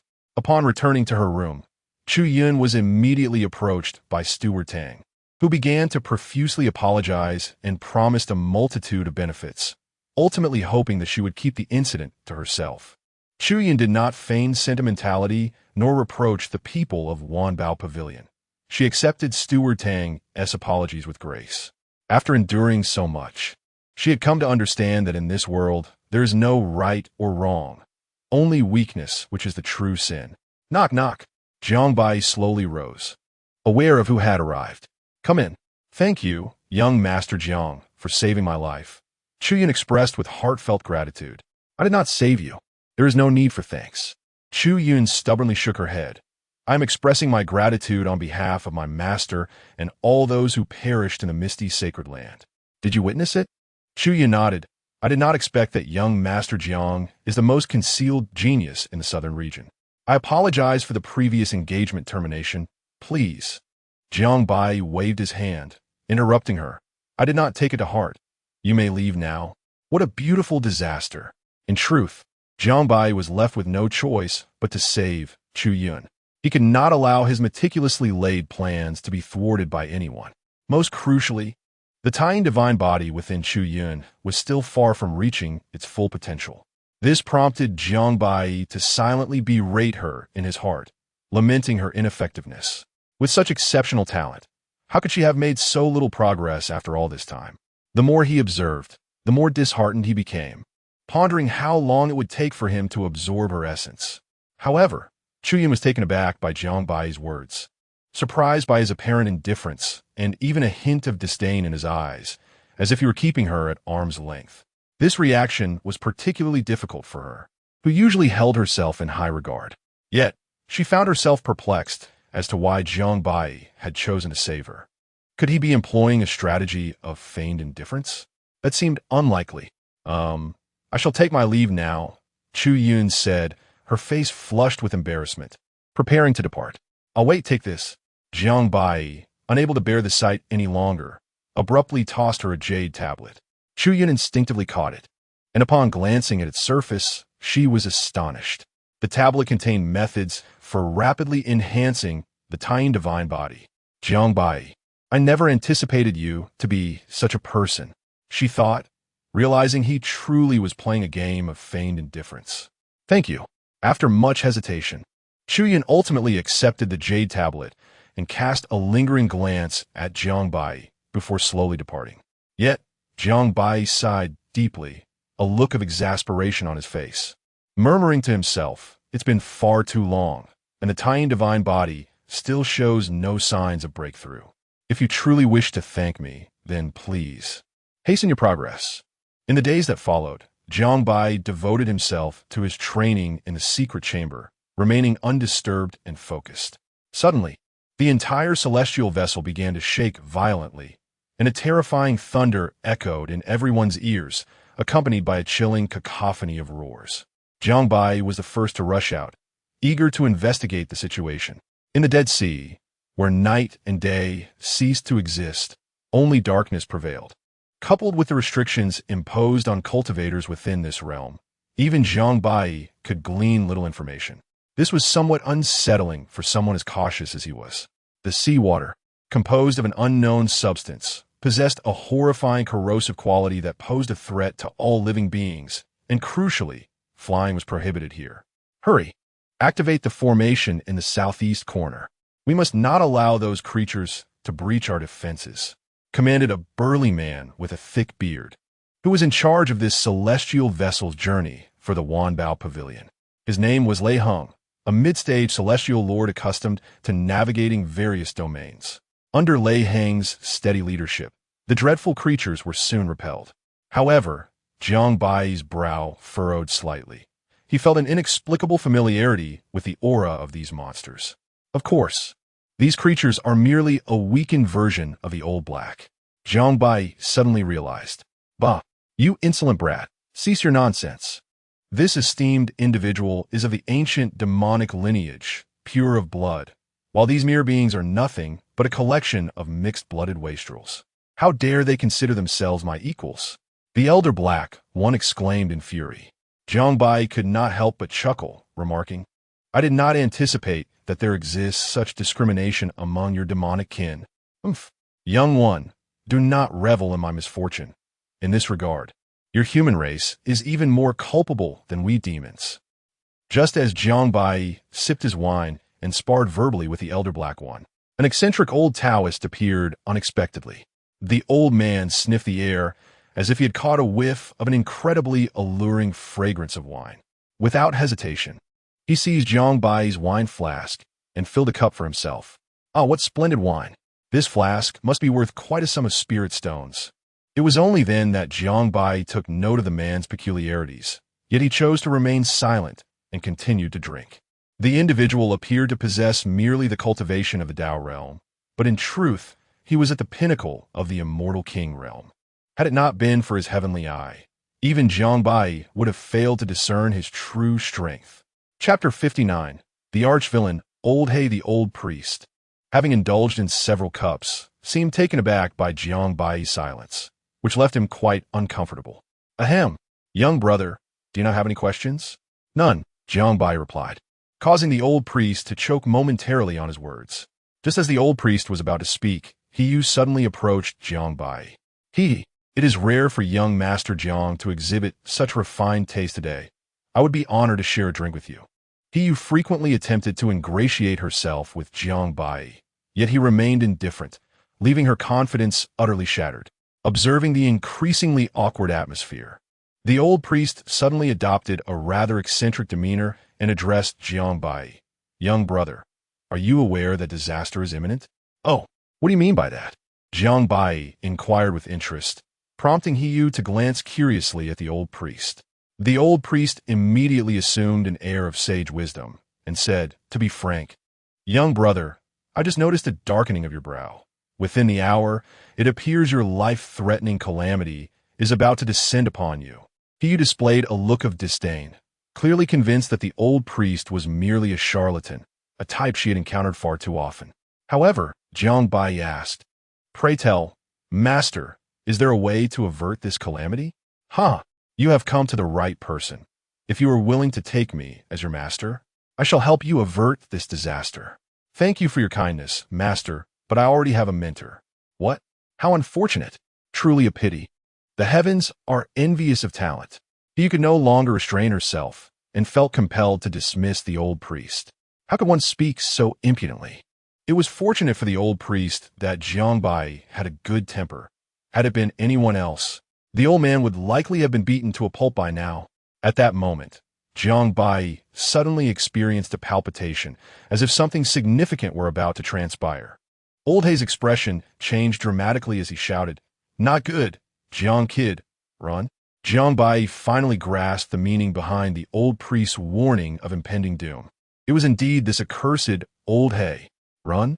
Where would you have me flee? Old Hei did not respond, instead striving to suppress his aura, as if desperately trying to conceal himself. After approximately half an hour, a colossal demonic shadow appeared vaguely in front of the celestial vessel, accompanied by thunder and lightning, exuding an aura of terror. Suddenly, with a resounding crash, the celestial vessel seemed to collide with an unseen force and came to an abrupt halt. "It's over. He has found me," Old Hei said in a state of panic. Thunder, alarmed, immediately ordered everyone to activate all the defensive formations. Panic spread among the passengers aboard the celestial vessel. Despite having prepared for this eventuality, when faced with genuine danger, fear gripped their hearts. The demonic figure loomed immense, seemingly stretching for miles, yet bore a striking resemblance to a human, standing solitary upon the dark sea, radiating an overwhelming and terrifying demonic energy. Upon sighting this shadow, every onlooker would inevitably succumb to a profound sense of dread and tremor. The old sage gazed at the terrifying demonic shadow, seemingly taken aback by its dreadful presence, exclaiming in disbelief, "The demon emperor? Taoist, is it too late for me to become your disciple?" Jiang Baiyi could not help but inquire. "Forget I ever uttered that phrase," the old sage retorted before dashing frantically to the opposite end of the celestial vessel, striving to distance himself from Jiang Baiyi. Suddenly, a resounding crash erupted as the demonic shadow unleashed a powerful punch towards the celestial vessel, causing numerous magical formations to tremble violently. The vessel rocked perilously, an overwhelming sense of crisis enveloping them. However, the horror was only beginning. The demonic shadow, seemingly driven mad, began to rain down blows upon the celestial vessel with unrelenting fury. Though the formations aboard could withstand the onslaught of an Emperor-level attack, they were only capable of fending off typical Emperor threats, while the shadow before them transcended such levels, instilling a profound fear. "Old Hei, you have truly led me to ruin this time." Though Jiang Baiyi could rival an emperor, they found themselves in the Dead Sea, and should he inadvertently shatter the celestial vessel during the battle, even he could not guarantee a safe arrival in the eastern domain. Yet, as Old Hei was the true instigator of this calamity, a sudden plan hatched in Jiang Baiyi's mind. Enraged, Old Hei ceased his concealment, bellowing, "You wretched brat, don't even think about it. I will truly perish. Your fate matters not to me," Jiang Baiyi replied with a smile. "Jiang, I beg you, after all these years, I have endured hardships alongside you." As Old Hei pleaded desperately, Huang Daoling and He Yu grew increasingly anxious, unwilling to meet their demise. "He Yu, what on earth is happening? How could an Emperor-level monster suddenly attack the celestial vessel?" Huang Daoling roared. "How would I know? If you ask me, who can I ask? Our only option now is to either slay or drive away this creature. Hurry and retrieve the treasures bestowed upon you by the Huang family." Boom! Crash! At that moment, the terrifying demonic shadow finally shattered the entire defensive formation with a single punch. Panic surged through everyone's hearts, and Huang Daoling's expression darkened. Though it pained him greatly, survival necessitated such measures. Both individuals held extraordinary statuses, naturally possessing trump cards bequeathed by their elders. Almost simultaneously, they crushed a jade slip, summoning two formidable Emperor avatars, who immediately focused their attention on the menacing demonic shadow. Oof! A demon clan? The two Emperor avatars possessed independent consciousness. However, as these were treasures granted to the clan's disciples, they served merely as a means of survival for direct descendants. Thus their time was exceedingly limited. As soon as the two avatars emerged, they charged towards the demonic shadow with fierce intent. Among them, the most powerful of the Huang family wielded eyes that radiated boundless celestial fire, akin to a complete universe.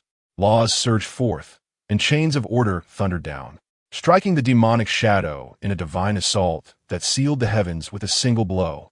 The other avatar, from the Wanbao Pavilion, bellowed, "Open," brandishing a formidable treasure tower. Torrents of terrifying purple energy cascaded from the heavens, chaos roiling as a dreadful phenomenon materialized behind him, accompanied by the celestial rivers of the galaxy.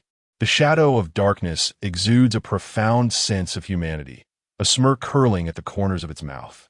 As it launches a formidable punch toward the incarnation of the two emperors, an overwhelming surge of demonic energy enveloping the scene, causing the very heavens and earth to tremble, annihilating all in its wake. The three emperors strike simultaneously, creating a spectacle of unparalleled grandeur. Boom, boom, boom. The sky changes hue, the world is turned upside down, and the seas rage uncontrollably. Chaos reigns supreme. Within the celestial vessel, save for a few like Jiang Baiyi, none dare to emerge and witness the clash of the celestial emperors, fearful of being caught in the crossfire. The two ethereal figures of the celestial emperors struggle to maintain equilibrium against the shadow of darkness. Roars the emperor of the desolate clan, and in an instant, terrifying celestial flames cascade across the expanse, the might of the emperors wreaking havoc upon the cosmos, compelling all living beings to prostrate themselves. Soon after, the essence of the Tao manifests across the sky, stabilizing the tumultuous realms as infinite laws of celestial fire ignite, vast and boundless like an endless ocean. Quickly, thunderous might, everyone, now is the time to restore the grand array. Who you urgently commands. Chapter 60. The madness of this young man, Lei Hong promptly mobilized his forces. Hundreds of individuals taking action simultaneously, each a cultivator of at least the immortal stage, rapidly repairing the shattered formation at a visibly accelerated pace. Jiang, we shall be relying on you shortly, Lao He remarked, a sense of impatience evident in his tone. Lao He, you are certain you possess an 80% assurance? If you dare deceive me, you are well aware of the consequences, Jiang Baiyi reiterated, seeking confirmation once more. Rest assured, this little rascal, our demon clan has, since time immemorial, been engaged in mutual consumption. My Black Soul clan and the Red Soul clan are sworn enemies. If you doubt my words, you may consult your master. Where am I to inquire? Jiang Baiyi responded, harboring a degree of skepticism. He could not fully trust Lao He's assertions. However, he was certain that Lao He exhibited a palpable fear of the looming demonic shadow. Furthermore, the two clans possessed an acute sensitivity towards one another, allowing the demon shadow to sense Lao He even while sealed within Jiang Baiyi's body. According to Lao He, this was due to his current magical power being exceedingly feeble, prompting the demon shadow to seize the opportunity to devour him, striving to restore itself to its zenith and ultimately return to the demon realm. The great battle raged on as the emperor of the Huang clan exuded an overwhelming imperial might, opening his mouth to unleash an imperial weapon suffused with radiant celestial light. The terrifying brilliance illuminated the expanse for thousands of miles, while a terrifying aura surged skyward, with trails of profound laws spiraling like divine dragons encircling him. To Jiang Baiyi's astonishment, even this mere incarnation bore such formidable power, rivaling that of the Ziwei immortal emperor of yore. Yet, the demon shadow appeared even more daunting, disregarding the two celestial emperors entirely as it lunged towards them, clashing head-on with their imperial weapons using sheer physical might. Boom! Clang! The resounding echoes of their confrontation reverberated, as dark radiance surged forth, and the sea suddenly rose, coiling around the three figures and ultimately forming a vacuum zone. The immortal emperor from the Wanbao Pavilion seemed to possess comparatively lesser strength, striving to maintain distance from the demon shadow.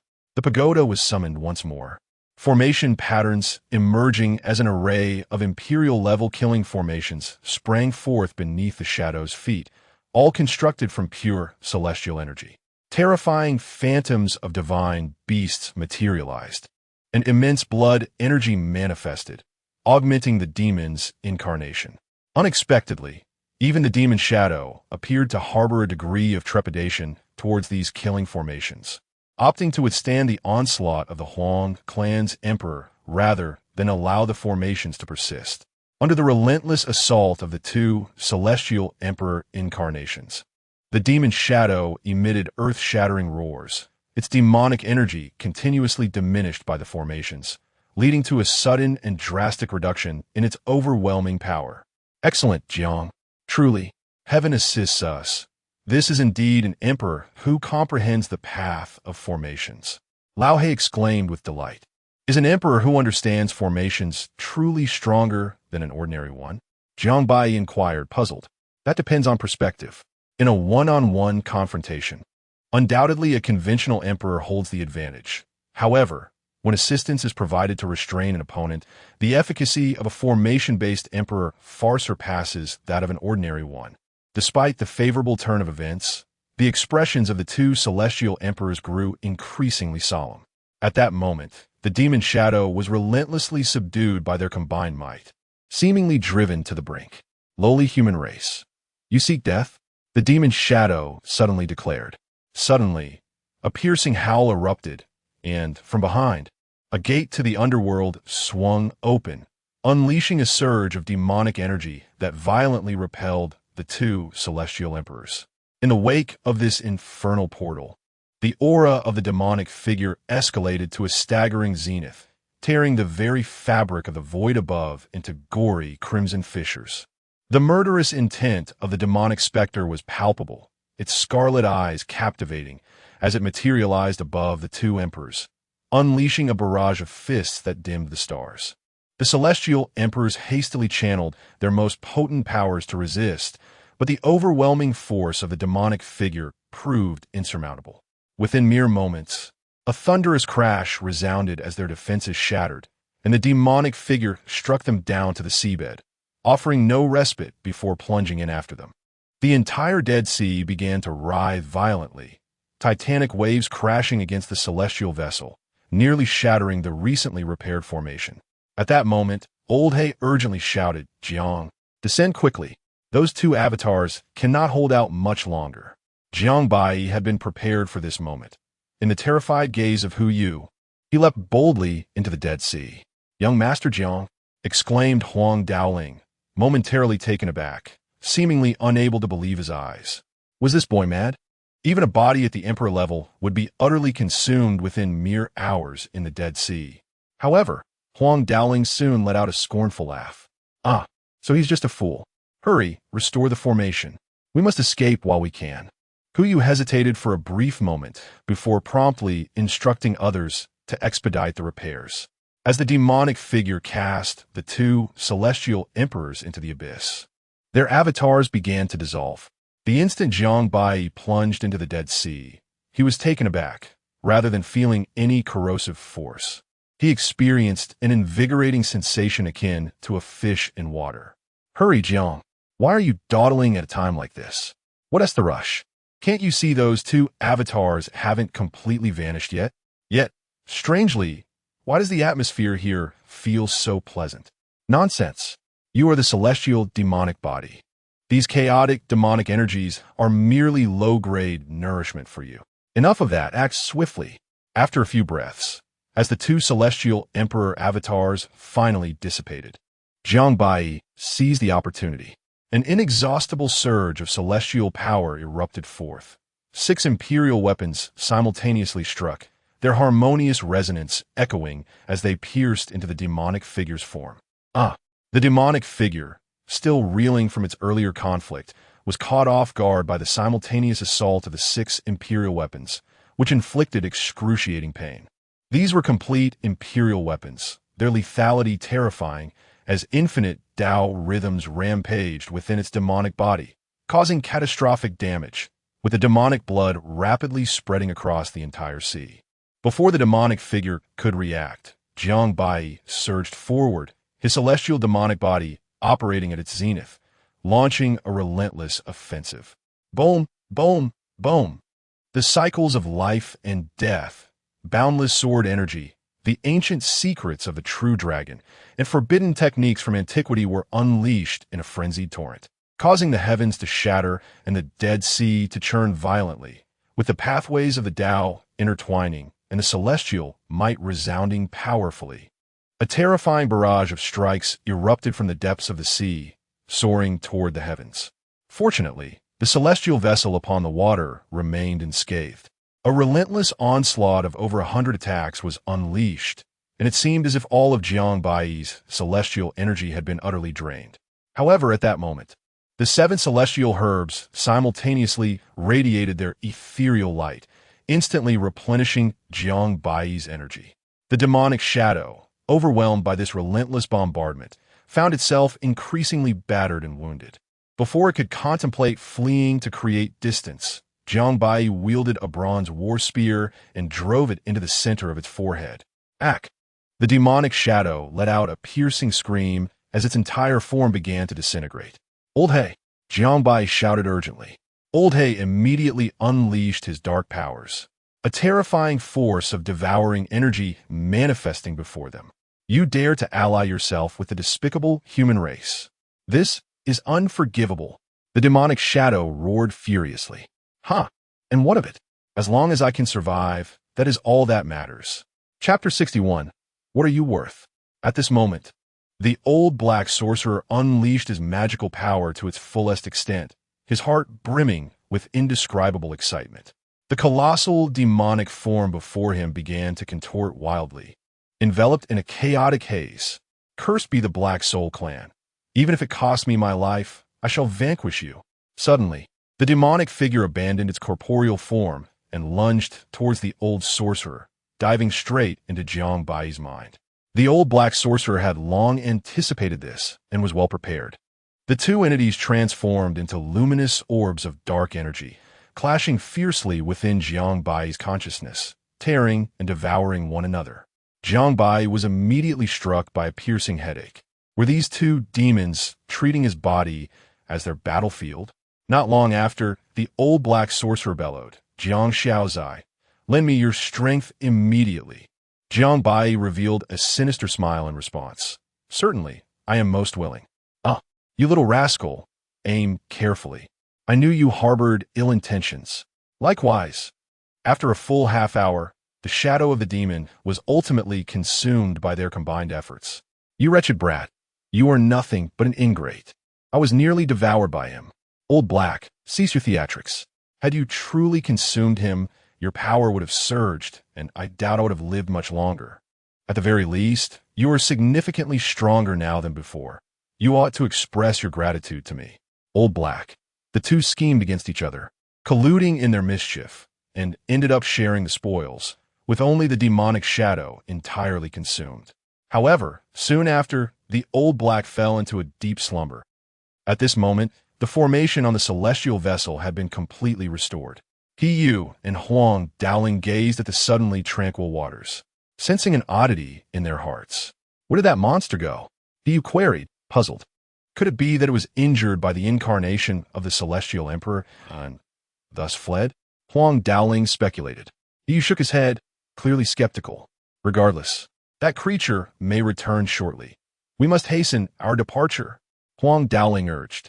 Just then, the old Taoist appeared unexpectedly and coldly remarked to He Yu, that young brother has yet to return. Impudent! Who dares to interrupt? Huang Dowling's displeasure was evident as he glared at the old Taoist. But then his gaze sharpened slightly. Tiandao Mountain? The old Taoist smiled silently, disregarding Huang Dowling entirely, not even casting a glance at the sixth son of the Huang family.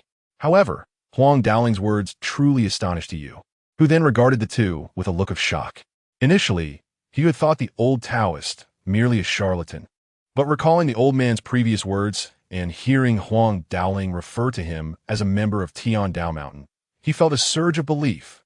Tiandao Mountain, one of the most enigmatic forces in the Eastern domain, is adept at uncovering heavenly secrets and predicting the past and future. It is said that only one disciple per generation is chosen, each of extraordinary caliber, with every leader being a celestial emperor. What astonished you even more was how Huang Dowling had discerned this. Was he not merely a debauched scion? Suddenly, a figure burst forth from the surface of the sea. Young Master Jiang. The faces of Hu Yu and his companions were instantly filled with astonishment. They had never heard of anyone who could leap into the Dead Sea and return unscathed. Quickly, activate the formation, Just as Hu Yu was about to command the opening of the formation, he was suddenly halted by a hand from Huang Daoling. What is the meaning of this? Sixth young master? Hu Yu inquired, his expression laced with suspicion. Ah, dear sister Hu, do not misunderstand. I merely believe that the situation outside is exceedingly perilous. Who knows what unforeseen events may transpire upon opening it? Moreover, as the steward of the Wanbao Pavilion, the lives of everyone aboard the celestial vessel rest upon your judgment. Sister, do not allow personal motives to override public duty. Hu Yu's countenance darkened. Are you threatening me? Certainly not, Huang Daoling replied with a smirk. I am simply speaking the truth. If you doubt my words, you may consult the opinions of others. The bystanders, including Manager Tang, wore expressions of hesitation and urged. Lady Yu, what young Master Huang says does hold some merit. Impudent. Are you instructing me on how to conduct my affairs? Hu Yu immediately reprimanded. Your subordinate dares not. Manager Tang quickly knelt and replied.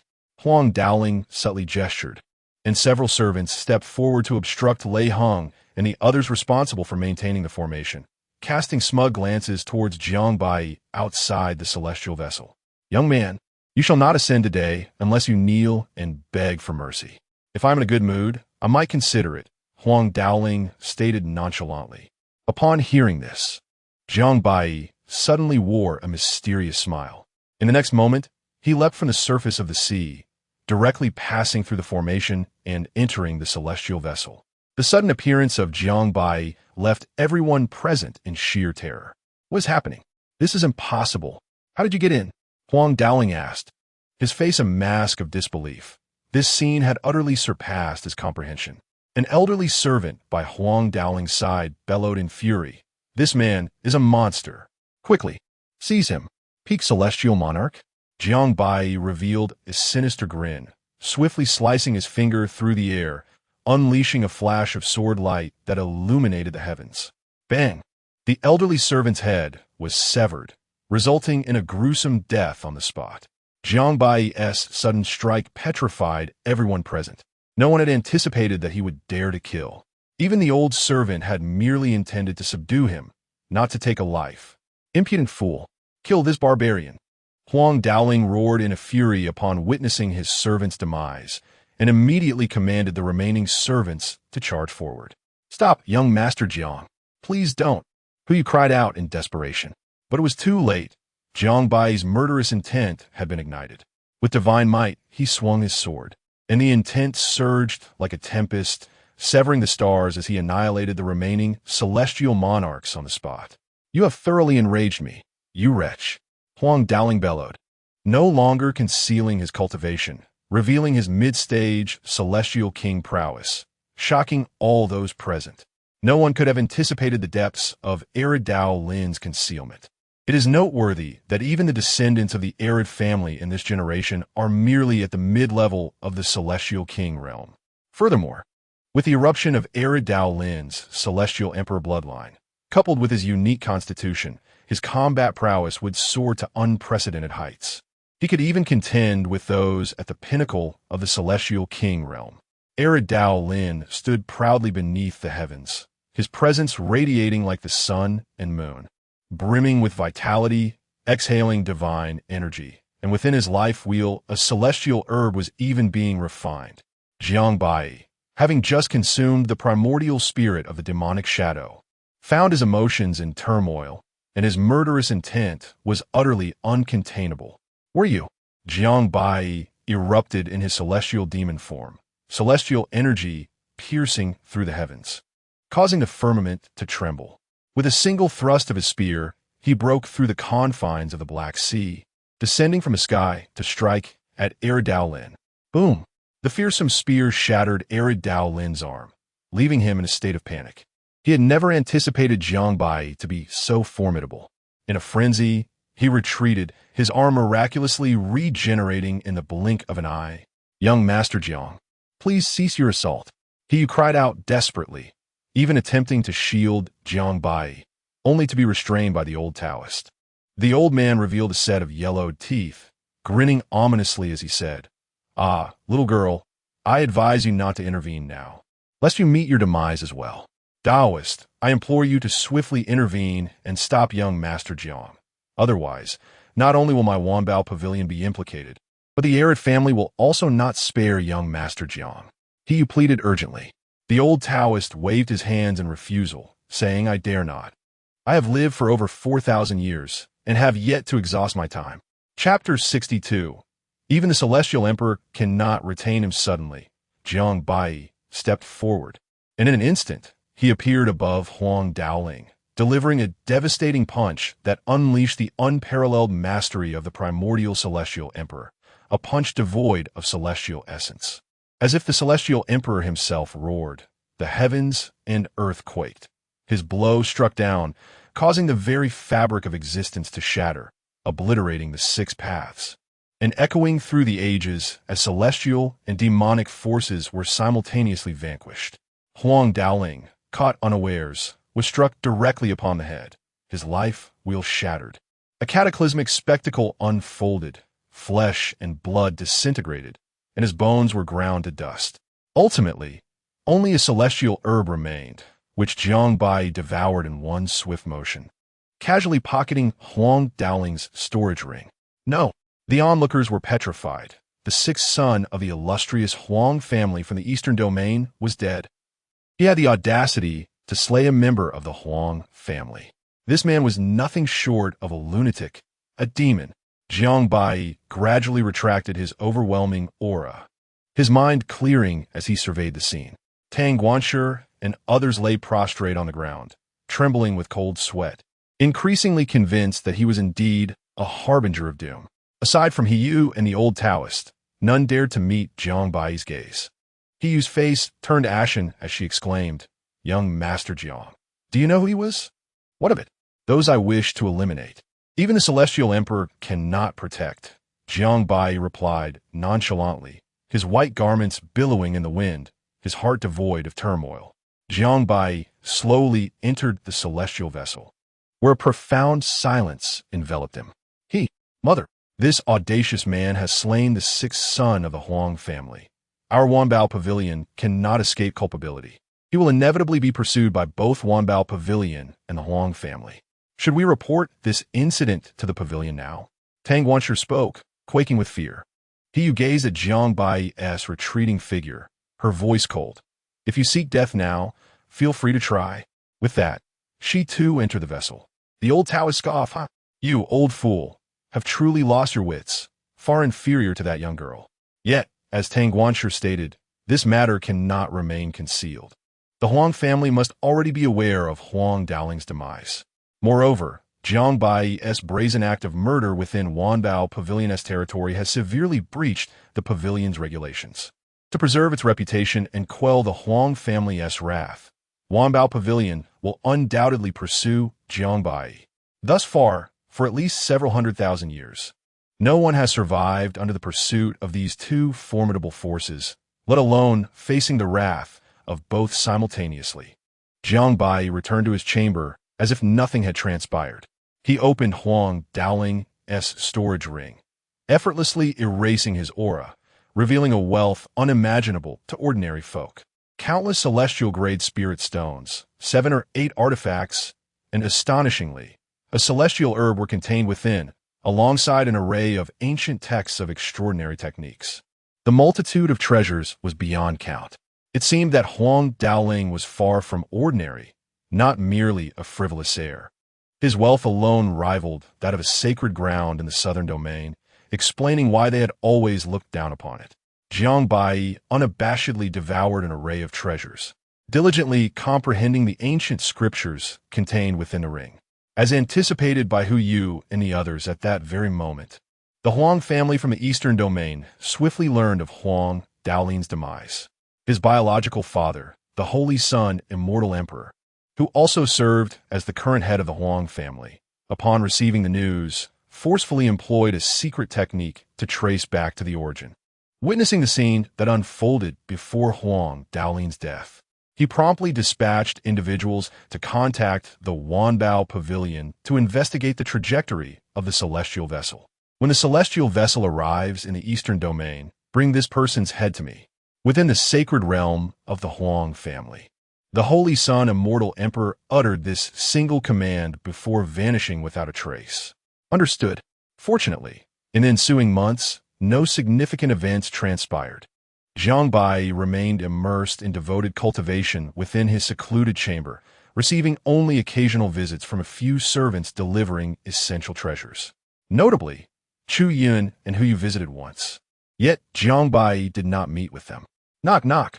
The door to the chamber echoed again, but this time Jiang Baiyi permitted the visitor to enter.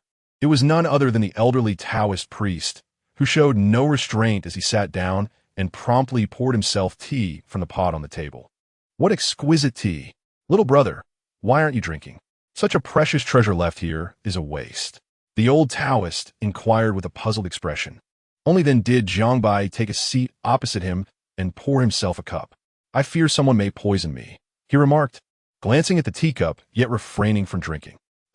The old Taoist's expression suddenly shifted. By the infinite celestial sovereign, it truly is poisoned.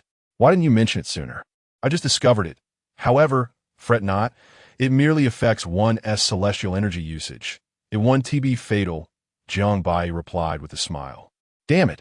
No wonder I drew an ominous omen for myself today. The old Taoist exclaimed.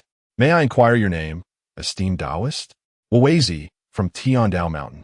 Never heard of it. Wuweizi was momentarily at a loss, but soon regained composure, a proud expression crossing his face. Jiang Baiyi, from the eternal immortal sect. And there appears to be a demon lineage within you. As for your constitution, it eludes me. Your insight is commendable, esteemed Taoist, Jiang Baiyi praised. Wuweizi immediately huffed and puffed. What commendable insight! I deduced this. I deciphered the heavenly secrets. Do you understand? Ha ha, esteemed Taoist, do not be angered. Let's enjoy tea, Jiang Baiyi responded. Have you ever encountered someone who can discern names? This lad will surely drive me to my end, if it weren't for. Humph. Never mind. Then, Wuweizi cheerfully continued. Little brother, are you aware that the eastern domain will soon be reached? Hey, Hith.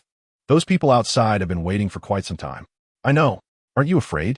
What suggestions do you have, esteemed Taoist? Wuweizi rolled his eyes. You think you can pull off a heist without any effort? Unless you become my disciple. Ha ha.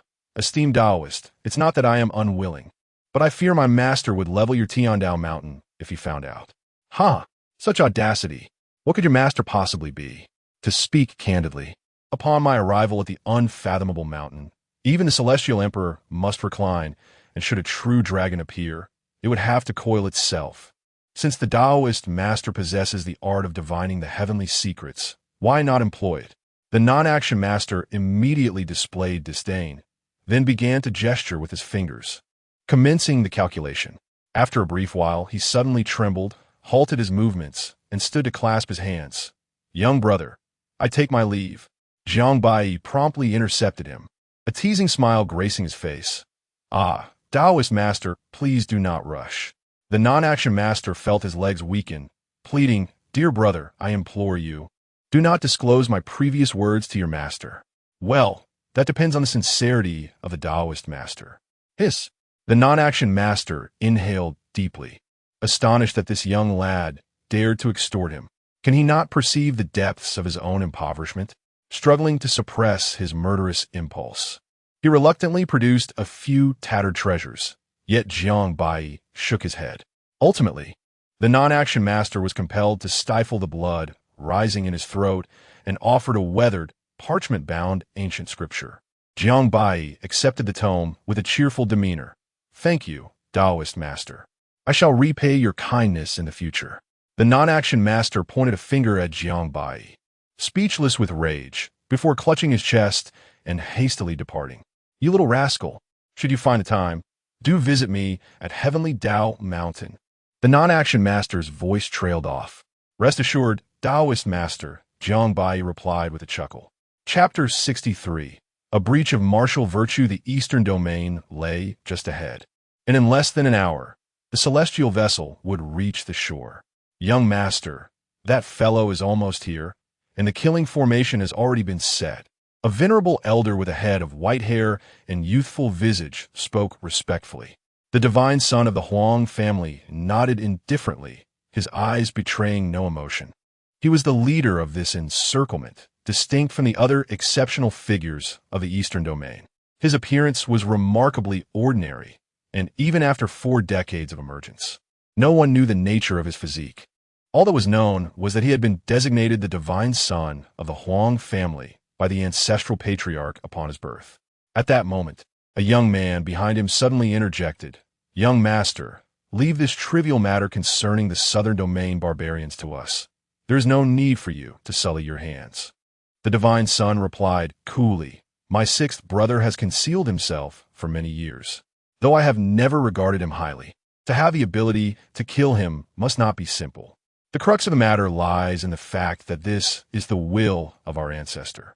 He wishes for me to avenge the 6th and to placate those old fellows who supported him in the future." Understood. However, rest assured, regardless of the capabilities of this individual, we have already laid a comprehensive net here. Even if the Celestial Emperor were to descend, he would find it impossible to escape today. As the divine son closed his eyes, a sudden flicker from a spirit pearl in his hand drew his attention. He opened his eyes abruptly, rising to exclaim with mild astonishment, "That person has escaped." The young man behind him was taken aback and mustered his courage to say, How can this be? This is the Dead Sea, and the only exit is right here. The celestial vessel has yet to come to a halt." The divine son offered no explanation, merely handing the spirit pearl to the young man. Upon witnessing this, the young man was instantly struck with shock and called out to those around, "That person has escaped. Follow me quickly." The members of the Huang family found it hard to believe. However, given that this was spoken by the young master's trusted aide, they had no choice but to accept it. Yet, at this moment, a profound sense of discomfort filled their hearts. The various killing formations had been meticulously arranged and prepared over the span of 3 days, only to find that their efforts had been in vain, leading them to curse the wretched barbarian youth. The evening glow in the Eastern Domain seemed extraordinarily enchanting, strikingly different from that of the Southern Domain. The spiritual energy in the air appeared to be several times denser than in the South, and the rules of heaven and earth, along with the laws of Tao, were far superior. Damn it, this fellow truly knows how to run, the divine son mused. However, rest assured, he cannot be far from us. The young man glanced at him, a sense of unease creeping into his heart. Having followed the divine son for many years, he was not without discernment. Originally, they had intended to encircle and eliminate this youth, yet now it seemed they had been outmaneuvered, as if they were mere dogs being led on a leash for an extended period. Given the speed of this young man, the young man could not afford to underestimate him in the slightest. However, they were not afraid.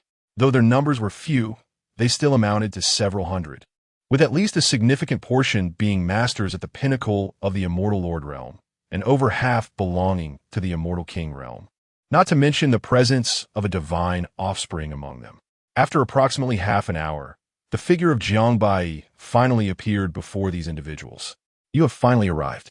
This place is rather splendid, indeed suitable for burials," Jiang Baiyi remarked with a gentle smile. The members of the Huang family were momentarily taken aback.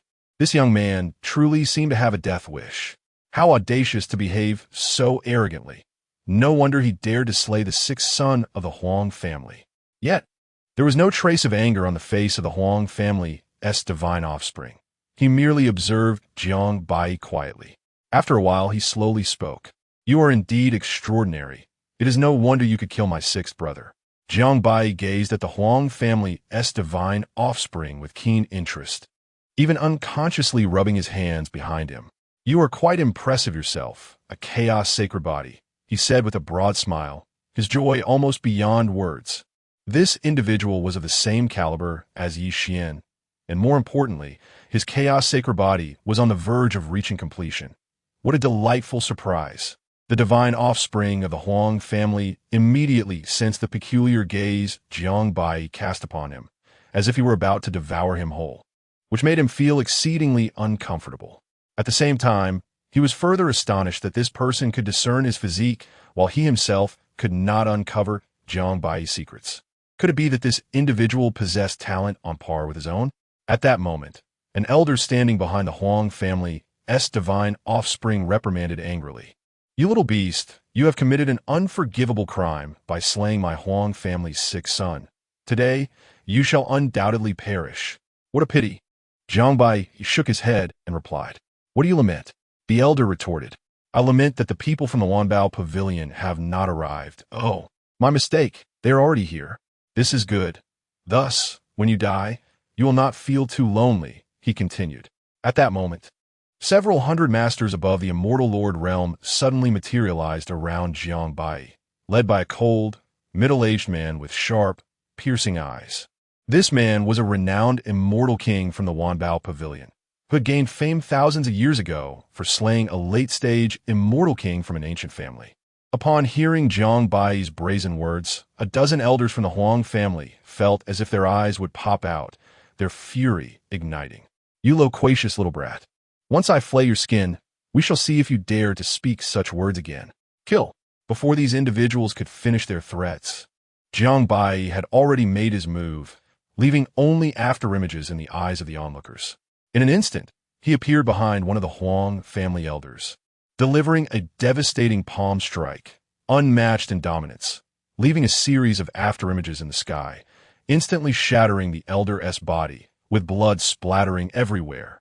Audacious. This little beast disregards the rules of combat, yet his speed is quite remarkable.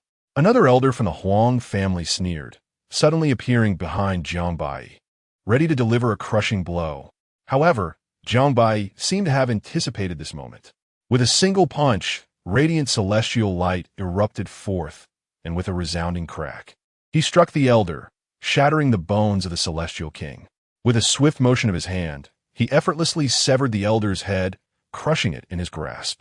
Such was the insignificance of the Huang family. Jiang Baiyi scoffed, his eyes brimming with disdain, before continuing his onslaught. This declaration ignited the fury of the Huang family. A dozen elders roared in unison, summoning their personal celestial weapons, the rhythms of their Tao intertwining, unleashing a terrifying wave of lethal intent towards Jiang Baiyi. Yet, the speed of Jiang Baiyi was beyond the capacity of mere words to describe. He effortlessly evaded their attacks, disregarding their lethal strikes entirely. In this chaos, anguished cries echoed throughout the Huang residence, as one after another fell victim to Jiang Baiyi's crushing blows. Even those at the Celestial King level barely managing to withstand for but a few fleeting moments. Wanbao Pavilion, will you not act swiftly? One elder of the Huang family bellowed in desperation. At this juncture, the cool-headed leader of Wanbao Pavilion appeared somewhat hesitant, yet bound by duty. He commanded his subordinates to engage. Chapter 64. The chaotic sacred body, seeing that the scion of the Huang family had yet to make a move, Jiang Baiyi sneered coldly, proclaiming, With you worthless beings, regardless of how many come today, all shall perish. With that, he gestured, and a celestial brilliance pierced the heavens as myriad stars cascaded down.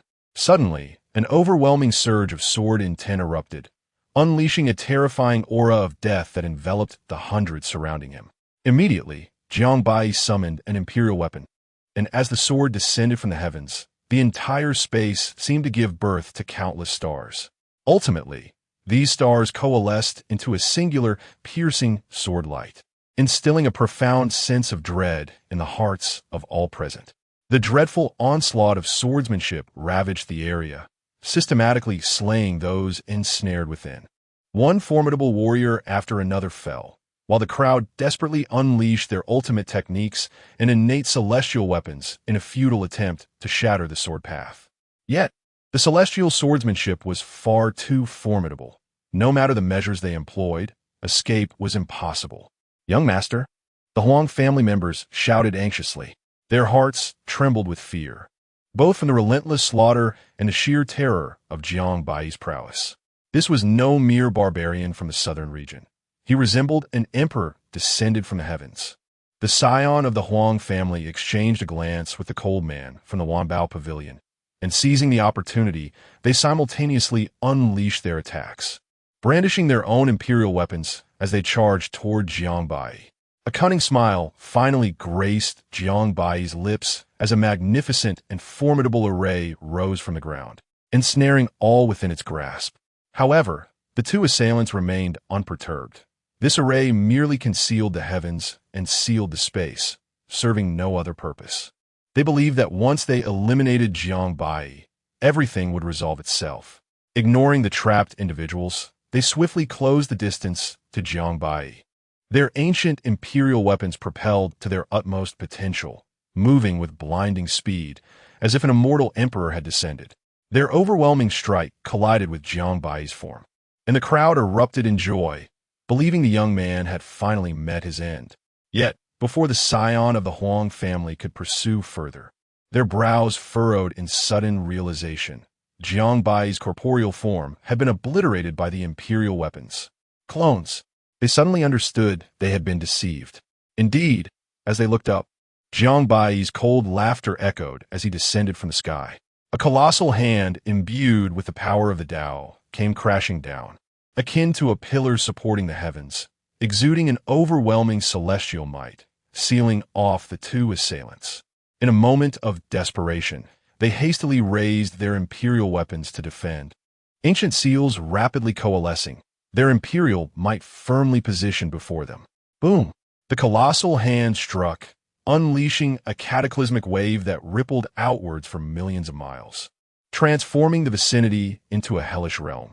But Jiang Baiyi's offensive did not cease. He had already unleashed the ancient secret of the true dragon, summoning the azure dragon and manifesting chaos, delivering a strike on par with an immortal emperor that detonated upon the bodies of the two. The two individuals were utterly unprepared for the overwhelming force of the strike, which sent them plummeting into the abyss below. Even their two imperial weapons, unable to withstand such terrifying slaughter, were cast down for thousands of miles, only to be seized by Jiang Baiyi, who effortlessly suppressed and claimed them as his own. The duo let out a furious roar and hastily ascended into the air, desperately attempting to summon their imperial weapons back with their incantations, but to no avail. A heavy despair settled in their hearts. These were their most attuned imperial weapons, now snatched away by this man. A profound humiliation indeed. At this moment, Jiang Baiyi, with the imperial weapons in tow, advanced menacingly towards them. The cold-hearted man quickly retreated, his injuries grievous and his combat prowess greatly diminished. He wished to avoid further entanglement with Jiang Baiyi, resorting instead to passive defense. Yet, in mere moments, Jiang Baiyi shattered half of his body, and before he could even unleash any of his hidden cards, he was consumed in an instant. You are indeed formidable. It seems you possess a sacred physique. Do you not? The scion of the Huang family remarked, wiping the blood from the corner of his mouth. With that, the chaotic sacred body of the Huang scion erupted in full force, an immense aura cascading forth as the void behind him began to collapse. A profound silence enveloped the cosmos as chaotic energy radiated from his form, rendering him the very center of existence, overshadowing all things in the universe. In this moment, bolstered by the chaotic sacred body, the Huang Sion's combat strength surged to nearly that of a true immortal emperor. Faced with the nearly perfected chaotic sacred body, Jiang Baiyi remained unperturbed. His immortal demon body erupted with ancient celestial might. 8 celestial herbs unfolded within his life wheel, unleashing boundless vitality that surged infinitely, seemingly without limit. Terrifying pathways materialized upon his flesh, swirling around him in a majestic display. The Huang Sion's pupils narrowed slightly, and he uttered a single word, Immortal Emperor's true word, which resonated like the laws of the universe, causing the entire space to explode.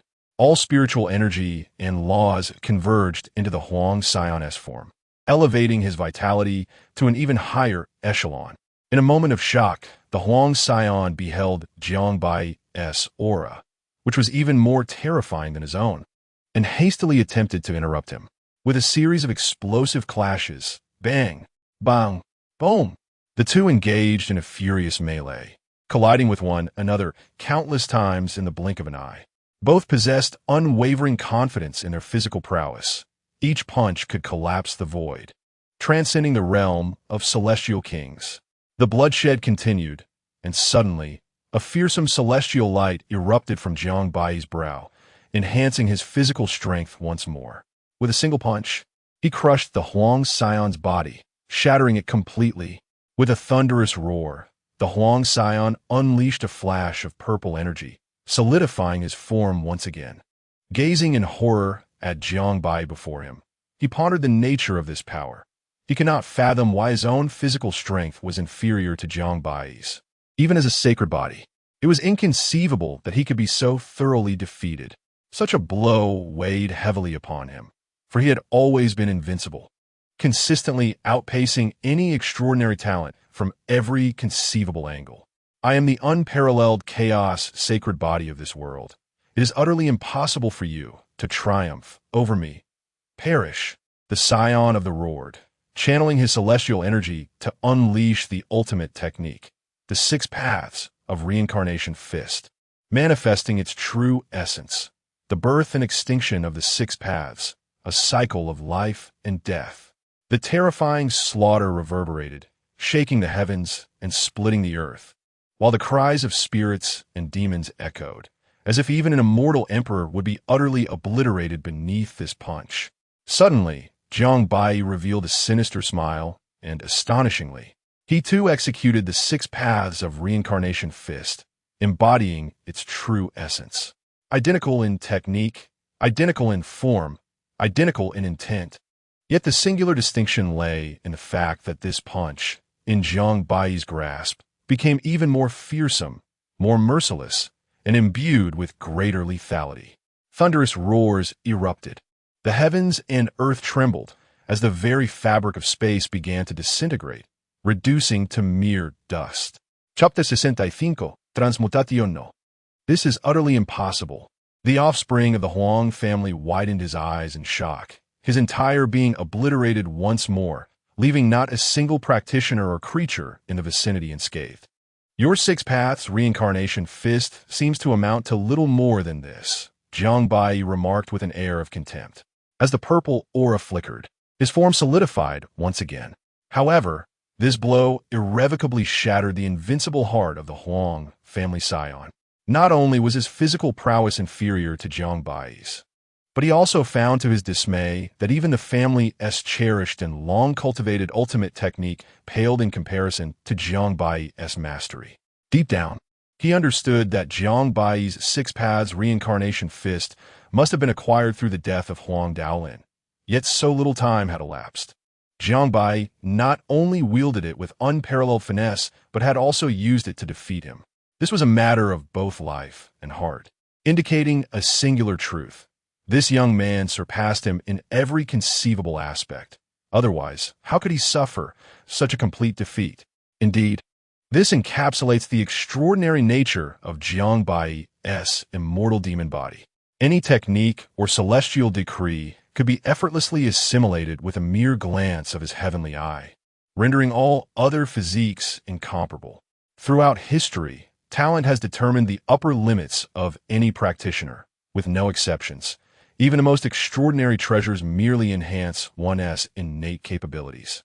Yet, the immortal demon body is innately the most formidable physique in existence, reaching unparalleled heights, without equal.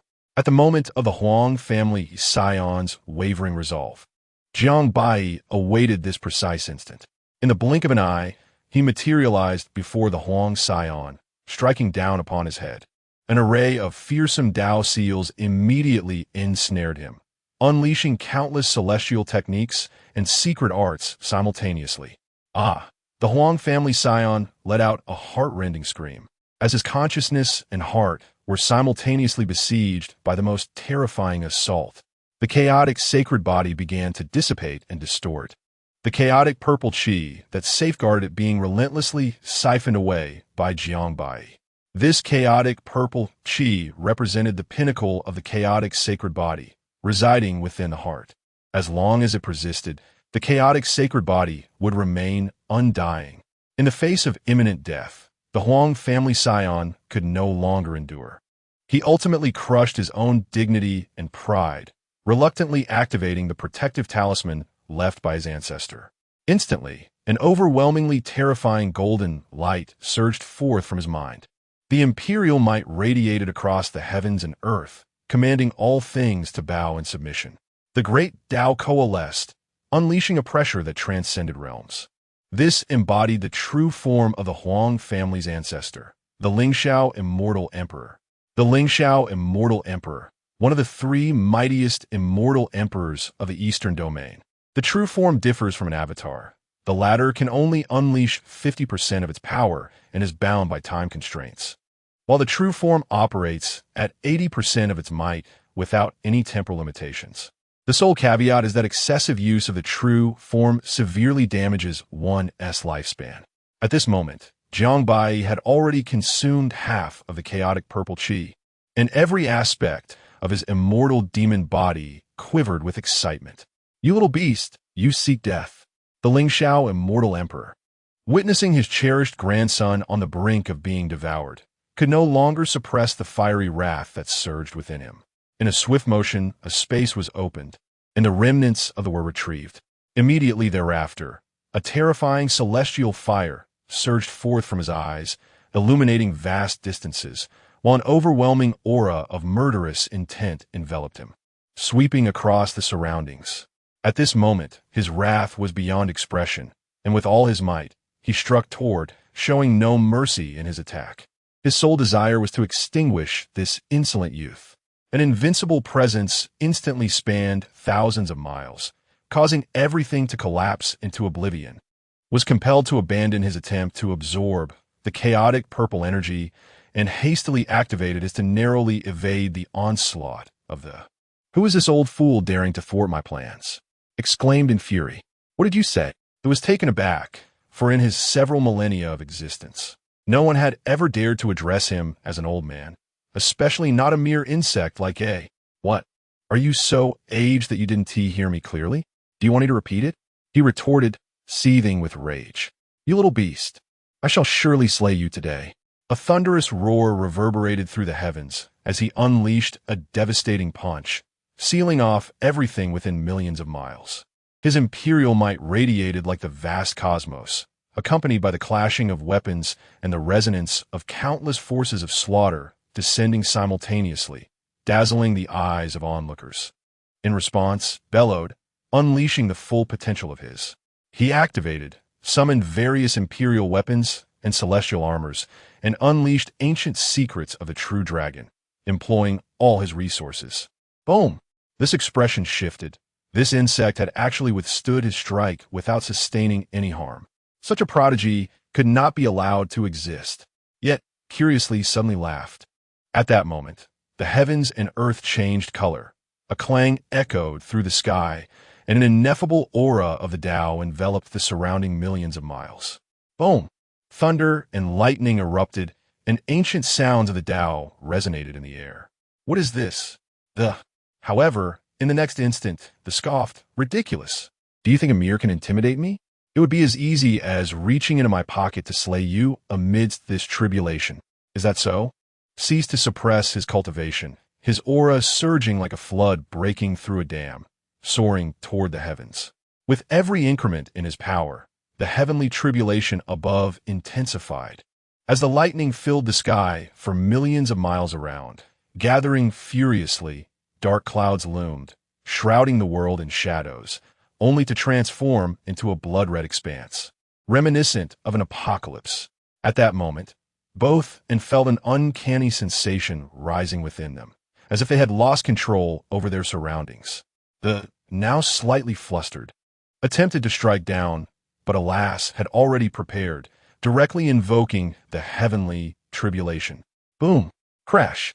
The merciless thunderbolts poured down like a frenzy upon both of them. The heavenly tribulation had locked onto, and, with their powers combined, the force of the tribulation surged exponentially, wreaking havoc. Strangely, the lightning was blood-red, evoking a chilling terror. "You little beast, this is all your fault." The roared in desperation. "You shall pay for this, before the Lingxiao immortal emperor could intervene. The blood-red tribulation lightning transcended time and space, striking towards his form, causing him to emit a piercing scream of agony as his entire divine body began to disintegrate. "What in the world is this? Get away from me." Witnessing Jiang Baiyi approach, Lingxiao immortal emperor nearly succumbed to rage. However, he refrained from acting, for any movement would invoke the power of the Tao, drawing the tribulation lightning to him first. Boom! Jiang Baiyi also clashed with a bolt of tribulation lightning, barely escaping being utterly obliterated. This truly escalated the situation. Jiang Baiyi's inherent strength was formidable, and the tribulation lightning itself was already terrifying, but now, with the presence of such a supreme, immortal emperor, the power of the lightning surged exponentially. At this moment, the tribulation lightning had clearly mutated. Typical tribulation lightning targets only the physical body, yet this one astonishingly aimed at both the cultivator's corporeal form and their 3 souls and 7 spirits, an extraordinary phenomenon. Even the robust physique of Jiang Baiyi struggled to withstand it. Given the circumstances, Jiang Baiyi had no choice but to press on resolutely. However, the more formidable the immortal King's tribulation, the deeper the cultivator's foundation, and once overcome, the rewards bestowed upon the cultivator would undoubtedly be substantial. Chapter 66. A Mishap in the Gutter Boom. In the blink of an eye, a blood-red thunderstorm began to strike down, obliterating everything in the vicinity of Jiang Baiyi. The towering mountains were reduced to mere rubble, the earth shattered, and all living beings prostrated in fear. An endless torrent of celestial thunder and fire cascaded from the heavens, the nearly blood-red thunder pool in the sky, evoking a sense of dread and trepidation. Was this a tribulation? How could it be so terrifying? Nearby, numerous powerful figures emerged, marveling at the spectacle before them. They had never witnessed such a fearsome thunderstorm. Who could this person be? The ancient celestial families and great powers in the vicinity were stirred. Could it be a prince from the central region? Yet they could only speculate, as the increasingly exaggerated thunderstorm deterred anyone from approaching. Who is that? They seem somewhat familiar. Isn't that the Lingxiao immortal emperor from the Huang family? Could it be that the Huang family's divine son is undergoing tribulation? Impossible. Since ancient times, aiding another during their tribulation has been a taboo, only serving to amplify the tribulation's severity. The Lingxiao immortal emperor could not possibly be ignorant of this principle.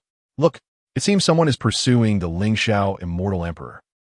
At this moment, the scene grew exceedingly bizarre, as Jiang Baiyi, under the blood-colored thunder, relentlessly chased after the Lingxiao immortal emperor. Their speeds were remarkably matched, rendering it impossible for either to evade the other. Once again, dozens of bolts of tribulation thunder struck down simultaneously, hitting both individuals.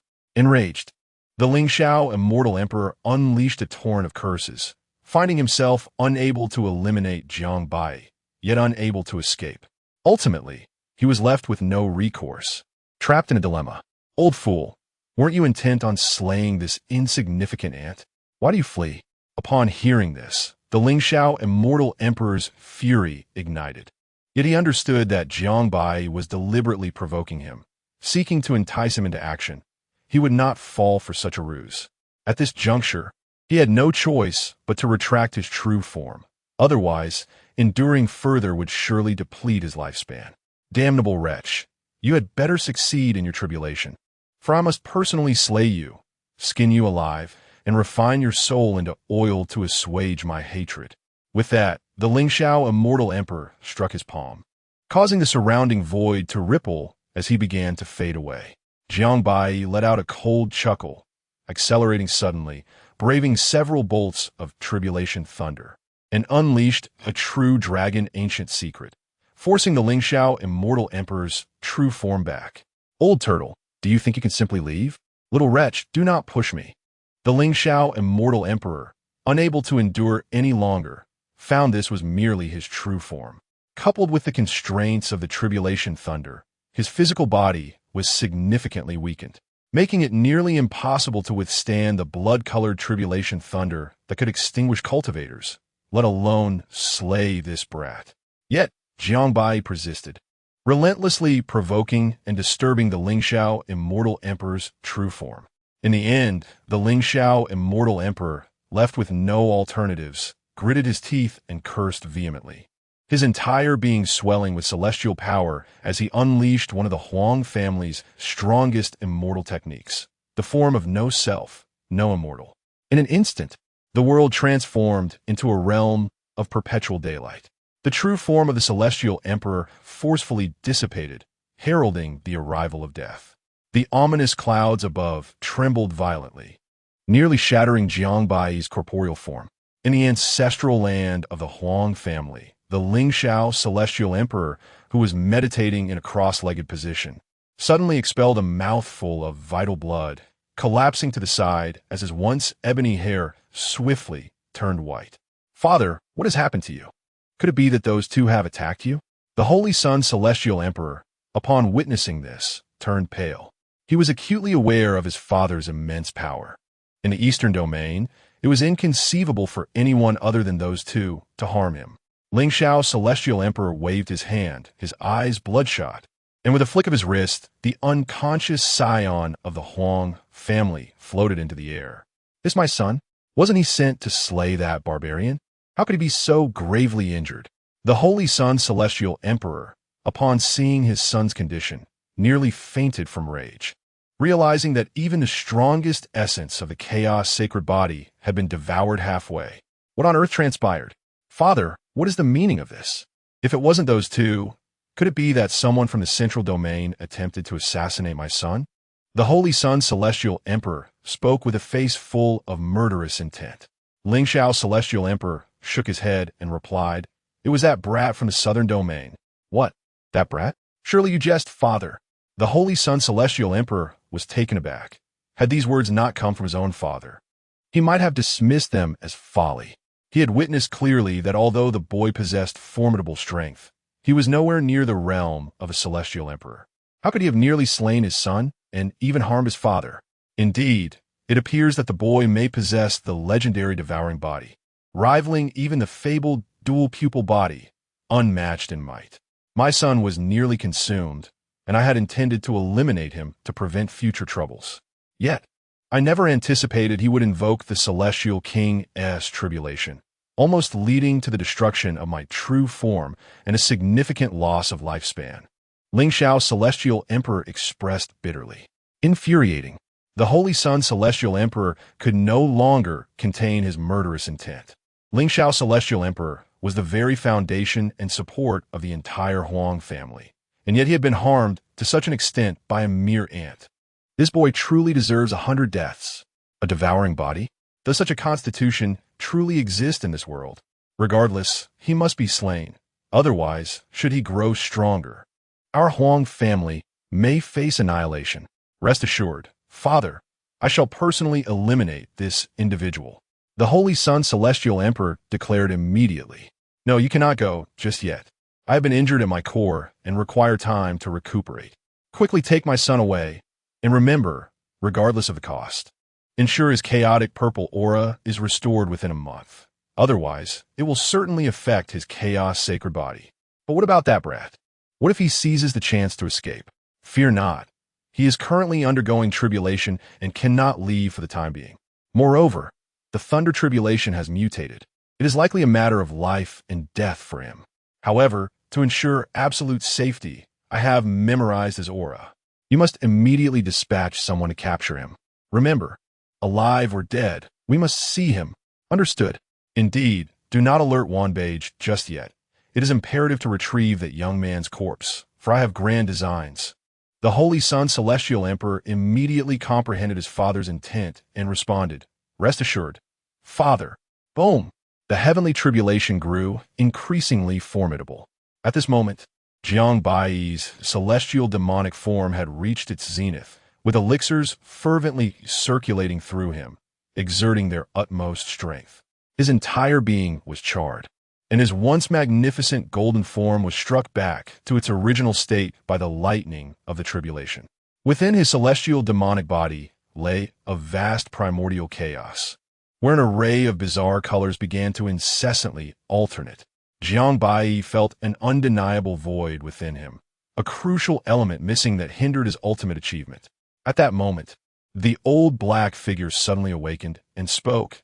Jiang lad, though your celestial demonic form is formidable, it has solely absorbed celestial energy, neglecting the vital aspect of demonic power.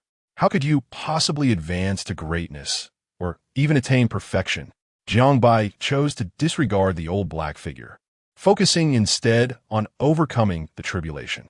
Suddenly, a series of chilling roars echoed through the air as colossal figures emerged from the tribulation clouds. All ancient celestial beasts long thought to be extinct, true dragons, phoenixes, Xuanwu, Qilin, and more. Chapter 67. Huangquan Village. These terrifying ancient celestial beasts enveloped in crackling lightning. Their blood-red forms radiating an ominous glow, possessed eyes that reflected only slaughter and destruction, instilling a profound tremor in the hearts of those who beheld them. Is this the harbinger of a celestial emperor's ascension? An ancient powerhouse could not help but exclaim, yet it is known that a celestial emperor does not face such tribulations. Such a phenomenon, should it not meet its demise, will inevitably become a formidable adversary in the future. In the distance, a divine offspring remarked. At this moment, Jiang Baiyi let out a resounding roar, accompanied by the azure dragon, surging forth with an awe-inspiring momentum directly into the storm of calamity, engaging in fierce combat with the ancient celestial beasts. In an instant, chaos enveloped the heavens and the earth, rendering all attempts to discern the situation within futile. An ancient aura swept across the vast expanse as Jiang Baiyi's battle spirit ignited, each strike unleashing an invincible force, illuminating the realm with celestial brilliance. At this juncture, Jiang Baiyi no longer concealed his strength. These calamity-forged celestial beasts possessed physical power comparable to that of a celestial emperor, an utterly terrifying force. Each blow he delivered was an embodiment of pure power in combat. Jiang Baiyi effortlessly manifested various divine abilities and celestial arts, swallowing the sun and moon, striking the heavens, his Tao rhythm flowing freely, shaking the very foundations of existence. Days passed, yet the tribulation persisted. Boom! The landscape transformed as Jiang Baiyi unleashed the wheel of fate, revealing phantoms of celestial herbs behind him, ultimately devouring all the celestial beasts in one fell swoop. A horrific power erupted within his celestial demon body. As if time itself were reversing, Jiang Baiyi hastily employed the celestial herbs to mend his shattered form, and in the midst of the tribulation, a figure identical to Jiang Baiyi emerged. Jiang Baiyi roared, wielding his bronze war spear, shattering the thunderclouds with a single strike, severing the river of stars, extinguishing divine light as the calamity thunder vanished, leaving the heavens and earth seemingly pierced through.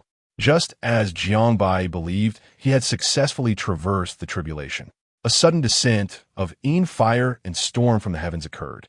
In an instant, Jiang Baiyi's figure vanished, as if obliterated by the very fire itself. What has happened? Where is he? Could it be that he has failed the tribulation? This seems plausible. The heavens would never permit such a prodigy to survive. Haha, this lad must have been overly suppressed during his celestial lord phase. He deserves it. In that moment, as Jiang Baiyi vanished, some rejoiced, others lamented. Yet the majority felt a sense of relief. For if he were to succeed in his tribulation, it would not only spell disaster for this eastern domain, but even the central domain would find no one capable of standing against him. Meanwhile, the people from the Huang family and the Wanbao pavilion had long since arrived.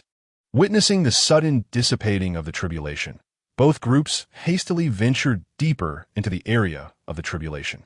Leading the Huang family was none other than the younger brother of the Holy Sun, Celestial Emperor, the Shura, Celestial Emperor, whose formidable cultivation showcased the Huang family's high regard for Jiang Baiyi.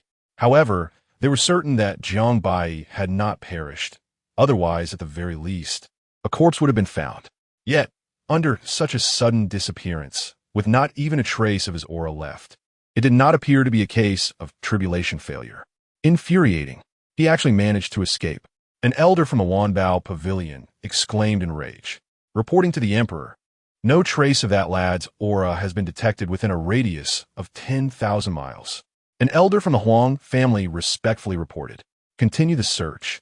The Shura, Celestial Emperor, commanded coldly. Yes. Immediately, the elder from the Wanbao pavilion approached and assured, "Fear not, Brother Xiao Luo. As long as this lad lives and remains in the eastern domain, he shall undoubtedly fall within the grasp of our Wanbao pavilion. Xiao Luo, the immortal emperor, cast a sidelong glance at the elder and, in a tone of unwavering certainty, declared, "This individual has slain my sixth son of the Huang family and harmed our clan's divine offspring. His life belongs to my Huang family." The elder chuckled. "I wonder how the divine offspring fares. Do they require any elixirs? Our Wanbao pavilion has recently refined a batch of 9-turn spirit condensation pills, which work wonders for the recovery of one spirit. Oh, by the way, I have heard that the true form of Elder Ling Xiao was also caught up in this matter. I wonder if he is unharmed?" Xiao Luo replied with calm assurance. "Thank you for your kindness, Brother Wan Peng. Rest assured, it is but a minor injury. The Holy Sun shall recover in a few days. As for my father's true form, it has long since departed and is naturally unscathed." The elder's gaze remained fixed on Xiao Luo, and after a brief pause, he suddenly smiled, saying, "That is splendid news. I have pressing matters to attend to, so I bid you farewell." 3 months later, in a certain location within the eastern domain, a dazzling starry sky suddenly streaked across. With a resounding crash, Jiang Baiyi found himself plummeting from the void, only to be seemingly rescued moments later, before losing consciousness. When Jiang Baiyi finally reopened his eyes, he discovered himself lying on a dilapidated bed, covered with a tattered blanket, which, despite its ragged state, felt remarkably comfortable. "Where is this place?" Jiang Baiyi murmured. "Brother Immortal, you are awake." At that moment, a melodious voice rang out, and at the door stood a girl, her face alight with surprise. Yet, it would be more fitting to describe her as a young girl, around 12 or 13 years of age, tall for her age, dressed simply, yet possessing a certain charm. "Thank you, little sister, for saving me. Where am I?" Jiang Baiyi inquired, somewhat puzzled. After enduring the tribulations of the Thunder Tribulation, he had suddenly vanished, only to find himself in a remarkably peculiar space, a realm of primordial chaos where he could not discern his surroundings. However, both his corporeal form and spirit had received an extraordinary augmentation, akin to a rebirth. Yet, the trials of Yin Fire and Baifeng had not concluded, compelling Jiang Baiyi to cultivate while enduring the tribulations. Thus, he could not say how long it had been until that nightmarish period ultimately concluded, forcing him back into this world. "This is Huangquan Village." "Huangquan Village? What a strange name. My grandfather says you came down from the heavens, brother. Is it fun up there?" The girl-asked question left Jiang Baiyi perplexed. Could this little girl be an ordinary mortal who had never ventured beyond the village? As he examined her anew, he was struck with terror at the realization that, although the girl lacked cultivation, her physical form seemed to harbor an immensely terrifying power, and her innate talent appeared remarkably exceptional. Most crucially, she seemed not to belong to the human race. "You need not call me Brother Immortal. Simply refer to me as Brother Jiang. What is your name?" "Hee. I am called Ho Qingqing, and I am 25,601 years old." The girl replied with unrestrained delight. What did this little girl just say? She is over 25,000 years old? Is she jesting or merely amusing herself? The children of today are truly mischievous. Ho Qingqing?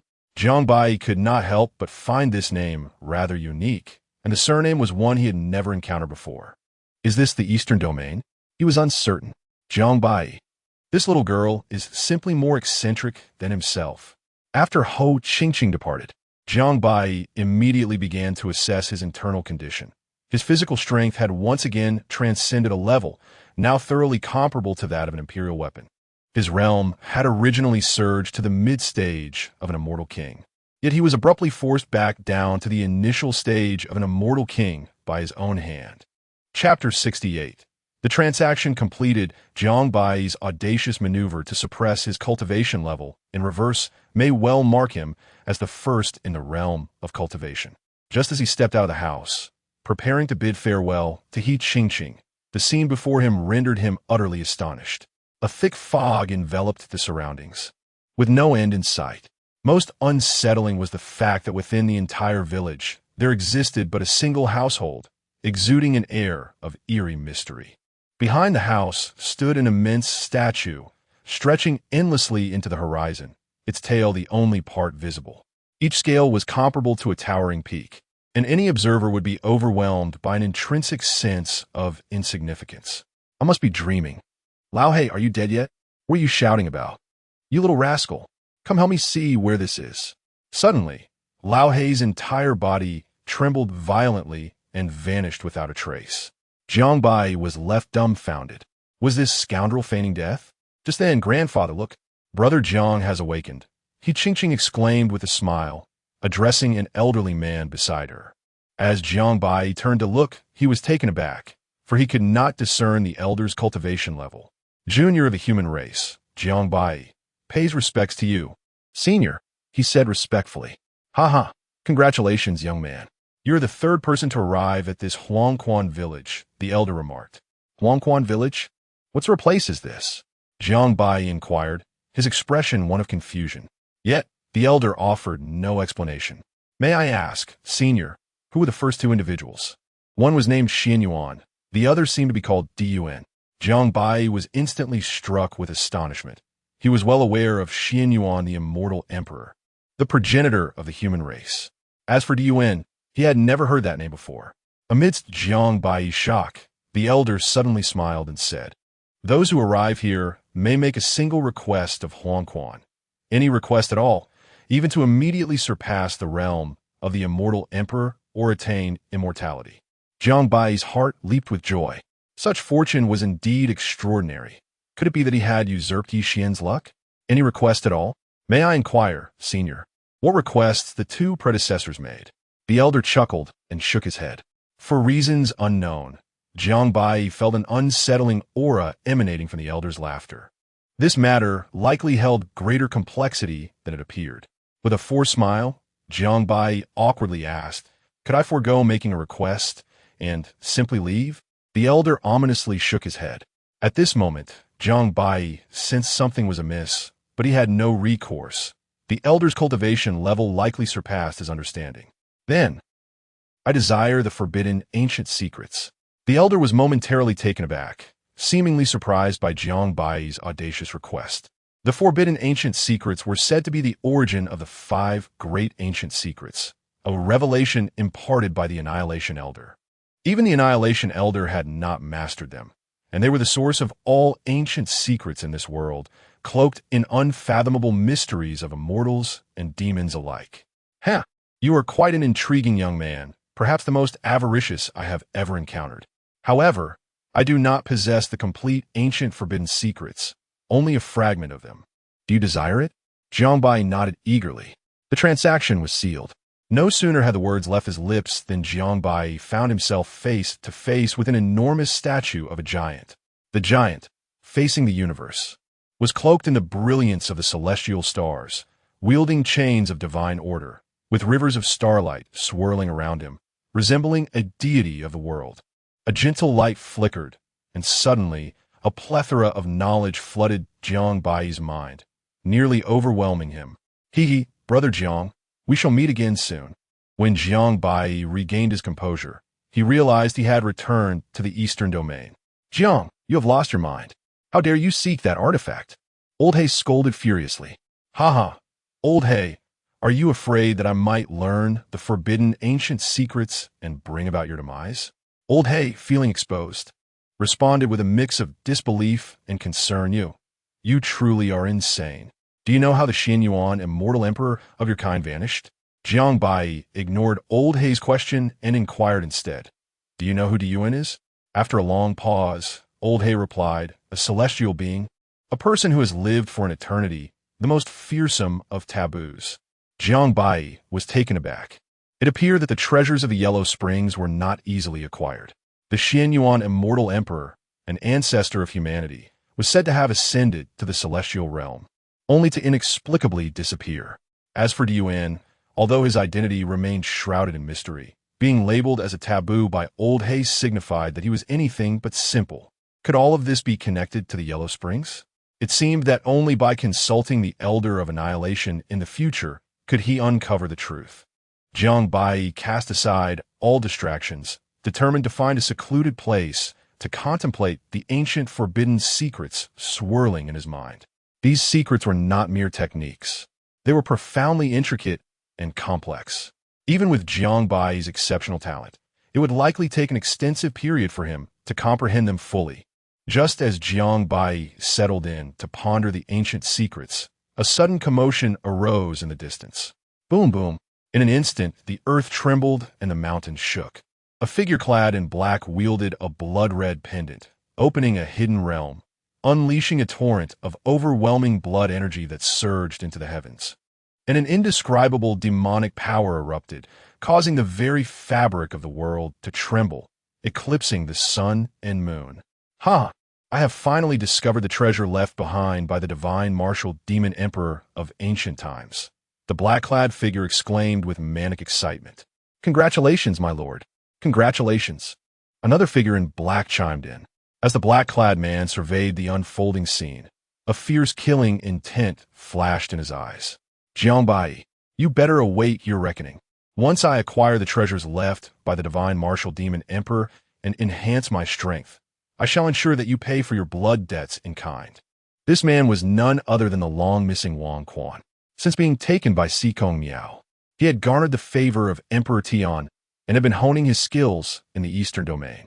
Now he had progressed significantly, his cultivation having advanced to the mid-stage of the immortal monarch.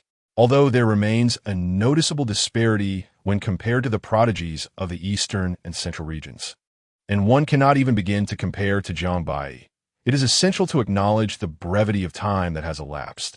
Such progress is indeed astonishingly rapid. Alas, my lord, the phenomenon here is exceedingly extraordinary. A multitude of individuals have already arrived. Cautioned the figure clad in black beside him. It matters not. The sole divine martial ancient jade lies in my possession. They shall acquire nothing and merely serve as stepping stones for my ascent. At this moment, various prominent factions of the human race, alongside the demon clans, converge towards the source of the commotion. The Night Ghost Dynasty, the Demon Valley, the Qiao family, the Heavenly Capital family, the Celestial Sect, the Tian Shan Tang clan, the Bull Saint clan, and others of equal renown from both the human and demon realms have all gathered. Such a tremendous uproar clearly indicates that a remarkable treasure is on the verge of emerging. Chapter 69. Walking into the trap before long. A tempest roared through the heavens and the earth, with streaks of luminous light cutting across the sky. Jiang Baiyi slowly rose, instantly appearing in the void not far from the cave entrance. The divine treasure of the godly martial immortal emperor, observing the aura emanating from this secret realm. Any cultivator with a modicum of knowledge could ascertain that it must be a treasure left behind by the demon clan's immortal emperor. Strangely, as soon as the secret realm manifested, the unique insignia of the godly martial demon emperor emerged at the cave's mouth.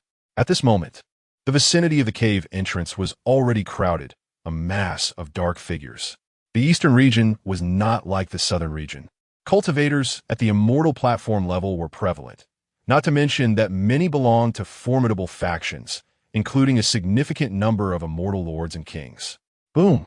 The ancient door of the cave suddenly swung open, and a surge of demonic energy erupted into the sky. The crowd, unable to contain their excitement, surged forward, rushing into the cave, while only Jiang Baiyi sensed something amiss and refrained from entering. Charge!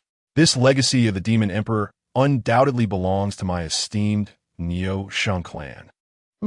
How absurd! Did you consult my Nightshade Imperial Court? The godly martial Demon Emperor, an unparalleled divine being of ancient times, must have left such a treasure for a reason. However, what puzzled Jiang Baiyi was why the godly martial demon emperor did not bequeath this treasure to his descendants, but instead left it in a location far from the godly martial clan. This was indeed intriguing, yet the throng of people cared little for such considerations. Who could resist the allure of treasures left by a bygone demon emperor? Nevertheless, Jiang Baiyi lacked any need for such riches, and thus deemed it unnecessary to wade through this murky water. He turned away and walked into the distance, pondering the complexities of such ancient secrets, which were truly a source of vexation and not for the faint of heart. Just as Jiang Baiyi departed, voices arose from afar. "Brother, does that person not seem somewhat familiar? As if we have seen him somewhere before?" a demon cultivator remarked, puzzled. Another demon beside him also felt a sense of recognition. After a few moments, he suddenly exclaimed, "Isn't that the rogue from the southern region wanted by the Huang clan and the Wanbao Pavilion? What? This person has such audacity to appear so brazenly. We must seize him at once. It is said the bounty is enough for both of us to reach the immortal king realm. Are you tired of living? Do you think someone who could be jointly wanted by two factions would be easy to capture? What do you mean, brother? Perhaps you should quickly inform the Huang clan and Wanbao Pavilion of his whereabouts while I follow him from behind." "Understood.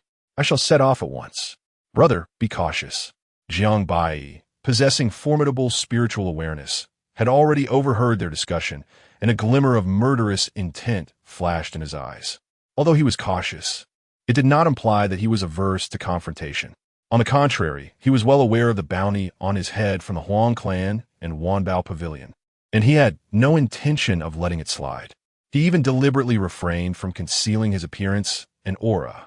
In Jiang Baiyi's view, the most effective way to address a potential threat was to eradicate its source completely. Along his journey, he had indeed heard much news regarding the eastern region. Firstly, the pursuit of Jiang Baiyi by the Huang family and the Wanbao Pavilion has reached an unprecedented scale, with his likeness plastered across the entirety of the eastern region. This is not merely a simple image. It has been crafted using special techniques, with Jiang Baiyi's essence meticulously recorded upon it. Secondly, several exceptional talents in the eastern region have recently broken through the threshold of the immortal king, with aspirations of ascending to the status of immortal emperor. Thirdly, the ancestor of the Nightshade dynasty has recently attained the rank of immortal emperor, shattering long-standing records and receiving accolade from countless others. The eastern region and the central region have long been in a state of flux, having been in motion for several years, resulting in a growing number of ancient beings releasing their seals in an attempt to transcend to the realm of the immortal emperor. However, the path to the immortal emperor is fraught with peril. The vast majority, 8 or 9 out of 10, fail due to insufficient vitality, ultimately perishing as mere remnants of their former selves. There are even those who have lingered at the pinnacle of the immortal king realm for over 10,000 years, only to succumb to the ravages of time and depleting life force. Fortunately, the human realm has always been abundant in cultivators, ensuring that a few fortunate souls with great destiny manage to succeed. It must be said that the ancestor of the Nightshade dynasty is exceptionally fortunate. He is the first in 10 millennia to have been sealed for a full millennium, and yet still break through to the realm of the immortal emperor. In just a few months, the dynamics of the eastern region have shifted dramatically, as the emergence of an immortal emperor holds the potential to alter many circumstances. Unbeknownst to him, Jiang Baiyi has arrived at the largest city nearby, Huaxin City, which lies within the influence of the Nightshade dynasty, although Wanbao Pavilion also maintains interest there. As soon as Jiang Baiyi sets foot in Huaxin City, he senses several concealed presences stirring nearby. With a thunderous crash, the gates of Huaxin City suddenly slam shut, sealing off the surroundings, as array patterns swirl and numerous powerful beings conceal themselves within the void surrounding Jiang Baiyi. "What is going on? What are you doing?" An uninformed cultivator exclaimed in discontent. "Open the gates. I have pressing matters to attend to with the Nightshade royal family. Can you afford to delay me?" An elderly immortal sovereign stated coldly. At that moment, a voice reverberated through the void. "The Huang family is apprehending a thief. All bystanders clear the way. En face de conséquence. The Wanbao Pavilion is also pursuing a traitor. We kindly ask for your understanding while we resolve this matter. Rest assured, Wanbao Pavilion will compensate all for any losses incurred." Upon hearing that it was the Huang family and Wanbao Pavilion, the crowd, despite their discomfort, dared not voice further objections and hurriedly retreated. Finally arrived, yet still insufficient, Jiang Baiyi remarked nonchalantly. The onlookers exchanged glances, their brows furrowing slightly. Suddenly, with a flicker, Jiang Baiyi vanished from sight. Trying to escape? Such naivety. After him, the members of both factions momentarily paused in surprise before scoffing in disdain. They believed Jiang Baiyi sought to flee, but the city was already sealed tight. Unless one were an immortal emperor, no one could hope to leave. Their inaction was merely a matter of waiting for the right moment. "That brat is over there," a senior elder from the Huang family suddenly shouted. No sooner had his words left his mouth than Jiang Baiyi reappeared before the grand hall of Wanbao Pavilion. What does he intend to do? The monks in the city could not help but be puzzled. In the next moment, an answer emerged as a surge of sanguine energy erupted from Jiang Baiyi, who unleashed a powerful punch towards the grand hall of the Wanbao Pavilion, illuminating the heavens with celestial light. Such formidable vitality! How audacious! An elder responsible for guarding the Wanbao Pavilion bellowed in fury and immediately retaliated, unleashing his late-stage, celestial sovereign prowess. His hand spread wide, distorting the void, and forcefully pressed down upon Jiang Baiyi's form. Yet, Jiang Baiyi paid no heed to the elder. With a single punch, he obliterated the elder's massive hand and the elder himself, scattering flesh and blood in every direction, reducing the grand hall of the Wanbao Pavilion to mere ruins. Boom! The internal array of the Wanbao Pavilion was likewise shattered, as if it were made of mere tofu. Upon mere contact with Jiang Baiyi's fist, it was pulverized into oblivion, raising clouds of dust and cries of despair. Within, numerous guests and staff of the Wanbao Pavilion met their demise in this cataclysmic strike, turning to mere dust. Chapter 70. Complete annihilation. How dare he? All the nearby cultivators were utterly stunned by this scene. No one could have anticipated that Jiang Baiyi not only did not flee, but instead came to disrupt the gathering. This marked the first instance in the history of Wanbao Pavilion where someone dared to openly strike against them.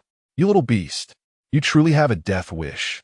The newly arrived individuals could no longer contain their fury and surged towards Jiang Baiyi with murderous intent. Leading the charge was an elder in the mid-stage of the Immortal King realm, his eyes filled with rage, his hair standing on end. As if he wished to devour Jiang Baiyi whole, he opened his mouth and unleashed a magnificent golden scissors. His divine gaze piercing as an overwhelming immortal might swept across the entirety of Huaxin City. The divine rainbow illuminated the heavens and earth. The scissors, seemingly extraordinary, suddenly expanded, locking on a Jiang Baiyi's aura. It was the heavenly scissors elder from Wanbao Pavilion. He was actually making a move. "This young man is doomed. We must quickly retreat. We cannot afford to be caught in the crossfire." Crack! The great scissors snapped shut, unleashing a terrifying force of heaven and earth, as if it sought to cleave the very fabric of reality. Bang! With a thunderous sound, Jiang Baiyi spread his arms wide and astonishingly grasped the blade of the scissors with his bare hands, sparks flying and a cacophony of metallic resonance filling the air. "You!" The heavenly scissors elder's expression shifted dramatically, his face contorting as he felt as if he had struck an imperial weapon, incredibly unyielding. Even more outrageous was the fact that the blade of the scissors began to curl back upon itself. With a cold smirk, Jiang Baiyi exerted force with both hands. The heavenly scissors elder felt his arms tremble violently as an irresistible power surged forth, followed by a horrific scream. Jiang Baiyi directly wrenched the scissors, along with the elder's arms, tearing them off with a spray of blood. In the blink of an eye, Jiang Baiyi seized the scissors and split them in two. Thrusting one half back, a streak of starlight flashed, and the heavenly scissors elder was pinned to the city wall, not even having time to close his eyes. "You little beast, I'll fight this beast to the end." Countless powerful figures surged forward, roaring, their celestial might enveloping the heavens and earth. Numerous lethal attacks piercing through the void, rushing towards him. Jiang Baiyi let out a sinister laugh, his afterimage remaining in place while his true form appeared in the void above. With a gesture, celestial fire surged forth, as vast as the starry sky, descending from the heavens, engulfing everything. The boundless nether fire swept across, covering all the cultivators, causing a multitude of immortal lords to perish. Following this, Jiang Baiyi entered the flames as if traversing an unguarded realm, each punch claiming the lives of a batch of surviving cultivators.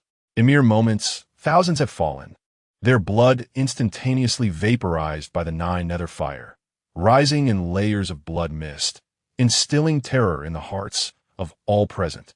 This barbarian, this demon is truly formidable. At such a young age, he possesses such battle prowess. Only a peak immortal king or an immortal emperor could hope to subdue him. The distant cultivators could not help but swallow hard, trembling as they spoke. Isn't the southern region a wild land? The grand era has only just begun for a few years. How could such a prodigy possibly emerge? At that moment, the crowd comprehended why Jiang Baiyi dared to venture alone into the city. It was because he was emboldened by his overwhelming strength. No, the members of the Huang family were struck with terror, their lives extinguished in an instant, leaving not a trace behind. Out, a dozen celestial kings roared in unison, immediately summoning their treasured weapons and unleashing their most formidable techniques. Celestial radiance filled the heavens, and with great effort, they managed to carve a narrow escape. Yet, Jiang Baiyi's might surpassed their wildest imaginations. In just one fleeting moment, they were nearly annihilated. It was no wonder that orders had been issued to wait for the arrival of an emperor-level powerhouse before taking action. They finally grasped the reason, but alas, it was too late. The celestial kings who had managed to flee scattered in various directions, their minds no longer occupied with the thought of vanquishing Jiang Baiyi. Their only desire was to survive, and to delay Jiang Baiyi even for a moment would be a stroke of fortune. Seeking to escape, Jiang Baiyi immediately manifested a multitude of avatars, his movements ghostly and filled with murderous intent. A single punch or a mere finger could effortlessly shatter a celestial king. And wherever he passed, blood rained down like a tempest, his ferocity unmatched. The remaining few, struggling to unite their strength, formed a magical array. However, as soon as the mysterious runes coalesced, Jiang Baiyi shattered it with a swift thrust. Then, with a single palm, he cast them to the ground, trampling them into the very earth. The entire city fell into an eerie silence. Even the onlookers dared not utter a word, their legs trembling with fear. From this day forth, anywhere the Wanbao Pavilion or the Huang family exerts its influence in the eastern domain, I shall bring ruin to each and every one. Those who stand in my way shall meet their demise, until none remain. Jiang Baiyi spoke with an air of calm detachment. Yet the latent ferocity in his words sent shivers down the spines of every cultivator within the city. This barbarian is far too arrogant. Does he think there is no one in the eastern domain to challenge him? A young cultivator voiced his discontent. Yet the very next moment, he was crushed under Jiang Baiyi's hand. Those nearby, consumed by rage, met a similar fate, each one pierced and slain in succession. No one dared to speak further, only whispering their grievances in secret. Jiang Baiyi was no benevolent soul. He showed no mercy, executing those who dared to speak out. Witnessing this, the crowd could only seethe in silent fury, too afraid to even glance at Jiang Baiyi. In this world, only the mighty were worthy of a voice. At that instant, an overwhelming imperial presence suddenly swept across the heavens. You little wretch, such audacity! I shall soon take your head and display it before the grand hall of the Wanbao Pavilion. Let us see if you dare to be so brazen again. As his words fell, the demon Emperor Wanpeng of the Wanbao Pavilion appeared high above in the void, his imperial might enveloping the entire Huaxing city. Every cultivator trembled, and those of lower cultivation found themselves pressed to the ground by this formidable aura.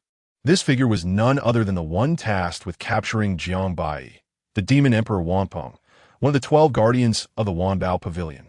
Following closely behind were 2 peak celestial kings, their mere presence instilling dread in countless hearts. Without uttering another word, Jiang Baiyi brandished his bronze war spear and unleashed a celestial decree, causing the very heavens to roar and the stars to resonate. The expression of the demon emperor Wanpeng subtly shifted, as he had not anticipated that Jiang Baiyi could have already condensed the great Tao. No wonder he appeared so formidable. Nevertheless, he remained utterly unperturbed. Immediately, he summoned an extraordinarily powerful imperial artifact, and with a swift motion of his arm, he unleashed ancient Tao seals to shield himself, striving to withstand this terrifying assault. Following this, Two elderly men had already taken action, exerting their utmost strength to awaken the imperial weapons in their possession, delivering an unparalleled strike that seemed capable of causing the very heavens and earth to tremble. Clang! Boom! The indomitable blow from the bronze war spear shattered the Dao seals. Yet ultimately, it was still thwarted by the celestial armor adorning the demon emperor Wanpeng. Umph! You little beast, you are indeed impressive. No wonder you have slain so many. If a few more years pass, you may truly become a force to be reckoned with. Although Wanpeng appeared to be offering praise, the murderous intent simmering within him was stronger than anyone else's. Chapter 71. A frantic escape. At this moment, the two elders had already reached behind Jiang Baiyi. Suddenly, an overwhelming surge of blood energy erupted from him, akin to a celestial dragon soaring towards the heavens, momentarily thwarting the invincible strike of the two elders.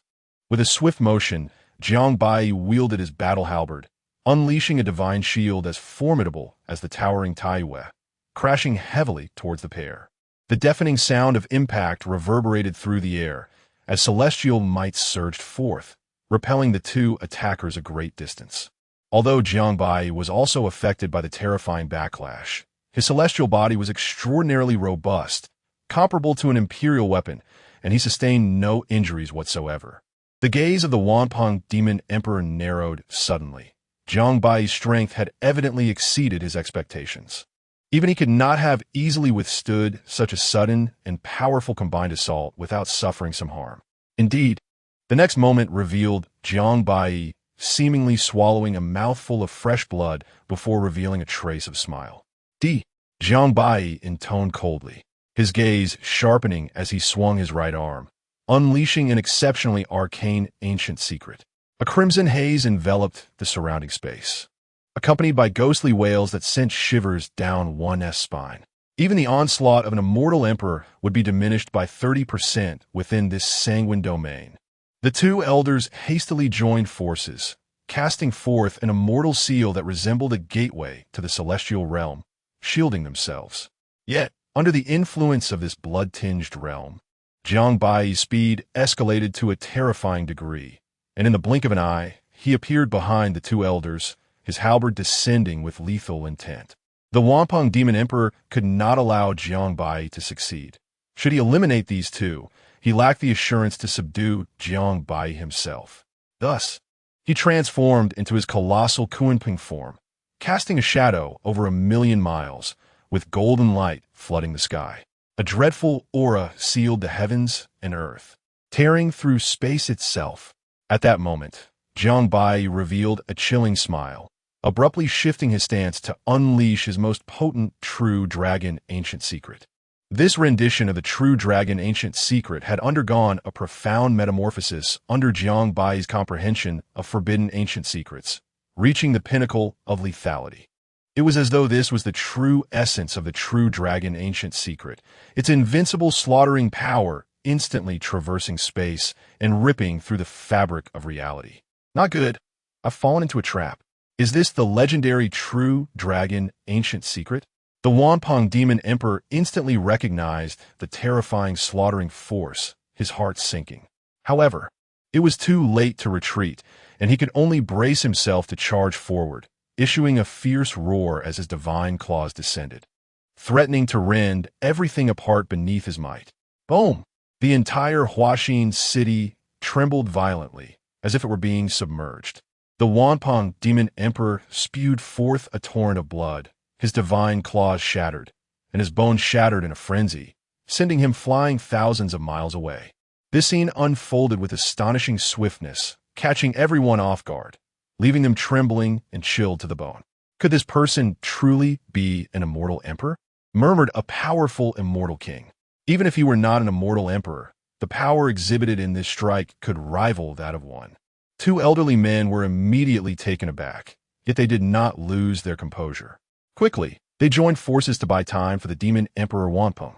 An overwhelming aura of annihilation swiftly enveloped the heavens, as an ancient formation of absolute slaughter ensnared Jiang Baiyi within its grasp, weaving together the power of extermination that bore down upon him with lethal intent. Did they truly believe I could not vanquish two worthless beings? The sound of clashing weapons resonated as Jiang Baiyi unleashed a colossal hand, causing the world to spin chaotically. A vortex emerged in the skies above, and a dragon's claw tore through the fabric of space, exuding an awe-inspiring might that surged forth. With a resounding impact, the dragon's claw descended, causing the stars to shatter and all existence to mourn.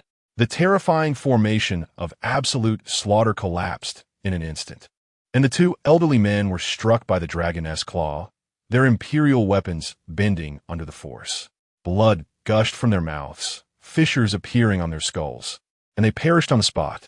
Jiang Baiyi kicked their lifeless bodies aside, and, seizing the now-bent imperial weapons, he cast them aside, impaling the corpses upon the battlements of Huaxin City.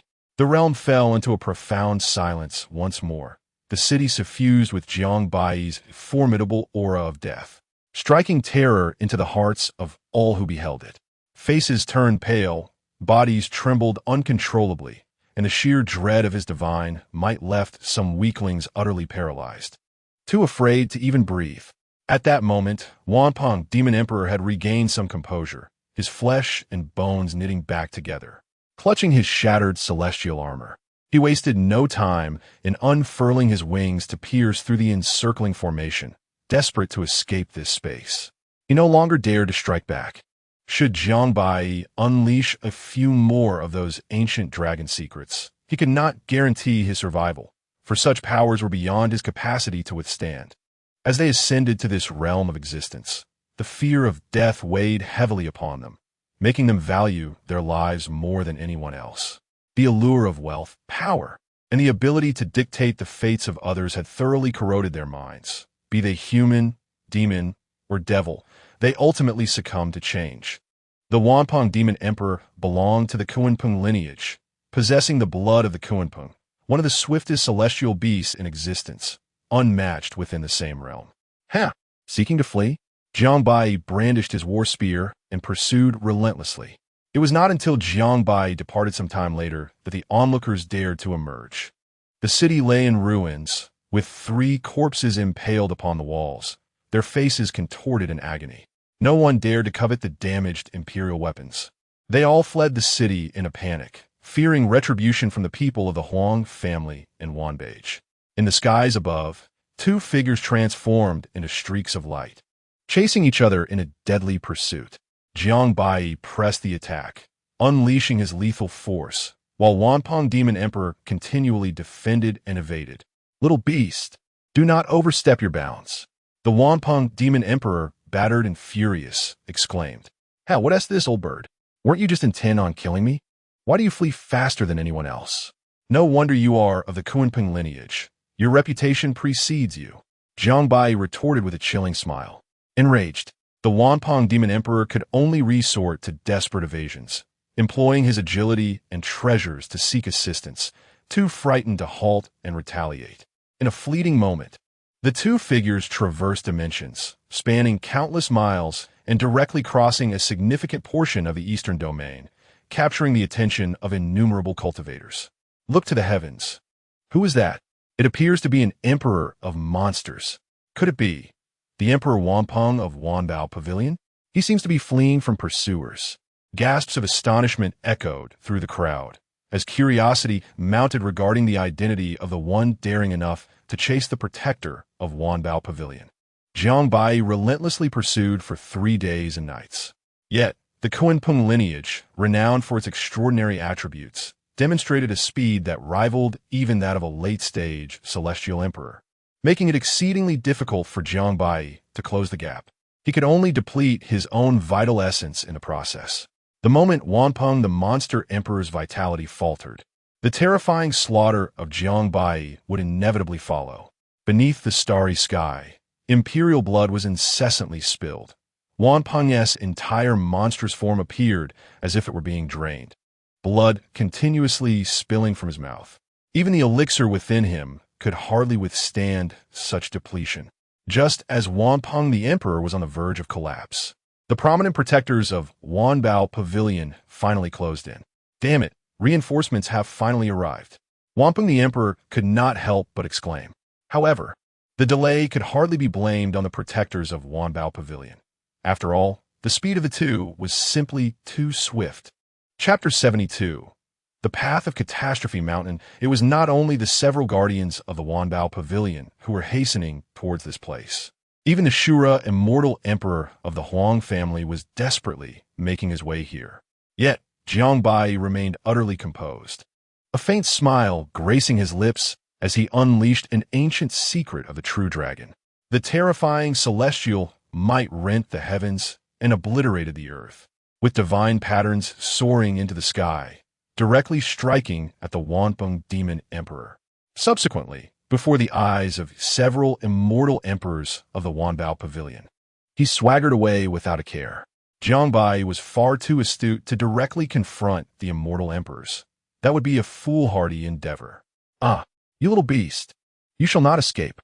The guardians rushed forth to rescue their comrade, with one of the demon emperors bellowing angrily as he pursued Jiang Baiyi's silhouette.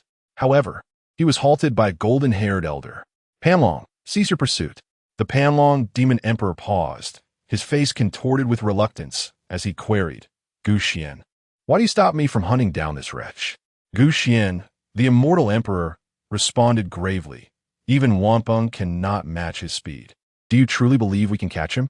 Thus, they were compelled to suppress their fury and hurriedly reconstitute the nearly shattered Wanpeng, along with his divine soul, before returning to the Wanbao Pavilion. After Jiang Baiyi departed, he immediately concealed his presence, causing the Shura, immortal emperor behind him to lose his target, resulting in impotent roars of rage as he retreated into the distance, his face a mask of murderous intent.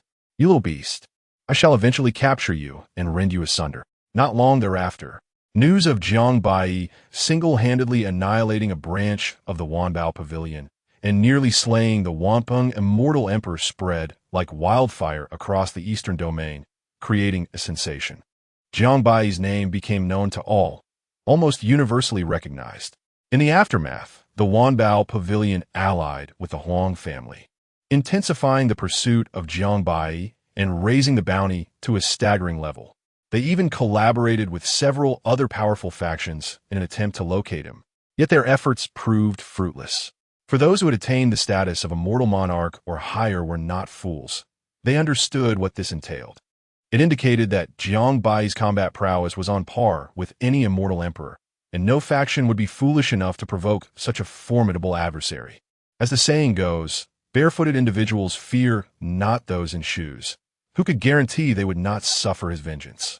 Many factions even went so far as to declare that should Jiang Baiyi choose to join their ranks, they would gladly assist him in neutralizing the pursuit from the two families.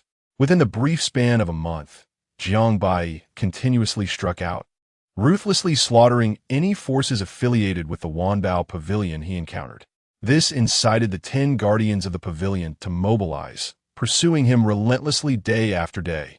Regrettably, Jiang Baiyi's speed was too swift. He would strike and vanish, disregarding these guardians, leaving them to vent their frustrations in futile curses, their strength rendered useless. Ultimately forced to retreat in exasperation. Thus, Jiang Baiyi earned a new moniker, the Human Slayer. His reputation eclipsed all talents in the Eastern Domain, even surpassing that of the elder generation of powerhouses. However, as the saying goes, the tall tree catches the wind. This inevitably incited the discontent of nearly all the young prodigies throughout the Eastern Domain, as challenges were incessantly posed to Jiang Baiyi by disciples of the formidable demon clans. He remained unresponsive, continuing his relentless extermination of their powers. Meanwhile, as Jiang Baiyi's exploits reverberated throughout the Eastern Domain, two monumental events unfolded externally. The first of these was the legendary treasure of the divine martial demon emperor.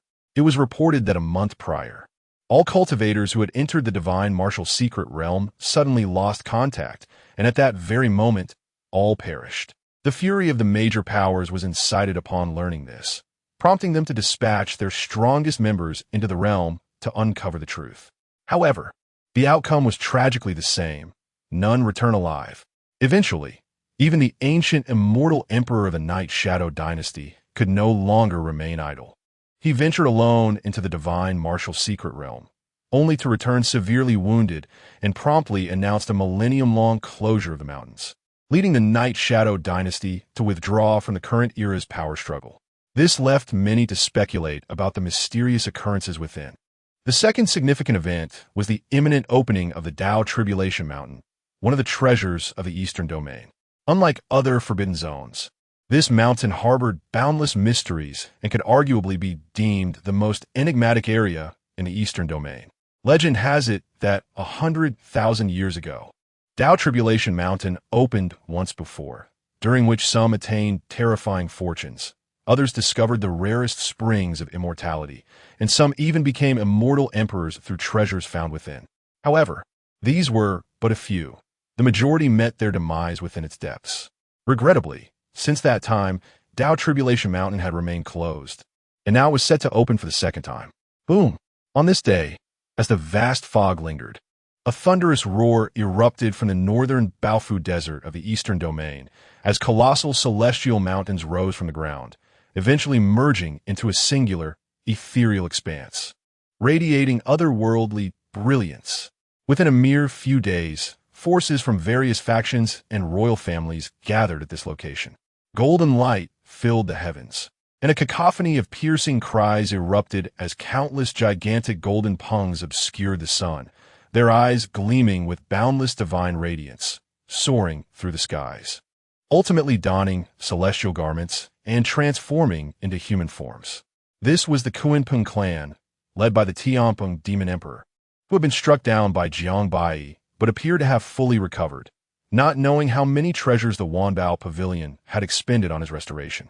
Not long after the arrival of the Kunpeng clan, another batch of powers descended, including one of the strongest factions in the Eastern Domain, the Kangyi Ancient Clan.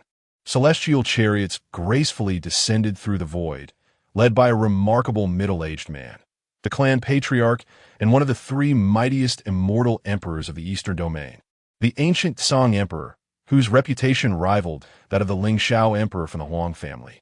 It was truly unexpected that such a formidable presence would be drawn to Dao Tribulation Mountain, revealing the allure it held.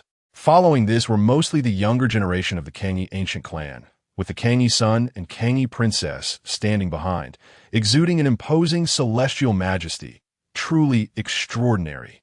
The Huang family naturally did not dare to lag behind. Although the newcomer was not the celestial emperor of Lingxiao, the Saint Yang Emperor equally commanded great renown and had already brought along the scion of the Huang family and others to this location. Subsequently, a tremendous commotion ensued, and before long, several formidable factions arrived, each a dominant force in their own right. However, the most captivating among them were the Kangyi Ancient Clan, the Huang family, the Kunpeng clan, the Heavenly Extreme Holy Land, the dragon-subduing Buddhist sect, and the Linha Holy Land, 6 major powers, each with a legacy steeped in profound tradition and led by an emperor, creating an imposing spectacle.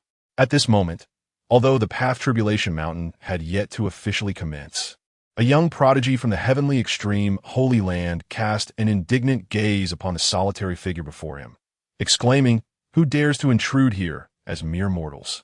Step aside and make way for me." While the Path Tribulation Mountain had not yet opened, the forces from the Eastern Domain had essentially gathered, with the 6 most potent factions naturally positioned at the forefront, while the other factions respectfully retreated to the rear. Chapter 73. Come and meet your master uncle, the Kunpeng clan, already ranked last due to their inherent weakness, seethed with indignation. They were utterly displeased to witness a youth clad in white robes standing before the entirety of the Kunpeng demon tribe.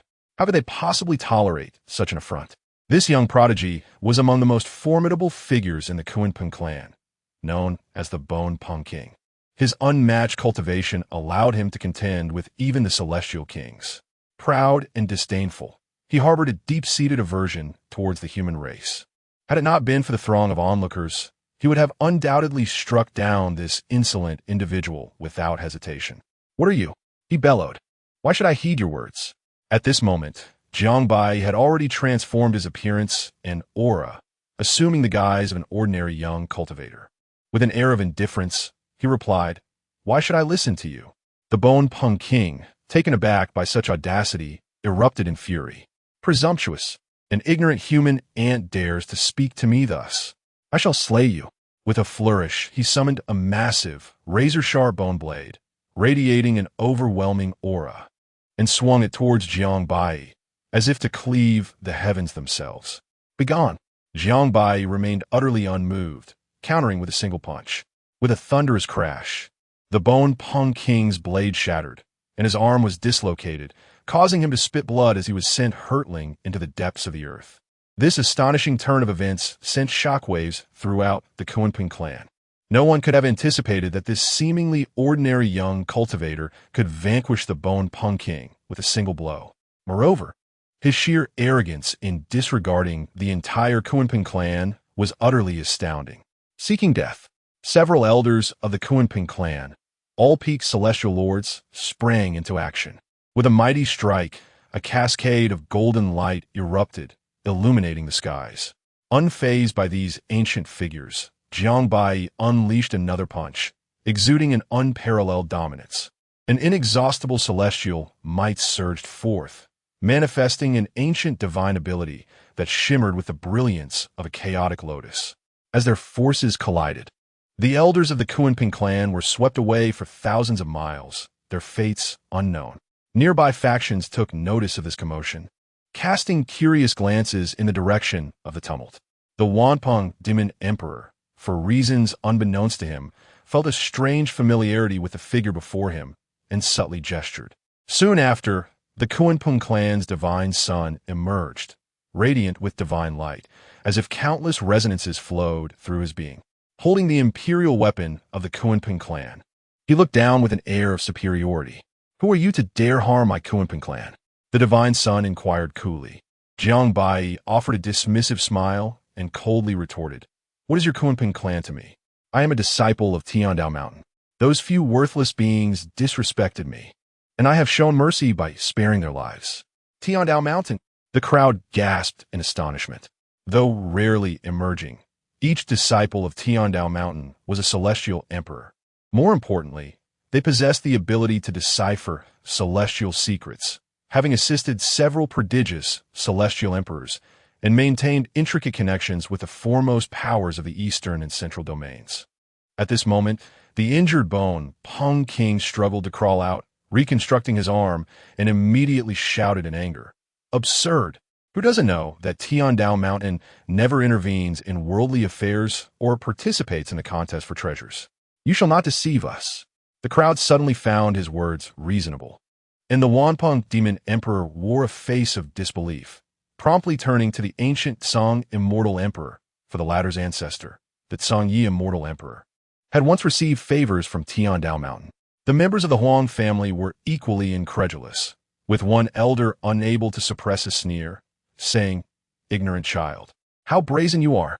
You claim to be a disciple of Tiandao Mountain, but do you have any proof? If you dare to impersonate the majesty of Tiandao Mountain, do not blame this emperor for taking advantage of your youth." The ancient Song Immortal Emperor spoke with eyes filled with warning. Jiang Baiyi offered no explanation. Instead, he swiftly performed a celestial gesture, causing the yin-yang taiji diagram to materialize in his hand. This invoked the celestial mechanism, with unfathomable principles swirling around him, transforming him into an ethereal figure shrouded in layers of mist that concealed his aura. This was the heavenly secret of Tiandao Mountain bestowed upon Jiang Baiyi by Wu Zi, its profundities rivaling the ancient secrets he had learned, and in some aspects, exceeding them. However, the only flaw was that this heavenly secret seemed to lack the final essential part, leaving Jiang Baiyi feeling restless. He speculated that this must have been a contingency left by Wu Zi, truly a cunning old fox. Thus, even if Jiang Baiyi wished to avoid Tiandao Mountain, he found it impossible. The ancient Song Immortal Emperor was immediately taken aback and declared, "Indeed, this person is undoubtedly genuine. This is the unique heavenly secret of Tiandao Mountain. I had the fortune to witness this technique in my youth alongside the ancestor. It seems I have wronged my esteemed nephew. Who is your master?" "Wu Zi." "So, it is Brother Wu." Upon hearing this, the hearts of the Kunpeng clan sank. They were doomed.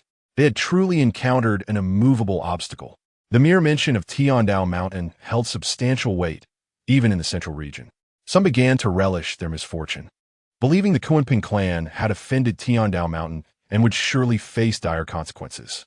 The Wanpeng demon emperor paused, quickly stepping forward with an apologetic demeanor, saying, "Haha, I sincerely apologize. I never anticipated that you were indeed a high disciple of Tiandao Mountain. How rude of us. However, this can be considered a case of not knowing the esteemed person, so I hope the young brother will not hold it against us." Jiang Baiyi let out a cold laugh, disregarding the words of the Wanpeng demon emperor entirely. This left the entire Kunping clan speechless with indignation. Even if he belonged to Tiandao Mountain, he should not be so presumptuous. Even the Kunpeng divine son could no longer restrain himself, but was promptly halted by the Wanpeng demon emperor. Then, the ancient Song immortal emperor hastily summoned Song Yi divine son and Song Yi princess, saying, "Fuer, Xin'er, come quickly to meet your uncle from Tiandao Mountain." Uncle? Uncle? The two were momentarily stunned, as this young man appeared to be much younger than themselves, yet they were to address him as uncle. But there was nothing to be done, for their grandfather referred to his master as Brother Dao. Both individuals exuded an aura of divine elegance, their appearances strikingly exceptional. The Kangyi, son of God, though merely 30 years of age, had already ascended to the early stages of the immortal king realm.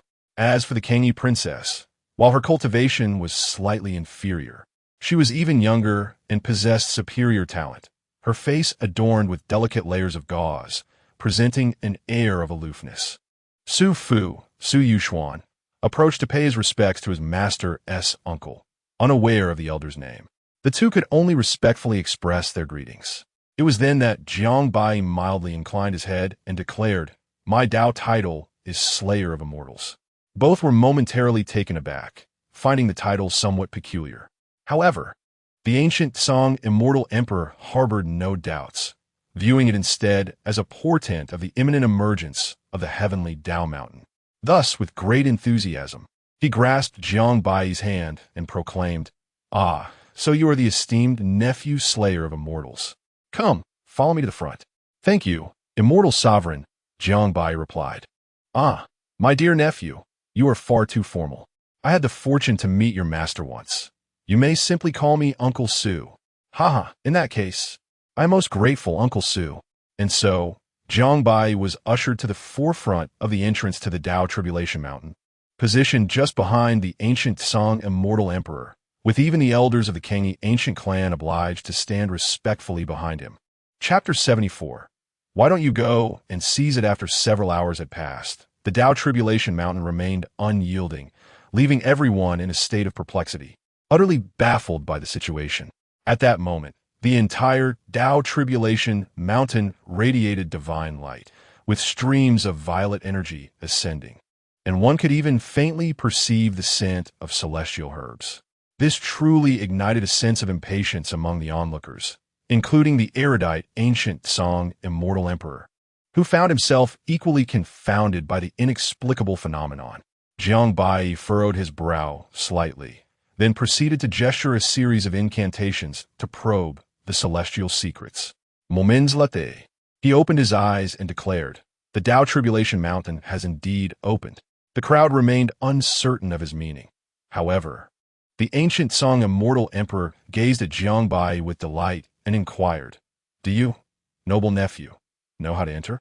Jiang Baiyi nodded, suddenly performing another incantation, pointing towards a corner of the void. With a smile, he addressed the ancient Song immortal emperor. "To the southwest, 10 individuals may enter." The assembly was taken aback, for there seemed to be nothing in that direction. Surely, this person could not be speaking nonsense. Yet, the ancient Song immortal emperor was overjoyed, realizing that Jiang Baiyi was intentionally guiding their Kangyi ancient clan. He promptly exclaimed, "Quickly, heed the words of your uncle Tu Xian." At once, the members of the Kangyi ancient clan treated the ancient Song immortal emperor's words with utmost reverence. In the next moment, 10 disciples of the clan charged toward the direction Jiang Baiyi indicated, and to their astonishment, they successfully entered. Indeed, it was possible. The onlookers were left in shock. no longer daring to underestimate Jiang Baiyi, as this singular display of mastery was even more formidable than that of an immortal emperor.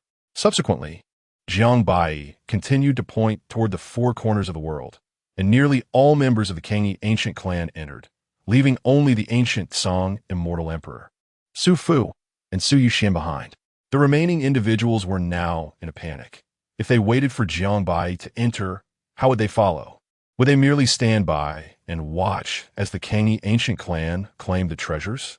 However, some remained defiant, such as the Bone Peng King, who had nearly met his demise at the hands of Jiang Baiyi. Seeking attention, I refuse to believe it. The Bone Peng King muttered resentfully. Come back. The Wan Peng Demon Emperor urgently called out. But the Bone Peng King, filled with defiance, advanced toward the direction where the Kangyi ancient clan had just entered. As a result, he not only failed to gain entry, but was also struck by a bolt of heavenly punishment that nearly claimed his life. Bones. An elder from the Kuan Peng clan hastily supported the Bone Peng King, administering a multitude of precious elixirs to stabilize his injuries, allowing him to regain consciousness. At this moment, the crowd finally accepted the truth. Only the chosen of the heavenly Tao Mountain could discover the entrance. No wonder, after 100,000 years, only a select few had obtained treasures from the Tao Tribulation Mountain. It seemed they had stumbled upon the entrance purely by chance. Meanwhile, within the sacred land of the heavenly extremes, the descending Dragon Buddha sect, and the Linha sacred land, the individuals could no longer remain idle, urgently exclaiming, We beseech you, young brother, to grant us passage as well. Jiang Baiyi scoffed, saying, Do you think that Tian Dao Mountain operates as a charitable institution? Every time I employ a secret technique, I exhaust an immense amount of celestial power. Excessive use can even diminish my Taoist cultivation, leading to a backlash in my realm, and in severe cases, it may even affect my lifespan. This statement was not entirely unfounded. The celestial secret was indeed extraordinarily potent, and each use inflicted substantial damage upon one's celestial energy. Thus, even the likes of Wuweizi would refrain from overexerting themselves. However, Jiang Baiyi had no such concerns, for the celestial elixirs and the celestial demonic physique within him rendered him immune to the adverse effects of this celestial secret. Upon hearing Jiang Baiyi's words, the ancient Song Emperor realized that Jiang Baiyi's celestial energy was somewhat disjointed, and his complexion appeared rather pallid. With deep emotion, the ancient Song Emperor exclaimed, Nephew, please cease your efforts. Cease immediately. In ancient times, the celestial Taoist had bestowed grace upon my Kangyi ancestors, and today, you are willing to sacrifice your cultivation to assist my ancient clan. Such kindness will be forever engraved in the hearts of the Kangyi clan. Fu or Xiner, you must always remember the profound gratitude owed to your master uncle. Should he ever find himself in peril, it is imperative that we strive to aid him. Do you understand? My dear grandchildren, at this moment, Su Fu and the others, deeply moved by Jiang Baiyi's selflessness, bowed sincerely and expressed, Thank you, esteemed master uncle, for your great kindness. Yet, Jiang Baiyi was somewhat taken aback by their fervent display of emotion. If I were to say that I merely wished to test this celestial secret, would you believe me? However, as the words lingered on his lips, Jiang Baiyi suddenly coughed lightly and said, It is but a trivial matter, hardly worth mentioning. My realm may have diminished, but I can easily restore it. Uncle Su need not be concerned. Then, without further ado, Jiang Baiyi gestured towards a corner of the void, stating, You too should hurry inside. There lies a treasure of celestial emperor caliber. Su Fu and his companion were instantly taken aback. Casting a glance at the ancient Song Emperor before nodding earnestly, Thank you, Master Uncle.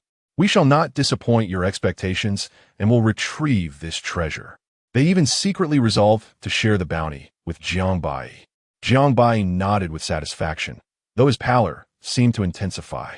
Observing this, the ancient Song Emperor swiftly produced an incredibly rare celestial elixir and, without hesitation, infused it into Jiang Baiyi's body.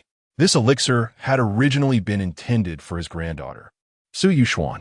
Uncle Su, the ancient Song Emperor waved his hand dismissively, saying nonchalantly, It is merely a celestial elixir. trivial in comparison to the grace shown by my esteemed nephew. Our treasury is abundant. What a staggering display of generosity. Jiang Baiyi inhaled deeply, contemplating a visit to the Kangyi clan's treasury. Witnessing this, individuals from various factions, including the Heavenly Extreme Sacred Land, the Dragon-Taming Buddha sect, and the Linha Sacred Land, gritted their teeth and resolutely declared, "We are willing to compensate for the young brother's losses. We implore you to take action." This was a prime opportunity that they could not afford to overlook. Just as Jiang Baiyi was about to speak, the ancient Song Emperor interjected vehemently. "How dare you? My esteemed nephew is in such a state, and you still wish to compel him to act? Rest assured, my dear nephew, with Uncle Su present, I shall see who dares to compel you into action. I shall personally annihilate his entire lineage." Upon hearing this proclamation, the crowd nearly fainted from shock. "How ruthless you are, Gutsong! You despicable old scoundrel! You send your own kin away and abandon us. Were it not for your formidable strength, I would confront you this very moment." Jiang Baiyi immediately feigned a look of gratitude and said, "Thank you, Uncle Su. Let us proceed inside." At this, the crowd was nearly reduced to trembling anxiety. Hold on, young brother. Speak freely.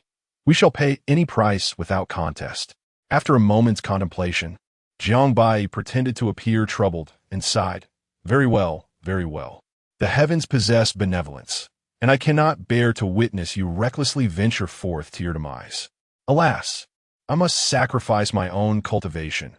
For one celestial herb or a complete imperial scripture, I shall permit 100 individuals to enter. What? The crowd was utterly stunned. This audacious young lad truly dares to make such a demand. Why not resort to theft? No, even thievery would not be so outrageous. The local power here comprises no fewer than 1,000 individuals. How many celestial herbs or imperial scriptures would that require? Young man, do not presume us to be easy prey. At this moment, Bone Peng King, having just stabilized his injuries, could not help but curse in anger. Jiang Baiyi's expression suddenly darkened. 1 celestial herb for 50 individuals. Instantly, the crowd erupted in furious indignation, their eyes blazing with ire, though not directed at Jiang Baiyi, but rather at Bone Peng King. "You scoundrel! Should you dare to utter another word, I shall skin you alive and roast you. You insolent youth! Do you think you have a right to interject? Tian Peng, keep your kin in check. Otherwise, do not blame me for my lack of mercy." The crowd unleashed a torrent of merciless rebukes, their murderous intent nearly palpable against Bone Peng King's countenance. Even the Tian Peng Demon Emperor, confronted by the crowd's hostility, found himself somewhat flustered, hastily admonishing Si Peng, "Control your son." Chapter 75. The nuances of human relationships. I implore you, dear brother, do not stoop to the level of that fool. Indeed, we do not possess an abundance of celestial elixirs. As for the imperial scriptures, yes, I kindly ask for your understanding. 100 elixirs is but a modest request. The 3 esteemed emperors from the Heavenly Peak Sacred Land, the Dragon-Taming Buddhist sect, and the Riverbank Sacred Land have acquiesced to Jiang Baiyi's terms. However, they shall not part with the imperial scriptures, as this pertains to the inheritance and foundation of their powers. Very well, Jiang Baiyi nodded, recognizing that now was not the time for discord, especially since he stood to gain without incurring losses. Furthermore, the vastness of this calamity mountain rendered it impossible for him to unearth all its treasures alone.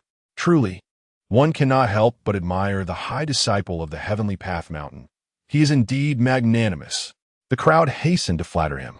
Consequently, the 3 formidable factions managed to procure 4 celestial elixirs, a treasure so precious that they could only permit their most powerful or promising young disciples to enter. After receiving the elixirs, Jiang Baiyi swiftly ushered the individuals inside. At this moment, only the Huang family and the Kunpeng clan remained among the 6 great powers. The Holy Sun Celestial Emperor, equally eager, smiled and remarked, "Ah, it is none other than my esteemed nephew, the slayer of immortals." In truth, many years ago, the Heavenly Path Mountain maintained a close rapport with my Huang family. Here are 2 celestial elixirs. I ask that you graciously accept them. Jiang Baiyi responded with a smile. Of course, however, these two elixirs can only allow 100 individuals to enter.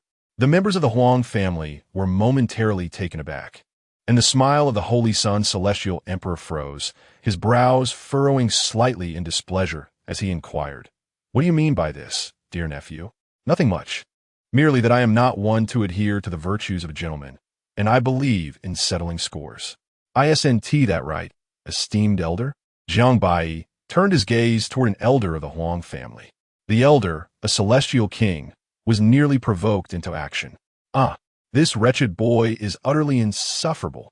Just because I spoke a single word to him, he dares to retaliate so brazenly. Such a person is unworthy of being a disciple of the heavenly path mountain." The Holy Sun Celestial Emperor's expression darkened. He had not anticipated that this young man would show such disdain for his Huang family. Did he not realize the historical ties between their families? Had it not been for the presence of the ancient Song Celestial Emperor, he would have been tempted to act immediately. However, the Holy Sun Celestial Emperor, having lived for many years, was astute and calculating. To prevent Jiang Baiyi from creating further difficulties, he even added a fragment of the imperial scriptures, stating, "Very well. 100 individuals it shall be. Consider this additional fragment a token of my regard for you, dear nephew. I kindly ask for your assistance in this matter." In fact, the Holy Sun Celestial Emperor deliberately left the Celestial King Elder behind, wary of Jiang Baiyi's potential retribution, which infuriated the elder to the point that he nearly bent the treasure weapon in his grasp. Jiang Baiyi chuckled inwardly, swiftly manipulating the heavenly secrets, and pointed towards several directions. "Enter. The opportunities there are quite remarkable, though there lies a hint of danger," he'd cautioned. The Holy Sun Celestial Emperor's heart swelled with delight, a cold smile forming within. "Ha! What a naive young lad, easily deceived by me. This episode exemplifies human relations. Behold, fortune has been grasped." At this moment, the Demon Emperor Wanpeng could no longer contain himself and was compelled to put aside his pride, respectfully stating, "Young brother, may you forgive my minor transgressions. I am willing to personally apologize on behalf of my clan's descendants. I implore you to consider the reputation of the Wanbao Pavilion." Jiang Baiyi smiled faintly. "Are you threatening me, Emperor Wanpeng?" With a smile that did not reach his eyes, the Demon Emperor replied, "How could I dare? Young brother, please do not misconstrue my intentions. As the protector of the Wanbao Pavilion, and given your substantial accumulation of celestial herbs, naturally, a transaction is in order. I am willing to facilitate this for you, without any charge." To the onlookers, while celestial herbs were indeed valuable, one could only utilize a single specimen at most. Even an immortal emperor could only manage an additional one or two. Jiang Baiyi, being alone, would hardly require such an abundance. Thus, exchanging them for other treasures seemed a prudent choice. Alas, they were unaware of the true terror of Jiang Baiyi's celestial demon physique. Nevertheless, Jiang Baiyi acquiesced. "Very well. 20 quotas for a single celestial herb." Upon hearing this, the members of the Kunping clan felt as though they were simultaneously stabbed by countless daggers, their hearts bleeding. The Bone Peng King, upon hearing this, nearly erupted in rage, but was swiftly rendered unconscious by a slap from the Demon Emperor Wanpeng, who scolded, "Silence. I have only just negotiated this. Do not complicate matters further." After a moment, gritting his teeth, the Demon Emperor said each word with great difficulty. "Very well. Here are 3 celestial herbs. Please verify, young brother." Truly, as one of the top 10 protectors of the Wanbao Pavilion, the wealth and treasures of the Kunping clan were certainly not inferior to those of other major factions. Jiang Baiyi promptly accepted the 3 celestial herbs, performing a hand gesture to indicate several directions. Without hesitation, the Demon Emperor led his people into those paths, eager to depart from the scene, fearing he might lose control and strike the young man dead in a fit of rage. As the 6 major factions entered, the other factions began to panic. But they could not compare to the financial might of the 6. Even a single celestial herb would likely cost them their lives to procure. Even if they could barely muster a single herb, they would hesitate, as they could not guarantee how many treasures they could secure with their own limited strength. We implore you, young brother, please show some leniency. We truly cannot afford such a price. Indeed, young brother, grant us an opportunity. We are willing to share half of the fortune we acquire with you. Brother Tai spoke wisely. What does the young brother think? Jiang Baiyi, with a gentle smile, replied, that is indeed a viable approach, but 50% is rather excessive. Thank you, young brother. Truly, you are of great wisdom. I shall require 80%. The crowd fell silent, nearly bursting into expletives. Young brother, is 80% not too much?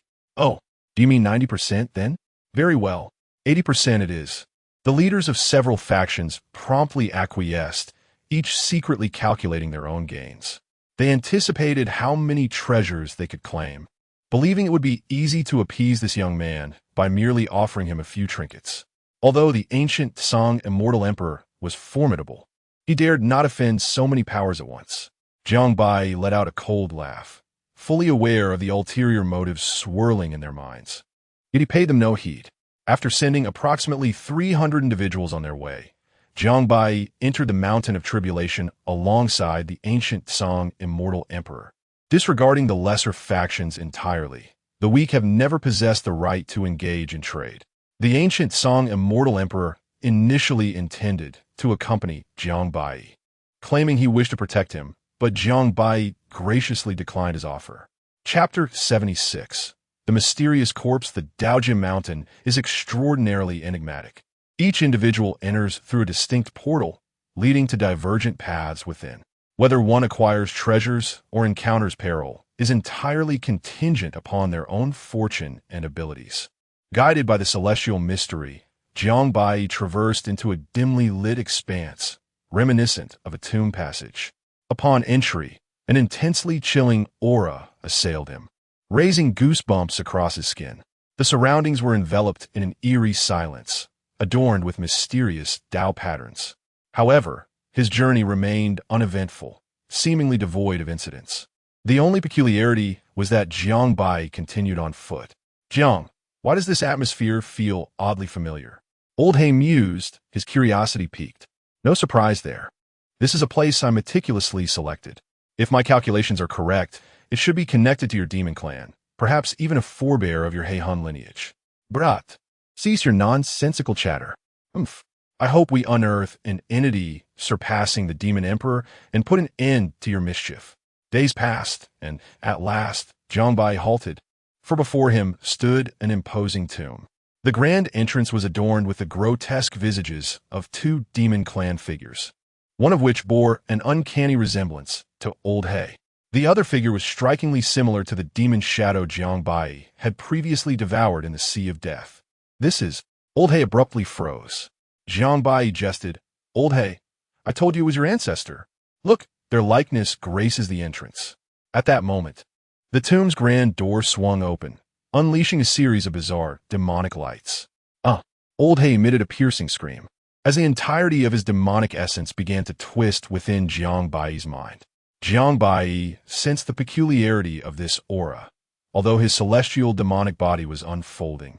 Consuming the demonic light, he hesitated. However, the ancient jade pendant around his neck suddenly radiated a glow, igniting an impulse within him to obliterate the demonic light entirely. This ancient jade was the very piece Jiang Baiyi had seized from Yixian, yet regrettably, he was not the child of destiny. No matter what means he employed, the jade seemed to possess a spirit of its own, ignoring his attempts and subtly rejecting him. Jiang Baiyi was certain that this object was far from ordinary, but he had long struggled to unravel its secrets. Only now did the ancient jade finally respond. Determined to uncover its mysteries, he resolved to proceed further. As he cautiously stepped inside, a thunderous cacophony reverberated throughout the tomb, seemingly unceasing. Continuing deeper into the abyss, he encountered colossal divine chains, each segment dwarfing him several times over. At this moment, Old He finally regained his composure, assuming an exceedingly docile demeanor, prostrating as if a servant before his master. Jiang Baiyi immediately deduced that the master of this tomb must be an ancient entity from the demon clan, likely the sovereign of the Black Soul and Red Soul lineages. Deep within the tomb, at the convergence of all divine chains, hung an ancient coffin, made of an unknown material, colossal in size, adorned with a myriad of intricate demonic runes. Old Black, your kind truly possesses impressive physiques to require such a grand coffin. Yet it is regrettable that there are no burial treasures, for you must be a figure of some renown. It seemed as if he were under the weight of dimensional suppression. Old Black was so terrified that he dared not utter a sound. Suddenly, a resounding clang of iron chains echoed as the ancient coffin rose upright. A terrifying radiance began to swell within, causing the runes on the coffin to emit light. While the entire tomb began to fracture and collapse, the very fabric of space seeming to tear apart. This power appeared to far exceed the level of an immortal emperor. Strangely, the contents of the coffin possessed an extraordinary allure for Jiang Baiyi's immortal demon body, igniting an insatiable desire within him to consume it. At that moment, the ancient jade around his neck began to levitate, emanating an indescribable force that fiercely clashed with the coffin. Just then, the coffin sprang open, revealing a female corpse within. As she materialized, it was as though she became the very center of the universe, rendering everything around her motionless, even immobilizing Jiang Baiyi himself. The woman's features were obscured, shrouded in mystery. She appeared not to be a demon, but rather a true celestial being, although devoid of any life essence. Her body radiated ethereal brilliance in intricate patterns. At that instant, the ancient jade released an unparalleled brilliance, targeting the female corpse, causing the coffin to slowly begin closing. As the coffin was on the verge of sealing, an overwhelming divine radiance erupted from the female corpse, rebuffing the ancient jade. In an instant, the jade vanished from sight. Simultaneously, the female corpse within the coffin also disappeared, leaving only the ancient coffin behind. Jiang Baiyi stood in disbelief, bewildered by the turn of events. Where had his precious ancient jade gone? After expending so many days, he had gained nothing and even lost his jade. What a cruel twist of fate. If Yi Xian had possessed the jade, he surely would have claimed everything. Most regrettable was the female corpse. Jiang Baiyi had harbored a feeling that if he could consume her, his immortal demon body would undoubtedly achieve a complete breakthrough. Truly, he felt as though he had lost both a beloved and a soldier. Jiang Baiyi lamented with a heavy heart. Enough, Old Black. Cease your pretense of death and come forth. Pray tell, who was that woman? After a long pause, Old Black finally breathed a sigh of relief and stammered. You nearly frightened me to death, you rascal. What brings you to this place? Enough of the scolding. Speak quickly, or I shall ensure your demise this very moment. Old Hay let out a cold snort. Even if you were to kill me, I could not divulge anything, for our clan, the Black Souls, has long been enslaved by her. We are bound by silence regarding her matters. All I can tell you is that her existence transcends your wildest imagination, rivaling that of the Imperial Abyss. Jiang Baiyi could only stare in speechless disbelief. What he had said amounted to nothing. What are you doing, you brat? Old Hay inquired, perplexed. What do you think? I'm here to collect something. I cannot possibly make this trip in vain. Are you seeking death? That relic is her supreme treasure. If you take it, she will inevitably come for you. Isn't that precisely what I want? You've gone mad. You've truly lost your senses. You might as well kill me now. I wish to face her no longer. Jiang Baiyi, uninterested in Old Hay's fears, directly lifted the ancient coffin. However, to his astonishment, with his current physique at the level of an imperial weapon, he found himself unable to budge the coffin. Ah! Jiang Baiyi roared, unleashing the full power of his celestial and demonic form. At last, the ancient coffin began to tremble. After expending tremendous effort, he finally succeeded in securing the ancient coffin. Chapter 77. The Unruly. After collecting the ancient coffin, Jiang Baiyi found the entire tomb utterly shattered. Just as he prepared to depart and gather other treasures, he was abruptly repelled by a force of divine rules emanating from the path of Tribulation Mountain. This unexpected occurrence left Jiang Baiyi pondering the meaning of life, while Lao He mockingly jeered from the side. Ha ha, Jiang kid, how naive you are. This path of Tribulation Mountain belongs to the immortal domain. and its treasures are governed by fate. Your greed knows no bounds. Is this truly from the immortal domain? Is it affiliated with a certain power? Jiang Baiyi inquired. Not at all. The path of Tribulation Mountain is indeed shrouded in mystery, likely rare even within the immortal domain. It is a stroke of luck that you have encountered it. Lao Hai Zipli, have you ever ventured into the immortal domain? Jiang Baiyi asked. Need I say? Of course. I have. Lao Hai Bua Stet. Jiang Baiyi chose not to challenge Lao Hai's claims and patiently awaited outside the path of Tribulation Mountain. Before long, individuals began to emerge from the mountain, but astonishingly, the ratio of those who exited compared to those who entered was dismal. Barely 1 in 10 returned. Nonetheless, a considerable number did emerge, and judging by their appearances, each had acquired an abundance of treasures. Well, since you all have emerged, as per our prior agreement, it is time for you to bring forth what is rightfully mine, Jiang Baiyi spoke coolly. Among those present were 10 major factions, including the Yulong Tiejia, Hawan sect, Qingyun sect, Shengyan royal family, and the Baihu royal family. The crowd exchanged bewildered glances before retrieving a few treasures from their storage rings. After a brief moment, the head of the Yulong Tiejia, Tai Chuanxiong, with a beaming smile, handed his storage ring to Jiang Baiyi. Please accept this, young brother. Jiang Baiyi scanned the contents with his divine sense and remarked with a smile, Do you take me for a fool? Is there even a tenth of the treasures here?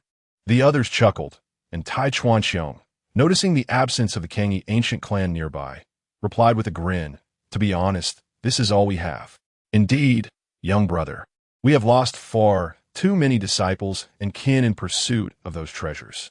We simply cannot offer more, the virtuous real person of Qingyun sect quickly concurred. In that case, you imply that you intend to breach our agreement? Jiang Baiyi said, his tone growing cold. Rules may be dead, but we are alive. I ask for your understanding, young brother. We shall take our leave now. Attempting to leave? Jiang Baiyi laughed ominously, his gaze sweeping the crowd as he launched a punch at Tai Chuanxiong. However, Tai Chuanxiong seemed to have anticipated this, unleashing his mid-stage immortal king power and summoning his imperial weapon. A dragon's roar echoed as a phantom white dragon surged forth, rampaging with overwhelming might, its killing intent surging toward the stars. Young brother, show mercy when it is due. I advise you not to overstep your bounds. Tai Chuanxiong warned coldly. Yet, Jiang Baiyi regarded the mid-stage immortal king as nothing more than a pig or dog. His punch fell with divine fury, shattering the heavenly realm itself, and the white dragon phantom crumbled instantaneously. The unmatched force reduced Tai Chuanxiong's body to mere pulp. Even the imperial weapon in Tai Chuanxiong's grasp was sent soaring into the distance. Headmaster, Brother Tai, the crowd erupted in both fury and shock. You dare to slay our leader? We shall fight back. The members of the Yulong Tai family spoke with faces full of murderous intent. Huh, do you think you can defeat us, mere trash? In the presence of a celestial king, Jiang Baiyi treated them as if they were no more than chickens. To him, this group of weaklings was utterly insignificant, even the peak ancestor of the Yulong Tai family. Kill. The ancestor of the Tai family unleashed an imperial weapon with a single utterance, striking out with a sword that summoned torrential rain from the sky. The celestial sword, like a dragon, swept through the heavens with a murderous aura, its cold brilliance flashing momentarily. However, Jiang Baiyi's physical strength was formidable. With a single finger, he slayed the celestial beings, subsequently executing an ancient secret technique that shook the world with celestial might, causing the stars to shatter. In the blink of an eye, the Tai family's ancestor was struck down by a force akin to that of a celestial emperor, obliterating half of his body, while a massive finger descended from the heavens, reducing him to mere pulp. Eliminate this beast. The entire Tai family sprang into action, numbering in the hundreds, unleashing their most powerful divine abilities and recklessly charging at Jiang Baiyi with their treasure weapons. In an instant, celestial lights flickered, divine powers surged, and chaos reigned. Yet, Jiang Baiyi did not even glance their way. With a firm press of his palm and fingers splayed wide, resplendent celestial light erupted from his hand, resembling the stars of the universe. He manifested terrifying celestial decrees that blocked their every assault, shattering their treasured weapons into mere dust. As a tiger among sheep, Jiang Baiyi swiftly tore through a mid-stage celestial king elder, swinging his sword to cleave the heavens in twain. His sword intent slicing through the air and causing blood to spatter in all directions, terrifying those nearby into immediate retreat.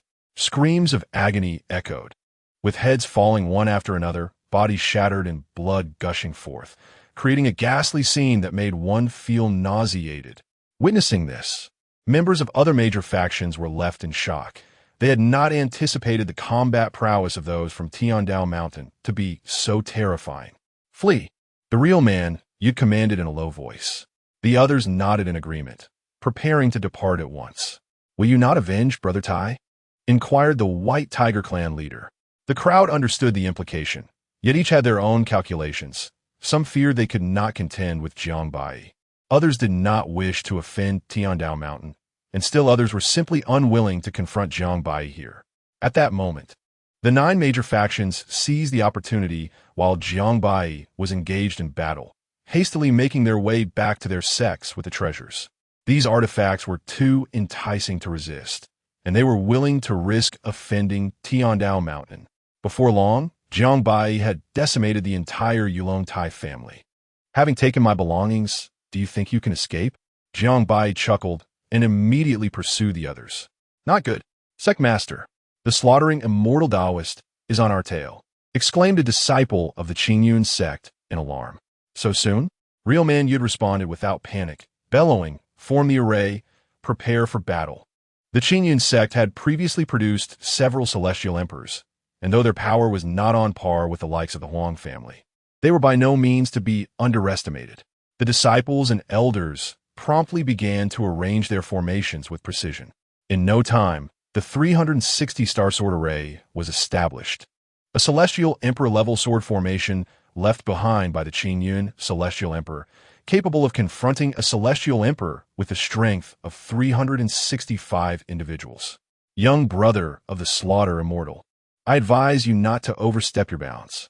If you choose to withdraw now, I assure you that no harm will come to you. The virtuous one spoke coldly, appearing to negotiate, yet his tone bore the weight of a threat. Overstepping my bounds? Since you choose to disregard the rules, I shall make you aware of the consequences of such folly. Jiang Baiyi scoffed, rising into the air and boldly plunging into the sword formation. With an outstretched hand, celestial might cascaded down like a heavenly waterfall, striking towards the heavens. The virtuous one remained unperturbed as the sword formation activated, unleashing a torrent of sword energy.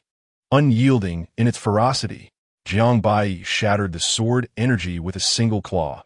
Upon colliding with the sword formation, it was pierced through, yet in the next moment, it restored itself.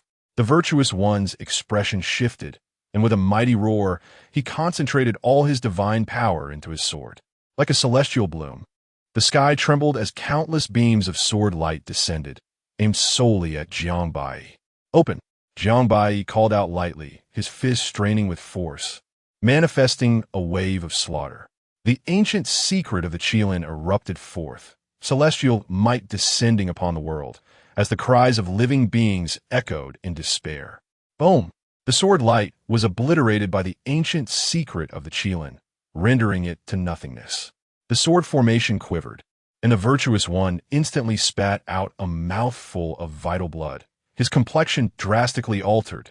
Chapter 78. Identity revealed weight. I am willing to relinquish the treasure. Please, young brother, show mercy. The real man Yuda exclaimed in a state of panic.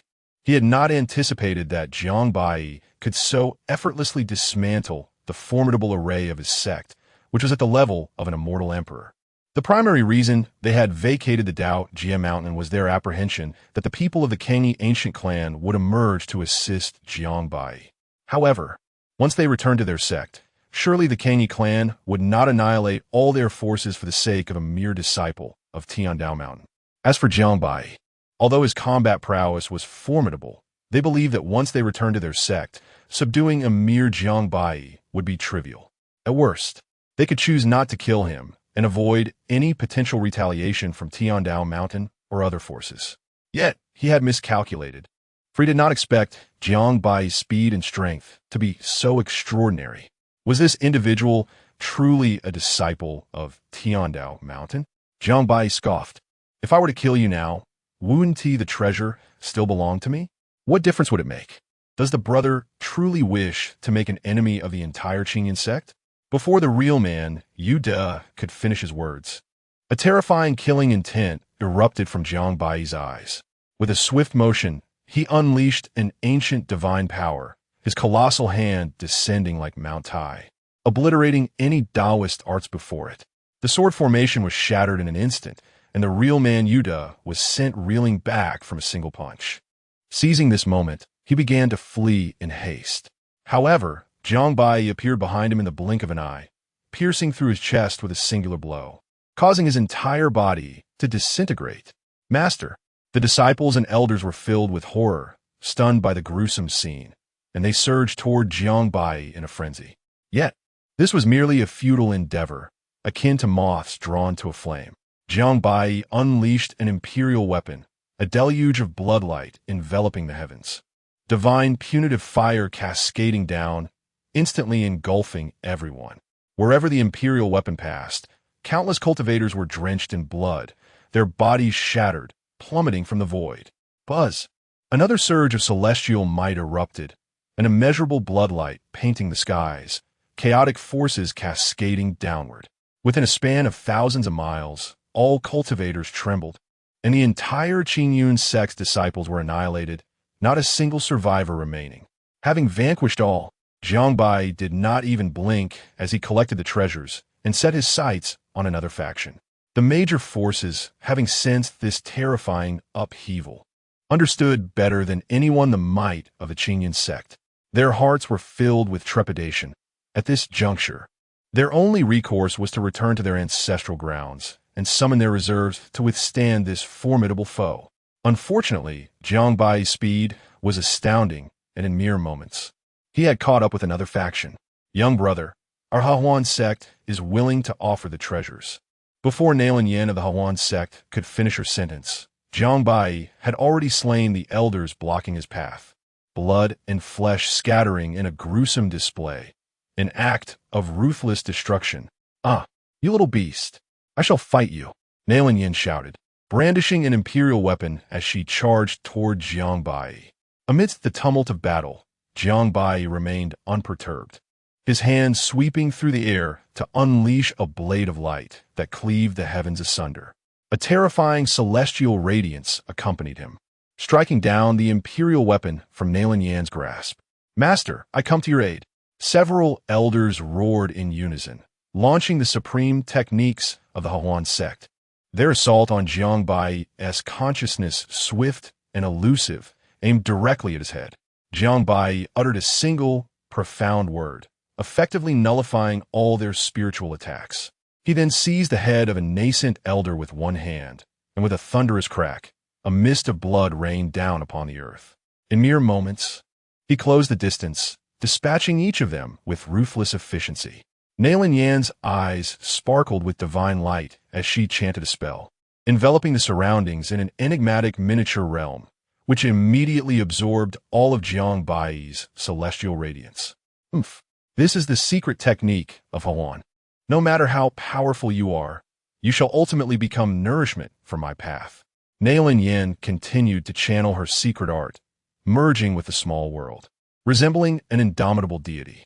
Even Jiang Baiyi felt a slight expansion in his mind, yet it could not halt his relentless slaughter. When one's strength reaches its zenith, all methods become mere illusions. The power of his blood and chi erupted like an ancient celestial beast, surpassing even that, as he delivered a mighty punch that pierced through the miniature realm. In an instant, the small world shattered, and Nailin Yan let out a cry of despair as her body was flung backward, terrified as she exclaimed, "You are not the heir of Tiandao Mountain. You are Jiang Baiyi, the demon of the southern domain." Though his identity was unveiled, Jiang Baiyi exhibited no signs of panic. With a swift claw, he grasped Nailin Yan's form, exerting slight pressure that caused her body to explode, resulting in her immediate demise. The members of the Hahuan sect cried out in alarm. fleeing in all directions. Yet within a mere quarter of an hour, Jiang Baiyi had eliminated every last one of them, leaving no survivors. At that moment, the 6 major factions finally departed from Dao Transformation Mountain. Aside from the Kangyi ancient clan, the remaining 5 factions suffered grave losses, particularly the Huang family and the Kunping clan, who, save for their celestial emperors and divine sons, were left with but a few wounded elders at the celestial king level, appearing utterly haggard. "Ah, where's that little beast? Where is he?" roared the Wanpeng demon emperor upon his emergence. Not long after entering Dao Transformation Mountain, he had stumbled upon a celestial treasure, only to find several creatures within that rivaled the strength of celestial emperors, nearly annihilating the Kunpeng clan. Had it not been for the Wanpeng demon emperor and several peak celestial king elders, even their divine son would have perished. Thus, he firmly believed that Jiang Baiyi was deliberately avenging him. Otherwise, such misfortune would be unfathomable. The Huang family situation was similarly dire, if not worse, as they encountered a treacherous abyss upon entry and were besieged by monstrous foes, ultimately having to resort to numerous hidden trump cards to escape. In that moment, they overheard the dying cries of the Hahuan sect members, finally awakening to the grim reality. This young man is no true disciple of Tiandao Mountain. He is, in fact, the malevolent Jiang Baiyi who has ensnared them, a dignified celestial emperor brought low in such a manner, his illustrious reputation shattered in an instant. Both of them are seething with rage.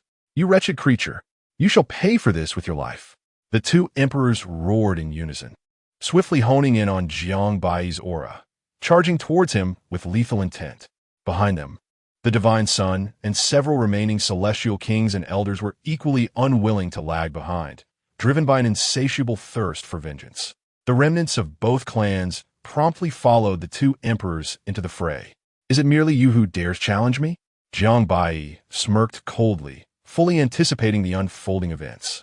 It was regrettable that these 2 had not perished within, yet they appeared to have sustained considerable injuries.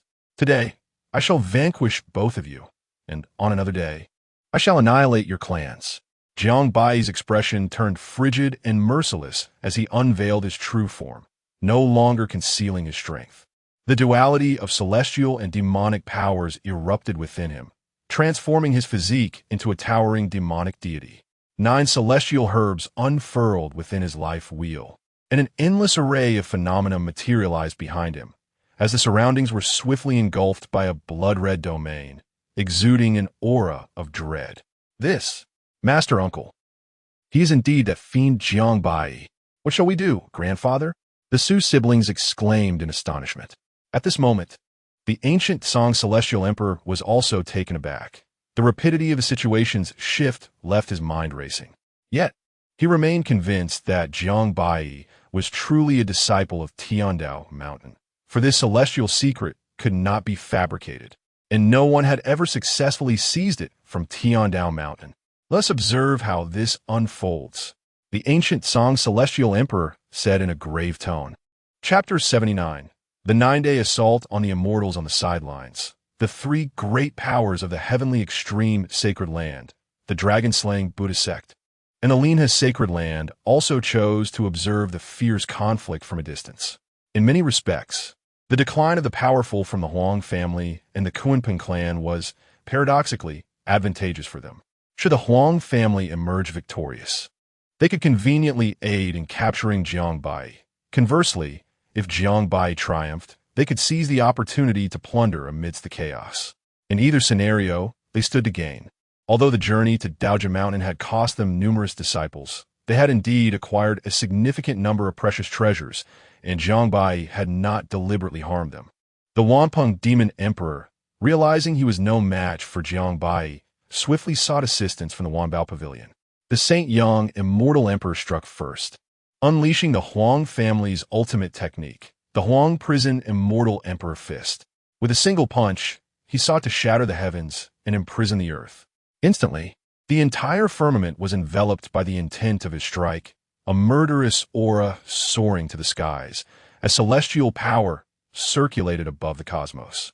With a single blow, the universe trembled, Jiang Baiyi's brow flashed, and a terrifying celestial eye abruptly opened, seemingly dissecting every movement and technique before him, rendering them painfully slow. Radiating an overwhelming celestial light, Jiang Baiyi unleashed his demonic fist, colliding with the attack, causing the void to collapse and everything around them to explode. Those below the level of the immortal emperor found it impossible to even approach. A colossal wave surged forth, and the Huang family's scion gazed in disbelief at this scene. His father was a peak mid-stage immortal emperor, yet Jiang Baiyi was able to contend with him evenly. How could this barbarian have grown so powerful in such a short time? Boom! Both Jiang Baiyi and the Saint Yang immortal emperor staggered back a few steps before charging forward once more, and the Wamping demon emperor immediately revealed his true form. Joining the fray, hud. It was as though demons descended from the heavens, a true manifestation of the earthly deities. Amidst the vast expanse of the sky and the void, Jiang Baiyi relentlessly wielded his celestial demonic fists, surprisingly holding his ground against two opponents. The boundless starry river cascaded down, chaotic demonic light flickering, as the void was continually shattered and the heavens began to crack. The physical forms of the Saint Yang immortal emperor and his companion were far inferior to Jiang Baiyi's, yet they were clad in immortal emperor-level armor, radiating divine light that mitigated much of their opponent's might as they battled with fervor. "You possess an impressively strong physique," the Saint Yang immortal emperor remarked, gazing at the nearly shattered celestial armor with a solemn tone.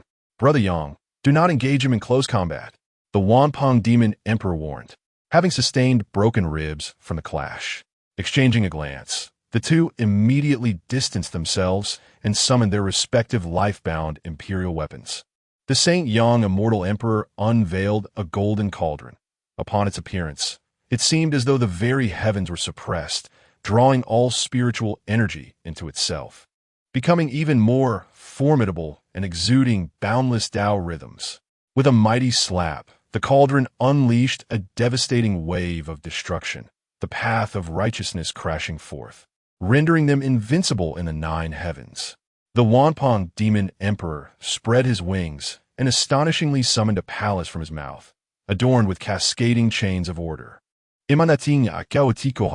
However, this was not his life-bound imperial weapon, but rather the supreme celestial artifact of the Kunping clan.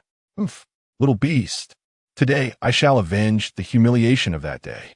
At this moment, the demon emperor Wanpong, armed with celestial artifacts, brimmed with confidence. It was precisely due to the treasures in his possession that he managed to escape from the Tao Tribulation Mountain. How dare the defeated speak of courage? Jiang Baiyi soared into the sky, and behind him manifested an endless celestial tree, with 9 crimson suns suspended above, radiating divine brilliance. And yet, it was not over. With a flick of his hand, from the 9 suns emerged ethereal forms of 9 ancient celestial beasts, the true dragon, the Qilin, the phoenix, and the black tortoise, all roaring in unison, sending even the celestial emperor's heart into a tremor. The Holy Sun celestial emperor was taken aback, sensing a hint of terrifying aura emanating from within. He hastily declared, "Brother Wanpong, act swiftly. We must not allow this youth to unleash such a strike." Unfortunately, before either could act, Jiang Baiyi instantaneously unleashed 9 imperial weapons, their celestial light illuminating the expanse for thousands of miles. The air was thick with the essence of slaughter, as countless mountains and rivers crumbled, transforming the heavens and earth into a scene of sheer horror, echoing with anguished roars. Both men furrowed their brows, astonished by the seemingly boundless tactics of Jiang Baiyi. It was inconceivable that a mere barbarian from the southern domain could possess such prowess. Even ancient families from the central domain could not be so exaggerated. The imperial weapons were unleashed with the ease of tossing cabbages. A typical celestial emperor could at most control 3 at once without being drained of their vital essence. This illustrated the terrifying potency of Jiang Baiyi's life force. Should he ascend to the celestial emperor realm, would he not be invincible in the mortal realm? They immediately activated their treasures, unleashing their full might to barely withstand the assault of the 9 imperial weapons. Jiang Baiyi let out a cold laugh. His celestial power surging forth as the nine suns erupted, unleashing ancient secrets simultaneously. The heavens split apart, the stars reversed, time froze. And even Jiang Baiyi found his energy momentarily exhausted, his complexion paling. The nine celestial herbs desperately drew in energy. If they halted for even a second, Jiang Baiyi would likely be drained completely. 9 beams of celestial light erupted in unison, roaring like thunder, as if to declare a divine massacre against gods and Buddhas alike.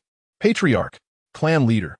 As this strike was unleashed, the hearts of all the powerful beings from the 2 clans tightened, their hairs standing on end as they rushed forward to unleash their most formidable attacks, hoping to alleviate some of the pressure on the duo. Yet, the sheer terror of this blow was overwhelming. The cataclysmic force engulfed all in its path, reducing mountains and rivers to mere bubbles, transforming the essence of slaughter into dust, and turning cultivators into blood mist, instantly obliterating all defenses. The Holy Sun Celestial Emperor and his companion roared in desperation, straining to wield their treasures. Even their celestial armor was shattered, blood streaming from their 7 orifices, flesh torn from their arms, leaving behind only white bones as they braced themselves. This strike was overwhelmingly fearsome. The 2 could only withstand the pressure to protect the divine offspring behind them. All the elder celestial kings and others behind them perished in an instant, their bones vanishing without a trace. This was Jiang Baiyi's creation, a forbidden ancient secret called the 9 Suns' extermination of celestials, regrettably still incomplete. Even the ancient Song Celestial Emperor was astonished by this strike. Under such a blow, he too would likely suffer grievous injury. Is it truly possible that the inheritor of Tiandao Mountain is so formidable? Listen closely, regardless of the outcome of this battle. We must rescue the esteemed nephew, Tu Xian. The ancient Song Immortal Emperor spoke with grave intensity. Understood.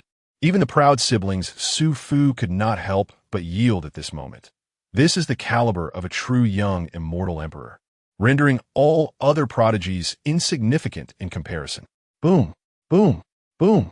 The terrifying clash persisted for a full half-hour, shaking the entire eastern region, as everything in this vicinity was reduced to nothingness by the overwhelming force. At this juncture, several protectors from the Wanbao Pavilion had arrived, and the Shura Immortal Emperor of the Huang family was also present. What is happening here? Could it be that powerful beings at the terminal stage of Immortal Emperor are engaged in combat? The crowd inquired with palpable trepidation. Chapter 80. Escape. As the celestial light finally dissipated, the Holy Sun Immortal Emperor and the Wanpeng Immortal Emperor stood dazed in the void, their surrounding immortal kings and elders nearly exterminated. The only solace was that both the divine son of the and the divine son of the had survived, albeit in a wretched state, their corporeal forms on the verge of annihilation. Jiang Baiyi's figure appeared somewhat ethereal. As he consumed a celestial elixir, he rapidly regained some vitality. The force of the previous attack had been overwhelming, leaving him wounded as well, truly a case of inflicting 10,000 casualties upon the enemy, while suffering 8,000 losses himself. Fortunately, his foundation remained intact. Brother, Wampung. The several guardians rushed towards the Shura Immortal Emperor without hesitation. Kill, kill, the Wampung Demon Emperor murmured. His body had once again been shattered, his arms severed, and the celestial herb within his life wheel scattered, leaving him powerless to restore his form. Do not concern yourselves with us. Quickly eliminate that young man. We must not allow him to escape, or the consequences will be dire. The Holy Sun Immortal Emperor managed to utter, struggling to move. Even their treasures had been sent tumbling into the void. The Shura Immortal Emperor and the others immediately turned their gaze to Jiang Baiyi, intent on dispatching him without delay. Jiang Baiyi coughed softly and swallowed a mouthful of essence blood, once more consolidating his celestial power. Boom! The guardians unleashed their lethal strikes in unison, with the Shura Immortal Emperor piercing Jiang Baiyi with his spear. However, their expressions shifted dramatically, and they turned abruptly. A doppelganger, the real Jiang Baiyi, had already materialized behind the Holy Sun Immortal Emperor and the Wanpeng Immortal Emperor. Boom! Boom! The aura of the immortals surged as two thunderous punches struck down, sending both emperors plummeting into the abyss. The Shura immortal emperor and others were immediately thrown into a panic, hastily descending with all their might. Two more guardians continued their assault on Jiang Baiyi. Jiang Baiyi smirked wickedly, throwing a punch that manifested an ancient divine art. Fearsome runes ensnared the two guardians for but a breath, and with a swift motion, Jiang Baiyi seized the divine son of thee and the divine son of the effortlessly. Ha! A bunch of useless fools. I shall take my leave for now. As for thee and Wanbao Pavilion, I will eventually wipe you all out. With that, Jiang Baiyi vanished into the horizon, taking the two with him. Chase! Do not let him escape. The ancient Xian immortal emperor roared, instructing one to remain and return the Wanpeng demon emperor's soul, while the others pursued Jiang Baiyi. In the shadows, a strikingly handsome man with a mysterious mask smiled and remarked, Wang Quan, is this young man your obsession? Truly remarkable. Even I, in my prime, could not compare. In his mind, a voice echoed, Shenwu, do you wish to backtrack? Hurry and eliminate him. Otherwise, I shall never allow you to claim my corporeal form. The expression of the Shenwu demon emperor darkened at once. No one could have anticipated what truly transpired within the Shenwu secret realm. Although the Shenwu demon emperor had usurped Wang Quan's body, such an act defied the will of the heavens.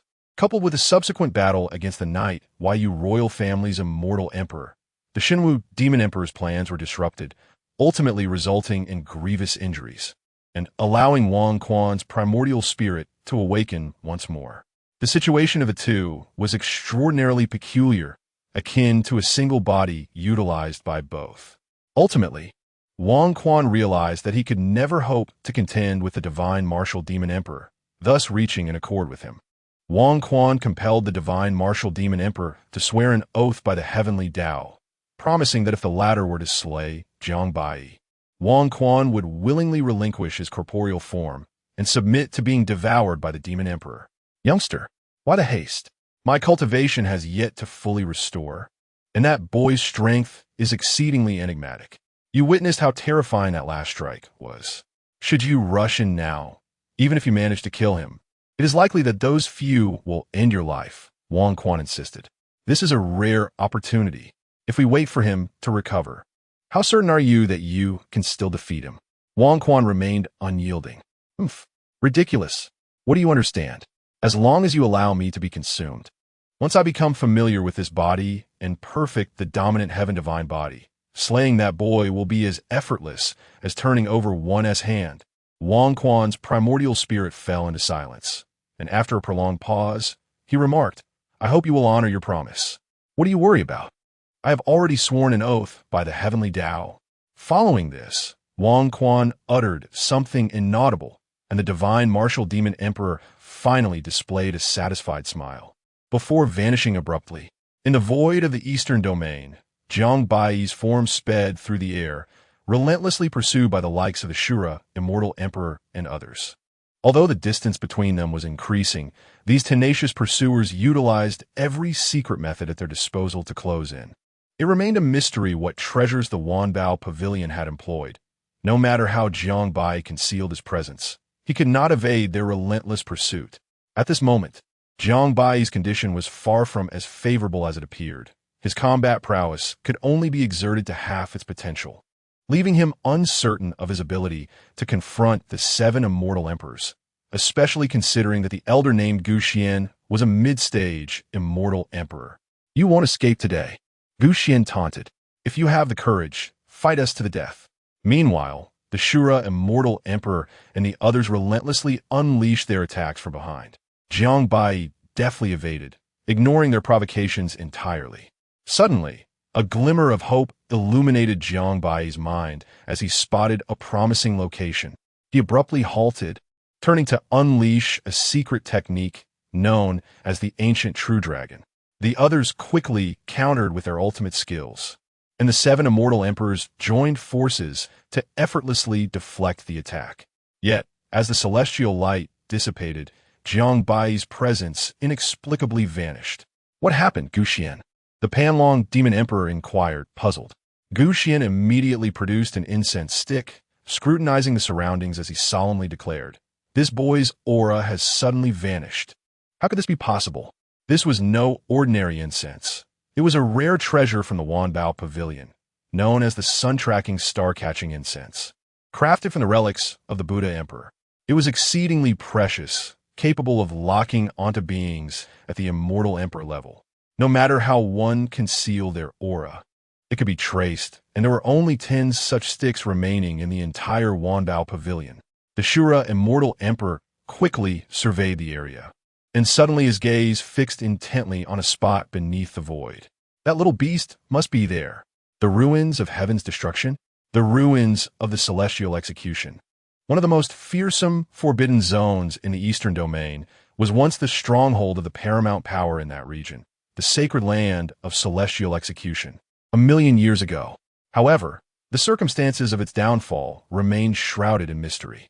In a single night, every practitioner of the sacred land perished under inexplicable circumstances, and those who ventured within never returned, transforming it into a no-go zone that no soul dared approach. What shall we do? The chasing the sun and capturing the stars will extinguish in merely 20 hours, lamented the Dragon Emperor, filled with discontent. Fear not. This young man is woefully ignorant of the Eastern Domain. His audacity to trespass here seals his fate. The ancient mystic emperor replied with a sinister smile. Yet, contemplating the possibility of an escape, the ancient mystic emperor suggested, "Let us do this. Dragon, you and I will remain outside as sentinels, while the others shall return to the pavilion to report to the master." Meanwhile, the Shura emperor seethed with unquenched rage, unable to channel his fury, especially since his nephew had been captured by Jiang Baiyi, leaving his fate uncertain. His elder brother, the Holy Sun Emperor, was also gravely injured. The inability to personally exact vengeance upon Jiang Baiyi gnawed at the Shura Emperor, leaving him in an unbearable state of frustration. Yet, with the Holy Sun Emperor's conditions so dire, it was imperative to return him to their ancestral grounds without delay to prevent further damage to his foundation. "I must take my brother back to our clan first," the Shura Emperor conceded, "and then I shall hasten back." "Very well, dear Shura brother, rest assured. Should this young man dare to show himself, I shall personally deliver his demise." Chapter 81. A modest harvest. As soon as one stepped into the ruins of the heavenly severance, the entrance behind them was instantaneously sealed by an enigmatic force, reminiscent of some arcane pattern. Jiang Baiyi cast his gaze across the desolate mountains, where dilapidated edifices, corroded and towering, lay scattered about. This place, once the sacred ground of the heavenly severance, had been a treasure trove of divine relics and celestial materials, now reduced to a chilling aura of dread. Beneath him, a carpet of bleached bones testified to a long-lost existence. Even their celestial remains had dimmed, suggesting a fierce battle had transpired, with all treasures pilfered away, leaving only an oppressive silence. Most of the remains did not belong to those of the heavenly severance, but rather to those who had attempted to enter afterwards. Some individuals likely found themselves hopelessly trapped, perishing in this forsaken place. "Jiang, you truly possess remarkable courage to venture into such a locale," Old Hay remarked with a sinister chuckle. "Can you discern what transpired here?" Jiang Baiyi asked. "There seems to be a lingering essence of those from the celestial domain, though time has rendered it somewhat decayed," he replied. Jiang Baiyi had no intention of delving deeper. He sought first to restore his vitality before devising an escape plan. Not long after, he arrived at a mountain peak, charred and devoid of life, where even the trees crumbled to dust at his gentle passage.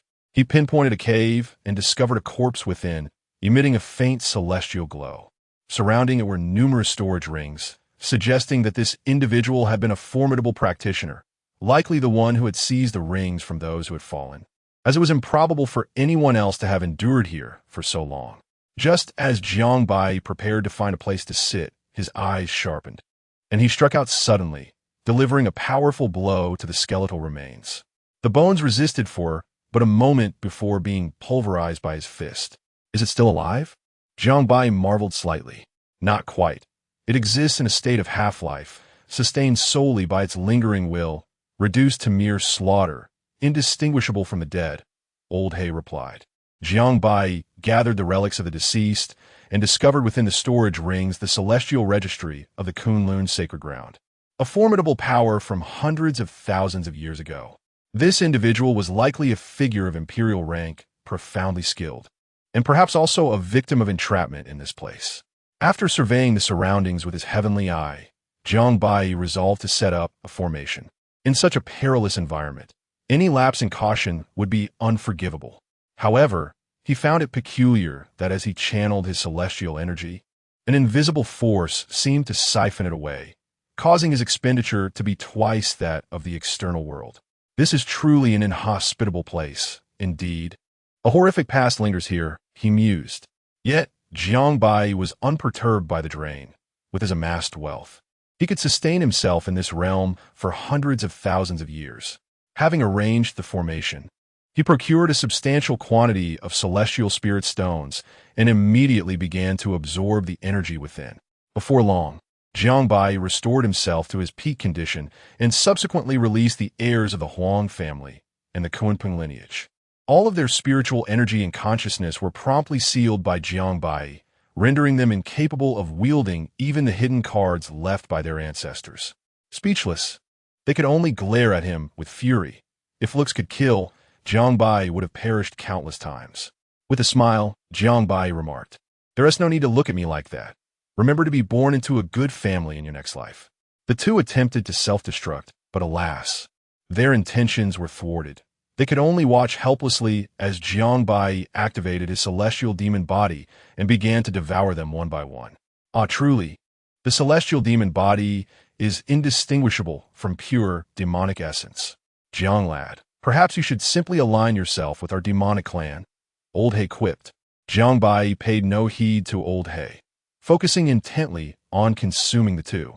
The heir of the Huang family, as expected, possessed the chaotic sacred body, which had fully healed thanks to the Huang clan's considerable resources, a delightful surprise aligning perfectly with Jiang Baiyi's desires. As for the heir of the Kunpeng clan, his bloodline was also remarkable. Although not as potent as that of the Huang heir, his Kunpeng bloodline was exceptionally rich, showing signs of ancestral traits. Once he fully matured, he would become a true ancient celestial beast, the Kunpeng. Despite their name, the Kunpeng clan had diverged from their true lineage, aside from their progenitor being a genuine Kunpeng. The descendants were primarily mixed bloods. Only this generation's heir possessed the highest blood concentration and the most extraordinary talents. Unlike humans, the demon race relied on the strength of their bloodlines for inheritance. The higher the bloodline rank, the more formidable the innate abilities. Once Jiang Baiyi completely absorbed the Kunpeng heir, he would inherit all of his talents. Truly a case of buy one, get one free. Days later, after consuming both heirs, Jiang Baiyi found his cultivation level surging uncontrollably, breaking through to the mid-stage of the Celestial King realm. The aura of his celestial demon body soared once more, and his physical strength escalated, bringing him closer to the perfect manifestation of the celestial demon body. However, a tinge of concern arose within Jiang Baiyi as his power surged. A wave of terrifying malice echoed in his mind, as if a demonic essence lay dormant within him, subtly influencing his behavior and igniting a faint bloodthirsty impulse. Despite employing every ancient secret and exerting all his might, Jiang Baiyi could not suppress this urge. Is this the side effect of the celestial demon body? He mused with a hint of sarcasm. The celestial demon body embodies both celestial and demonic forces, where a single thought can lead one to enlightenment or damnation. The balance of these powers is essential, yet he had absorbed an excess of celestial energy while failing to harness any demonic power. Although he had curbed his craving for demonic energy through the absorption of unique physiques, it was not a sustainable solution. Are you yearning for the demon realm? Jiang Baiyi jested. Umph, ungrateful brat, believe what you will. Old He retorted, exasperated. Jiang Baiyi understood the truth in Old He's words. Yet this was not the time to venture into the demon domain. He promptly rose, dismantled the formation, and departed from the scene. Huang family. As the Holy Sun Immortal Emperor awakened, he was immediately informed of the tragic news regarding the demise of his dearly beloved son. Enraged, he unleashed his fury. striking down two nearby maidservants with a single blow, their blood splattering across the room. The remaining elders and his other sons could do nothing but kneel, trembling in fear of being caught in the tempest of his wrath. At that moment, a frail voice broke through the tension. "My son, you have awakened. Father you." Upon seeing his father, the celestial emperor of Lingxiao, the holy son immortal emperor was taken aback. The once mighty figure, who used to gaze down upon the world with indomitable power, now appeared as a frail old man, his hair streaked with gray and his face marred by deep creases.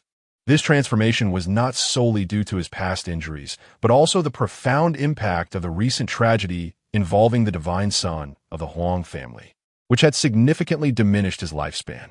Witnessing his father's pitiful state, the holy son immortal emperor could no longer contain his fury, inadvertently aggravating his own injuries, causing him to spit out a mouthful of essence blood. Father, Patriarch, Chapter 82. The holy son immortal emperor raised his hand to halt the assembly. In his eyes, the root of all calamities lay with Jiang Baiyi. It was solely to contend with this insignificant Jiang Baiyi that their entire clan had descended into such disarray, even if vengeance could be exacted for the blood-soaked enmity. The assassination of the holy son rendered the clan's return to its former glory nearly impossible.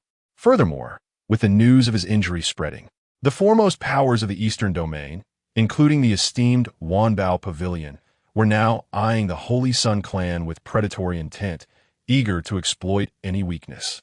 Fortuitously, their ignorance regarding the state of the Lingxiao immortal emperor prevented any significant actions.